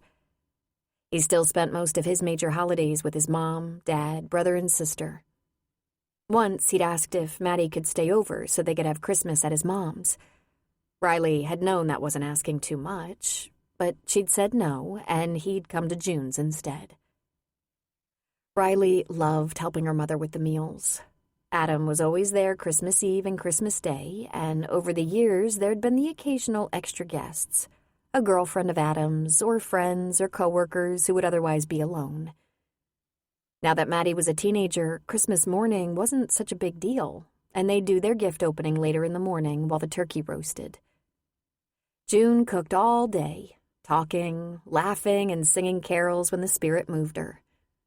Riley spent the whole day with her mother and daughter. Adam was in and out because he liked delivering gifts and good tidings to his friends at their homes, just as friends and neighbors stopped by June's house, knowing there would be eggnog, coffee, and cookies.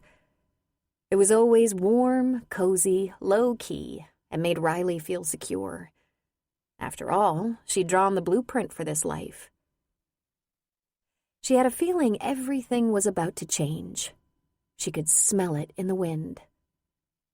Maddie was getting older, more mature. She was asking the questions Adam had predicted, and then some. She wanted to know how she came to be. Did her parents love each other? If they did, why did they stop? Riley could no longer live in denial. Jock was a pretty good dad, and Maddie loved him. And Adam, he would never leave them, but he wasn't going to belong to them anymore. It was the elephant in the room. Emma had come back, and Adam was different.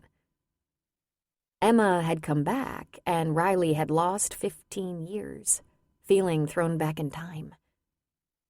She wanted to ask where Emma was today, but she wouldn't. Surely Lyle would look after her, or her landlady would. Riley tried to savor the 2 days, to fill up on them as if they'd have to hold her for a long time. The presents were a success, and dinner was slowly being prepared. She stood at the stove and sink with her mother, got out the Christmas dishes and set the table. Maddie came into the dining room, her cell phone to her ear. "Put an extra plate on. Daddy's coming to dinner." "Does he know it's at 4?" Riley asked. "He knows. He's glad. He'll have to go to work early tomorrow." Because Mackey's would be a madhouse, Riley thought. People would be returning and exchanging all their gifts. He'd worked for Mackey's full-time since getting his degree, which took him over 5 years to accomplish, she reminded herself. But he'd been there for 15 years, part-time at first while he went to school, steadily working his way up. It wasn't a big job, but it was solid. He wasn't the senior partner of a law firm or chief of neurosurgery, but he worked hard, long hours in a tough, competitive business, and his employees loved him.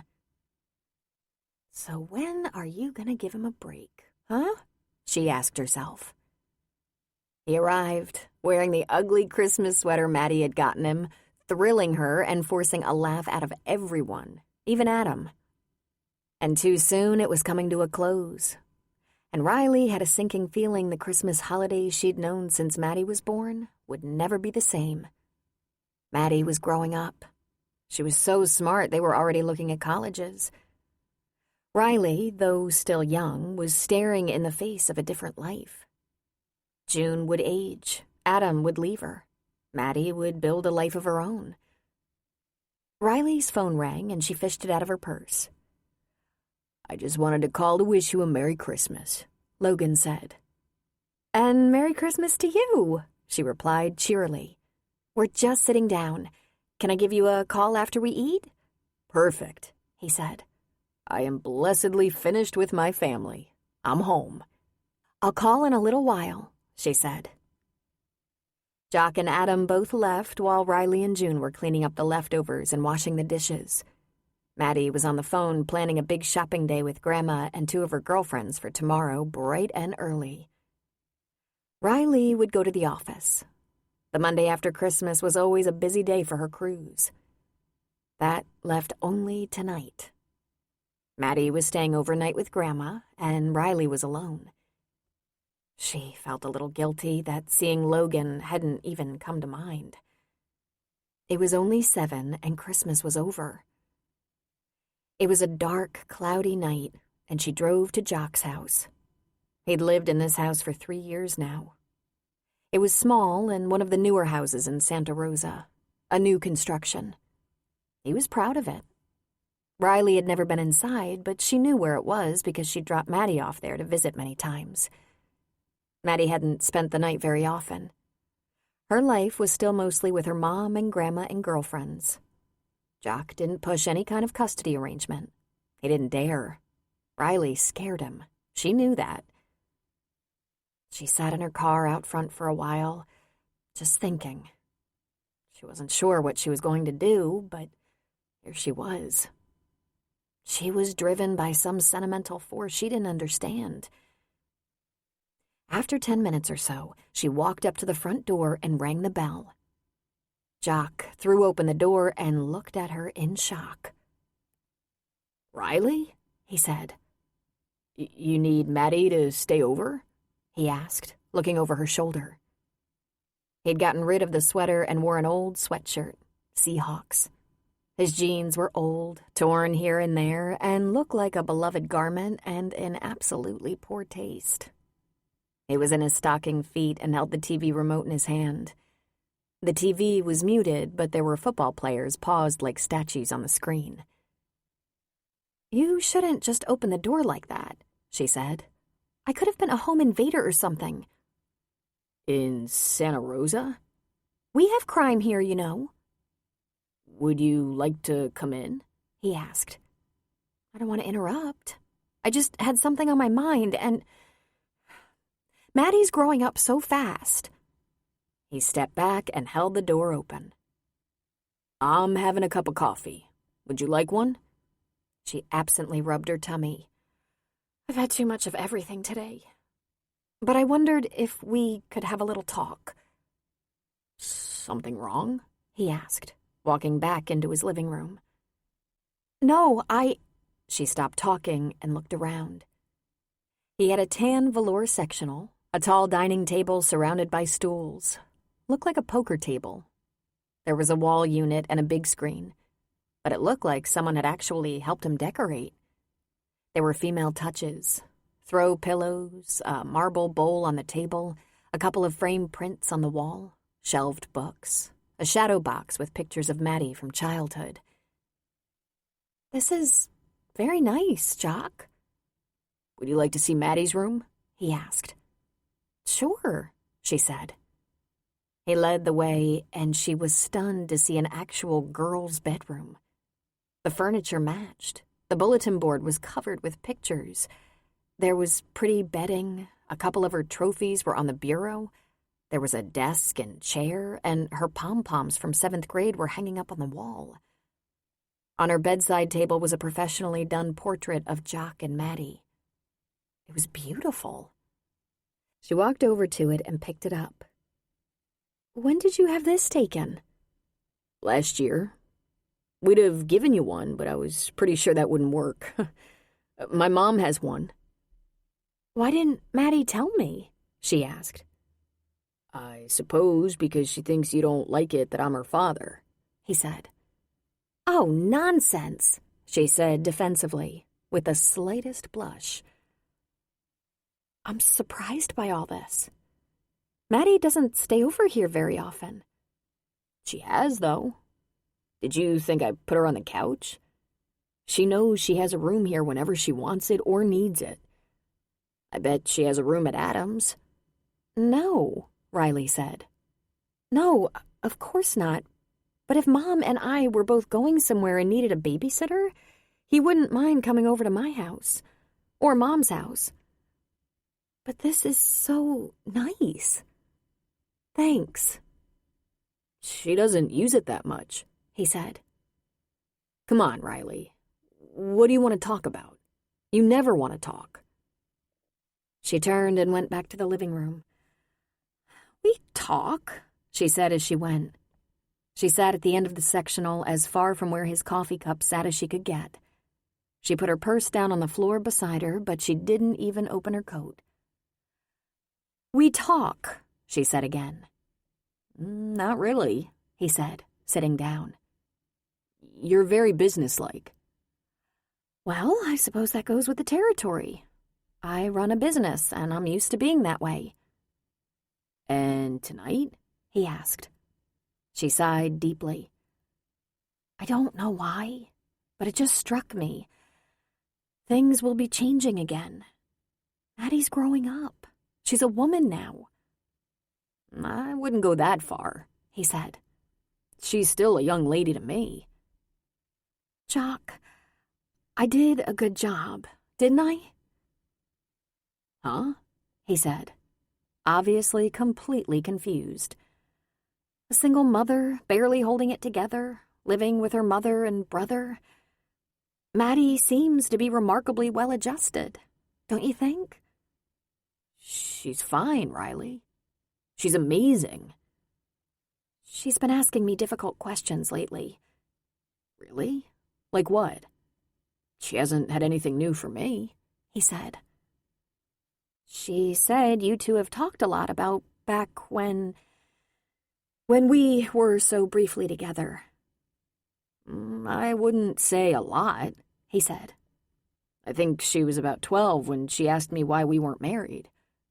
I figured that'd be coming, so I told her." "But what did you tell her?" "I told her that getting pregnant was an accident, that we weren't careful about preventing it, about birth control. Mostly my fault. And I issued a warning. Teenage boys and young men are idiots. Do not trust them."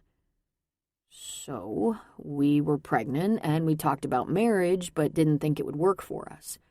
We were too young, for one thing. But we both wanted her. I made sure to tell her that.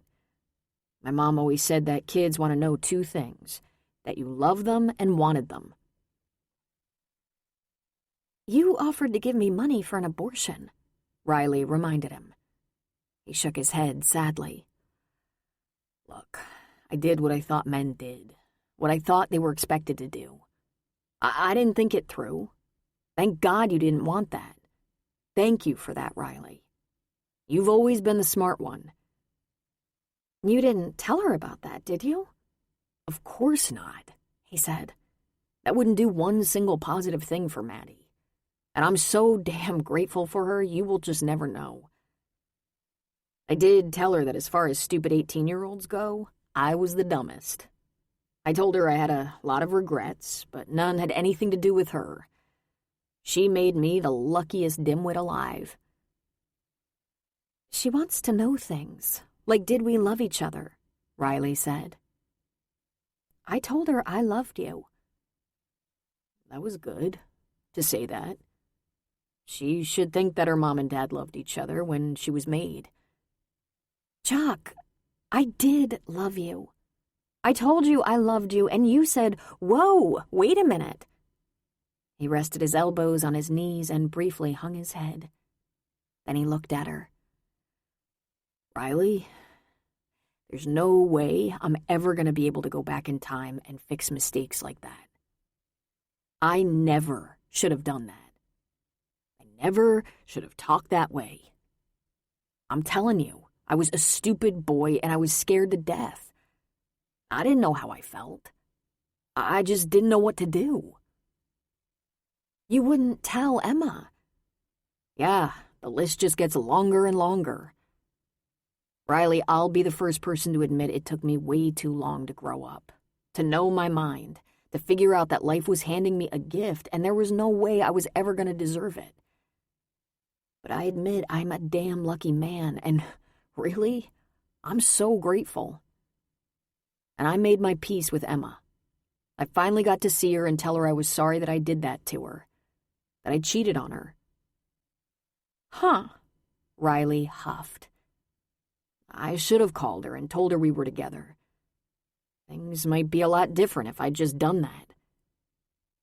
You saw her? Riley asked. Well, yeah. He laughed ruefully and shook his head. That daughter of yours, Riley, she's 15 going on 50, you know that? After I told her I was someone else's boyfriend when I fell for you, she started asking me if I ever said I was sorry to Emma. Of course I hadn't. I'm too clumsy for that. It would have meant finding her number in New York, and we both know she was in a bad place. She didn't need to hear from me. Then Maddie told me she was back. She'd met her. I guess she was with Adam, and they ran into her. Maddie isn't sure, but she thinks Adam likes her. And Maddie told me Emma would be having dinner with your mother, so I hung around and waited for her to leave so I could... Wait, what? What? He asked, looking confused. Emma had dinner with my mother? Yeah, a week or two ago, I think. You didn't know? No, she said, feeling her blood pressure rising. And Adam is seeing her. I don't know. She didn't mention... He is, Riley said, angry. I can tell. And my mother is having dinner with her behind my back and not telling me. And you're seeing her too. Making up with her? Sort of making up. I just wanted to say I was sorry about all that. Sorry that it hurt her. Not sorry it happened, because we're very lucky to have Maddie, and... So everyone has personal private stuff going on with Emma, and no one finds it necessary to mention any of this to me. Holy Jesus. Maybe if you weren't so mad all the time? He fumed. Don't you ever get tired of people walking on eggshells around you? Why aren't people at least honest with me? She demanded. I don't know, Riley. Could it be because you get so freaking angry? She stood up. So you said you were sorry you cheated on her. Did you ask her for another chance? Jock stood as well. Oh, for the love of God, of course not. I don't want another chance. Why are you so upset? Oh, I don't know, Jock. Could it be because everyone is keeping stuff from me? My daughter, my brother, my mother, you? But who gave her the job? Me. Why am I always the one picking up the pieces? Jock just stared at her in shock. Is that what you think? That you pick up the pieces? Not June or me or even Adam? Aren't we the A-team? I know no one counts on me much, but you all can. I do everything any of you asks. You weren't left alone, goddammit. You had all of us doing it the way you wanted it done. And here you are. Your girl is almost grown, and you found someone, she tells me. You finally found someone who deserves you. Well, good for you. And I said I was sorry every way I could so you can get over it now and move on. I never stood a chance with you anyway. You didn't want a chance with me. I asked you to marry me, more than once. To be with Maddie, to be with your daughter. No. To put our family together the way it should be. To be with you. But you never got over blaming me for all your problems. Me and Emma. So let me clear that up right now. We all make our own messes, and as messes go, we got real damn lucky. We got ourselves a beautiful 15-year-old mess who's going to do great things with her life in spite of us. You didn't want me, she said. You were married 6 months later. Yeah, another brilliant move of mine. I was so hungry for someone to love me, to want me. I married the first woman who convinced me I was trusted, that I was desirable. It lasted less than a year, but it was over in a day. Bullshit. Women have always wanted you. Just not the right one. Don't you get it, Riley? I did my best. My best has never been good enough. Now you're just feeling sorry for yourself. Maddie's proud of you. Kids'll do that. She nearly ruined the first dinner we had with Logan. All she did was brag about you. It was very uncomfortable. Jock smiled. I'll have to thank her. She run him off? Riley raised her chin. No, he doesn't scare easily, I guess. I'm going to go, she said, feeling exhausted. The next time you want to talk, give me about 48 hours advance warning, okay? Chapter 17. After leaving Jock's, Riley had herself a hard cry, something she hadn't done in quite a while. It felt as though everyone was showering love on Emma and just not acknowledging how this might affect her, how she might feel like the bad girl being punished all over again. Left out and unloved? Damn Emma! Had she come back and taken over Riley's support group? She felt like a 13-year-old girl, a baby, an ogre who tried to prevent Adam and her mother from embracing their old friend. Tried and failed, and now they knew how selfish and mean Riley could be. At midnight, she heard her phone chime with an incoming text. It was Logan. Just wondering if everything is okay? Crap. She'd never called him. Although she was in bed and had a stuffy nose, she called him. I'm so sorry, she said. I'm fine. I got caught up in a difficult family discussion. You know how those things can sneak up at holidays. Oh, yeah, he said with a laugh. My dad and I usually entertain the family by acting like assholes. We did pretty well this year. We stayed on opposite sides of the room, and there wasn't too much friction. It's funny, here we are 25 years later, and I'm still a pissed-off little boy. Everyone else has forgiven him and let him back in the family. My mom and dad are as close to being a couple without being one as you can get. They're not remarried or anything, but he's at every family thing. I think he should be shunned. Gee, only 25 years? You're probably not going to believe this, but I'm actually a pretty easygoing guy. I think. I wouldn't have a problem in the world if my mother just hated him.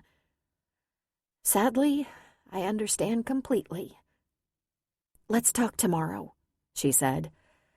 I've had such a long day. Sure, he said. And Riley, we have a new year ahead of us. Let's make it a good one, okay? Absolutely, Logan. What a nice guy, she thought. She snuggled back into the covers. But she didn't think about Logan. She wanted to. A smart woman would make something positive out of that relationship. Why do people do these things on the holidays? She asked herself. Why couldn't Jock have saved his outburst for another time, another day? Jock's outburst, her conscience mocked her. You started it. You always start it. Maybe she should start to admit it, if only to herself. She was so scared and hurt, felt so alone even though she had Adam, her mother, and her grandparents for a little while after Maddie was born. When she wasn't crying, she was bitching. In the beginning, when she was pregnant, Jock didn't come around much. When Maddie was born, he only came around when he felt safe, when Adam wasn't around. He often visited Maddie when June was watching her because June might have been unhappy with Jock, but she was never mean. Though he didn't come to see the baby on a schedule or often, he did come regularly. And he called.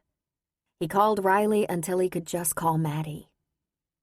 It seemed like forever that every time she saw him, her heart ached and her throat burned with tears she wouldn't shed. But she got over it. As she grew older and met more and more women who were raising children on their own, she learned how to bear it. But it left her hardened and somewhat bitter. She didn't want to be that way. Here she was, the mother of a beautiful and brilliant daughter with everything in the world to be grateful for, and she could behave in the most ungrateful manner sometimes. It had had the opposite effect on Jock. Having Maddie had sweetened him, mellowed him, and made him more mature. I made one mistake, she thought wearily. And it was the best thing that ever happened to me. Yet I've managed to suffer for it for years. How do I stop it? How has Jock moved on with Grace? How has Emma? Just before falling asleep, she remembered. I fell for you, he had said. I was never good enough for you, he had said. Was that what he'd said? She must have misunderstood. Emma wasn't at all unhappy with the quiet way she spent the holiday weekend. On Christmas Eve, she went with Lyle and Ethan to Ethan's sister's house for dinner. Given that Lyle and Ethan had their own flower shop, a centerpiece wouldn't do. So she borrowed Penny's kitchen and recipes and made crab croquettes and a cheese ball. It was a rather hectic and noisy evening. Ethan's sister was pregnant and his niece was 2. Emma enjoyed the 2-year-old for about an hour and then started to wonder how young mothers did it. The toddler was tired, cranky, hungry, restless, and generally bad. One of her first rebellious acts was to pitch the cheese ball at their Labrador retriever. Yeah, this is about 90% of the time these days, Ethan said. I don't think I was prepared for how fast a 2-year-old can move, Emma said. Watch your valuables, Lyle said. She swallowed Mommy's diamond engagement ring about 6 months ago. It's okay, I got it back, Ethan's sister yelled from the kitchen. Ew, Emma and the 2 men said together. When she got home at 9 that night, Adam was waiting for her. She regaled him with stories of dinner and the fate of her cheese ball. She insisted he open his gifts. She wanted him to try on his new slippers. He liked the book and sweater and had a gift for her, a very big box. Inside was a black waterproof trench coat, a very stylish maxi length with a belt. She told him to wait right where he was. She took it to her little bedroom to try it on, and when she came back, he admired the sleek design with her pumps. Then she untied the belt, opened the coat, and flashed him with her nakedness. Although they roared with laughter, it only took a minute for it to be replaced with the sound of kissing and panting, the new coat on the floor on one side of the bed, Adam's clothes on the other. On Christmas morning, she woke up to see Adam raised up on an arm, watching her. I've made a decision, he said. I've decided to wake up like this every Christmas morning. Ah, will Santa approve? I'm very nice, he said, and you're a little naughty. Sounds perfect to me. While Adam did his family thing, Emma relaxed, gathering her strength in the quiet of the day. She'd been warned that the week following Christmas was sheer hell at work. Some of their clients had been out of town over the holidays, but many more had extra people in, company from out of town. Lots of refuse from the gift exchanging, greasy and splattered kitchens from the constant cooking and baking. School was still on break until after New Year's, which meant general messiness everywhere and a tougher time cleaning while stepping over people. And there were a few things she was eager to find out. First, was Bethany okay? She hadn't called since before Christmas, but the Christensen house was one of the first on her schedule for Monday. When they arrived, she ran right up the stairs, tapped quietly on Bethany's bedroom door, and when the girl told her to come in, she stuck her head in. "Okay?" she asked quietly. Bethany gave her a sheepish smile. "Okay," she answered. "Was it a nice Christmas?" She nodded. "And I saw my grandparents. I'm just so glad it's over. I feel so much more in control now." "Life will be easier now, I think," Emma said. "Holidays are always a bit tough when you've had losses. You have my number." "I do. I'll call you." When Emma was pulling the door closed, she turned and came face to face with Shauna, who was frowning.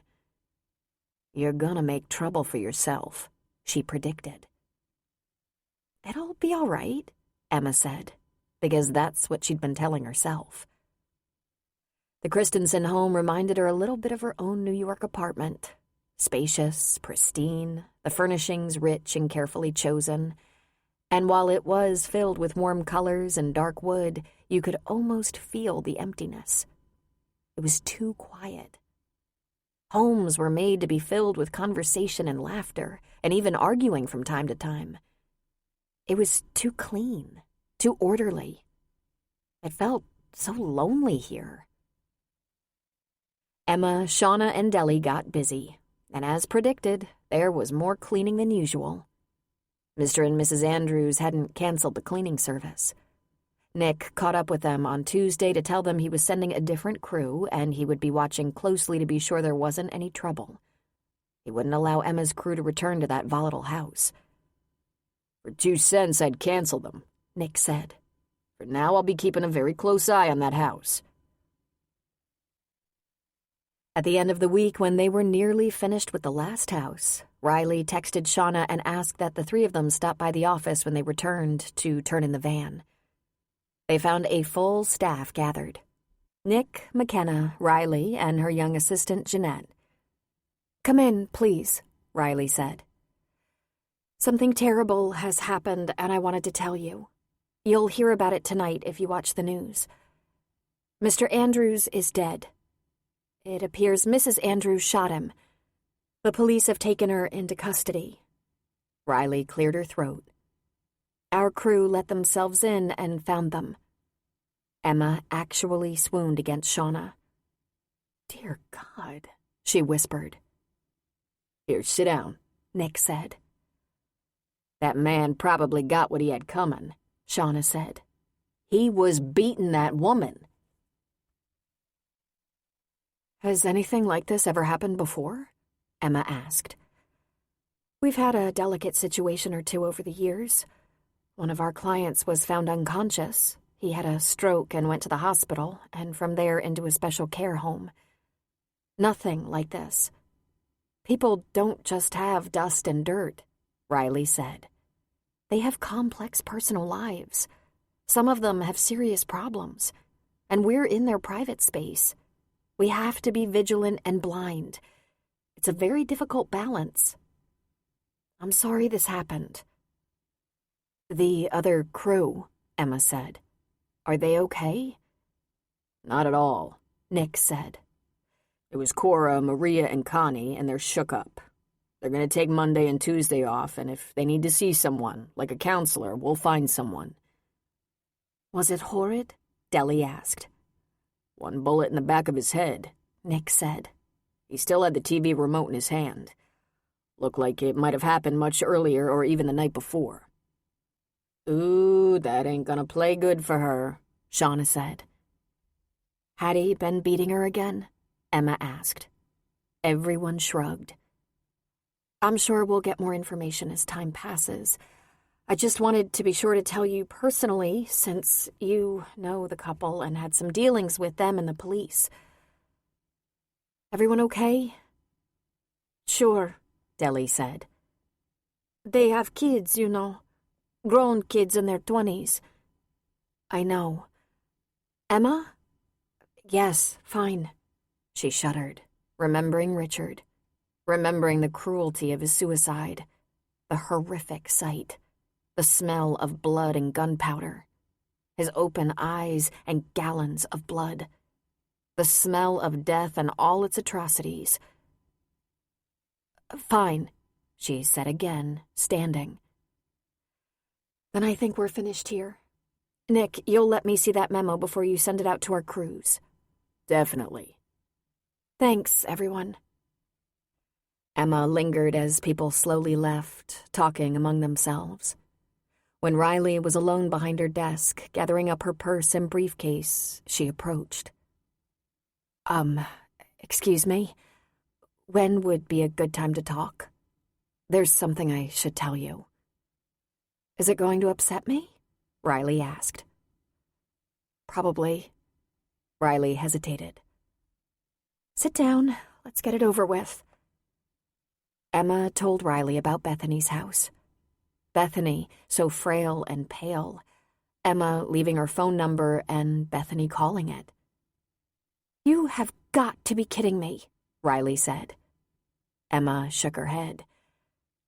And I don't regret it. She sounds better since the holiday is past, but I have no idea how to help her. The family situation sounds so sad. Her stepmother wearing her dead mother's clothes? My God, I don't know what to say or do. I just know that it won't help her if I cut her off, if I don't take her calls. Mostly, I just listen.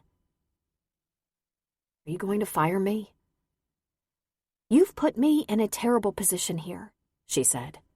You know perfectly well I can't fire you. My family will only come down hard on me if I do that. My mother, who I have learned you've been seeing, my brother, who is your current champion. Adam has been a good friend. He's the one who suggested your company, which, by the way, I happen to like. She laughed and shook her head. I actually look forward to work. The girls I work with are fantastic. The clients range from difficult to weird to sweet. Some of them I would actually miss. Employees with a high school education and citizenship usually stay with this company for an average of 9 months. And I am stuck with you. I should think it would give you great satisfaction, Emma said. But tell me truly, Riley, just for a second, put aside whatever differences we've had and tell me, if you'd been in my position and saw that note, would you have done something? Anything? You have a 15-year-old daughter. What if she were that lonely and had no one? Would you wish someone had answered her call, even if it was a lowly cleaning lady? First of all, cleaning ladies are not lowly. Haven't you learned yet? We know more about our clients than they know about each other. Second, I don't know that I'd have done that. Oh, you would too, Emma said. Just as you'd have called the police on Mr. Andrews. I wouldn't have left my number, Riley asserted. Then her own phone chimed. She looked at it and pressed a button, sending it to voicemail. I admit I would have watched, waited, tried to think of a solution. A counselor? She has a counselor, Emma said. A counselor who asks her if she's jealous of the new stepmother. Dear God, what an imbecile. I knew of Mr. Christensen's marriage. When he filled out his contract, we always asked them to list the family members and pets in the household, and I knew he had a teenager and was engaged to be married. But I didn't know he'd been widowed. Riley's phone rang again. Again, she looked at it. She really wants me. I'm sorry, she said before clicking on. Yes, Maddie? Mom, we were in an accident. Someone hit us. We're taking Daddy to the hospital. Mom, he's hurt. He's hurt. Slow down, Maddie, Riley said. She completely forgot about Emma as she put the cell phone on speaker so she could gather her purse, keys, coat. Are you hurt? No, not really. But they couldn't get Daddy out right away, and they wouldn't let me go in his ambulance because they needed the room to work on him. Oh, Mom, what if he dies? He's not going to die, Riley said. What hospital are you going to? Maddie asked someone. Petaluma. Are you sure you're all right?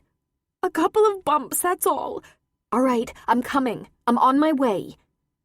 Riley ran around her desk, past Emma and out the door. 2 seconds later, she ran back in and said, Jock and Maddie were in an accident. Emma grabbed her tote and ran out with Riley. I'll come. Lock the door. I'll be right behind you. You might need me. For just a moment, Riley was thinking, why would I need you? But she didn't say anything. She just locked the door without bothering to check the office, turn off the lights, or anything. She bolted for her car, and without looking back at Emma, she jumped in and flew out of the parking lot and down the road. She still had Maddie on the line. Okay, I'm driving. Tell me how you are, she nearly shouted into the phone. We're here. I'm going in with Daddy. No more phones. Riley growled as they were disconnected. It took 30 minutes to get to the hospital, and Riley ran from the parking lot into the ER. She asked for Jock Curry or Maddie Kerrigan and was directed to the waiting area. But are they all right? She asked in a booming voice. Mom? A voice called. Mom? Ignoring all protocol, Riley pushed people aside to go into a treatment area where a series of beds were enclosed by curtains. Maddie? She called. Here, Maddie said. Riley found her sitting on a bed, holding an ice pack to her forehead, tears running down her cheeks. She embraced her and squeezed her too tight. Mom, Daddy's hurt. They took him upstairs to see if he needs surgery. I had to call Grandma and Grandpa because I'm not old enough to make decisions for him. Maddie, is he conscious? He was talking a little. He has pain in his shoulder and stomach, and he got a cut on the head that bled everywhere, and he said he was bruised all over. He says he's fine, but the doctor says he's not fine and needs x-rays and stuff and to be checked for internal injuries and a head injury, so he's gone upstairs. Have you been checked over? She nodded. She took away the ice pack to reveal a contusion. I might have hit his head. Someone just ran into us. Kabam! She hit Daddy's side of the car and they could hardly get him out. Then she burst into tears. Mom, what if he isn't okay? Shh, Maddie. He was talking and conscious. That's a good sign. They'll take good care of him. Adam jogged into the front entrance of the hospital, and Emma was there waiting for him. How are they?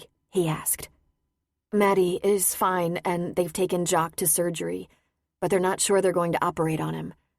He has some kind of spleen injury that they might be able to manage with medication, but they'll have to watch him, keep him. His parents came right away.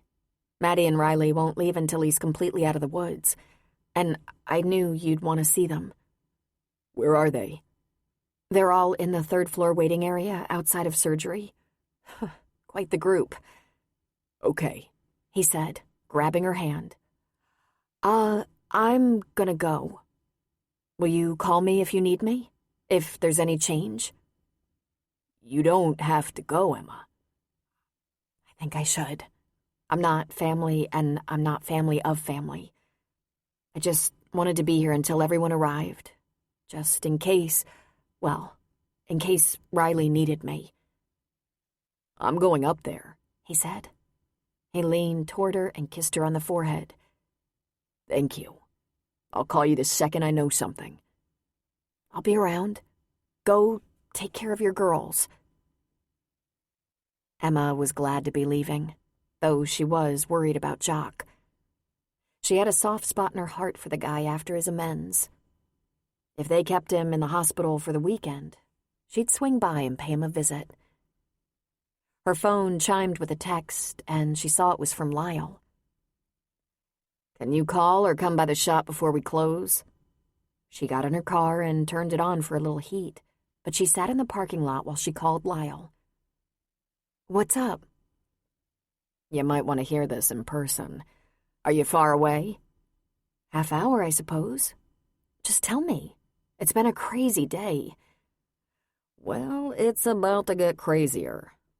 Lauren Shea stopped by the shop today. My sister? She wanted me to get a message to you. Rosemary wants to see you. Well, that's gonna be pretty difficult, as I can't go to Palm Springs, Emma said. She's back. She's ill, Lauren says. She's back in the family home with Lauren and Anna, and... He took a breath. She's in hospice care. Wow. What about her husband? I didn't ask. I have no idea what this is about, just that she's back and she's apparently dying and she wants to see you. I have Lauren's number if you need it. I don't know, she said. You know I'm afraid of Rosemary. She's mean. Do you suppose she's thought of one last mean thing to do to me before she dies? I'll go with you, Lyle said. You might want to call Lauren and get more information before you walk into the lion's den. Are you almost ready to close the shop? She asked. Can we grab a glass of wine? I have a bottle in the refrigerator at home. Won't you be with Adam? He asked. Not for a while. See, Jock and Maddie were in a car accident and Adam's at the hospital. Maddie's all right, but Jock isn't. They might have to remove his spleen. The call came while I was in Riley's office. We were having a little meeting because one of our clients murdered her husband and a cleaning crew found them. And you want a glass of wine? Lyle asked. If I'd had that kind of day, I'd just hook up a nipple to the bottle and go to town. Want to come over and watch me unwind? I'd like to talk out the situation with Rosemary. I'll be there in about 30 minutes. Don't start without me. Adam found Riley alone in the waiting room, and she jumped up when he came in. How did you know to come? She asked. I was going to call you and Mom in a little while, but I didn't want to scare you. Maddie's okay. Emma called me. Where's Maddie? She's in Jock's room. She won't leave him. She's fine, but it really scared her to see her dad all banged up and medical people rushing around him. What happened? A young woman ran a light and T-boned him on the driver's side. Her airbag deployed, so she escaped injury. But both cars are likely totaled. Maddie wasn't driving. Riley shook her head. Thank God. Emma said his parents are here? They went down to the cafeteria to get coffee. Mrs. Curry is a little shaken. I think they're going to call Jock's brother and sister. There could be a crowd soon, and he's in a holding room being monitored so they can take him into surgery if they have to. Apparently he has some internal injuries. He said he feels like he's been thrown down a flight of stairs. He's in a lot of pain, and they have him medicated. The bruises on his face are starting to show up. She winced. He looks awful. Are you trying to get Maddie to leave? Go home? No, we're going to stay. I might run home and get her a change of clothes. She has blood on her clothes from Jock's head. Not much of a cut, but it sure bled a lot. And Maddie? Anything at all? Goose egg. She touched her own forehead in the spot. Then her eyes filled with tears. I had words with Jock Christmas night. Adam frowned. I thought the two of you did fine, he said. Not at Mom's. I drove to his house. I wanted to talk to him about... about nothing, really. Just that Maddie's growing up so fast, and she'll go off to college and get married and have children, and how are we going to balance all that? Divorced couples do it all the time, Adam said with a shrug. I've never been in his house, she said quietly. He has a nice house. He has a room for Maddie. What's the matter, Riley? I was mean to him. I kind of picked a fight with him, and he said he did his best, but it was never good enough. You know, I'd never even been in his house. You said that already. Adam pointed out. It's okay. The only relationship you had with Jock was the parenting of Maddie, and you both do that pretty well. He implied I never gave him a chance, she said. Riley, what the hell is this? I don't know. I don't know, she said. She went for the purse she'd left sitting on the chair and dug around for a tissue. She dabbed her eyes and blew her nose. I think I've made so many mistakes. Maddie came into the waiting room with a doctor. The doctor had a bolstering hand on Maddie's shoulder. We're going to take Mr. Curry into surgery. I think he's going to have to part with that spleen after all, and while I'm in there, I can look around for any other problems. Can I talk to him? Riley said, looking suddenly panicked. He's being prepped, the doctor said. He'll be in surgery about an hour, then in recovery. He turned to look down at Maddie. When he wakes up in recovery, you can see him, but then you should go home for the night. He's going to be groggy, and it would be best for him to sleep. I'll be quiet, Maddie said. I'll sit with him and be quiet. If I thought he needed someone to sit with him, believe me, I'd put an RN at his bedside. But he's going to be monitored, checked regularly, and we're going to take good care of him. If there's any change in his condition, I'll call you personally. But I'll see him after surgery? She asked. Absolutely. I've got this. Okay, she said meekly. Adam waited around for the 2.5 hours it took for Jock to have surgery, regain consciousness and recovery, and see Maddie. During that time, more of Jock's family showed up, all wanting to see him. Adam had called June, and she came. He stepped outside a couple of times to text Emma and was relieved to know she was home and having a glass of wine with Lyle. When the doctor was finally ready to kick the whole lot of them out, June left with Jock's parents, holding Jock's mother's hand and reassuring her. Maddie seemed to be exhausted. Adam walked them out to Riley's car. Would you like me to follow you home? Feel like talking about it? What is there to say? Well, I think maybe you have something heavy on your mind. Mistakes, Riley? I've always felt like you do everything right. She looked at him with a weak and rueful smile. Shows what you know. I'm coming over, he said. You can put Maddie to bed and we'll talk a little bit. No offense, Adam, but I don't feel like talking right now. She stopped walking and looked in her purse, patted her pockets and said, Nuts. No cell phone. It must be in the waiting room. Adam, take Maddie home, please. I'll be right behind you. Sure. I'm parked right over here, Maddie. Let's get you home so you can get out of those bloody clothes and get a shower. Yeah, I guess, she said, leaning on Adam. He put his arm around her and opened the passenger door for her, settled her into his car. Thanks, Uncle Adam, for coming to the hospital. Everyone came.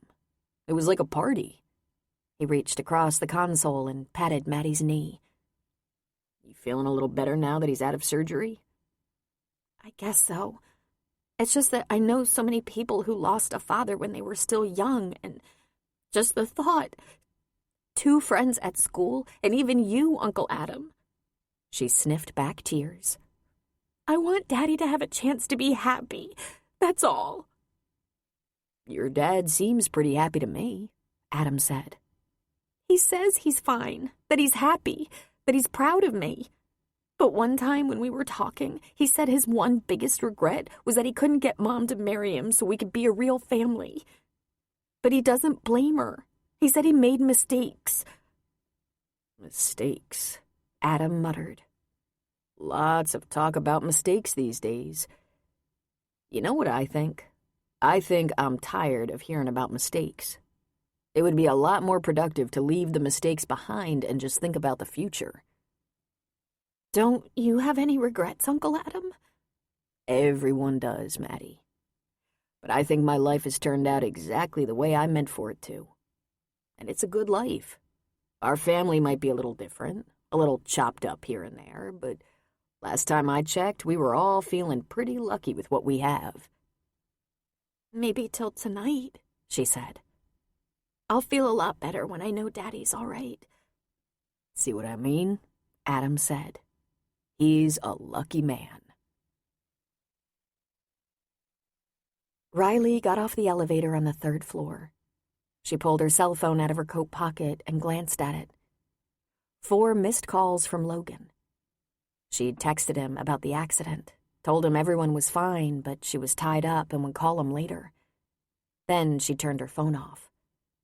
And she knew where her cell phone was all along. She was relieved to see that none of Jock's family remained in the waiting room.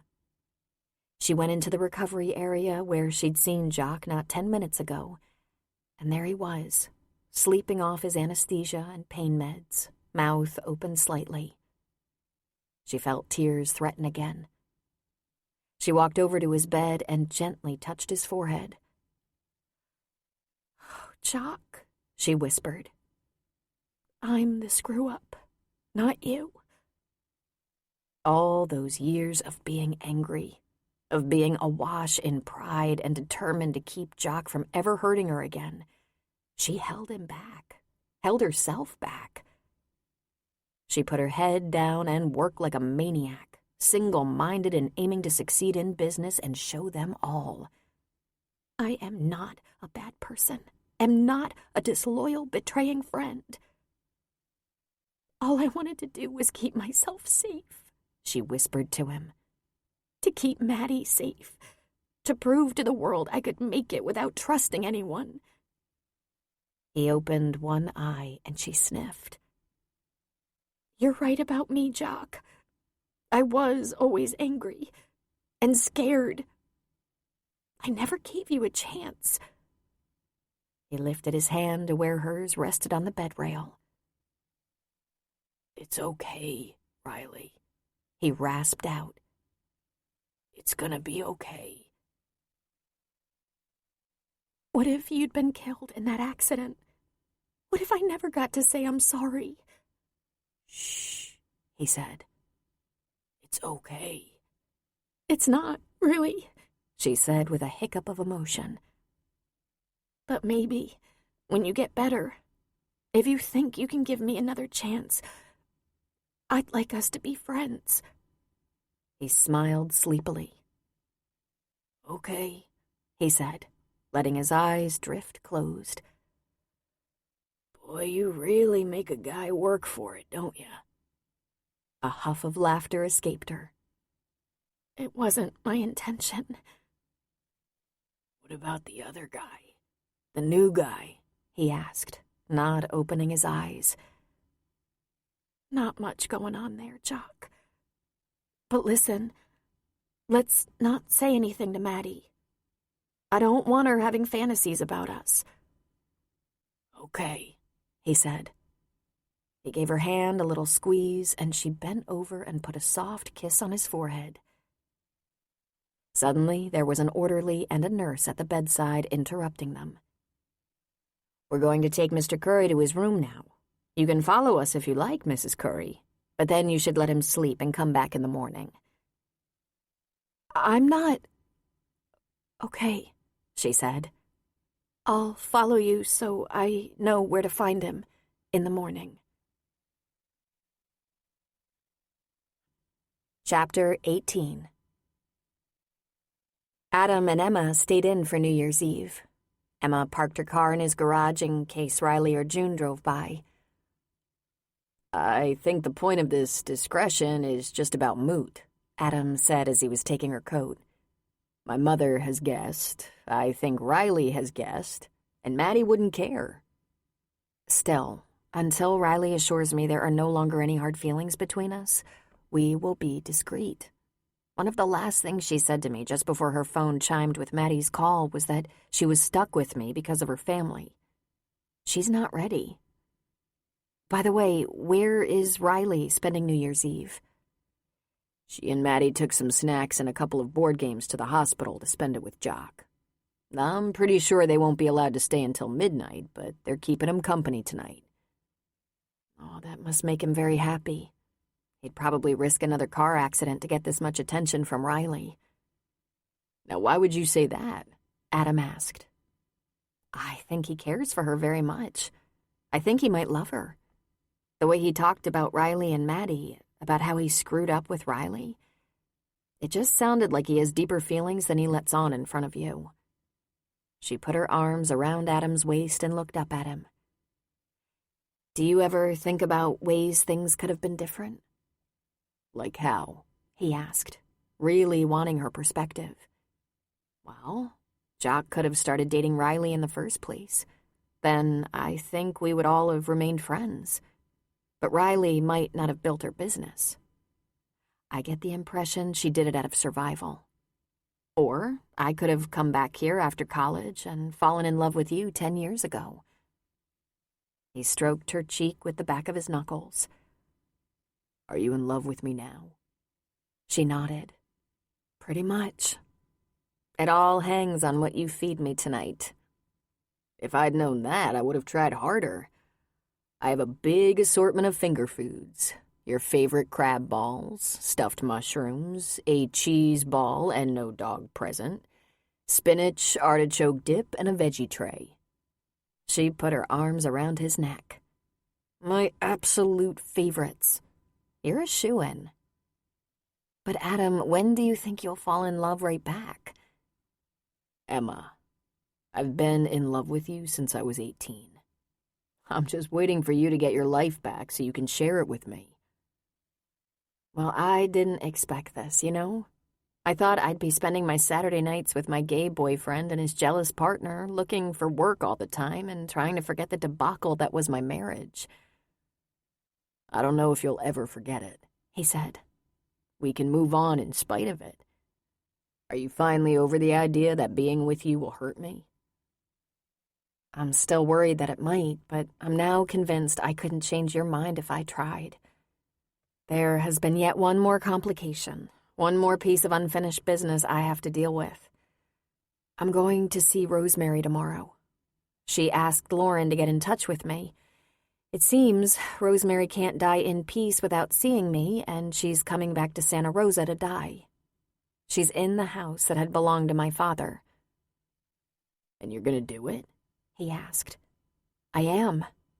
Maybe I'm crazy, but I'm hoping that since she asked for me, staring death in the face has made her kinder. But honestly, I'm scared to death. Our last words weren't very nice. Let me go with you, he said. You are my champion, she said. That's what Riley called you, my champion. Lyle also offered, but I told him no. You I might take along. I always feel a little braver with you around. The house Emma grew up in was now about 40 years old, and because it was a custom home built on a large lot, it had held up handsomely.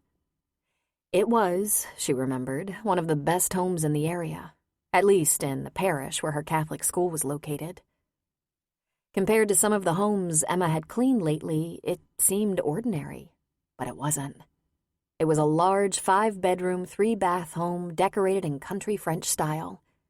With its huge kitchen, spacious master bedroom and bath, the 12-foot ceilings, it had been considered very much upscale 40 years ago.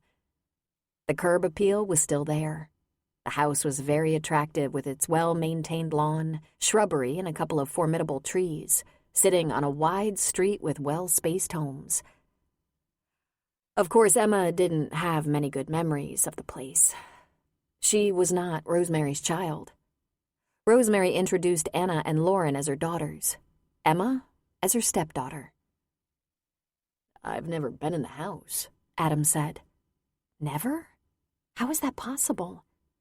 If I came to fetch Riley and walk her home, I waited on the stoop. I never noticed. But that doesn't surprise me. Let's get this over with. At first, Emma wasn't sure which of her sisters opened the door as they looked very much alike, and she hadn't seen them in a few years. It took her a moment to realize it was Lauren, for not only did she look tired and ashen, but she'd gained about 100 pounds. And then, right behind her was Anna, 37 now and morbidly obese. They both looked entirely miserable. But how should they look, knowing their mother was dying? The house was cluttered and held a strange smell. Dust, chemical cleaners, perhaps death. "Happy holidays," Emma said, presenting Lauren with a gift basket filled with salami, cheeses, olives, wine, and other goodies, like chocolate. Lauren didn't thank her, but took the basket and left it on the table in the foyer. "Come with me," she said, turning so they could follow. They went in the direction of the master bedroom where Rosemary lay in a hospital bed rather than the bed that had been in there. Rosemary had always been heavy-set, but now she was shockingly thin, her color a bit jaundiced and her hair extremely sparse. All that sudden weight loss left her face sagging.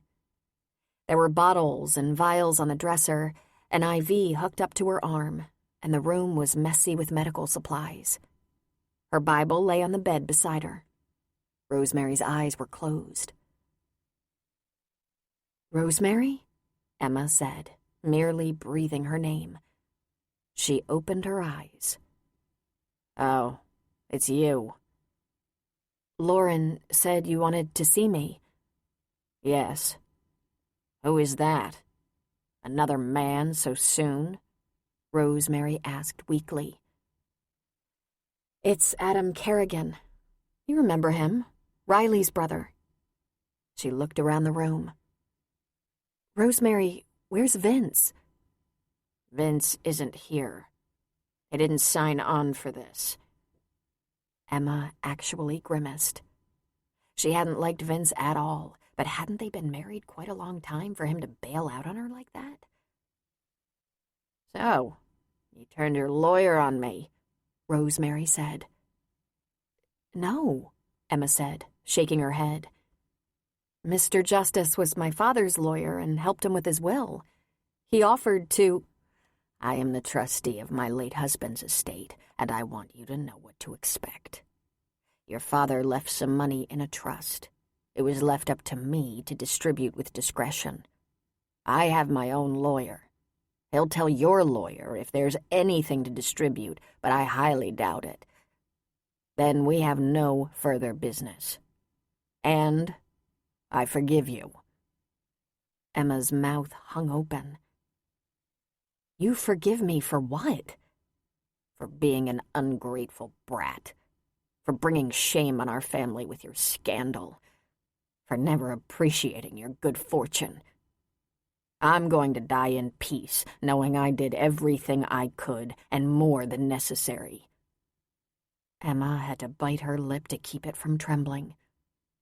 So, Rosemary had seized one last moment to be cruel. "And the house?" "It belongs to my daughters now." "My father's house?" Emma said weakly. It was not a mansion by any means, but California real estate was valuable.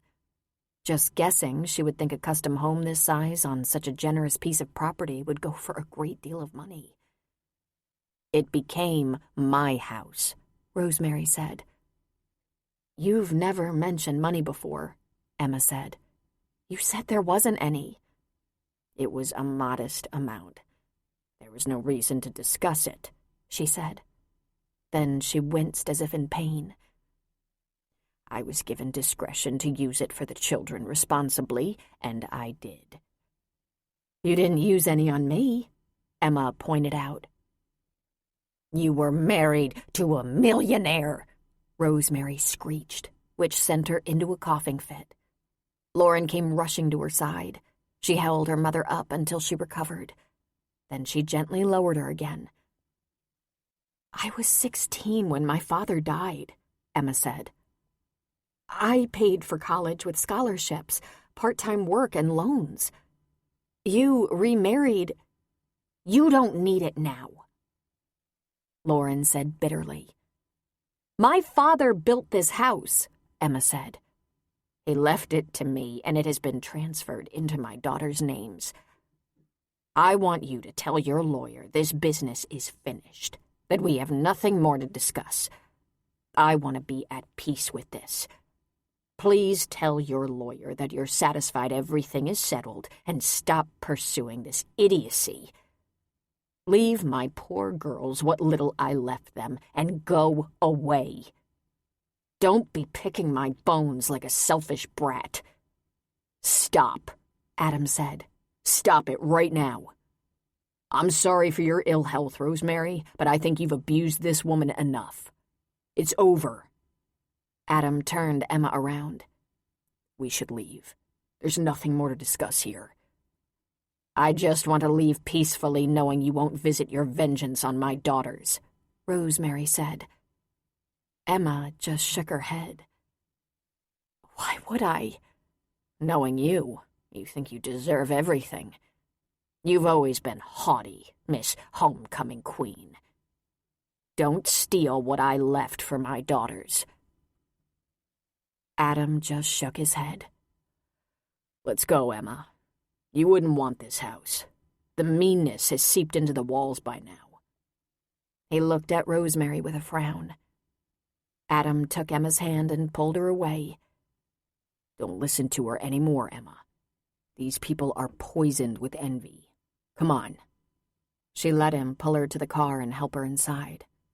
She sat still, saying nothing, stricken. He started the car and began to drive away, and still she was silent. A good 5 minutes passed before she spoke.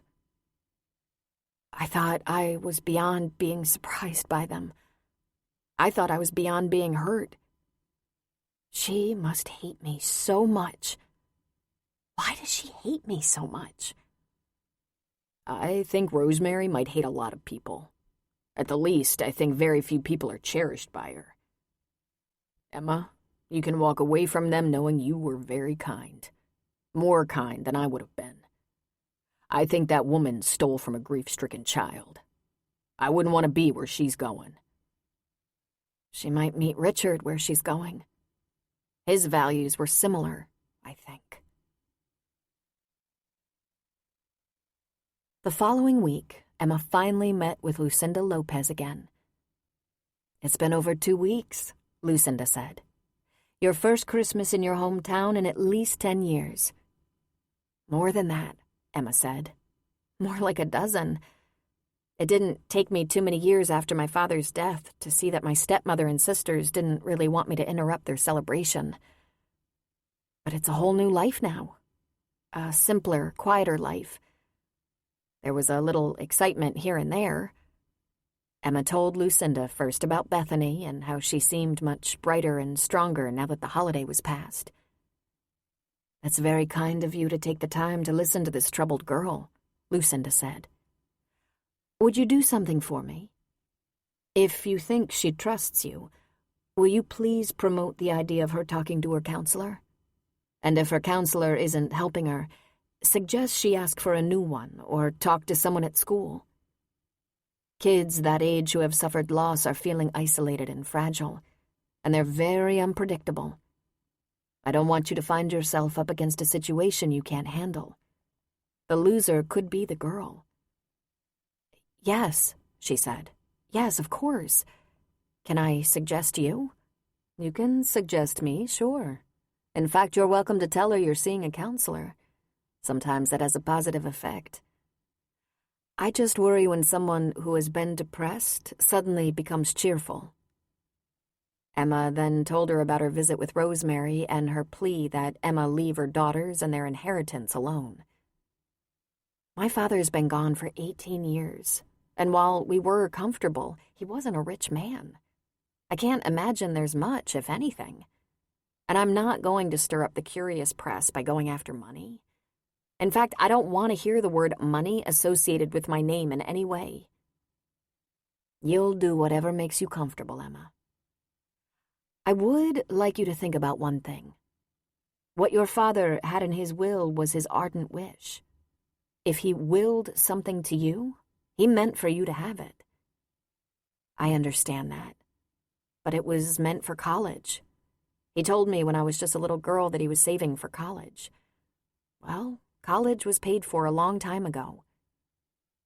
And you just had a very simple, very quiet holiday. Much different from what you've experienced the past decade. I suppose. I spent Christmas Eve and Christmas morning with Adam, who is more wonderful than you can imagine. He had dinner with his family at his mother's house, then came back to my little bungalow, bringing the best leftovers. I had to work the next morning, but he's off, Christmas break. He gave me a beautiful trench coat, and I gave him a sweater and slippers. Lucinda, it was perfection. So peaceful. All the stress of the world was somewhere else for a change. No flashy baubles, no fancy parties. None of that filthy lucre, Lucinda joked. After some of the Christmases you've experienced in past years, how did it compare? I've never felt richer, Emma said. Jock was released from the hospital after a few days, but wouldn't be cleared for work until after his next visit with the doctor, 10 days post-surgery. His mother wanted him to come home with her, but he flatly refused. His mother said she would stay with him at his house, and he said, "Oh, just shoot me." Riley witnessed all of this as she and Maddie were at the hospital visiting at the time. "Don't worry, Mrs. Curry," Riley said. "We're close. We'll check on him frequently, and we're just a phone call away if Jock needs anything." After his mother left to pull her car to the front of the hospital, Jock said, "Thanks, Riley, but there's nothing to worry about. I'm finally going to have time to watch all those golf tournaments I recorded. I'm not going to need help with anything. I'm not going to be moving furniture." "You're just going to camp on the couch, right?" "That's my plan." "Maddie's back in school, so we'll swing by after school tomorrow and we won't stay long." "Stay as long as you like, or you can just drop Maddie off if you feel like it." But she didn't feel like it. She wanted to take stock of his refrigerator, make sure his house was tidy because he couldn't do it. She even put fresh sheets on his bed because there was no telling how long it had been. She left Maddie with Jock and went to her mother's house. She asked for some of her plentiful stock of frozen meals she had prepared for her volunteer meal service. "For Jock," she explained. "This is interesting. You going to such trouble for Jock," June said. "Did you see how frightened and upset Maddie was when he got hurt? Had surgery? I knew Maddie was close to Jock, but for some reason I thought it was no closer than she is to Adam. But I was wrong. She's very close to Jock. I'm going to have to try harder to get along with him." June gave her a dubious look and said, "Of course." She didn't take the meals to Jock's house. She took them home and put them in her freezer before going to collect Maddie. Then, the next day at around noon, she retrieved them and dropped in on him. He answered her knock, looking a little rumpled, scruffy, and slightly stooped because his incision was still sore. "Riley." He looked over her shoulder, looking for Maddie. "It's just me. I brought some of Mother's meals for your freezer. And I also have some milk, orange juice, eggs, bread, lunch meat, and veggie salad from the deli." "You didn't have to do all that," he said, but he let her in. "Aren't you working today?" "Uh-huh," she said, loading things into the refrigerator and freezer. "I took a long lunch. These meals are all frozen, thaw in just a few hours, and they're labeled. You have meatloaf and mashed potatoes, mac and cheese, lasagna, that meatball concoction she makes." She raised her head and listened. There wasn't even a TV on. "Were you napping?" she asked. He indicated the kitchen table where his laptop was set up next to a cup of coffee. "Paying bills," he said. "Oh, Jock, are you going to have financial issues because of the accident?" "Not serious ones," he said, shaking his head. "I won't get what I need on that car, but I guess the lady, a girl, really, was charged with running the lights, so maybe her insurance company will step up." He chuckled. "At least she has insurance. The last guy who rear-ended me didn't." Riley frowned. "Did someone rear-end you?" 10 years ago. Maddie wasn't in the car. She was still in a car seat back then, wasn't she? She wasn't in my car very often." Because Riley had avoided that as much as possible. Not because Jock wasn't a safe driver. Because she liked having control. especially over him. She shook her head a bit mournfully. Maddie obviously adored him, and Riley had tried to give Jock as little time with her as possible. "Have you had lunch?" "Not yet. I'll graze around in there when you're done. And thank you. That was nice of you." "I'll make you a sandwich and some salad. Go ahead and finish with your bills. Do you have more coffee?" "Right there," he said, nodding toward the counter. She was a little uncomfortable, and she could tell Jock was both confused and suspicious. But she had to start somewhere. So he went back to his computer, and she got out what she needed. Knife, fork, plate, bread, mayo. She was impressed to see he was very tidy. His refrigerator was clean as a whistle. That was a good sign. "Nice," she said. The refrigerator was always one of the last things to get scrubbed. He had lettuce and tomatoes, so she added that to the sandwich. She bravely dished up a little salad for herself as well as him, then delivered the plate to him. She made herself a cup of coffee and joined him at the table. He looked at her for a long moment. "You're joining me for lunch?" "Just a bite of the salad," she said. "If that's okay." "It's okay." "So you meant it? You want to be my friend?" "Listen, if you'd rather I leave..." "You want to just tell me what this is about?" She put her hands in her lap, her salad and coffee untouched. "Right," she said. "First of all, I felt bad about Christmas night, about the argument we had, and I couldn't stop thinking about it. You nailed it, Jock. I've been angry. It's true, and I thought I had every right to be angry. But then when you got hurt and I saw how terrified Maddie was, it hit me hard that you'd always tried with me, even if it didn't go very well most of the time." Your well-being matters. That's why we include soft moments like this to help you feel centered and calm. Thank you for joining us today.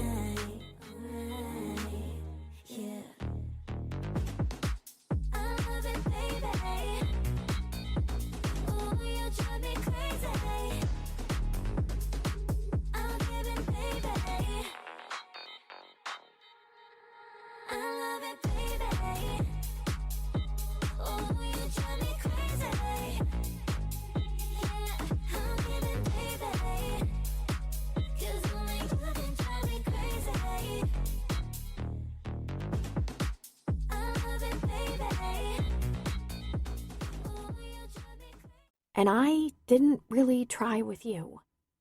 And our daughter loves us both. Yes, she does. And you've had a very close relationship with her, one that I was barely aware of. It seemed you didn't see her that often." He shrugged. "You weren't easy about that, and there was no reason to make life tough for Maddie by pushing you too hard.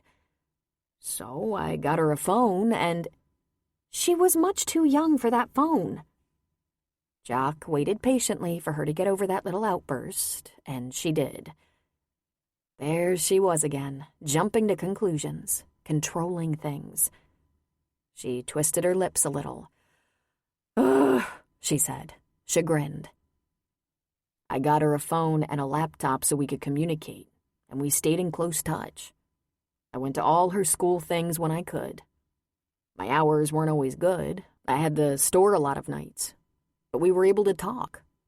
She's so smart, Riley. Like you." Riley felt her cheeks grow a little hot, flushing. "You're smart," she said. "She definitely got your legs."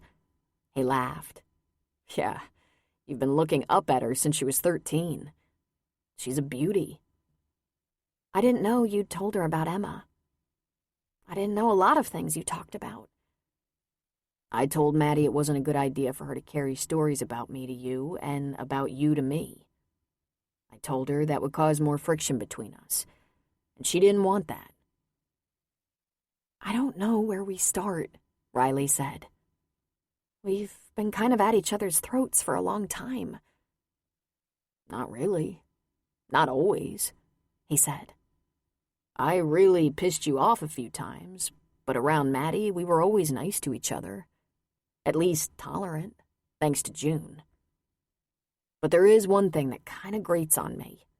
I don't know if I dare talk about it. Maybe you better, she said. Let's get it all on the table. You have to promise not to scream or throw things. I'm recovering from major surgery. I have never... She stopped herself because her voice had become shrill. I've never thrown anything.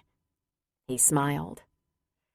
You seemed angriest with me when I tried to tell you I cared about you. I wanted us to have a chance. I thought I could be a decent husband, and I liked being a father. I knew I'd screwed it up completely in the beginning. I knew I wasn't really good enough for you. But We didn't get off to a good start, she said. My fault, he said. I don't have any excuses. I take that back. I have nothing but excuses. I was young and dumb, terrified, confused, not to mention I felt completely incompetent. I wanted to do the right thing, and I was pretty sure I wasn't capable of it. I had no education, no money, just a shitty little part-time job. It wasn't all your fault, she said. Look, there's no way you can understand this, but I had a lot to overcome. I was a poor kid, a poor fatherless kid. I cheated on my best friend with her boyfriend, and she hated me, which she was bound to. I was ashamed and angry and pretty desperate.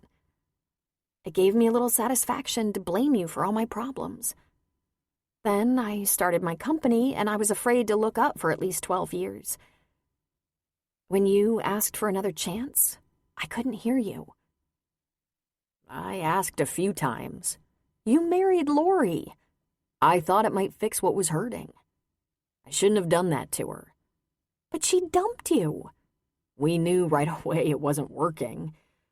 But I'll be honest with you, I was gonna stay. I wasn't going to fail twice. But if you think our relationship is complicated, Jesus, Lori's life was a train wreck. She's back with her ex. They probably never should have divorced in the first place. And they fight 24/7. Is it even possible for us to pick up the pieces after all this time and be friends? She asked. Do our grudges just run too deep? I don't have any grudges, Riley. I've made peace with my screw-ups. I have a great family, a beautiful daughter, a good job, a few friends, and a decent life. If we can be friends, I'll be a happy man. Did we bicker too much in front of Maddie? She asked. He laughed a little bit. No more than your average married couple, he said. You take one look at Maddie and you know. She's pretty normal for a daughter of mine. You're a wonderful mother, and you're not the poor kid anymore, that's for sure. She sighed. You can't imagine the kind of desperate ambition that took. I've craved a nap for 15 years. She gave him a long look. Don't you ever get lonely? He shook his head. Hardly ever. Sometimes I go too long without seeing Maddie, but I can always talk to her. But lonely? Not so much. Do you? She nodded. Even though I have good people in my life, too. Sometimes it feels like there's something missing. Now that I understand. So, is the new guy going to be okay if you're friendly with your daughter's daddy? New guy? She asked. Then she remembered. Oh, Logan, the police officer. I'm not sure that's going anywhere. He's a great guy, but... She bit her lip. Riley, he's the first guy you've dated since we split, he pointed out. Nah, I went out a few times, she said. Nothing ever clicked. He just smiled. So here we sit. Two people who had a child together, raised a little girl together, bickered like cranky old married people, and could never find anyone else to fill the gap. Doesn't that make you a little curious? Let's be careful here, Jock. If we screw up again, we might end up hating each other. If I screw up again, you might end up hating me, but I'll never hate you. I never have. I've gotten a little pissed here and there, but I've always loved you. I just didn't know how to behave. I was a boy. He's not a boy anymore, she thought. Go slow, she said. They ate their lunch, talked about Maddie, then Riley cleaned up the kitchen and said she had to go back to work. He walked her to the door. Then he turned her toward him and put a gentle kiss on her forehead. "Be very careful, Riley," he said. "I love you. I always have. But I'm not going back and forth. If being with me doesn't work for you, that's it. I don't want to experiment," he said. "You're not the only one with feelings." I know. I know. Chapter 19. All the way to Aaron Justice's house, Emma was anxious. She was looking forward to seeing him again, but a little worried about how to pay him for the work he'd done when it turned out there was no money left in that estate. She should have called him and told him to stop whatever he was doing. He'd already invested valuable time. She'd find a way to pay him eventually, and she'd made up her mind. She wouldn't try to take that house away from her sisters. Really? It wouldn't make her happy anyway. Aaron now kept a small office in his house, the home he'd shared with his late wife. It was a lovely house that Emma had never been to before. "Emma, how good it is to see you. Come in. I've made us tea." He invited her to sit down. "I'm not sure how many details you recall from our visit when we went over your father's will immediately after his death. You were so young and in a state of grief. I encouraged you to call me, but you never did." Emma shrugged. "I didn't see the need," she said. "I remember that you said there should be a little money to help with school, should I go to college. And Rosemary did send me spending money sometimes." He frowned. "Let's go over the conditions of the will just to refresh your memory." The assets John Shea had accrued were to be split in two, half to Rosemary, his wife, and half to be divided by the children. Rosemary was the executor of the will. She was also the trustee, which meant the inheritance held in trust for the children couldn't be spent on some young boyfriend. Emma almost laughed out loud. As if. The will included all 3 children, even though Anna was not John's biological child. And his plan had been to distribute the proceeds over time. Half of their portion when each child reached the age of 30, the second half at the age of 35. Those assets, however, were available for certain reasonable expenses. Welfare, as in the cost of housing and such, education, down payment on a home, extraneous medical expenses not covered by health insurance, etc. "I paid for my own college," Emma said. "I know," Aaron said. "As I told you, Rosemary got herself another lawyer soon after your father died. A few years after that, she changed lawyers again. She asked her new lawyer to write her a new will, which she was entitled to do. But the money your father set aside for you and your sisters was part of an irrevocable trust, meaning that if she withdrew any of it on your behalf for things like college, she had to have records. And she was to inherit the house as well. It was not held in trust. Emma, did you receive anything from your father's estate?" Emma shook her head. Rosemary said that just maintaining the house and raising 3 girls to the age of independence had been all she could afford. I counted myself lucky to get an allowance while I was in school. Small, but it helped. "She had receipts for tuition and housing?" "She asked me for receipts, for records," she said. "When you were 30, you were due some money." "Wow," Emma said. "I didn't know that. Or maybe I just didn't remember. My father was a pretty simple guy. I knew there might only be enough to get Rosemary through the difficult period of getting 3 daughters into adulthood. Rosemary's attorney has provided an accounting of the trust. I have a balance due you that might be grossly inadequate, given the house, the funding that was misdirected, small details, and I recommend a good forensic accountant. You should challenge the trustee." Emma let out a huff of rueful laughter.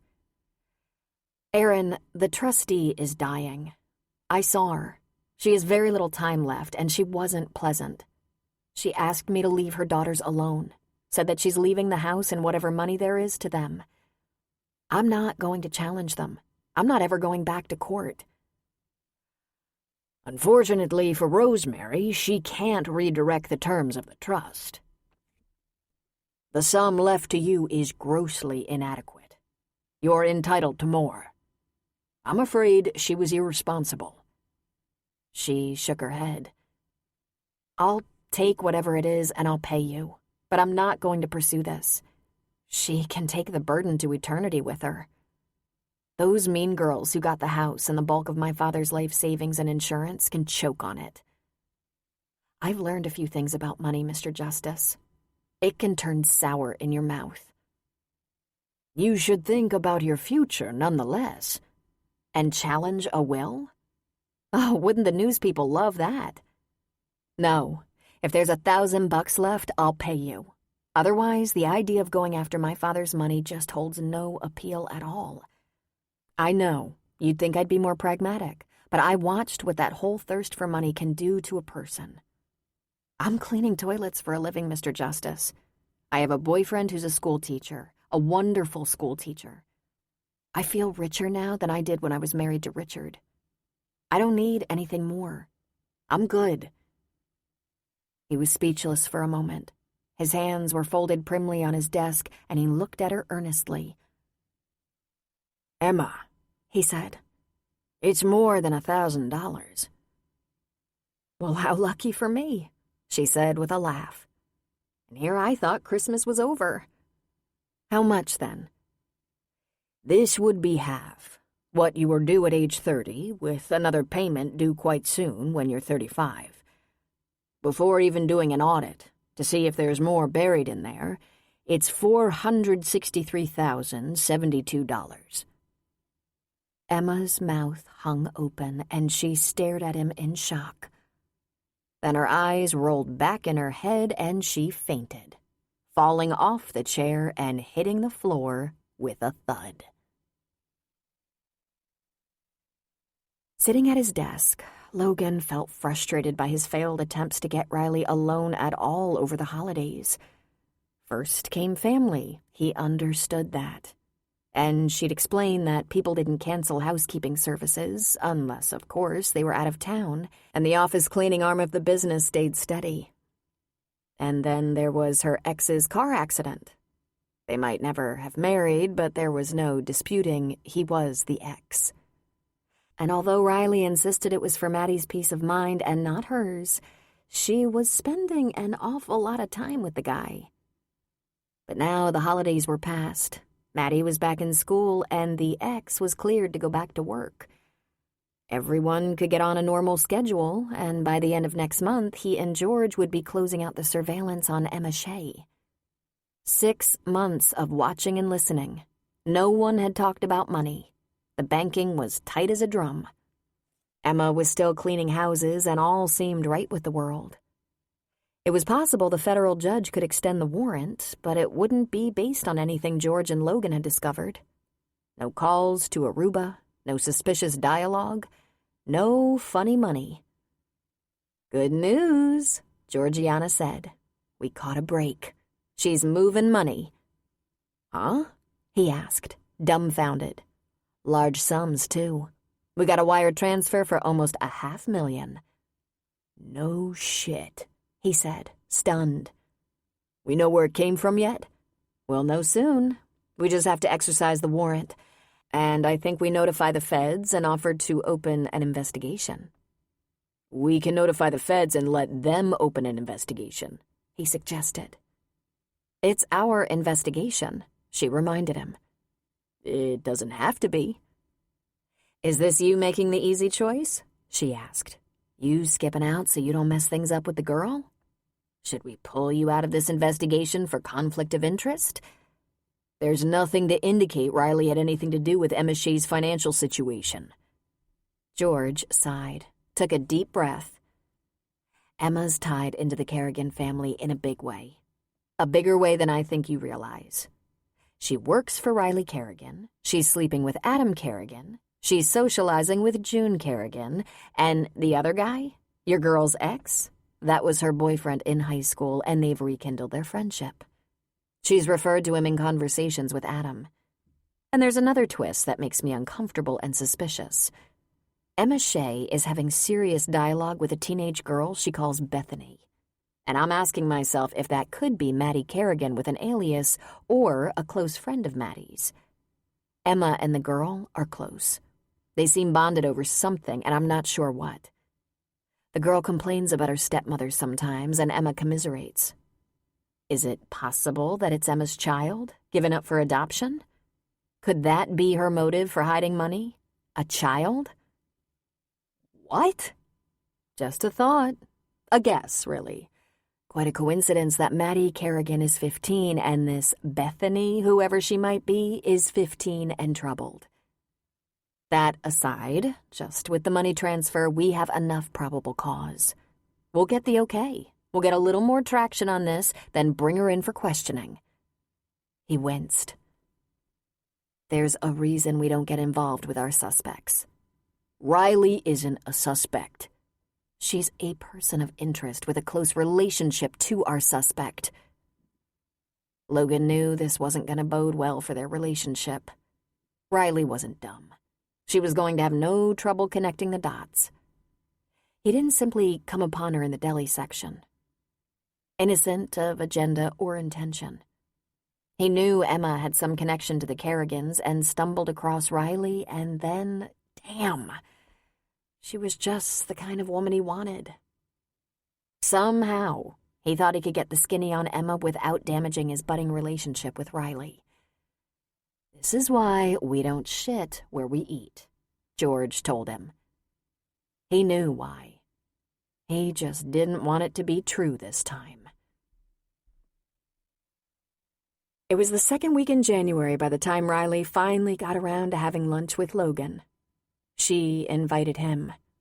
They met at a small, quiet restaurant on a Sunday. Riley was already having a glass of wine when he arrived. He smiled a little sadly as he sat down at her table. "This is a little obvious," he said. "What do you mean?" "I'm in a barely populated restaurant at a somewhat isolated table on a Sunday, so you can give me some bad news." She sighed heavily. "Come on," she said. "Let's have a glass of wine. Let's talk. Let's have lunch." "I'll join you for the wine, but I reserve judgment on the lunch." The waiter was there immediately, taking his order. "You don't have to wait for the wine. Go ahead, lay it on me." "What exactly do you think is going to happen here?" she asked. "I think you're going to break up with me." "First of all, I hadn't considered us steadies," Riley said. "And second, I know I've been hard to reach the past couple of weeks, since Maddie's accident, but that's exactly the sort of thing I hate about dating. Just because we have a few nice dates and fun conversations, you have this expectation of some priority when I have a daughter, a business, and an elderly mother," he asked. "Don't spoil it, Riley. Men are clumsy assholes who just don't call when it doesn't work out the way they wanted. Women are completely different. They feel the need to be honest, to explain, to iron out all the details and make sure everything is smooth, fixed." His wine was delivered and he took a sip. Then he tapped her glass. "Do it. Do what you came here to do." "Wow, you make it seem horrible. I think from now on, I'm going with the not calling route." "Nah, this is classier. I'm ready to hear it. I think I know, but I'm ready to hear." "What do you think you know?" He shook his head. "No way. It's your show." I'm sorry. I'm going to be putting our dating adventure on hold. Maybe for a while, maybe forever. Time will tell. It seems I have some old issues to sort through. Some baggage. I'm as surprised as you are. The ex, he said. You shouldn't really call him that. He's Maddie's father. And the accident made you realize how much you care about him, Logan said. It was not a question. Not exactly, but close. We all spent Christmas dinner at my mother's, which is pretty typical unless Jock could convince me to let him take Maddie's to his mother's house. And afterward, I dropped by his house to talk about Maddie. Nothing urgent, just the fact that we're moving into a new phase in this co-parenting. She's growing up and will be visiting colleges next year. I realized I had never seen the inside of his house. I didn't know Maddie had a perfectly lovely room there that she hardly ever uses. I was a little shocked to realize how difficult and distant I'd been where Maddie and Jock are concerned, and, well, the next thing you know, there's an accident and he's seriously injured. And you realized you nearly lost your chance. She shook her head. No, it was Maddie. She verged on hysterical. She was so shaken and terrified. Her father means a lot more to her than I realized. How could I have been so dumb? So I'm trying to help out a little, visiting him in the hospital with Maddie, of course, taking him some meals while he's recovering, and most of all, just talking to him. Logan looked down. My daughter is almost 16 years old, Logan, and I've spent the last 16 years being mad at Jock for being the idiot to screw up everything. More than once. And he's the first to admit he made some incredibly immature mistakes. I've been very pig-headed. I thought maybe it's time to know the guy now that he's grown up. I don't have any expectations. You'd think if we were meant to be a couple, it would have happened long before now. But I want to explore the idea of us being friends, if you can understand that. One day we'll be grandparents to the same grandchildren. And we can't date while you're working on getting along with your ex for the sake of the grandchildren? He asked. You're not fooling me, Riley. You want to be open to something more than friendship. Deny it. Go ahead, because I already know you don't lie. Then you also know I don't move very fast, she said. And you're moving a little fast. I don't have 15 years. I certainly wouldn't suggest you wait that long for someone like me, she said. Will you still have lunch with me? Why? Is there more? He asked. Please, Logan. I like you. I like you very much. I think our timing is a bit off, and I'm being completely honest when I say that I'm not sure where this thing with Jock is headed. Is it possible you and I can remain friends? Let's order lunch, he said, opening his menu. Yes, let's, she said, opening her menu. They made their choices, ordered, and she said, Thank you. Don't thank me yet, he said. We're going to have lunch, and then I'm going to tell you I don't really want to be friends. I was falling in love with you, and I think you know it. And I also think maybe you're afraid of that. I was willing to wait, to put up with being third or fourth on your list. I was willing to take chances for you. So we're going to have lunch, talk a little, then say goodbye. And if you're ever ready to pick this up where we left it, which was pretty close to the next level in the man-woman equation, you have my number. But I'm not waiting around while you check out your ex. I don't think you understand at all, she said. Oh, yeah, he said. I understand. You might intend to just get to know him so you can be grandparents together, but I guarantee you that's not how he's going to see it. How do you know that? I'm a guy, Riley. That's how I know. It turned out that John Shea was the millionaire next door. An unpretentious, hard-working man of sensible but excellent taste. He and his first wife built themselves a solid house in a good neighborhood, and he saved and invested all his life. Emma didn't come along until he was 35, and he lost his wife to diabetes-related kidney failure a year later. He had accrued a nice little nest egg by the time he died, and insurance paid off the house, which was valued at $1.25 million. John bought good cars and drove them until they died of old age, did all his own yard work, and could have indulged in European vacations or maybe had a summer home, but instead he saved and invested. His second wife had worked. His children were always well-dressed, and he insisted on a good mattress. They never scrimped on food. They ate good, healthy meals. Emma would have expected her father to have left a reasonable sum that was meant to cover his retirement, but she was completely unprepared for the estate to be worth several $1 million. It was obvious that Rosemary did what she always had done where Emma was concerned. She took what was Emma's and gave it to Anna and Lauren, 2 young women who had inherited their mother's anger and bitterness.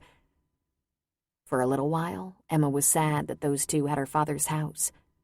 But then she thought about the 2 of them living there together in old age, and her sadness turned to pity. She had no idea if either of them had a significant relationship or love in their lives, but they seemed far too unhappy for that. But then Rosemary was a stiff and negative woman, and she'd been married 3 times. Emma gave Aaron her banking information, and he arranged to have the money she was entitled to transferred into her bank account. She wasn't sure what she was going to do with it yet. After her experience with Richard, she wasn't eager to turn it over to a broker or money manager, so she thought maybe she'd study a little about investments herself. Do something that felt safe. She was her father's daughter, after all. Rosemary died, and Emma paid her respects. Adam was her escort. She went only to the visitation and had a very large floral arrangement delivered. There weren't many people present, mostly friends of Anna and Lauren's, and Emma didn't stay long. She told no one about the money, not even Adam. When he noticed she was a little melancholy, she made the excuse that the final goodbye to Rosemary and probably her sisters had left her feeling a little let down. But it was the money. It bothered her, worried her. She decided she had to get that offer back and planned to explain to Adam that she'd been blown away by an uncomfortably large sum. She asked if she could cook dinner for him at his house on a Friday night. It was the end of January, and he was thrilled by the offer. She wasn't much of a cook, so little practice over the years, so she made an extra large pot of spaghetti and meatballs, bought prepared garlic bread that only needed a few minutes in the oven, and threw together a simple salad. "Perfect," Adam said. "I made a big batch so we can have fried spaghetti tomorrow night, if I'm invited back." "I want to be with you every night you'll have me," he said. "Adam, I have something to tell you. I've been keeping something from you. Just for a couple of weeks, but I have to tell someone, and you're the only one that really matters." "I thought something was wrong," he said. "I've been worried." She explained about the will. She didn't tell him how much she'd received, but she said it was substantial. "Emma, that's fantastic. But how in the world did Rosemary think she'd hide it from you?" "I'm not sure, except that she managed the trust. The lawyer, who was my father's friend, said there was more. Especially 1/3 of the value of the house, if I wanted to fight for it. Adam, I put the money in the bank, and I hope I don't regret it, but I asked Aaron not to pursue this any further. There's another check due when I'm 35, and I'll put that in the bank.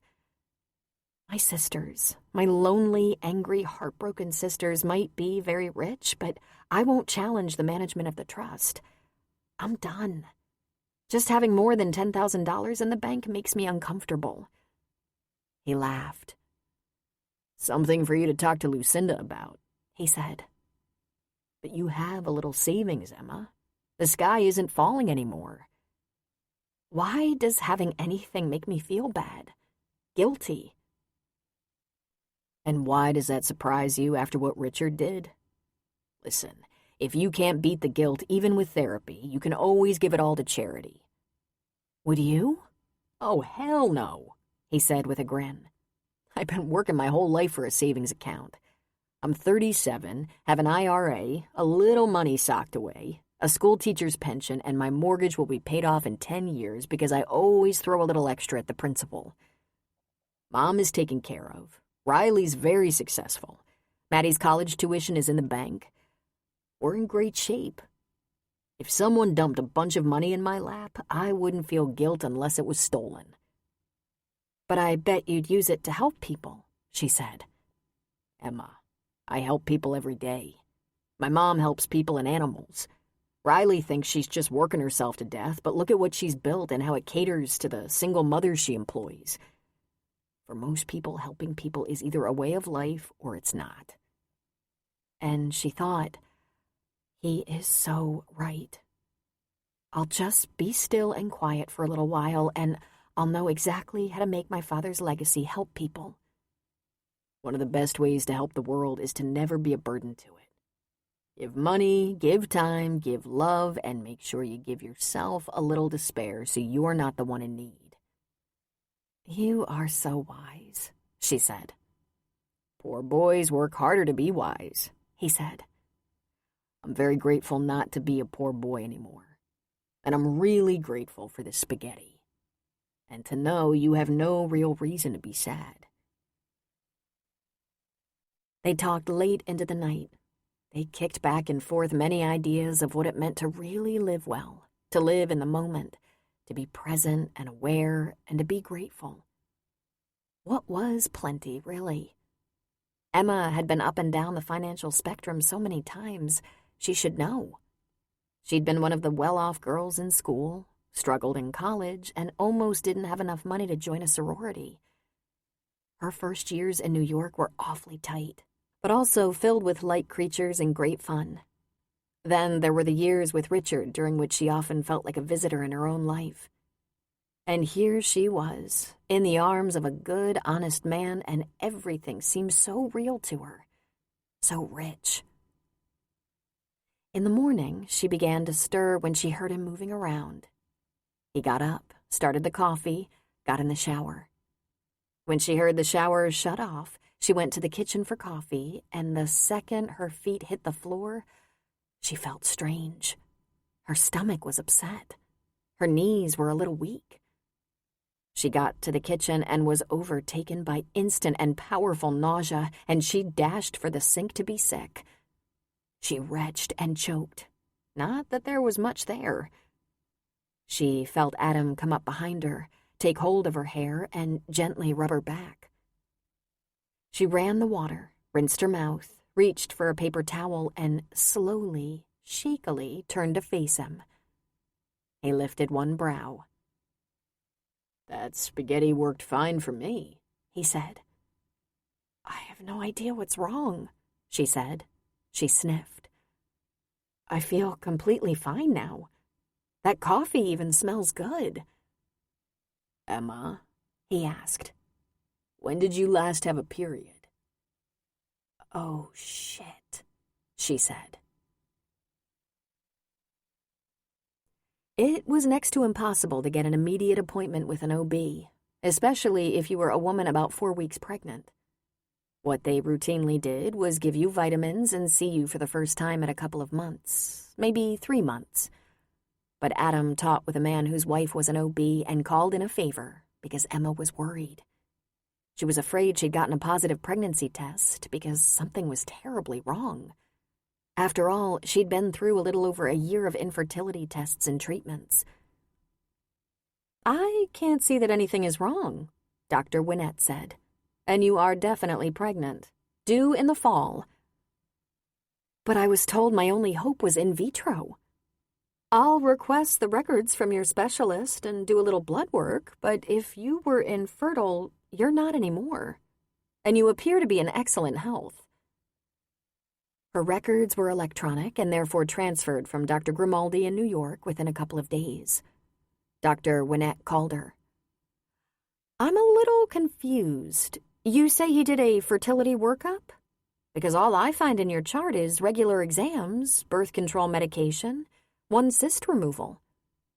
No, not birth control pills. I was taking hormones to stimulate ovulation. I was x-rayed for blocked fallopian tubes. We were getting ready to harvest eggs for in vitro when...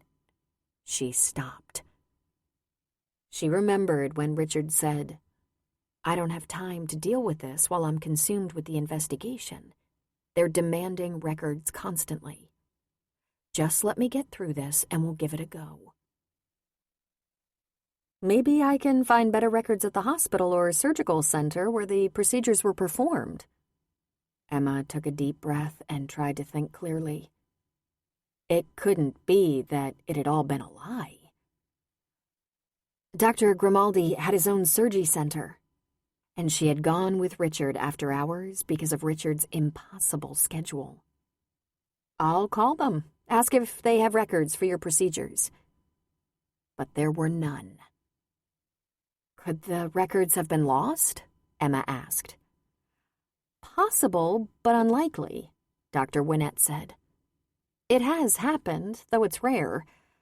But all that aside, your blood work is good, your physical was excellent, and you have no reason to worry. Emma would never know for sure, but she strongly suspected she'd been pulled into the web of Richard's many lies yet again. When she first suggested a baby, he didn't like the idea because of his age. When she pestered him, he made an appointment with Dr. Grimaldi. Early evening, when there was only one nurse present and no other patients. Emma had felt, as she often did, that she was given special treatment because of Richard. She was flattered to be seen by such an important doctor after the office was closed. Dr. Grimaldi had seemed thrilled to help Richard with this little problem. And now she thought Dr. Grimaldi had probably been very well paid for his fraud. I'd bet my life on it, Emma told Adam. He pulled off things I never could have dreamed of. Well, the only thing I want to pull off with you is a child.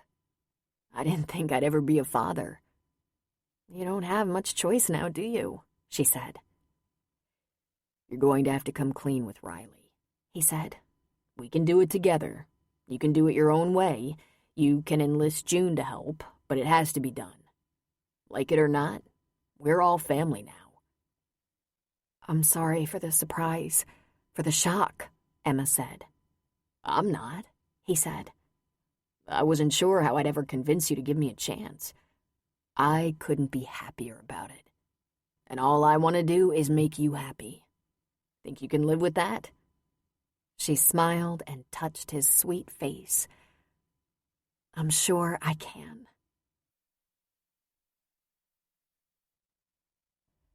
Chapter 20. Maddie had a date for the Valentine's dance. It was her first official date, the kind where a boy formally asks a girl for a special occasion, when a perfect dress has to be found. But there were 3 sophomore couples going together, not a 16-year-old among them. Thank God. So they were chauffeured by parents, and Jock came over to Riley's house to see Maddie all dressed up and picked up by her date. He didn't act like one of those caricature dads who growled and threatened the skinny young man, and Riley was so proud of him for that. He was completely comfortable, complimenting Maddie, grinning at the kids, taking a few pictures and texting them to his side of the family. And when they were gone, off to the dance, Riley opened a bottle of wine and poured them each a glass. She clinked his glass in a toast. That's going to be hard to get used to, watching her go off with a man like that. That wasn't a man, he said. He pulled her down on the couch beside him. She's going to figure us out real soon, you know.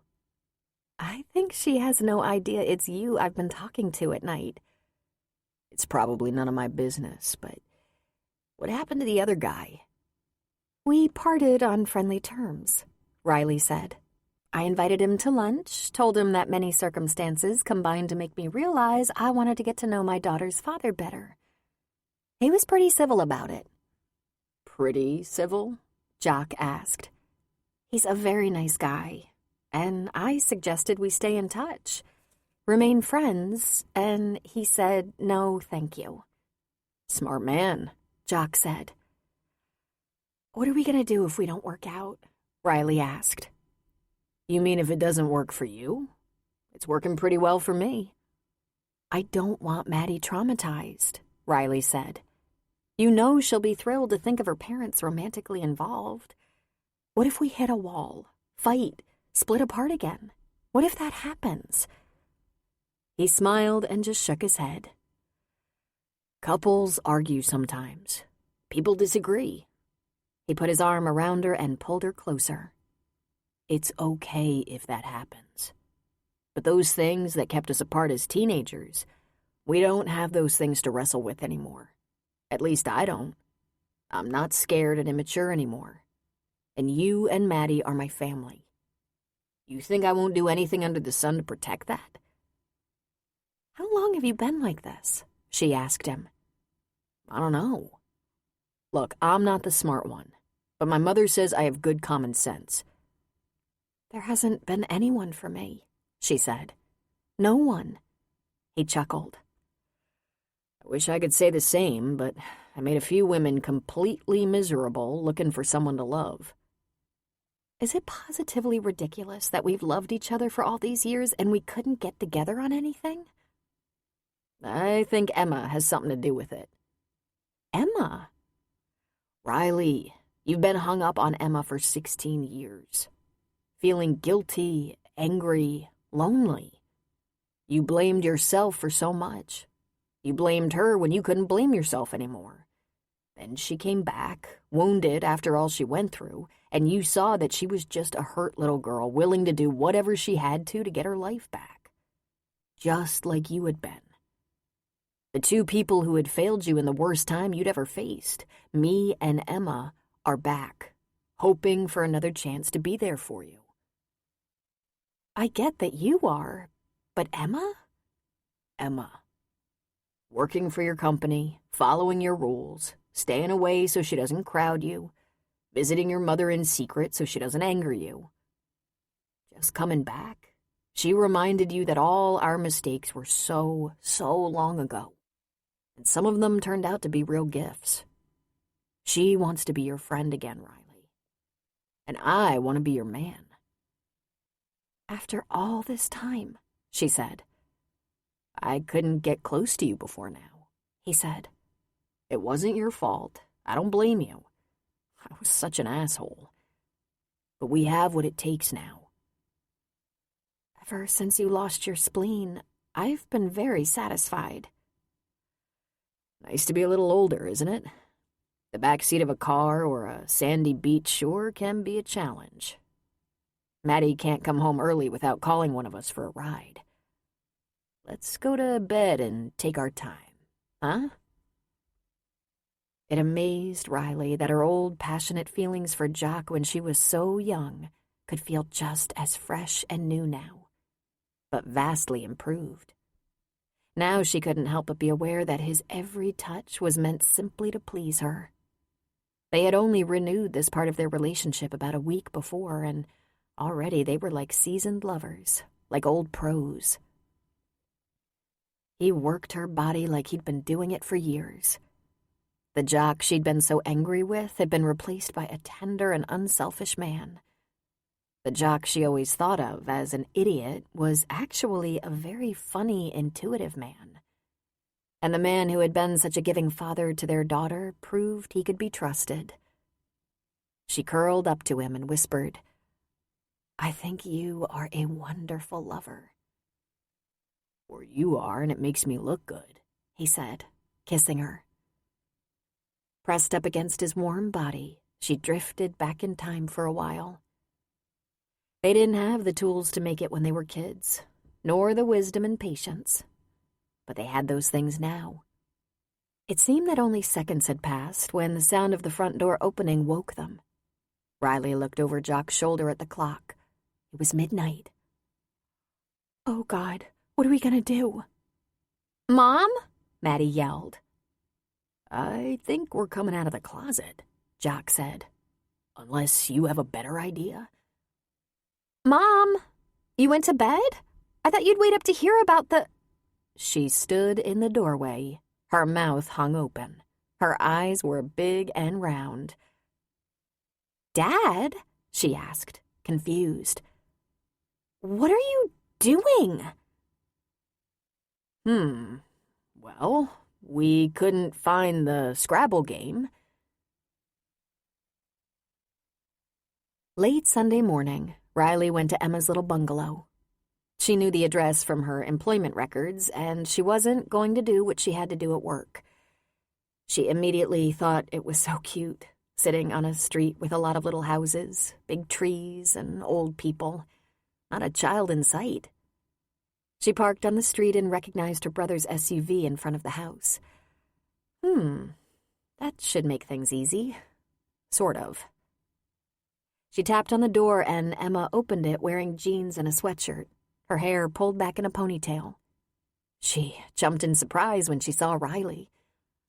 Sorry for the shock, Riley said. Sorry I didn't call ahead. I didn't want you worrying about what I wanted. I didn't want you to waste a lot of energy trying to prepare yourself. Can we talk? Adam's here, Emma said almost shyly. I saw his car. Then there he was, right behind Emma, his hand on Emma's shoulder, and he was frowning. Riley? I just wanted to talk to Emma for a moment. And you also, okay? Sure, Emma said. Of course. I just fixed a cup of tea. Would you like one? That would be nice, if you're sure it's all right. Come inside, Riley, she said, holding the door open. I'll get that tea, Adam said. Riley looked around the pleasant little room and smiled. It was very understated, comfortable, and homey. You must really like it here, she said to Emma. But what a difference for you. A very positive difference. Riley, I wasn't intentionally keeping my relationship with Adam a secret. It felt as if you really didn't want to know.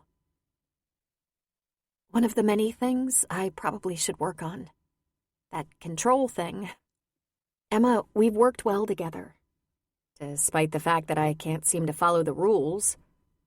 I'm not here about that. A long, long time ago, I did you wrong. And I'm sorry. I wasn't just being a terrible girlfriend and untrustworthy friend. There was a bit more to it. I fell for Jock. I don't blame you at all for being furious, for ending our friendship. It's what I would have done. It was a long time ago, Emma said. My feelings were hurt and I was angry, but if I'm honest, I have to admit I'd already moved on from Jock. I think I kept up the grudge for so long because I'd lost you. Adam handed Riley a cup of tea, but she put it on the small sofa table in front of her. I think we were all collateral damage. Jock and Adam and Mom, too. A couple of girlfriends, friends for life, fell out over a guy, and there were dead bodies everywhere.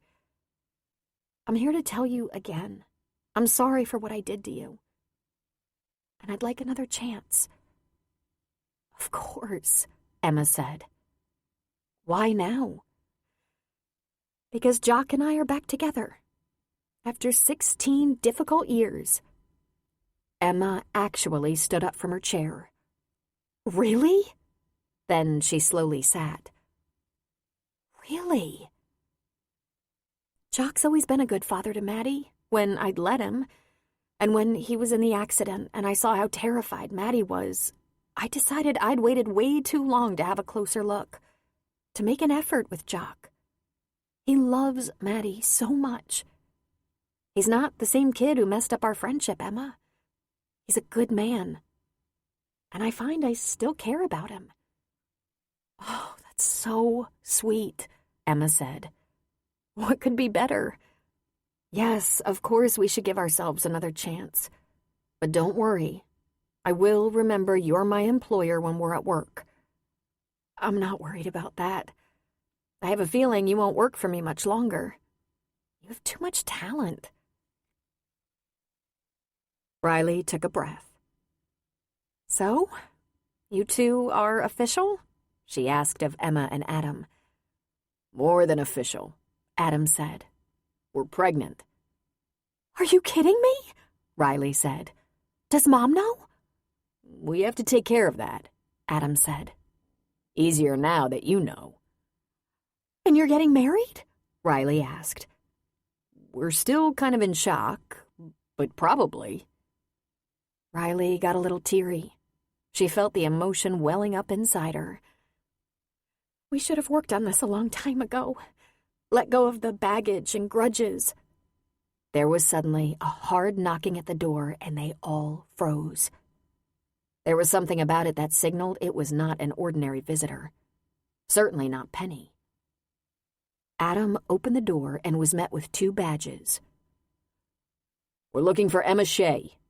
Riley stood. "Logan!" "Riley," he said with a nod. "Ms. Shea, we've met. I'm Logan Danner. This is my partner, Georgiana Severs. We have some questions for you and would appreciate your cooperation." "What kind of questions?" Adam demanded. "Yeah, what kind of questions?" Riley chimed in. "What are you doing here?" "Just some questions, Ms. Shea. We'd like you to come to the station to be interviewed." "About?" Emma said. "About the disposition of your late husband's estate." "My late husband didn't have an estate," she said. "Am I under arrest?" "At this point, it's just an investigation." "She's not going anywhere with you," Adam said. "Wait a minute here," Riley said. "Is this a coincidence? You wanting to question Emma?" "Ms. Kerrigan, we don't have any reason to detain or question you," Georgiana said. "Ms. Shea?" "No, wait," Riley said. "Have you been investigating Emma?"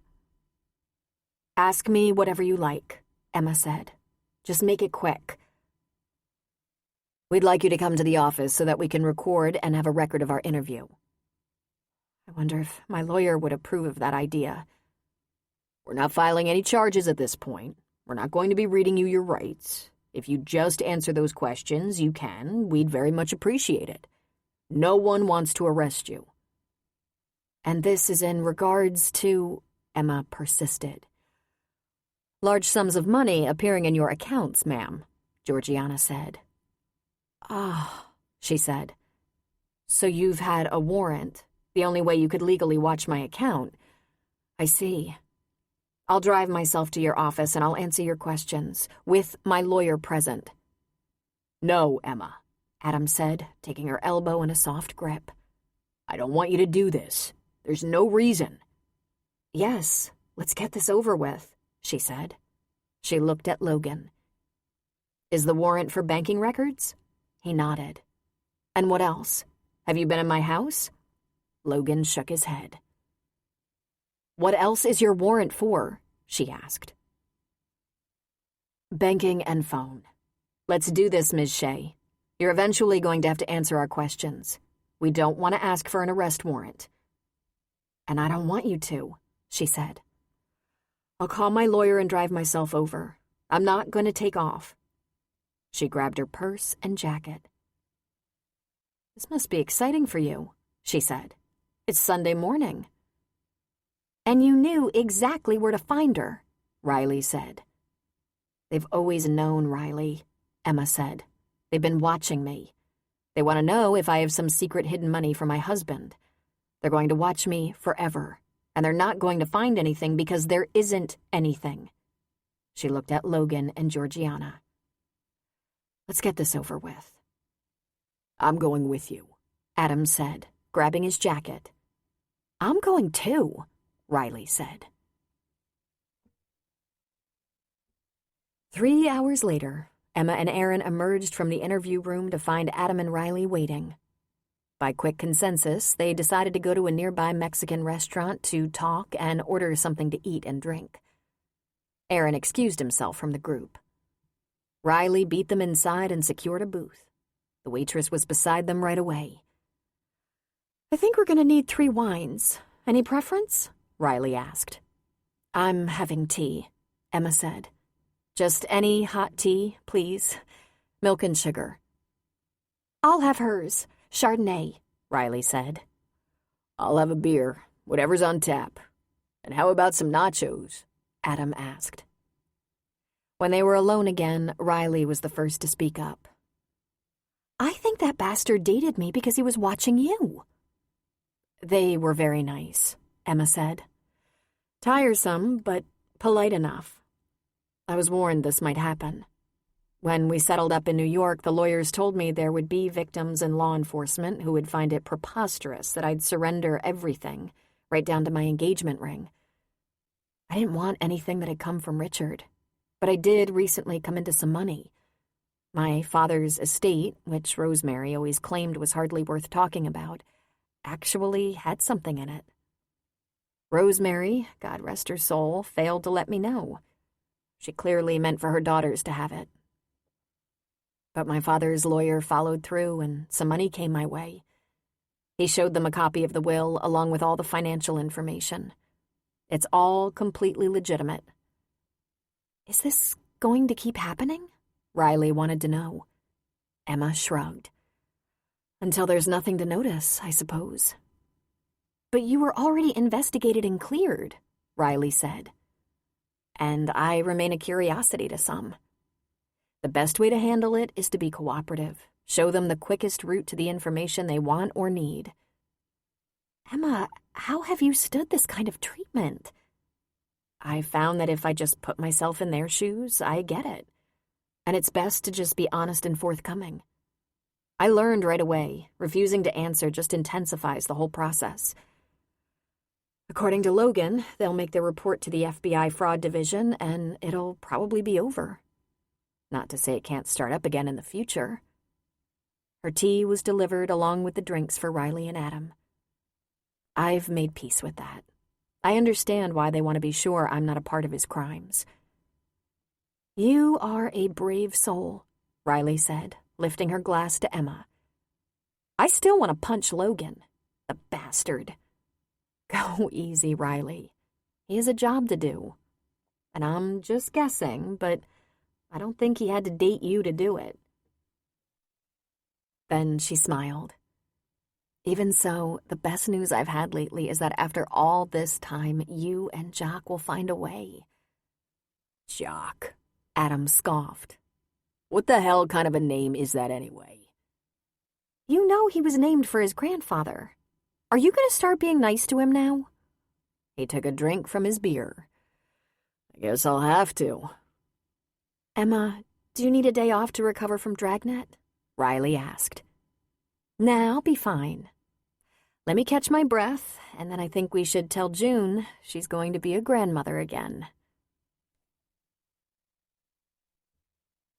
Despite the stressful police questioning, Emma was feeling euphoric. Her world was coming into focus, and she had so much to look forward to. She had Adam's perfect love, something she never for 1 second anticipated when she was making her way home to Sonoma. Riley had finally come around, and it looked as though they all might not just be friends, but family as well. June was so happy about the baby she cried. Even Maddie and Jock were excited. She was anxious to tell Shauna and Deli, but there were a few details to work out before she went public. A date to get married and merge households would help. Adam, as protective as when they were kids, asked her to quit work, at least working that hard. His income was modest, but he'd been a teacher for a long time and he could support a family. She said no. She wanted to work. She spent more time with Riley, a little while after work most days. They had so much to catch up on. "Will you be my maid of honor?" Emma asked her. Yes, absolutely. And will you wear a mask while you clean so you don't inhale bleach? I don't want my nephew to have 2 heads. So Emma carried a mask in her pocket and discreetly slipped it on when she was using bleach in the bathrooms.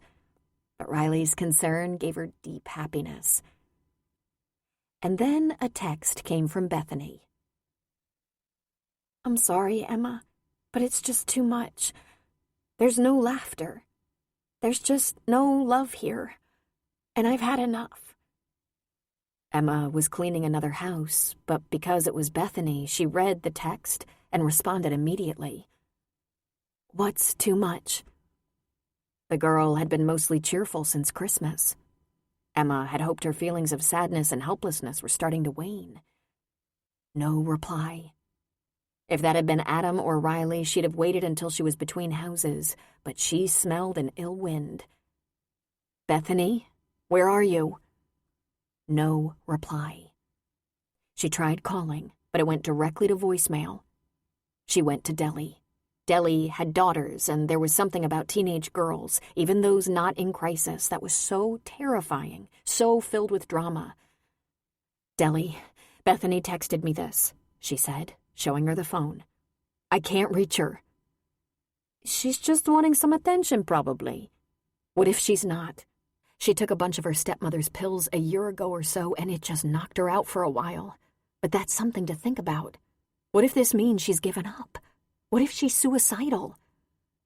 You don't even know where she is, Deli said. She might be on top of the Golden Gate Bridge. I think I have to go to her house, Emma said. We're not done here. I'll call Riley. I'll go check and come right back. I'll even stay late and help if we get behind. You're getting sucked right into this girl's drama, Deli said. I guess so. But if anything is wrong and I don't check on her, I'll never forgive myself. Oh, Lord, you're going to be the death of me. Shauna, she yelled. We gotta go check something and come right back. You don't have to, Emma said. Better we all stay together. That house ain't so far from here. Don't pack up. We'll be back here in half an hour. Thank you, Emma said. While Shauna drove, grumbling about how this day was gonna get long, Emma called Riley. She had to leave a message. She called McKenna, and McKenna said, Do not do this. I'll call her parents, but you just stay out of it. When Emma disconnected, Deli wanted to know what McKenna said. She said, Go ahead and good luck. Then Emma swallowed hard. When they got to the house, Emma looked up and down the street. All the houses were separated by trees and shrubs, sitting back on huge lots. Running to the neighbors would take too much time. She took the keys and went to open the front door, but it wouldn't open. There was a security lock that could be used at night, locked from the inside. So she banged on the door and rang the bell. She pulled out her small notebook, looked at the key code for the garage, and punched in the numbers. The garage door slowly rose, and she ran inside, trying the door to the house. It was bolted as well. She was frozen. What if Bethany wasn't even in there? She called McKenna. Did you reach your parents? No, McKenna said with a sigh. I said it was important, but I haven't gotten a call back. Listen, I'm sorry, but I'm scared, Emma said. She's fragile. She's been talking to me, and she has good days and bad days, but her mother died. Her stepmother moved right in, and she's fragile. Oh, crap, you're involved. She needed someone. Emma, you are at least on probation. So Emma called the police. Once they established that there was no missing person, no cry for help, no family member seeking a welfare check, they said they'd send a patrol by when they could. She dialed another number. Logan Danner, he said in answer to her call. Logan, it's Emma. Listen, I have a situation. I've been talking to a 15-year-old girl from one of the houses I clean. She's troubled. She's maybe suicidal. I might be suicidal in her situation. Oh, it's complicated. It's... Bethany Christensen? He asked. How did you know? She asked. I listened to your telephone conversations, he said. We were a little confused about that one, but it didn't seem to have anything to do with the transfer of funds. I'm at her house. She left me a suspicious text. It's all too much, she said. She said she's had enough, and the doors are bolted from the inside. Did you call the police? They weren't impressed. I'm calling to tell you to get out your handcuffs because I've decided to break in. I really want to be wrong, but I'm going to break in. Can you wait for me? I'm not far away. I can't wait for you. I'm sorry, but I can't let anything terrible happen. Her parents aren't returning calls. No one cares about this girl. No one. She hung up the phone. I am clearly insane, Emma thought. I don't know that much about her, but I'm completely involved, totally sympathetic, terribly scared for her. There was a workbench in the garage that, like the rest of the Christensen home, was far too clean and tidy. She eyed a hammer, a big screwdriver, a crowbar. She took the crowbar and wedged it into the tight space right where the doorknob was and started prying with all her might. She was at it for a good 5 minutes when she heard a car pull into the drive. She looked over her shoulder. Shauna and Deli were standing in the driveway behind her, staring in wonder. Logan strode toward her. "Gimme that," he said. "If we're gonna do it, let's do it." "Thank you," she said, rubbing her upper arm. It took him 3 powerful tugs with the crowbar, some splintering wood, and a great big kick, and the door opened. Logan was inside first. "Bethany!" he shouted. "Look through the downstairs," Emma said. "I'll check the upstairs bedrooms." Their feet pounded through the house, each of them shouting the girl's name. Emma went immediately to Bethany's bedroom and found the room undisturbed, the bed made as usual. She checked her bathroom. It was spotless. She called out, checked the master bedroom. Again, everything in order. The master bath was clean as a whistle, and she thought, "I've made a terrible mistake. Again." She heard a soft moan and opened the door to the large walk-in closet. And there, in a little pile on the floor, was Bethany, covered in blood. "Logan!" she screamed. "Up here! Help me!" She rolled Bethany to the side, and it seemed the blood was coming from her thin, pale wrists. "Oh, God! Bethany! No!"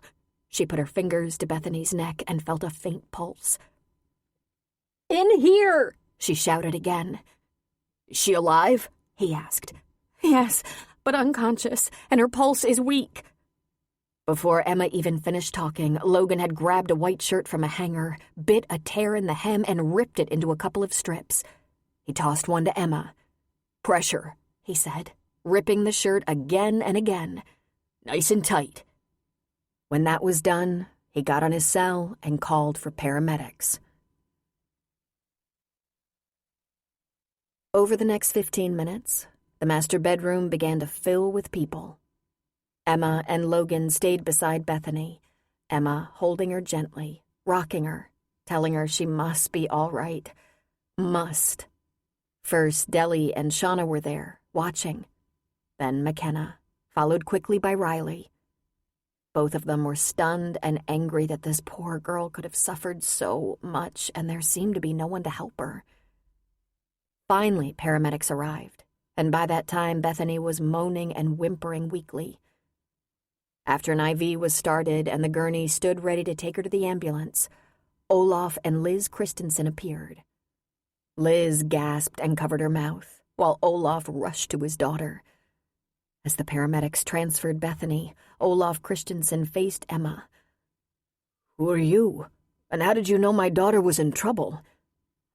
"I clean your house, Mr. Christensen, and she reached out to me. I wanted her to reach out to you, but she didn't think you could handle it. She's been in a lot of pain since her mother passed away." "But I got her a counselor," Liz Christensen said. "Yes, and you also cleared out all the family pictures and started wearing her dead mother's clothes. How you thought that was going to be okay, I'll never know." "I asked," she said defensively, looking a bit confused. "I asked permission from Bethany. And the pictures, I didn't think that was helping us become a family." Emma took out her phone and revealed the text. Bethany lost her family. She told me when her mother was alive, they laughed a lot. They hugged and laughed and fell asleep together. She told me your assistant bought her birthday and Christmas presents. She was so lonely. Olaf Christensen read the text. "God," he said. "I just wasn't looking, was I?" I don't know how to thank you for finding her. I don't know how you knew she would need you. Well, I've looked the other way at times in my life when I shouldn't have. I won't ever do it again.